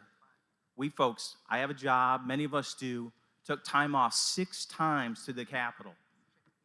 At minimum, it was at least 200 people, and when we passed, we had 400 people at the Capitol and got this passed. Right, so I want to ask you guys a couple things for folks. I couldn't keep track, I didn't see the roll count, but a couple things here. I looked at the total counts of planks submitted in your Senate districts. I believe you're here to support those people. If I'm wrong, please let me know that. But there was 5 planks across 31 Senate districts opposing, at least summarized up at your Senate district level. There were 6 in favor, right? On Monday, you took the subcommittee for constitutional issues took 2 testimonies, 1 favor, 1 against. Again, tell me if I'm wrong, but I'm gonna go Senate District, I'll read off a few here. Senate District 11, I don't know how you reported today, how you voted, but you've got 48,000 supporters in your Senate District. Senate District 11, you've got 72,000 supporters in your district. I think you voted against. Senate District 13, I think you voted against. Your Senate district, these Senate districts I'm talking about right now, 17, 11, 13, 1, 30, and 5, you passed a resolution at your Senate conventions in favor. So if you're representing those Senate districts on this panel, I'd ask you to reconsider those votes.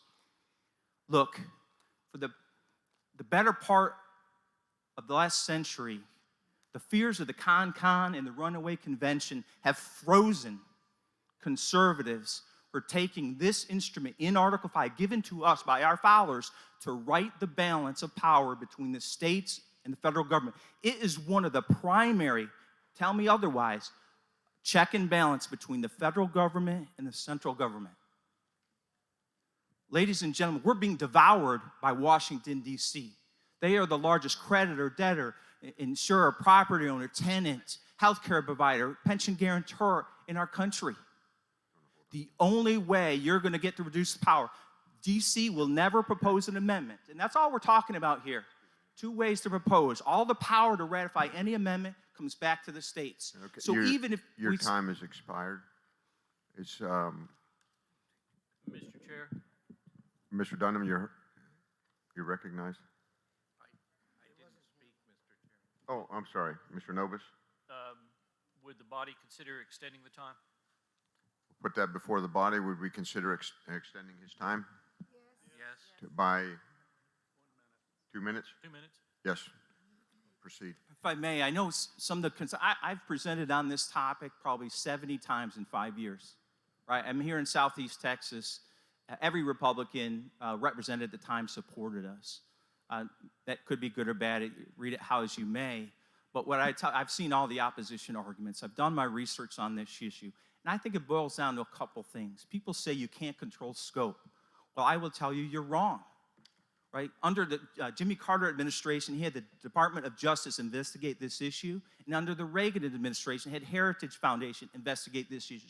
And in both cases, both parties determined there's far more controls in place for a convention of states process to propose an amendment than there is through the first method, which is proposing from the central government.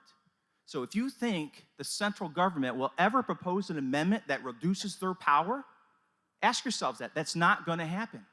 So I believe the only way this ends, the way this can be resolved in a lawful, peaceful, constitutional way is through a convention of states.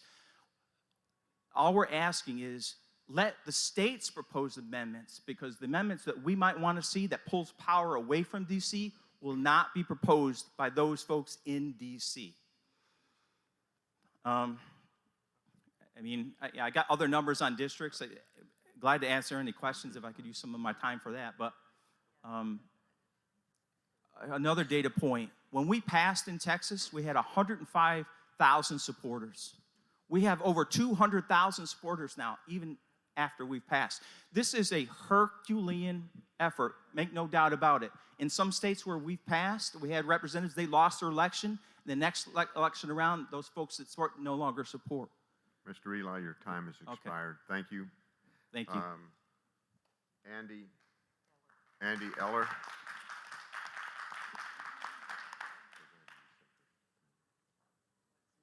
Yes, I'm Andrew Eller. I'm with Senate District 24. I'm the one who actually proposed that resolution, and I do want to speak to it and speak to the fact that it should stay in the platform as it's written now to rescind our support for the Convention of the States. First of all, I am not a paid lobbyist, just like another gentleman spoke earlier about. I am a grassroots person. I once was a Convention of the States person. I thoroughly thought it was the best thing for this country was to have an Article 5 convention. But then I did start researching it, and I started understanding really what was going on. And I want to use a quote out of the Bible. We should be wise as serpents and innocent as doves. And I will tell you, there is a reason why the Democrats voted it down. What they're trying, voted down the Convention of the States. What they're trying to do is let us run the ball for them, and then they're going to stab us in the back. That's what we need to watch for. They've done it on other issues. They'll do it on this one.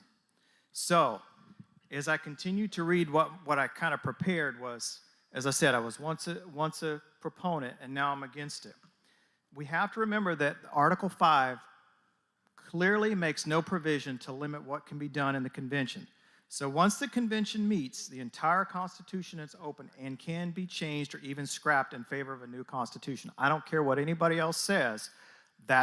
You go back to the Article 5, and that's exactly what it says. Has it ever happened? Yes, of course, which was the convention, the Articles of Confederation in 1787. That's how we got our Constitution. So you also have to remember that in the Declaration of Independence, that is the right of the people to abolish their current form of government. That's how we got our form of government. We abolished the previous form. So who's to say that's not going to happen again at the convention in an Article 5 convention? Excuse me. There are forces out there right now that want that to Mr. happen. Eller, that's your 2 minutes. May I ask for some more time?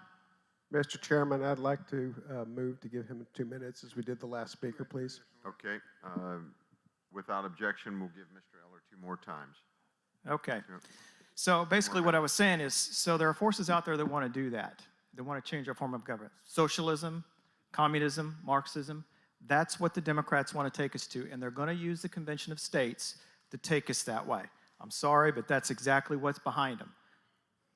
Remember, several states have already recognized this danger, 6 of them, in fact, which have rescinded their application for this. And in addition, we need to remember the problem is not the Constitution, it's our elected officials who are not following the Constitution. Gentleman up here from the COS said earlier that, what's to make them think they're going to follow it? They're not following it now. Well, what's to make you think they're going to follow it later when we change it? That's something we don't want to do. So if they do wind up changing it, like I said, we'll wind up with a form of government we are not happy with. The solution is not the Article 5 convention. The solution is to hold our elected officials' feet to the fire. They're not following the Constitution as it's written now, and we do that. That's a process called nullification. If you've ever read the book, the Doctrine of the Lesser Magistrate, that's exactly what the Lesser Magistrate's supposed to do. He's supposed to interpose between us and the officials that are trying to bring us down. What do you think we're doing right now with Governor Abbott and his overreach, and what we're doing with all the COVID issues? So that's exactly what's going on. So I implore the committee to go with keeping that plank in there as we did it tonight to rescind that rescission, or rescind that Article 5 convention. Thank you. Okay. Thank you, Mr. Eller. David Carter. Is Mr. David Carter here? Okay. Cindy Castilla, I'm sorry. Hi, I'm Cindy Castilla, SD16 delegate, also volunteer president of Texas Eagle Forum. I spend about 50, 60 hours a week on these issues that affect our family and our state. First, who will go? And everybody's for or against this here because we all love America. We love Texas and we want things fixed. We do. Who will go? I get told by people who are for this that we have 32 to 33 conservative states. Then why the heck don't we have 64 to 66 conservative senators up in D.C.? We do not. We've got these conservative states, but we are not sending conservatives to do the votes that we need. So who's going to go to this? You wish it was going to be you. You wish it were you. You all know your Constitution. You understand law. You understand our nation. But it's probably not going to be you. When you look at our biggest vote getters, if our state gets to choose, George P. Bush, who tears down our Alamo, Abbott, who has locked us down and hurting our business. Who's going to go? It's not going to be you, as much as I wish it would be. So Democrats aren't going to say, hey, we're going to sit this out. Democrats are going to try to go as well. So this is a very big danger. The other thing that has really bothered me on this is some people who are very for this step away from politics. Somebody's going to do it for me. We need more people to be with us and do it with us, and not give them something in the distance that's pie in the sky thing that I'm afraid is going to go rogue and or have the wrong people there. So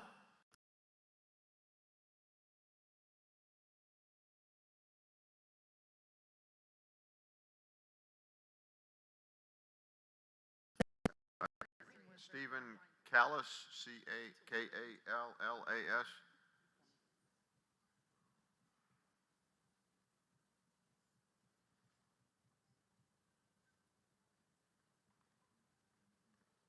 Mr. Chairman, in fairness, I don't think it would be good for me to testify at this time because they've had 2 speak against and 1 speak for, and I think that I would be a problem.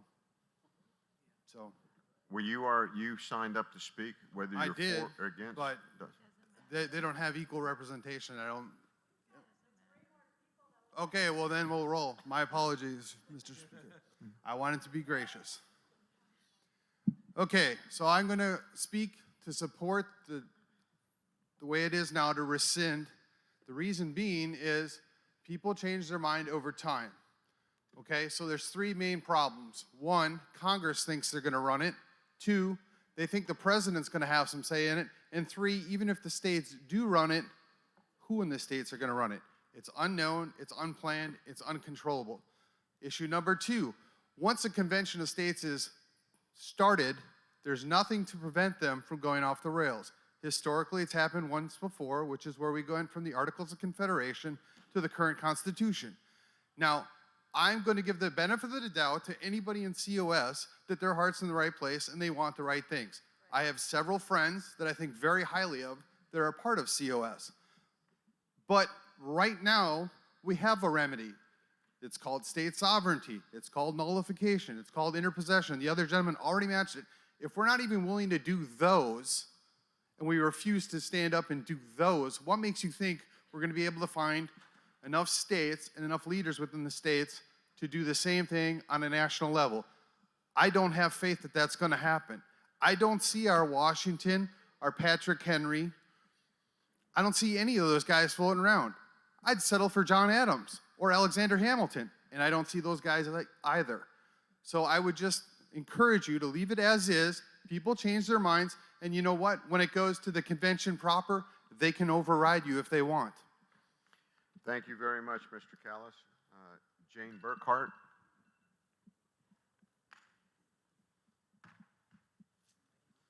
Hi, Jamie Burkhart, Senate District 18. I can tell how much you guys appreciate the grassroots because you've allowed us to speak. And I've been here most of the day and seen you guys work, and I do appreciate your tireless efforts.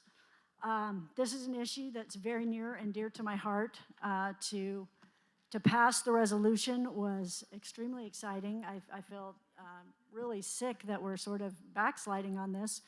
I'm not a professional speaker. I'm not involved in politics very much, but a couple things that were said earlier I'd like to counter a little bit in my research in supporting Convention of States.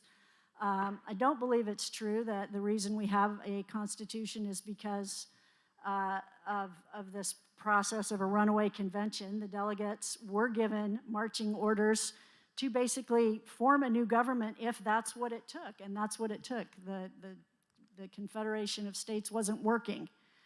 The issue of this runaway convention and that the Democrats are going to be involved, sure, we need everybody involved because guess what? These issues need to be bipartisan. We all, as citizens of this country, need to be very concerned about our deficit and about government overreach into every facet of our lives and Supreme Court decisions that don't have anything to do with the will of the people. These are issues that concern us all. And if a convention is called and delegates go, all they do is propose amendments, the same as Congress can propose amendments. It's still up to us. 3/4 of the states have to ratify those amendments. So it's going to take an enormous amount of grassroots support to potentially pass any amendment. So if they pass something that banned the Second Amendment somehow, then we don't pass it as states. I don't know if a timer just went off. Yeah, it's time, but Ms. Burkhart. Thank you. I really appreciate you guys taking the time to listen to us this evening. Caleb Padilla. Padilla. And what is your Senate district, Mr.? Thank you. I'm Caleb Piello. I'm State Delegate, Senate District 18. I want to speak against any effort to rescind the Convention of States resolution that was passed by our state legislature. Thank you very much, committee members, for taking the time to volunteer as well. And this morning I checked our national debt. We're over $26.5 trillion in debt. That's trillion dollars with a T. That's $80,000 that every citizen has to pay. Over $213,000 for every taxpayer. Those are your children. Those are your grandchildren. Those are my children. That's the future generation that's going to have to take on this debt. We need fiscal accountability. Congress is spending money that we do not have. Members of Congress are holding on to power for way too long. We need term limits. We need term limits because this will not come from Congress. And it is up to us. The Convention of States is the way. Pardon me? So according to Ballotpedia, there are 36 states that are subject to some type of term limit. Why do we want to keep the same politicians in office for 20 and 30 plus years? We have witnessed the overreach of our federal government. The state should keep the federal government in check, and that's up to us. We should limit the power of the federal government. Our courts are legislating from the bench. We have seen this overreach by our executive branch, issuing unlawful executive orders like DACA, and refusing to defend laws like DOMA and other laws. Ladies and gentlemen, a Convention of States article is our constitutional way to resolve these issues. I want to speak against any effort to rescind Convention of States article that was passed by our state legislature. Thank you. Thank you.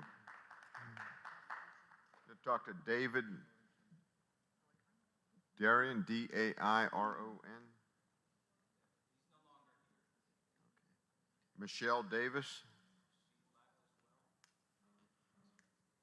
Chris Rocket.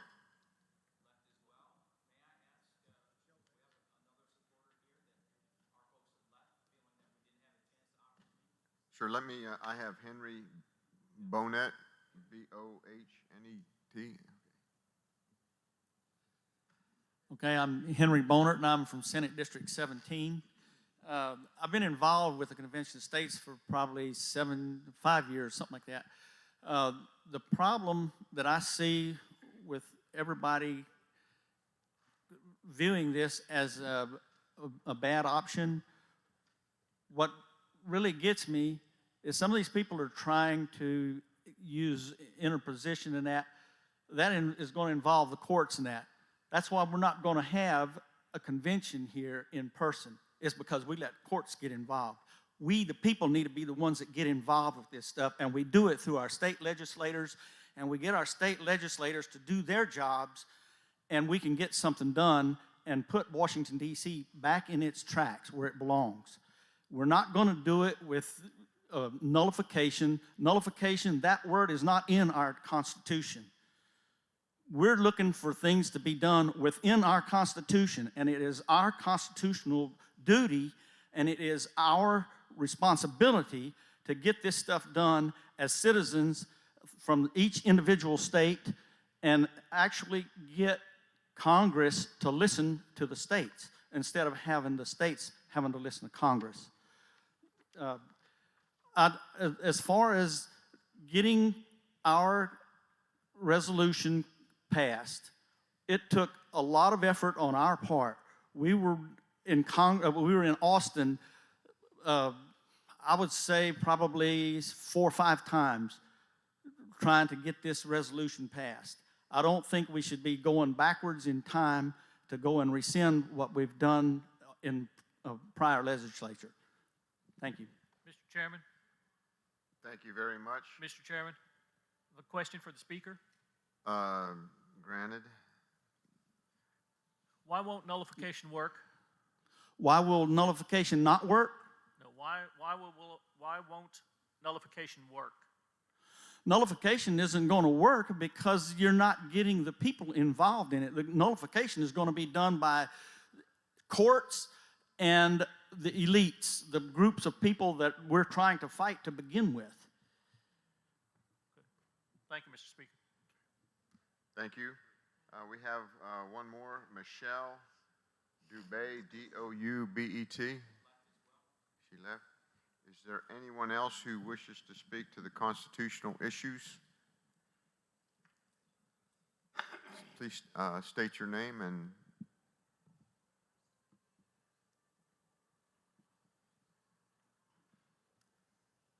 Rachel Malone, SD22. I have just a small tweak to the right to self-defense plank.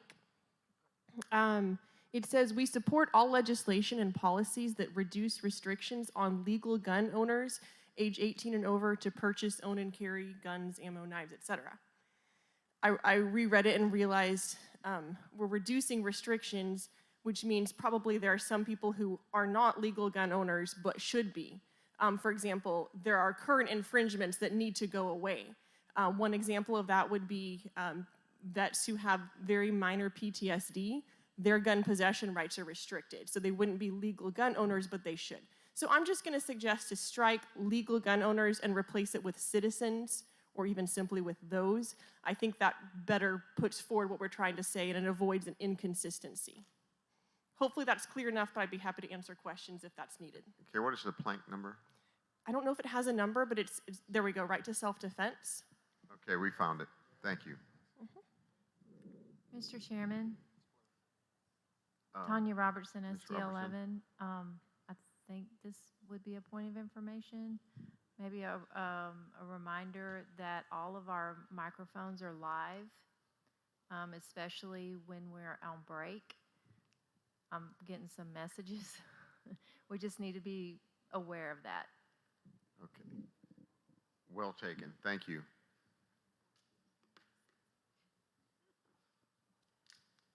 Are you finished? Yes, Okay. Thank you, Rachel. Thank Mr. Chairman. Mr. Chairman, Yes, sir, Mr. Novus. have we finished with testimony of, this, I of that think we have issues? one more. You wish to speak on the constitutional issues? Yes, I'm Robin Lennon. I'm with SD3. And I would like to speak to not removing Convention of States from our platform. Some of the points that have been brought up have to do, number one, with a runaway convention. The fact that most of us don't know history is a sad indictment of our schools, but not of Convention of States. Conventions have been had, I think we've had over 40 of them with not one running away because of all those conditions that people worry about. The bill that we actually passed limits it very clearly, that it all has to do with stopping the expansion of government. I would also like to remind everyone who was worried about our spending problems that Congress has, if you think about all the things they're doing, they have no constitutional authority to do. You're looking at the biggest cost to taxpayers today. You're looking at the welfare state. You're looking about school education finance. You're looking at pensions and all that stuff that they're involved in with Social Security. It is too important to us. They have taken words out of our Constitution and hijacked them, and it is time for them to fear we the people, and the only way we can do this is by having a convention of states coming from us, telling them what they may and may not do. That's all I wanted to add. Thank you. Could you please restate your name? I didn't get it. Yes, it's Robin Lennon, like the Beatle, Lennon, SD3. Thank you, Ms. Lennon. Hello there. I'd like to address the committee on Article 5, if I may. And your name? My name is Davis Ford. Sound like a car dealership, but that's what my mama called me. I'm And what is your- SD24 delegate. Okay. Yeah, let me just hit this real quick. the Article 5 Convention of States sounds like something that would be really, really good. And to people like me and like you who want to do something, it is especially inviting. But let me just destroy this real quick, because it will be a very, very, very bad thing if we ever do call this convention.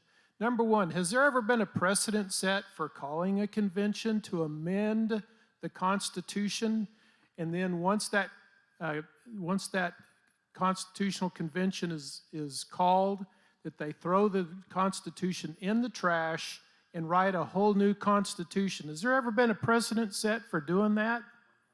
The answer is yes, there has. That's exactly what our founding fathers did. We had the Articles of Confederation. This is our second Constitution, ladies and gentlemen. So we have set the precedent for totally throwing away the Constitution and writing a whole new document, only we had some good, godly, highly educated people who were able to do that pretty much in secret and then come out with it after the fact.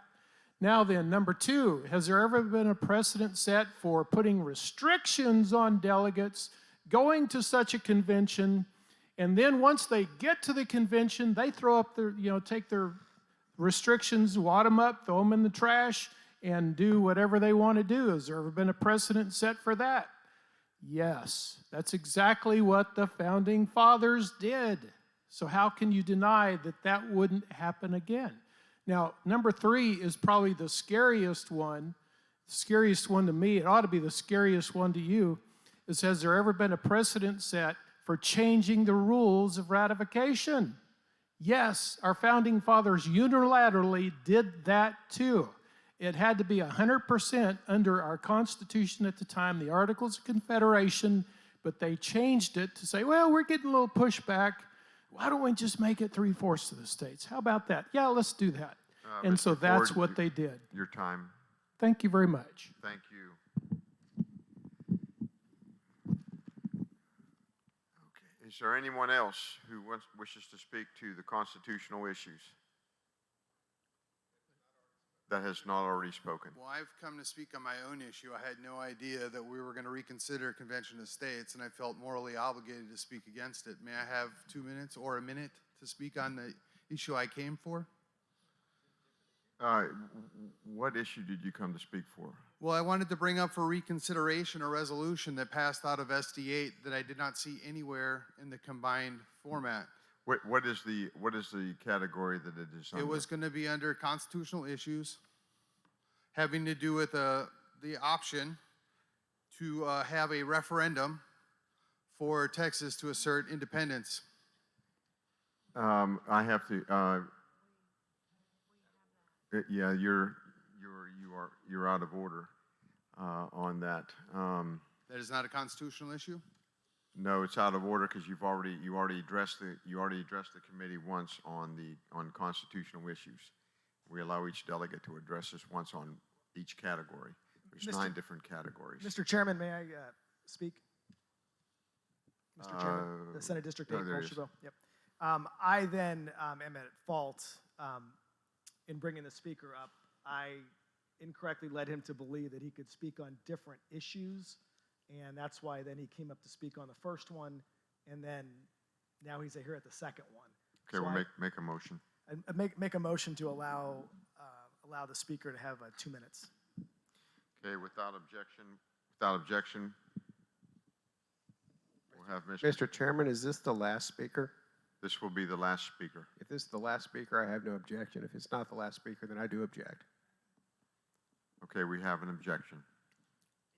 Thank you, Mr. Speaker. I'm sorry? If it's not the last speaker, we need to move on. I think we're running out of time. But if he's the last speaker, take his 2 minutes. Okay, he will be the last speaker.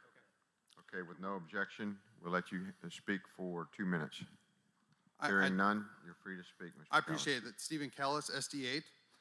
We passed out of our committee the following language. Therefore, let it be resolved that the Republican Party of Texas urges the state of Texas to hold a referendum asking the people of Texas to decide whether or not the state of Texas should reassert its status as an independent nation.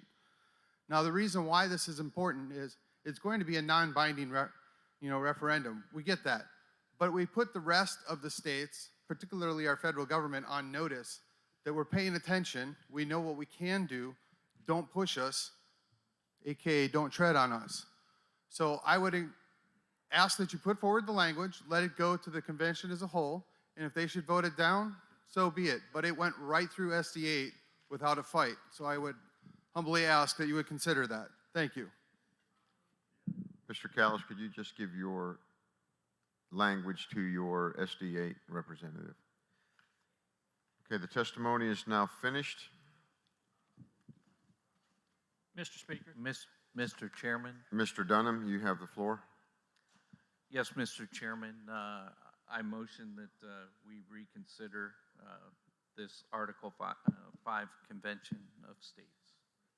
Okay, we have a motion on the floor to reconsider the Article 5 on the constitutional issues of Convention of the State. Do we have a second? Second. Okay, it's been moved and properly seconded. Do you wish to speak to the motion on Article 5? Yes, Mr. What would you like to add? Ladies and gentlemen, first and foremost, I'd like to sit there and point out that this resolution, when it passed and was put on the platform the first time, it was voted on overwhelmingly with over 90% of the delegates the last convention that sit there and passed this. We're supposed to be voting not as our individual selves, but as our SDs have voted. So I understand if the folks have passions and feel something different than what it is that maybe your SD passed, but you're supposed to be a representative of what your SD has passed. The next thing I'd like to sit there and point out is the brilliance of our founding fathers injected this option in there for a purpose. I sit there and hear people talking about the brilliance of our founding fathers in writing the Constitution, and this happens to be part of that brilliant document. And I fail to understand why it is that to get 3/4 of the states to sit there involved in that, that is not an easy task, and that's why it hasn't happened in the time period that the United States has been formed. But the problem is that the things that are going on in Washington right now, okay, with the overspending, with the going way over the top, staying in there for 30 years, pumping money in their own pockets and not worrying about their constituents, that's the problem. And the only way it's going to be rectified is by reeling them back in. So I would ask my fellow members to take these items into consideration and please reconsider. Thank you. So the motion on the floor is to reconsider, which would be to strike the Article 5 Convention of the State. Is that correct, Mr. Dunham?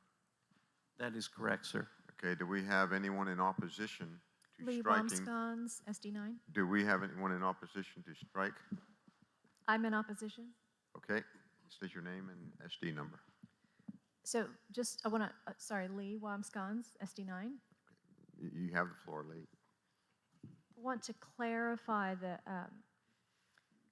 what I'm speaking against is bringing this back up for a vote after this body has already voted on it, and we're missing a couple of members who already voted on it. I think procedurally that this is incorrect.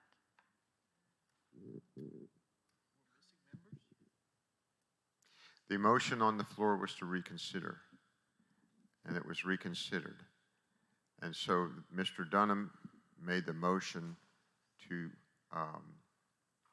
strike the Convention of the States, and we went back to that particular article. Mr. Chairman, point of information. Yes, sir. We passed this out of our committee.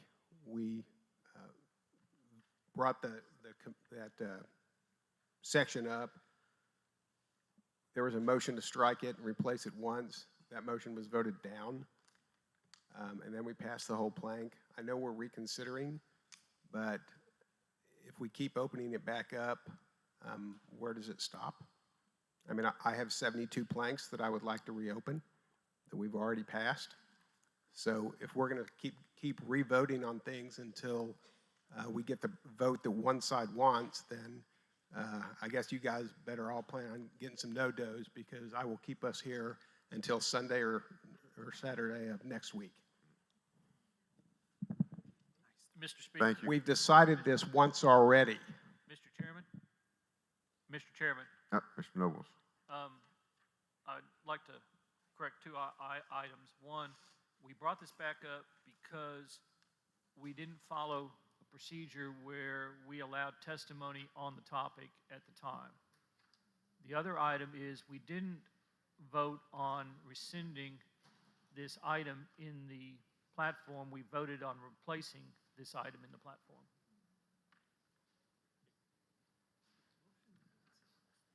Thank you, Mr. Chairman. So, Parliamentary inquiry, are we on the motion to reconsider or the main motion? we're on the main motion. Okay. So we're Wait a second. reconsidering without a vote? Is that what we're doing? I thought he made a motion to reconsider. Okay, I stand corrected.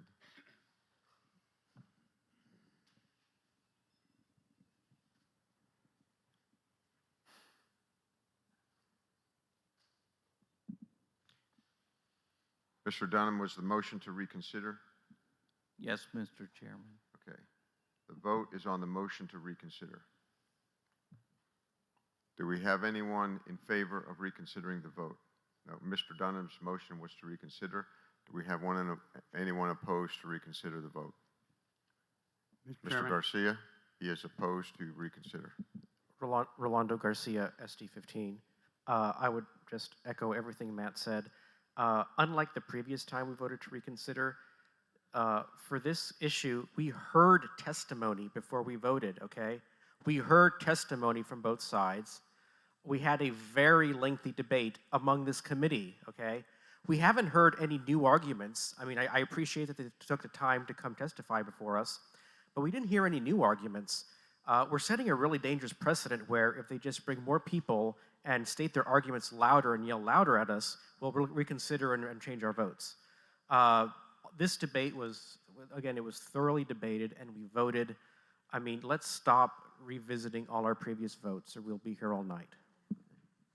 Okay, is there anyone in favor of reconsidering? We have one in favor, one opposed. Anyone else in favor? Hearing none, are you ready for the vote? All those in favor of reconsidering, opening up the constitutional issues, say aye. Aye. Opposed, no. No. The no has it, the motion is lost. We'll proceed on to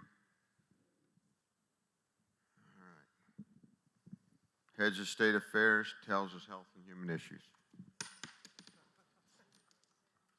Heads, State Affairs.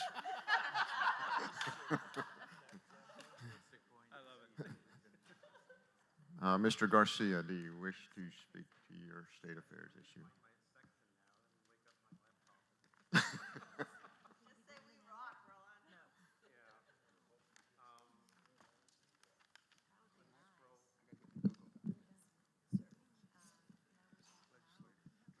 Let me scroll all the way down there. Mr. Chairman, do we have any testimony on Health and Human Services?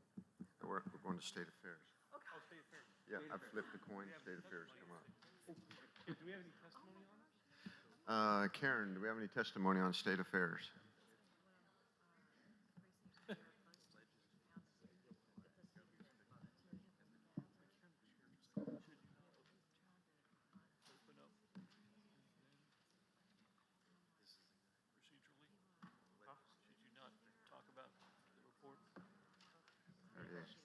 Okay, State Affairs.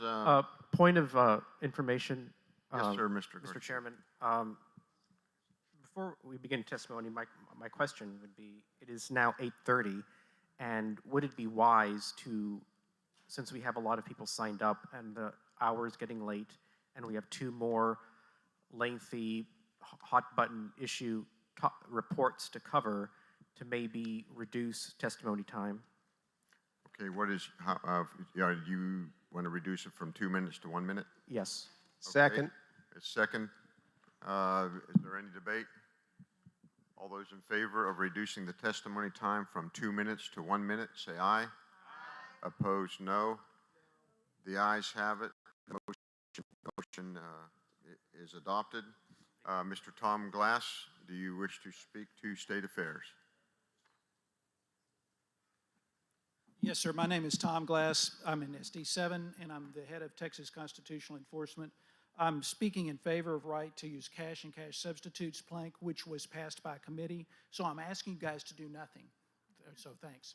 And I just want to briefly give you the reasons why this plank is very important. The deep state has been telling us that they're going to launch another assault on our liberty, and it's called the war on cash, where they try to force everybody to use banking services. I think that everybody in this room and everybody in Texas has the right, a natural right, to keep their wealth and store it in the form that they think best, and to exchange with others in a voluntary way, whatever medium of exchange they want. That's a natural right. It's supposed to be protected by the 9th Amendment, but I don't know if you guys have noticed, but the courts have not been very good at protecting unenumerated rights. Sometimes they make up stuff that's not rights, but I'm thinking the best way to protect an unenumerated right is to enumerate it. And the best way that we can do that is to put that into the Bill of Rights of Texas, and that's what this plank proposes. That would set us up so that when we want to make a 9th Amendment challenge to whatever the feds do in this regard at the behest of the bankers, we have legs to stand on that says the people of Texas have recognized this right, and you should too, federal judiciary. Thank you very much. Thank you, Mr. Glass. You know, I'm surprised nobody proposed a gold standard. Okay, Mr. Tracy Shannon. Oh, Miss, ooh. Oh my gosh, I was misgendered. Let's not make that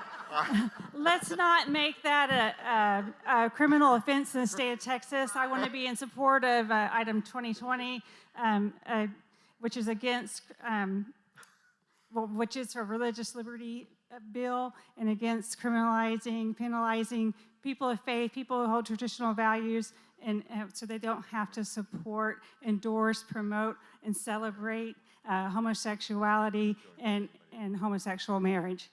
And I'm Tracy Shannon, Senate District 4. I'm the State Director of Mass Resistance. Thank you. Thank you, Ms. Shannon. Kevin Witt and Joe Palmer is on deck. Hello, my name is Kevin Witt. I am Senate District 8. I'm speaking in favor of 220. No, not 220. And I just want to say that I love the language of it. I am someone who used to think that I was born homosexual, and like I said earlier, through my relationship with Jesus Christ, I found my identity, and I found that actually I was not born homosexual, but it was a direct manifestation of neglect and abuse. So for this plank and what they're trying to teach in the world today is that you're born gay, and that's a lie. So I want the Republican Party to also just adopt this plank and affirm that it's a lie that you think you're born gay. Thank you. Thank you, Mr. Witt. Mr. Palmer, Joe Palmer. He just stepped out. So we'll go to Catherine Pitcher. Is Miss Pitcher here? Catherine Pitcher. David Carter. Is Mr. David Carter here? Jason Vaughn. There he is.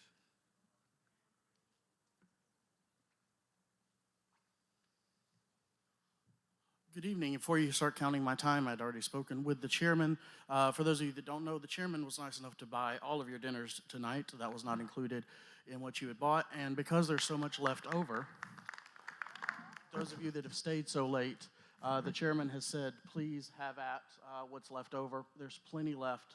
And again, make sure to thank the chairman for that. For And that. whatever's left, put it in your pocket and take it home, okay? And for those of you that are local, we may have some to-go plates outside as well, thanks to Lauren Landevar. Anyway, now you can start my time. Before you start, Oh, go ahead. I'd just like everybody to give a round of applause to Jason because he works so hard to help provide the meals for everybody. I just really appreciate what he's doing. Thank you, Jason. You're very welcome, sir. All right, now that all the sucking up is done, and you saved your vote for this time. Last time I was up here, obviously, I understand. You have a plank up here on adoption, and unfortunately, you know, we talk about fluoride right now more than we talk about adoption in our platform.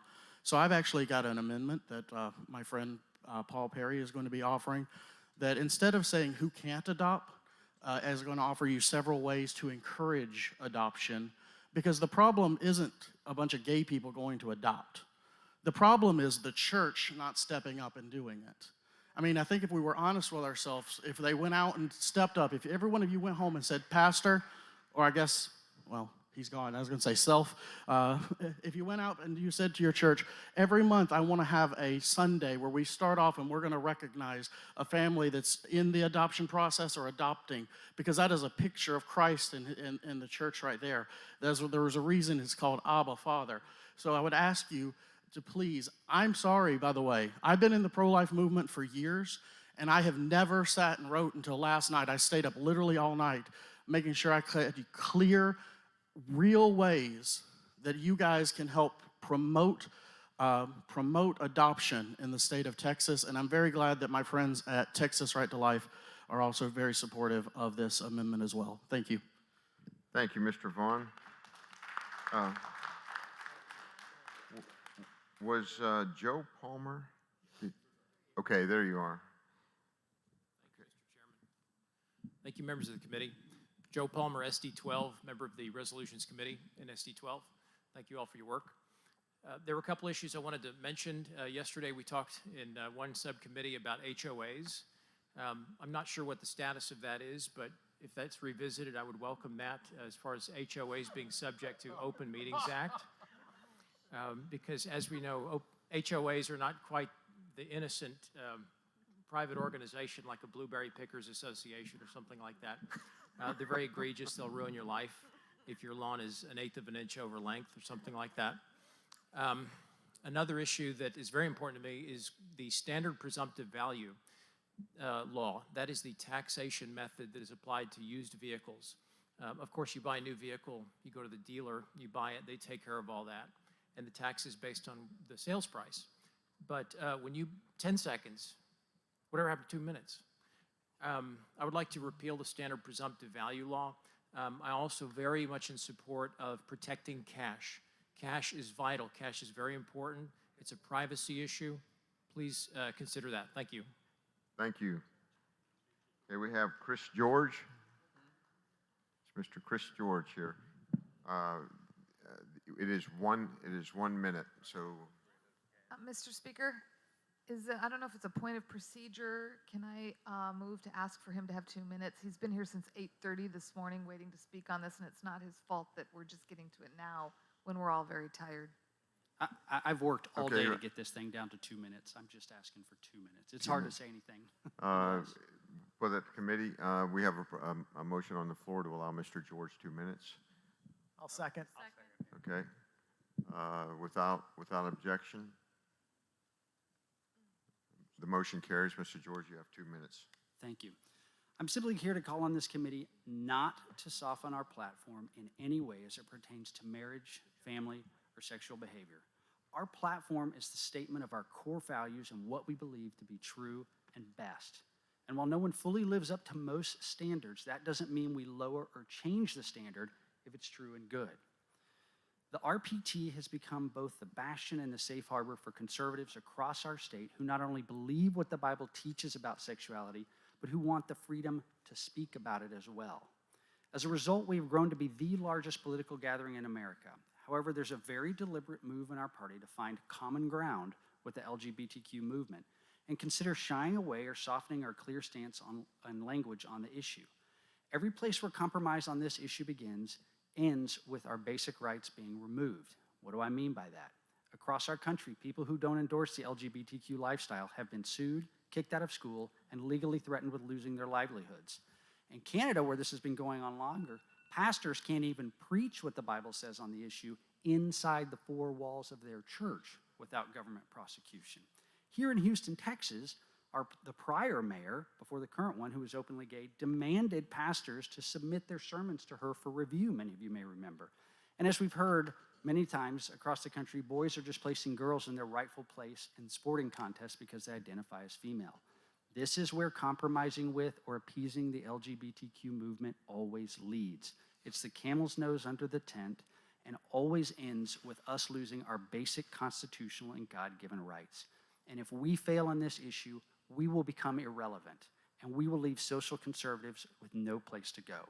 We have been called discriminating, unloving, unkind for holding this position, and that if we give just a little, we'll gain a whole lot more. But the truth is, our current position reflects the truth found in God's word, the truth found in nature, and the truth validated by history. Therefore, I encourage you to resist any move to soften our clear language on this issue. Thank you so much for the 2 minutes. Thank you, Mr. George. Mr. Chairman, may I suggest that we allow the committee, or the subcommittee chair to read his report before we hear more testimony?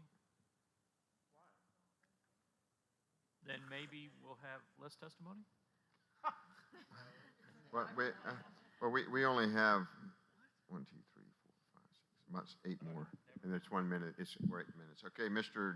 James Ashby. Is Mr. Ashby here? No.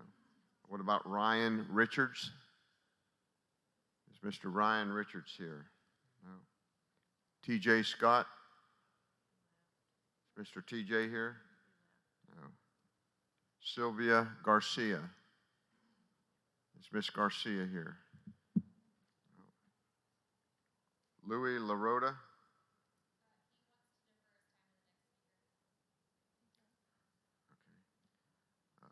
Marco Roberts? Is Mr. Roberts here? Okay. Mr. Roberts, you have the floor.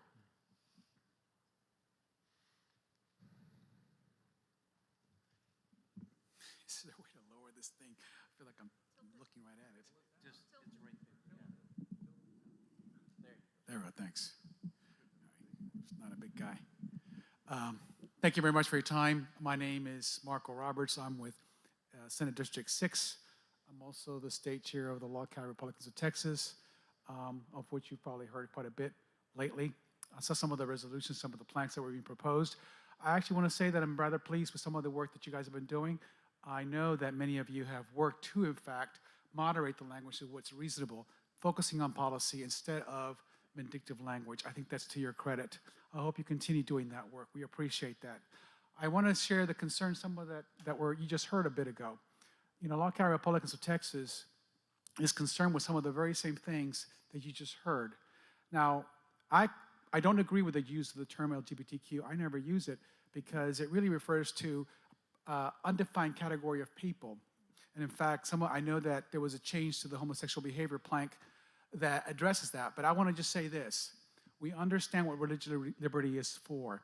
It's to protect you and us and giving everyone the right to make their own decisions under the conscience, under God's, your belief in God and your own freedom of conscience. So I encourage you to continue that work as you have done. Thank you very much for your time. Thank you very much.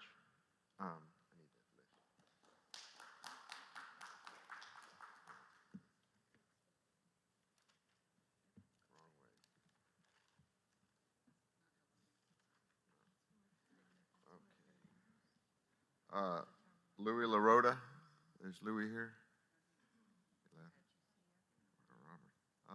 Michael Alberts, is Mr. Alberts here?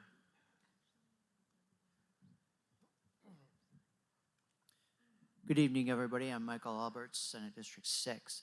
I also want to extend my thanks to this platform committee. I know you guys have put in a lot of long hours and a lot of hard work. I do want to expand a little bit on the idea of the previous two speakers. I'm also a member of Log Cabin Republicans of Texas, and I can say without a doubt that I do support the ability of actually people of all faiths, Christian, Buddhist, Muslim, whatever you are, to be able to freely express your ideas and your beliefs as you see fit. I do believe, however, that trying to impose those ideas on everybody is not necessarily allowable in all circumstances. I would say that also trying to just target other individuals just because you don't agree with perhaps how they choose to live their lives, so long as they're not really harming you, then I would say that, I would try and avoid that type of language. I know that, sometimes some of these planks do seem to say that. So I would just like to encourage the platform committee to try and make sure the rights of everybody are respected, of all religions. Mr. Alberts, thank you so much Thank for you. your testimony. And Walt Smith. Before I start, I just want to say thank you. I've been serving on the Legislative Priorities Committee all week, and so we're still hosting testimony virtually next door, so I appreciate y'all allowing me to come over here and speak and take a small break. I'd like to talk to you today a little bit about something that isn't in your platform and perhaps can be added, and it's the appointment of emergency management coordinators. I'm a sitting county commissioner in Hays County, Texas, and one thing that has become very apparent during this pandemic related to the functionality of our county and many municipalities is the sole appointment authority in a county for the emergency management coordinator sits with the county judge, or if it's a municipality, with the mayor. That's never really come to or been problematic in the past until now, because generally our disasters are 1, 2, 3 days long.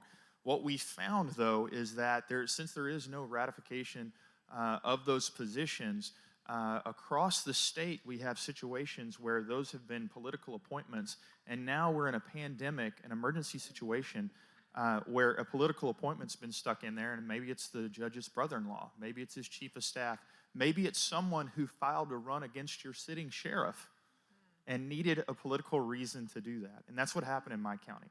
And so I would ask that y'all consider a plank that the Republican Party of Texas opposes the sole authority of a county judge or mayor to appoint an emergency management coordinator, and if they're given jurisdictions, and demand the institution of a process of ratification of such appointments by the appropriate deliberative body. Mr. Smith, it's time.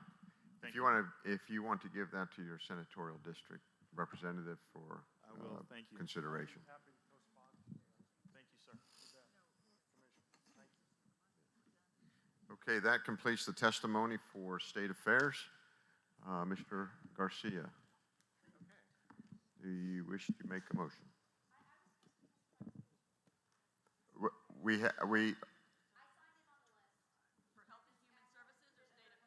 This was State Affairs.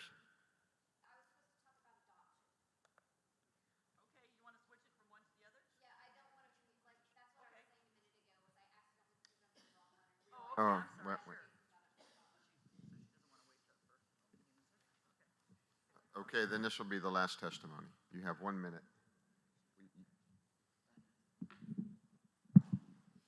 Lauren Landivar, SD9. First of all, I'm really sorry. I got confused as to where my topic was in the things. So I actually am also speaking out in support of the amended adoption language that Paul Perry is going to be proposing in a few minutes. Specifically, like I have the wording for it. I know you guys don't yet, but privatizing the process, letting faith-based agencies set their own guidelines, and removing obstacles to transracial adoptions, which is actually, believe it or not, a pretty big thing in the system. So I personally am going through the process right now. We're in the process of adoption. And if you are trying to adopt a child who is not of your race, specifically who is African American, they make it harder for you to do. You basically have to prove that you will be able to parent this child, as opposed to being assumed to be able to parent children of any other race. So my husband and I would have had to have gone through a lot more paperwork, things like that. So I would really like to see this adoption language pass. Thank you. Thank you. That concludes the testimony for State Affairs. Mr. Garcia. All right. First of all, I want to recognize the members of our committee. We were 9 members total. I think we may have been the largest committee. I guess it's very popular. But we worked well together, and I want to thank all of them. Jill Glover, Tanya Robertson, Tom Nobis, Bunny Pounds, Amber Shipham, Roman Klein, Matt Patrick, and Carter Thomas. I'll go ahead and stand up.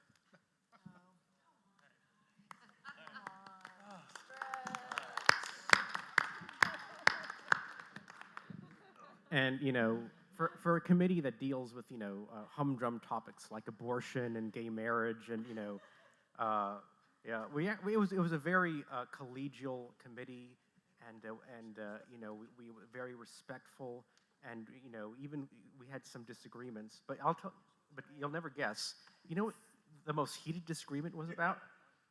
It wasn't about gay marriage or abortion or sexuality. The most heated disagreement was about HOAs. Don't look at me. But anyway, I'll just quickly summarize. I mean, most of the main stuff, the Alamo plank, is stayed the same. We added some numbering.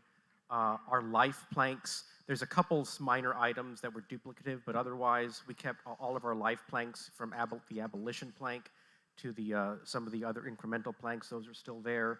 Our religious freedom plank, our marriage planks, the sexual behavior plank. So most of that is all in there. Heritage, a lot of the high-profile issues were really not changed very much. I would draw your attention towards the end. We did, as I say, had a heated discussion over, and we added some things to the HOA plank, and we added 2 other planks towards the end called. I'd like to make an amendment, please, to plank 2 HOAs. A motion is out of order. He has not made the motion yet. The 2 planks that we added at the end, and you can see, are called a platform integrity and right to use cash and cash substitutes. So with that, I will move the adoption of the report. Okay, we moved to the adoption of the report on the State Affairs Committee. There's no second required. Mr. Chairman. Does anyone wish to amend Mr. Chairman. any of the planks in the state? Mr. Chairman. Roman Klein, Mr. Klein? SD 17. In a way, I hate to do this, but I was one of the guys on the opposite side of the vote on HOAs.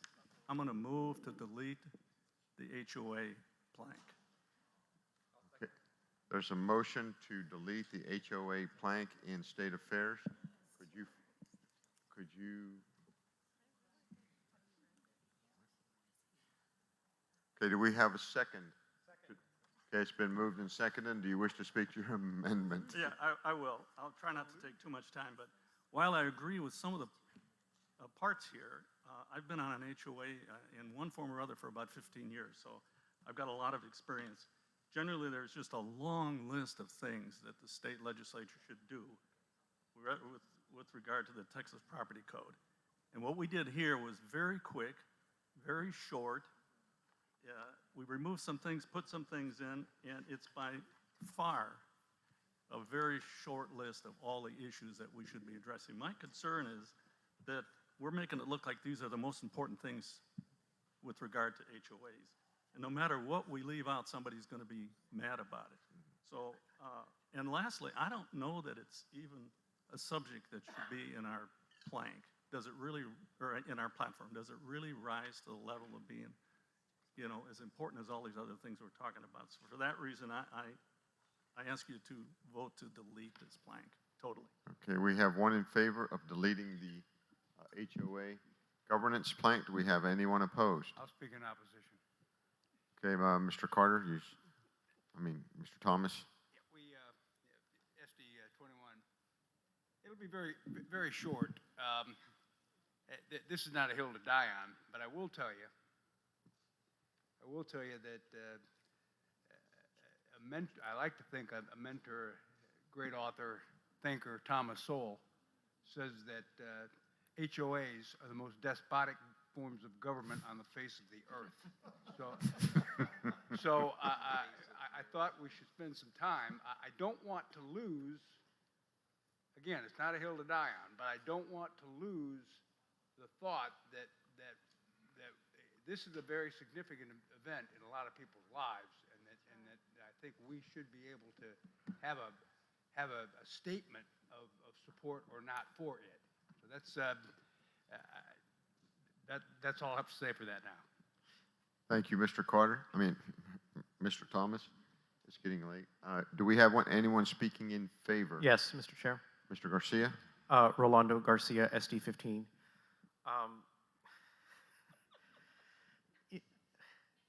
Going into this, I thought one of our goals was to try to tighten up the platform a little bit. I mean, we want a substantive platform, but I think we all agreed, well, we don't have to comment on every subject under the sun, right? We talked about this at the very outset, right? We talked about, let's make some hard decisions. There's going to be some issues that, yeah, we agree with it, but does it really need to be in the platform? This HOA plank perfectly exemplifies that. I understand many people have problems with it, but does it belong in the policy manifesto of the Republican Party of Texas, okay? And it's, I wish everyone could have been there when the subcommittee debated this. We got sidetracked for quite a long time over what in the grand scheme of things is a pretty trivial issue. As I said at the time, if bickering with your HOA is your worst problem, you have a pretty good life, okay? I mean, talk about first world problems. We have 3 million Texans unemployed, okay? Having a plank about HOAs, it just seems out of touch. I understand the people's passion on the other side about this, but shouldn't we draw the line somewhere? I mean, at what point do we draw the line where we say, yes, I agree with this plank, but no, it doesn't really belong in the platform? Are we ever going to draw that line? If we are, why don't we start here?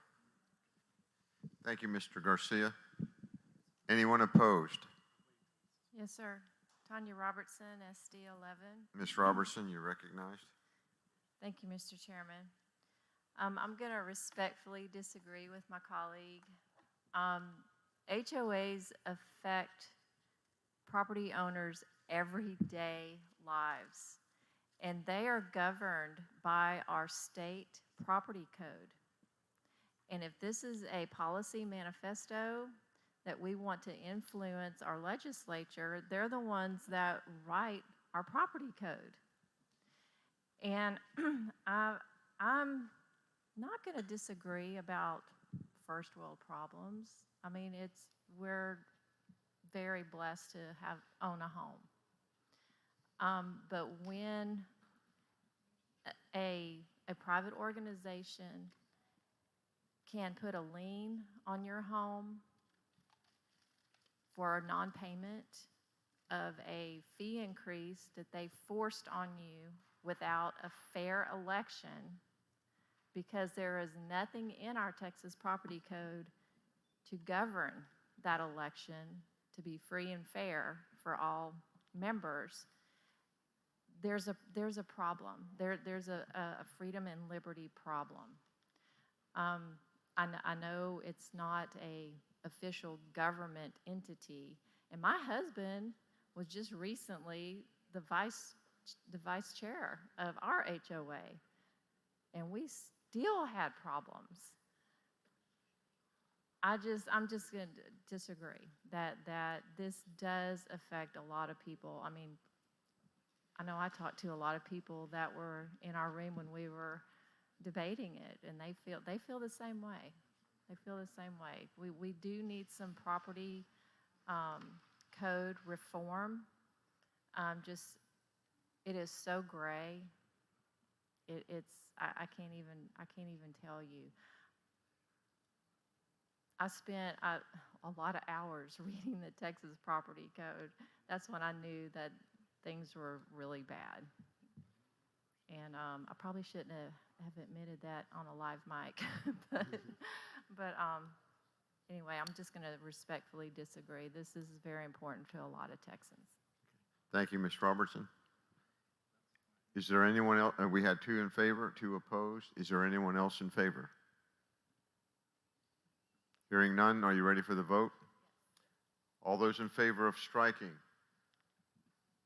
the HOA governance platform, we support legislation prohibiting HOAs from using policies to bypass the process of residents voting on changes in deed restrictions. We urge the Texas legislature to enact legislation allowing a simple majority of property owners with and subject to homeowners to dissolve the association. The Texas legislature should enact legislation to restrict developers from controlling the homeowners association more than 5 years and expanding the properties included beyond contiguous property. All those in favor of striking the HOA governance, say aye. Aye. Opposed, no.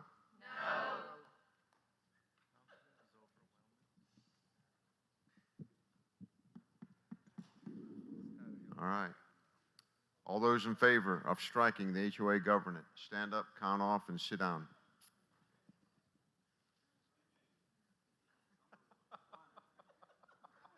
Y'all allow.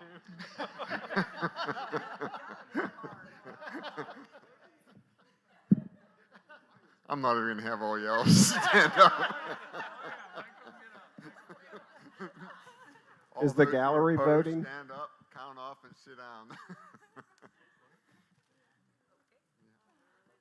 Okay, we'll start over down there, Mr. I'm sorry. What are we doing now? Am I one? All those opposed to the HOA governance, stand up, count off, and sit down. 1, 2, 3, 4, 5, 6, 8, 9, 12, 13, 14, 16, 17. 18. The numbers speak for themselves. The motion is lost. Mr. Chairman, I'd like to offer an amendment to the pro-life section. Mr. Garcia, please state your amendment. Which, Scroll up there. tell us which plank. Number 227. Number 227? Right. Not 227. 227 on line F. I would like to amend that by removing what is in parentheses, e.g. morning after pill.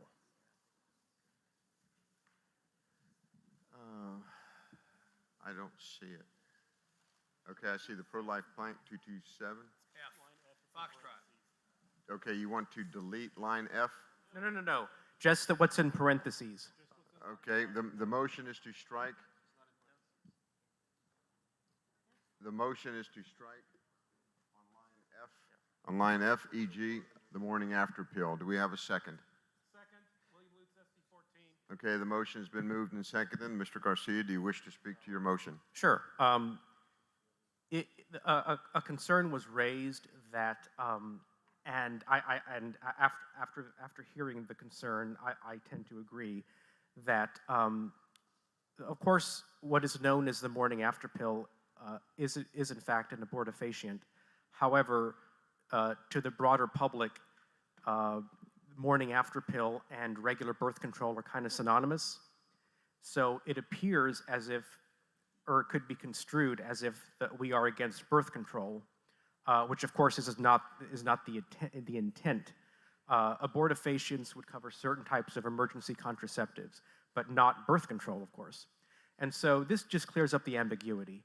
And, so prohibition of abortifacients covers our intent. Morning after pill confuses people because, again, to the wider public, morning after pill is synonymous with regular birth control. Okay, is there anybody opposed to is there anyone opposed to the strike of the morning after pill? Hearing none, without objection,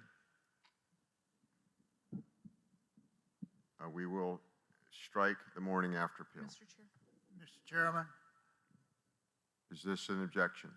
Oh, Okay. Hearing none, the motion carries. It is adopted. Mr. Chairman, Roman Klein, SD 17. Mr. Klein? It would be less controversial, I would think. Plank 230, I think, did not come out the way we had approved it to come out, so I'm going to recommend that we remove the first part of Plank 230, begin with the word "we," and leave the rest. It was not supposed to be there. Go up to the old.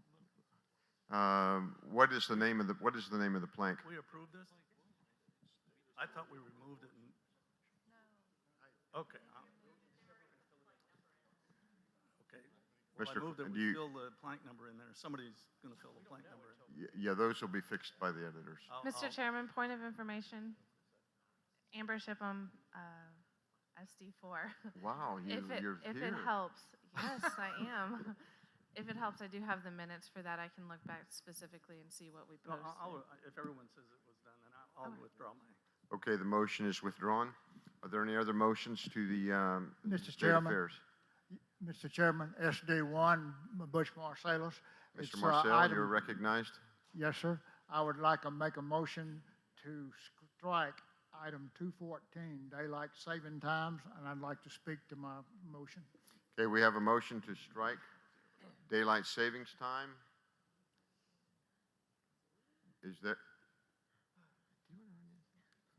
Is there a second? You all don't want to strike daylight savings time? I'll second it. Lisa Nilsson, SD 25. Okay, it's properly moved and second. Do you wish to speak to your motion? Yes, sir, I do. I like daylight saving time. My reason is personal, as most of the objections that I've heard to daylight saving time is some people's plants get too much sun in the afternoon. However, that additional sun in the afternoon was a real plus for me, because when I got off from work, my wife and I got off from work, we would come home and still have enough daylight to coach and be in our children's activities. We would like future parents to have that same opportunity. The daylight saving time was a good thing for us. Thank you. Okay, we have one in favor. Is there anyone opposed? Mr. Chairman, Paul Perry, SD 22. Mr. I get tired of going to work in the darkness, so I am opposed. We have one in favor and one opposed. You know, you can't get this kind of entertainment on TV.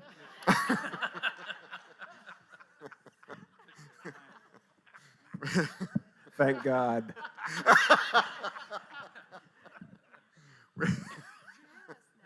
We have one in favor and one opposed to ending the daylight savings time.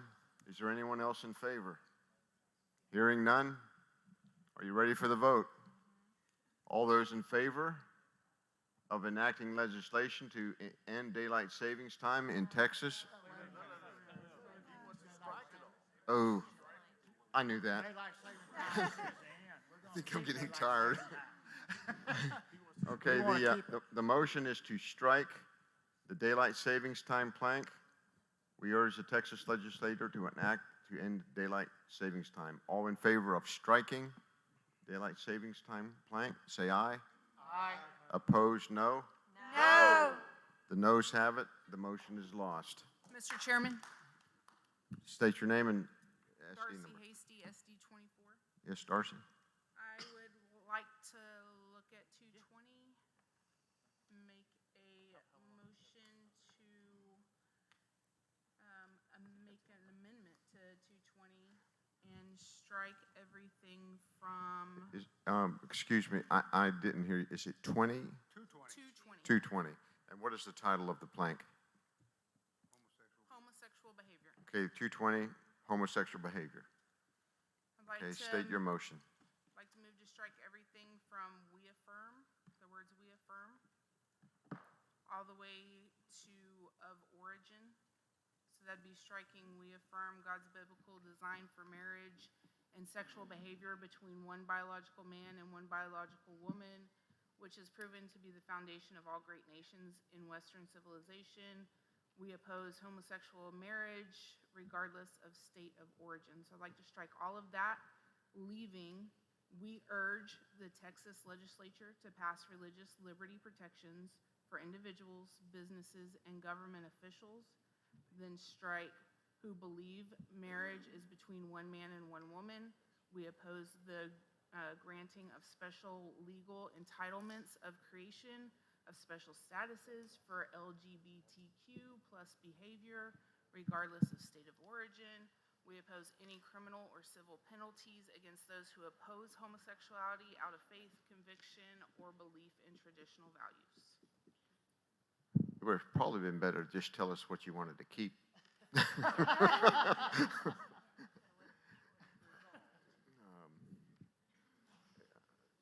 like to keep, we urge the Texas legislature to pass religious liberty protections for individuals, businesses, and government officials who believe, no, sorry. Yes. We urge the Texas legislature to pass religious liberty protections for individuals, businesses, and government officials, period. Okay, the motion is on the floor. Do we have a second? Is there a second? Hearing none, the motion fails for a lack of a second. Mr. Chairman. Are there any other motions? Mr. Chairman. Darcy Hasty, SD 24. Mr. Darcy? I'd like to make a motion on 226. Just leave it. Just, one second. Go Sure. ahead and get ready. I'll call you in just a second. 226, title is adoption. Okay, make your motion. My motion is to strike 3 words, or single heterosexuals. The motion is on the floor to strike or single heterosexuals. Do we have a second? Is there a second? I'll second. Paul Chabot, Senate District 8 for the debate. Okay. It's been properly moved and seconded. Do you wish to speak to your amendment? I do. I'm a almost 41-year-old female who's unable to have my own biological children because of my homosexual status. If it was left up to this body, I would not be able to adopt a child. I am a wonderful human being who believes in 99% of the values that everybody else believes in sitting in this room that is in this platform. And for me not to be able to go adopt a child simply because of who I choose to go home with is wrong.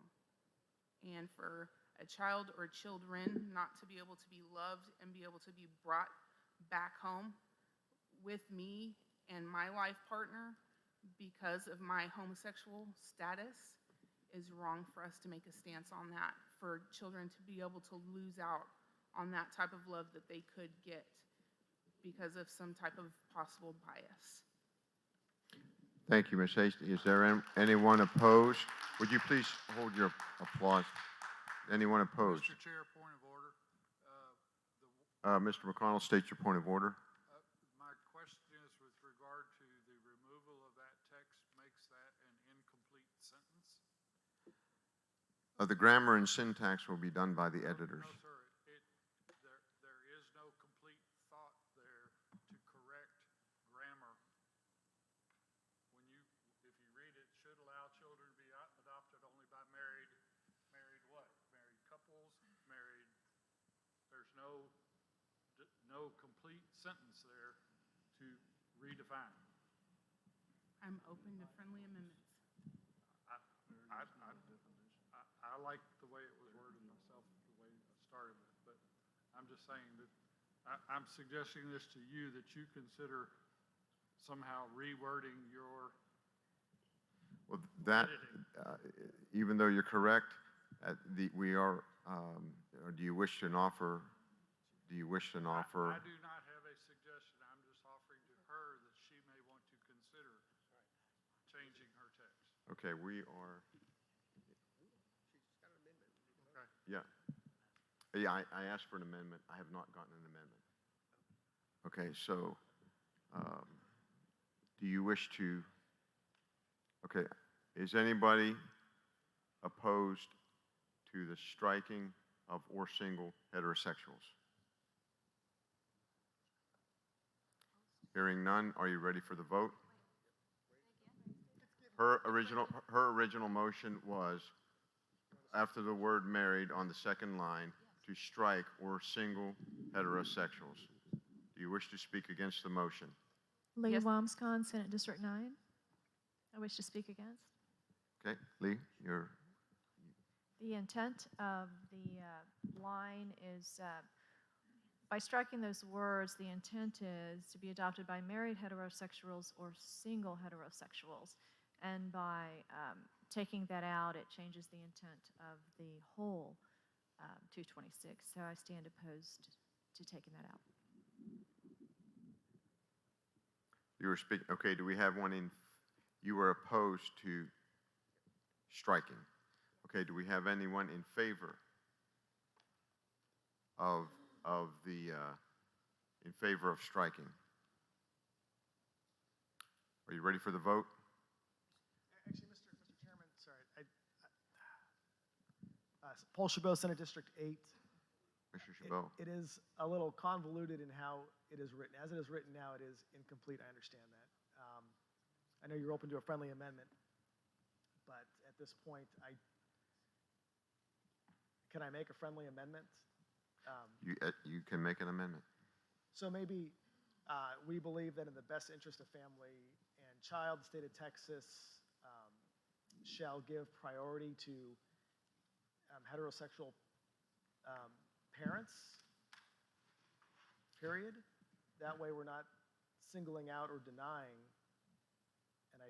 And I only offer that up as a suggestion for further debate to then also make that a full sentence.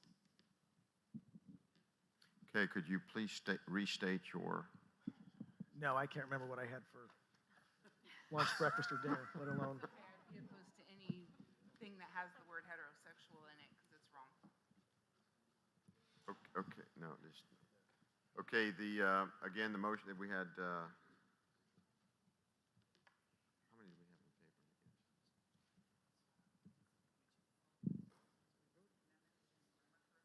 No.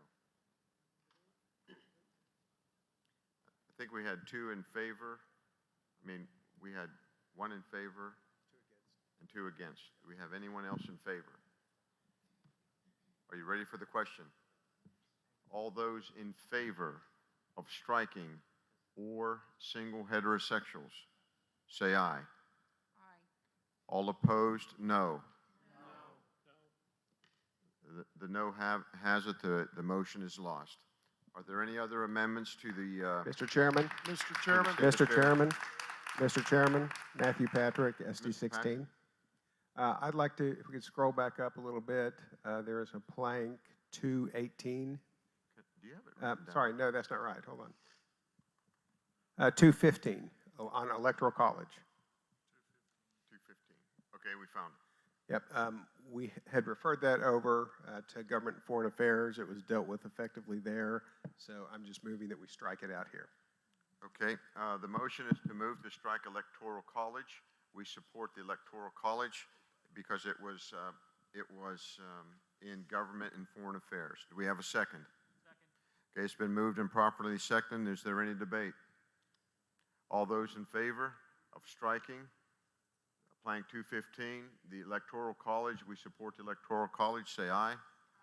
Opposed, no. The ayes have it, the motion is adopted. Are there Mr. any other Chairman. motions to the State Affairs? Mr. Chairman, Paul Perry, SD 22. Mr. Perry? I have turned into you a handwritten document. We encourage the Texas Legislature to remove as many barriers to adoption as possible, make the process less intrusive while protecting children's safety and best interests. We urge the Texas Legislature to adopt the following steps to promote adoption: continue to privatize the process, continue to allow faith-based agencies to set their own rules and requirements for adoptions, change incentives to encourage successful permanent placement of children instead of continuation of foster care, remove obstacles to transracial adoptions, while continuing to increase the amount of minority adoptive parents, enact legislation to permit foster parents to initiate adoption proceedings. We urge communities and people of faith to promote adoption, and for those not called to adopt themselves to offer assistance to families that can. I would urge this be placed before the rest of the language of 226. Okay, the motion is on the floor to encourage Texas legislature to remove as many barriers to adoptions as possible. Mr. Chairman. Do we have a second? Second, Jeff LeBlanc, SD3. Mr. LeBlanc is second. Do you wish to speak to your motion? Yes, I think we need to give a positive message when it comes to adoption. We need to understand, and I have worked with over 200 CPS cases in the mediation process. We need to encourage adoption. We need to understand that some of the racial barriers need to drop while we encourage people to adopt children of their own race in some cases due to adjustment issues. We very definitely need to understand that there needs to be less emphasis on having to adopt these kids to their own race in some circumstances. In some cases, we have weird bottlenecks in the whole adoption process. In some cases, we have too many children of certain races. In other cases, we have too many parents who would be happy to adopt across racial lines. And let's face facts, folks. Race means less and less in America all the time, contrary to what you may see on the news. We don't care what race a child is. And I would say this is a good step. As somebody who's had to work with the CPS process, as somebody who's known kids that needed to be adopted but were hung up in foster care forever, I would like to move that we adopt this preceding the rest of the language of 226. Thank you. Is there anyone opposed to the We Encourage Texas legislature to remove as many barriers to adoption? I'm opposed, Mr. Chairman. Ms. Glover? Yes, sir. You may speak well, to. And I guess I have a question. Was that whole thing that was read is what you want in the plank? That is the plank. It was the whole thing that was read. It's a new plank. I'm sorry? Right, but the whole statement that was read? Yes. Okay, I object. There's parts of it that I object to and parts of it that I don't. You are more than free to make amendments. I'll be honest with you. This is an incredibly long plank, and this would take a little bit. I mean, I'm willing. If you can give me some time, I would be willing to try to pick something out of here that I would agree with. I'm not opposed to the transracial adoption language in here. Okay, at well, all. if you're in opposition to the plank or any part of the plank, okay, you can speak to that and you can amend it. Okay, I'm going to need just a minute to read it. Okay, is there anyone else in favor? Yes, Mr. Chairman, Ms. Bunny Pounds, Ms. SD2. Pounds? I was really concerned that we didn't have a full, complete thought or plank on this issue, and I'm really thankful for this. It might not be perfect, but I think it's a great starting point for us to encompass the whole idea of what we're saying. It is important that the body of Christ step up in this issue. This is a big issue when it comes to children that are left in foster care, and it's time for the Republican Party to speak out on this as a pro-life issue. And I completely agree that this should be added. I agree with every single sentiment. Yes, it's too long, but we can always make amendments later. But it brings the whole picture to what this important topic needs to be spoken of. Thank you, Mr. Chairman. Thank you. We have 2 in favor, 1 deciding that she wants to be opposed. Do we have anyone else opposed to the encourage the Texas legislature to remove as many barriers to adoptions as possible? All right, Mr. Chairman. Ms. Glover? I would move to amend. The very last sentence says we urge communities and people of faith to promote let's see, promote adoption and for those not called to adopt themselves, to offer assistance to families that can. I'm not real sure what the word communities means in this. I guess what I'm trying to make sure is the intent of our plank is to make sure that we're doing things in the best interest of a child, not an adult. And absolutely, we need to encourage churches and ideally married couples to adopt as many of these children as possible. And children in foster care need to be placed with families. So I absolutely like the intent of this language. Do you wish to strike the word, Mr. Chairman, may I ask if she wishes to strike the word communities and complete the sentence? I have no objection. I'm unclear on what she wants to strike. Okay.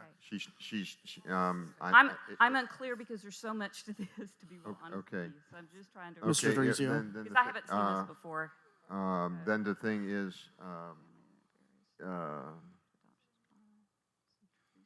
Because I'm not sure what the phrase "make the process less intrusive." I'm not sure okay, what that means. we need to move on. I can If clarify. you're opposed to it, if you're Can you opposed to the clarify? motion. Communities emphasizes the word faith. So It's out of order unless the committee apologize. acknowledges that you can clarify. Without objection, would you like to hear what Mr. Vaughn has to say one sentence. about clarity of this platform? Of this plank?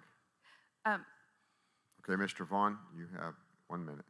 I don't need 1 minute. Communities emphasizes the word faith. So instead of saying communities of faith and people of faith, it's communities and people of faith. That's all it says there, and it's just a way to say it quicker. And just a reminder, we say a lot more about HOAs, water, and toll roads than we do about adoption. Thank you, Mr. Vaughn. Okay. Okay, as long as we are leaving that last sentence in there, I think I'm good. So I'll withdraw my objection. Have Okay, you we seen had this one? 2 in favor, 1 opposed. Is there anyone else opposed? I'm opposed. Darcy Hasty, SD 24. So, again, I'm going to have the same argument as a homosexual myself. Again, whether I'm married or I'm single, you're going to keep a child who I can love in a healthy relationship in a 2-parent household or a single-parent household, whether I'm single or I'm married. You're going to keep a child instead of being in a foster home with 12 other children or in an orphanage with 500 other children instead of coming into my loving home simply because I'm gay. Do y'all understand that you're saying that by leaving that sentence in there?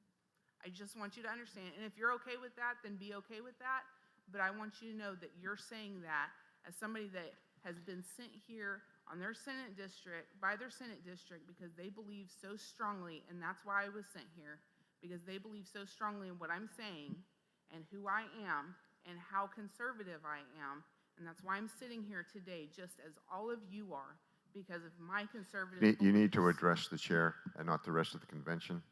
I apologize.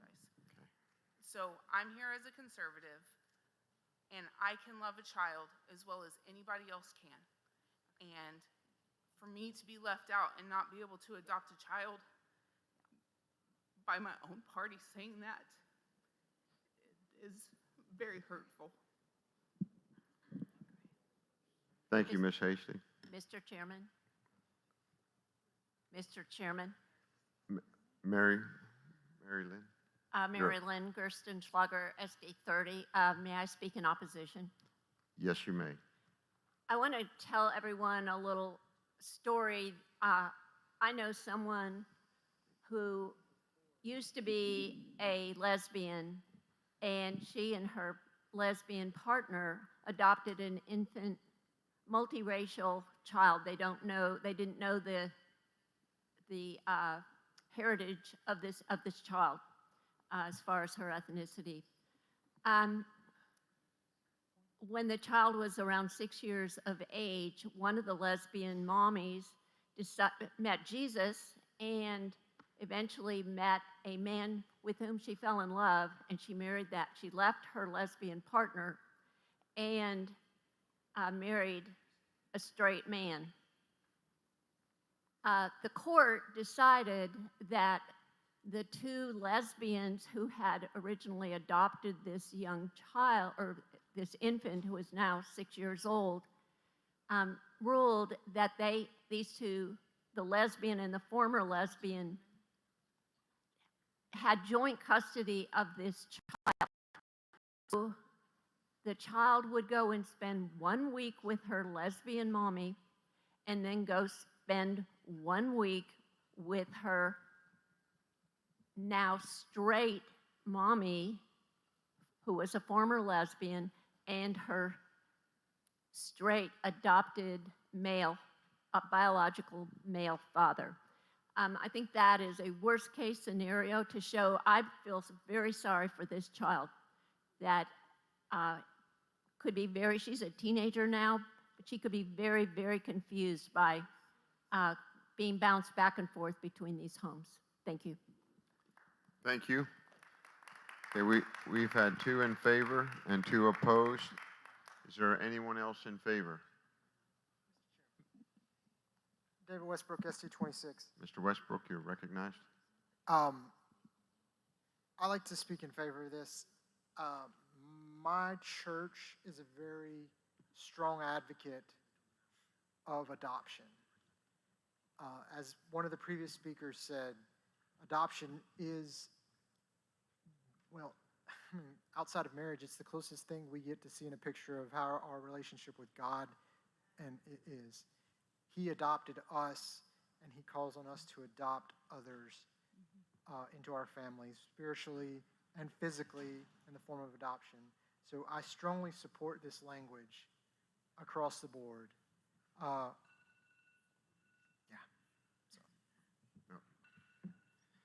That doesn't mean your time's up. It means we hit the button. Thank you very much, Mr. Westbrook. We have 3 in favor, 2 opposed. Is there one other opposed? Hearing none, are you ready for the vote? All those in favor of adding this plank, we encourage the Texas legislature to remove as many barriers to adoption as possible and make the process less intrusive while protecting the children's safety and best interest. We urge the Texas legislature to adopt the following steps to promote adoption. Number 1, continue to privatize the process. Number 2, continue to allow faith-based agencies to set their own rules and requirements for adoptions. Number 3, change incentives to encourage successful permanent placement of children instead of the continuation of foster care. Number 4, remove obstacles to transracial adoptions while continuing to increase the amount of minority adoptive parents. Number 5, enact legislation to permit foster parents to initiate adoption proceedings. We urge communities and people of faith to promote adoption, and for those not called to adopt themselves, to offer assistance to families that can. All those in favor of this plank Mr. as Chairman, read? you left out the last sentence. Well, this is all I got. The amendment was just to add this to the existing plank. And that's what we're voting on, is it not?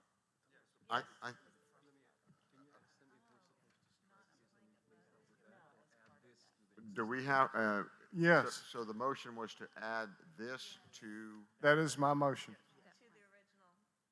okay. So this is added to the original motion. How's that sound? Yes. All those in favor of the amendment, and this is an amendment, this is not original motion, to the amendment, say aye. Aye. Opposed, no. No. The ayes have it. The amendment the amendment passed.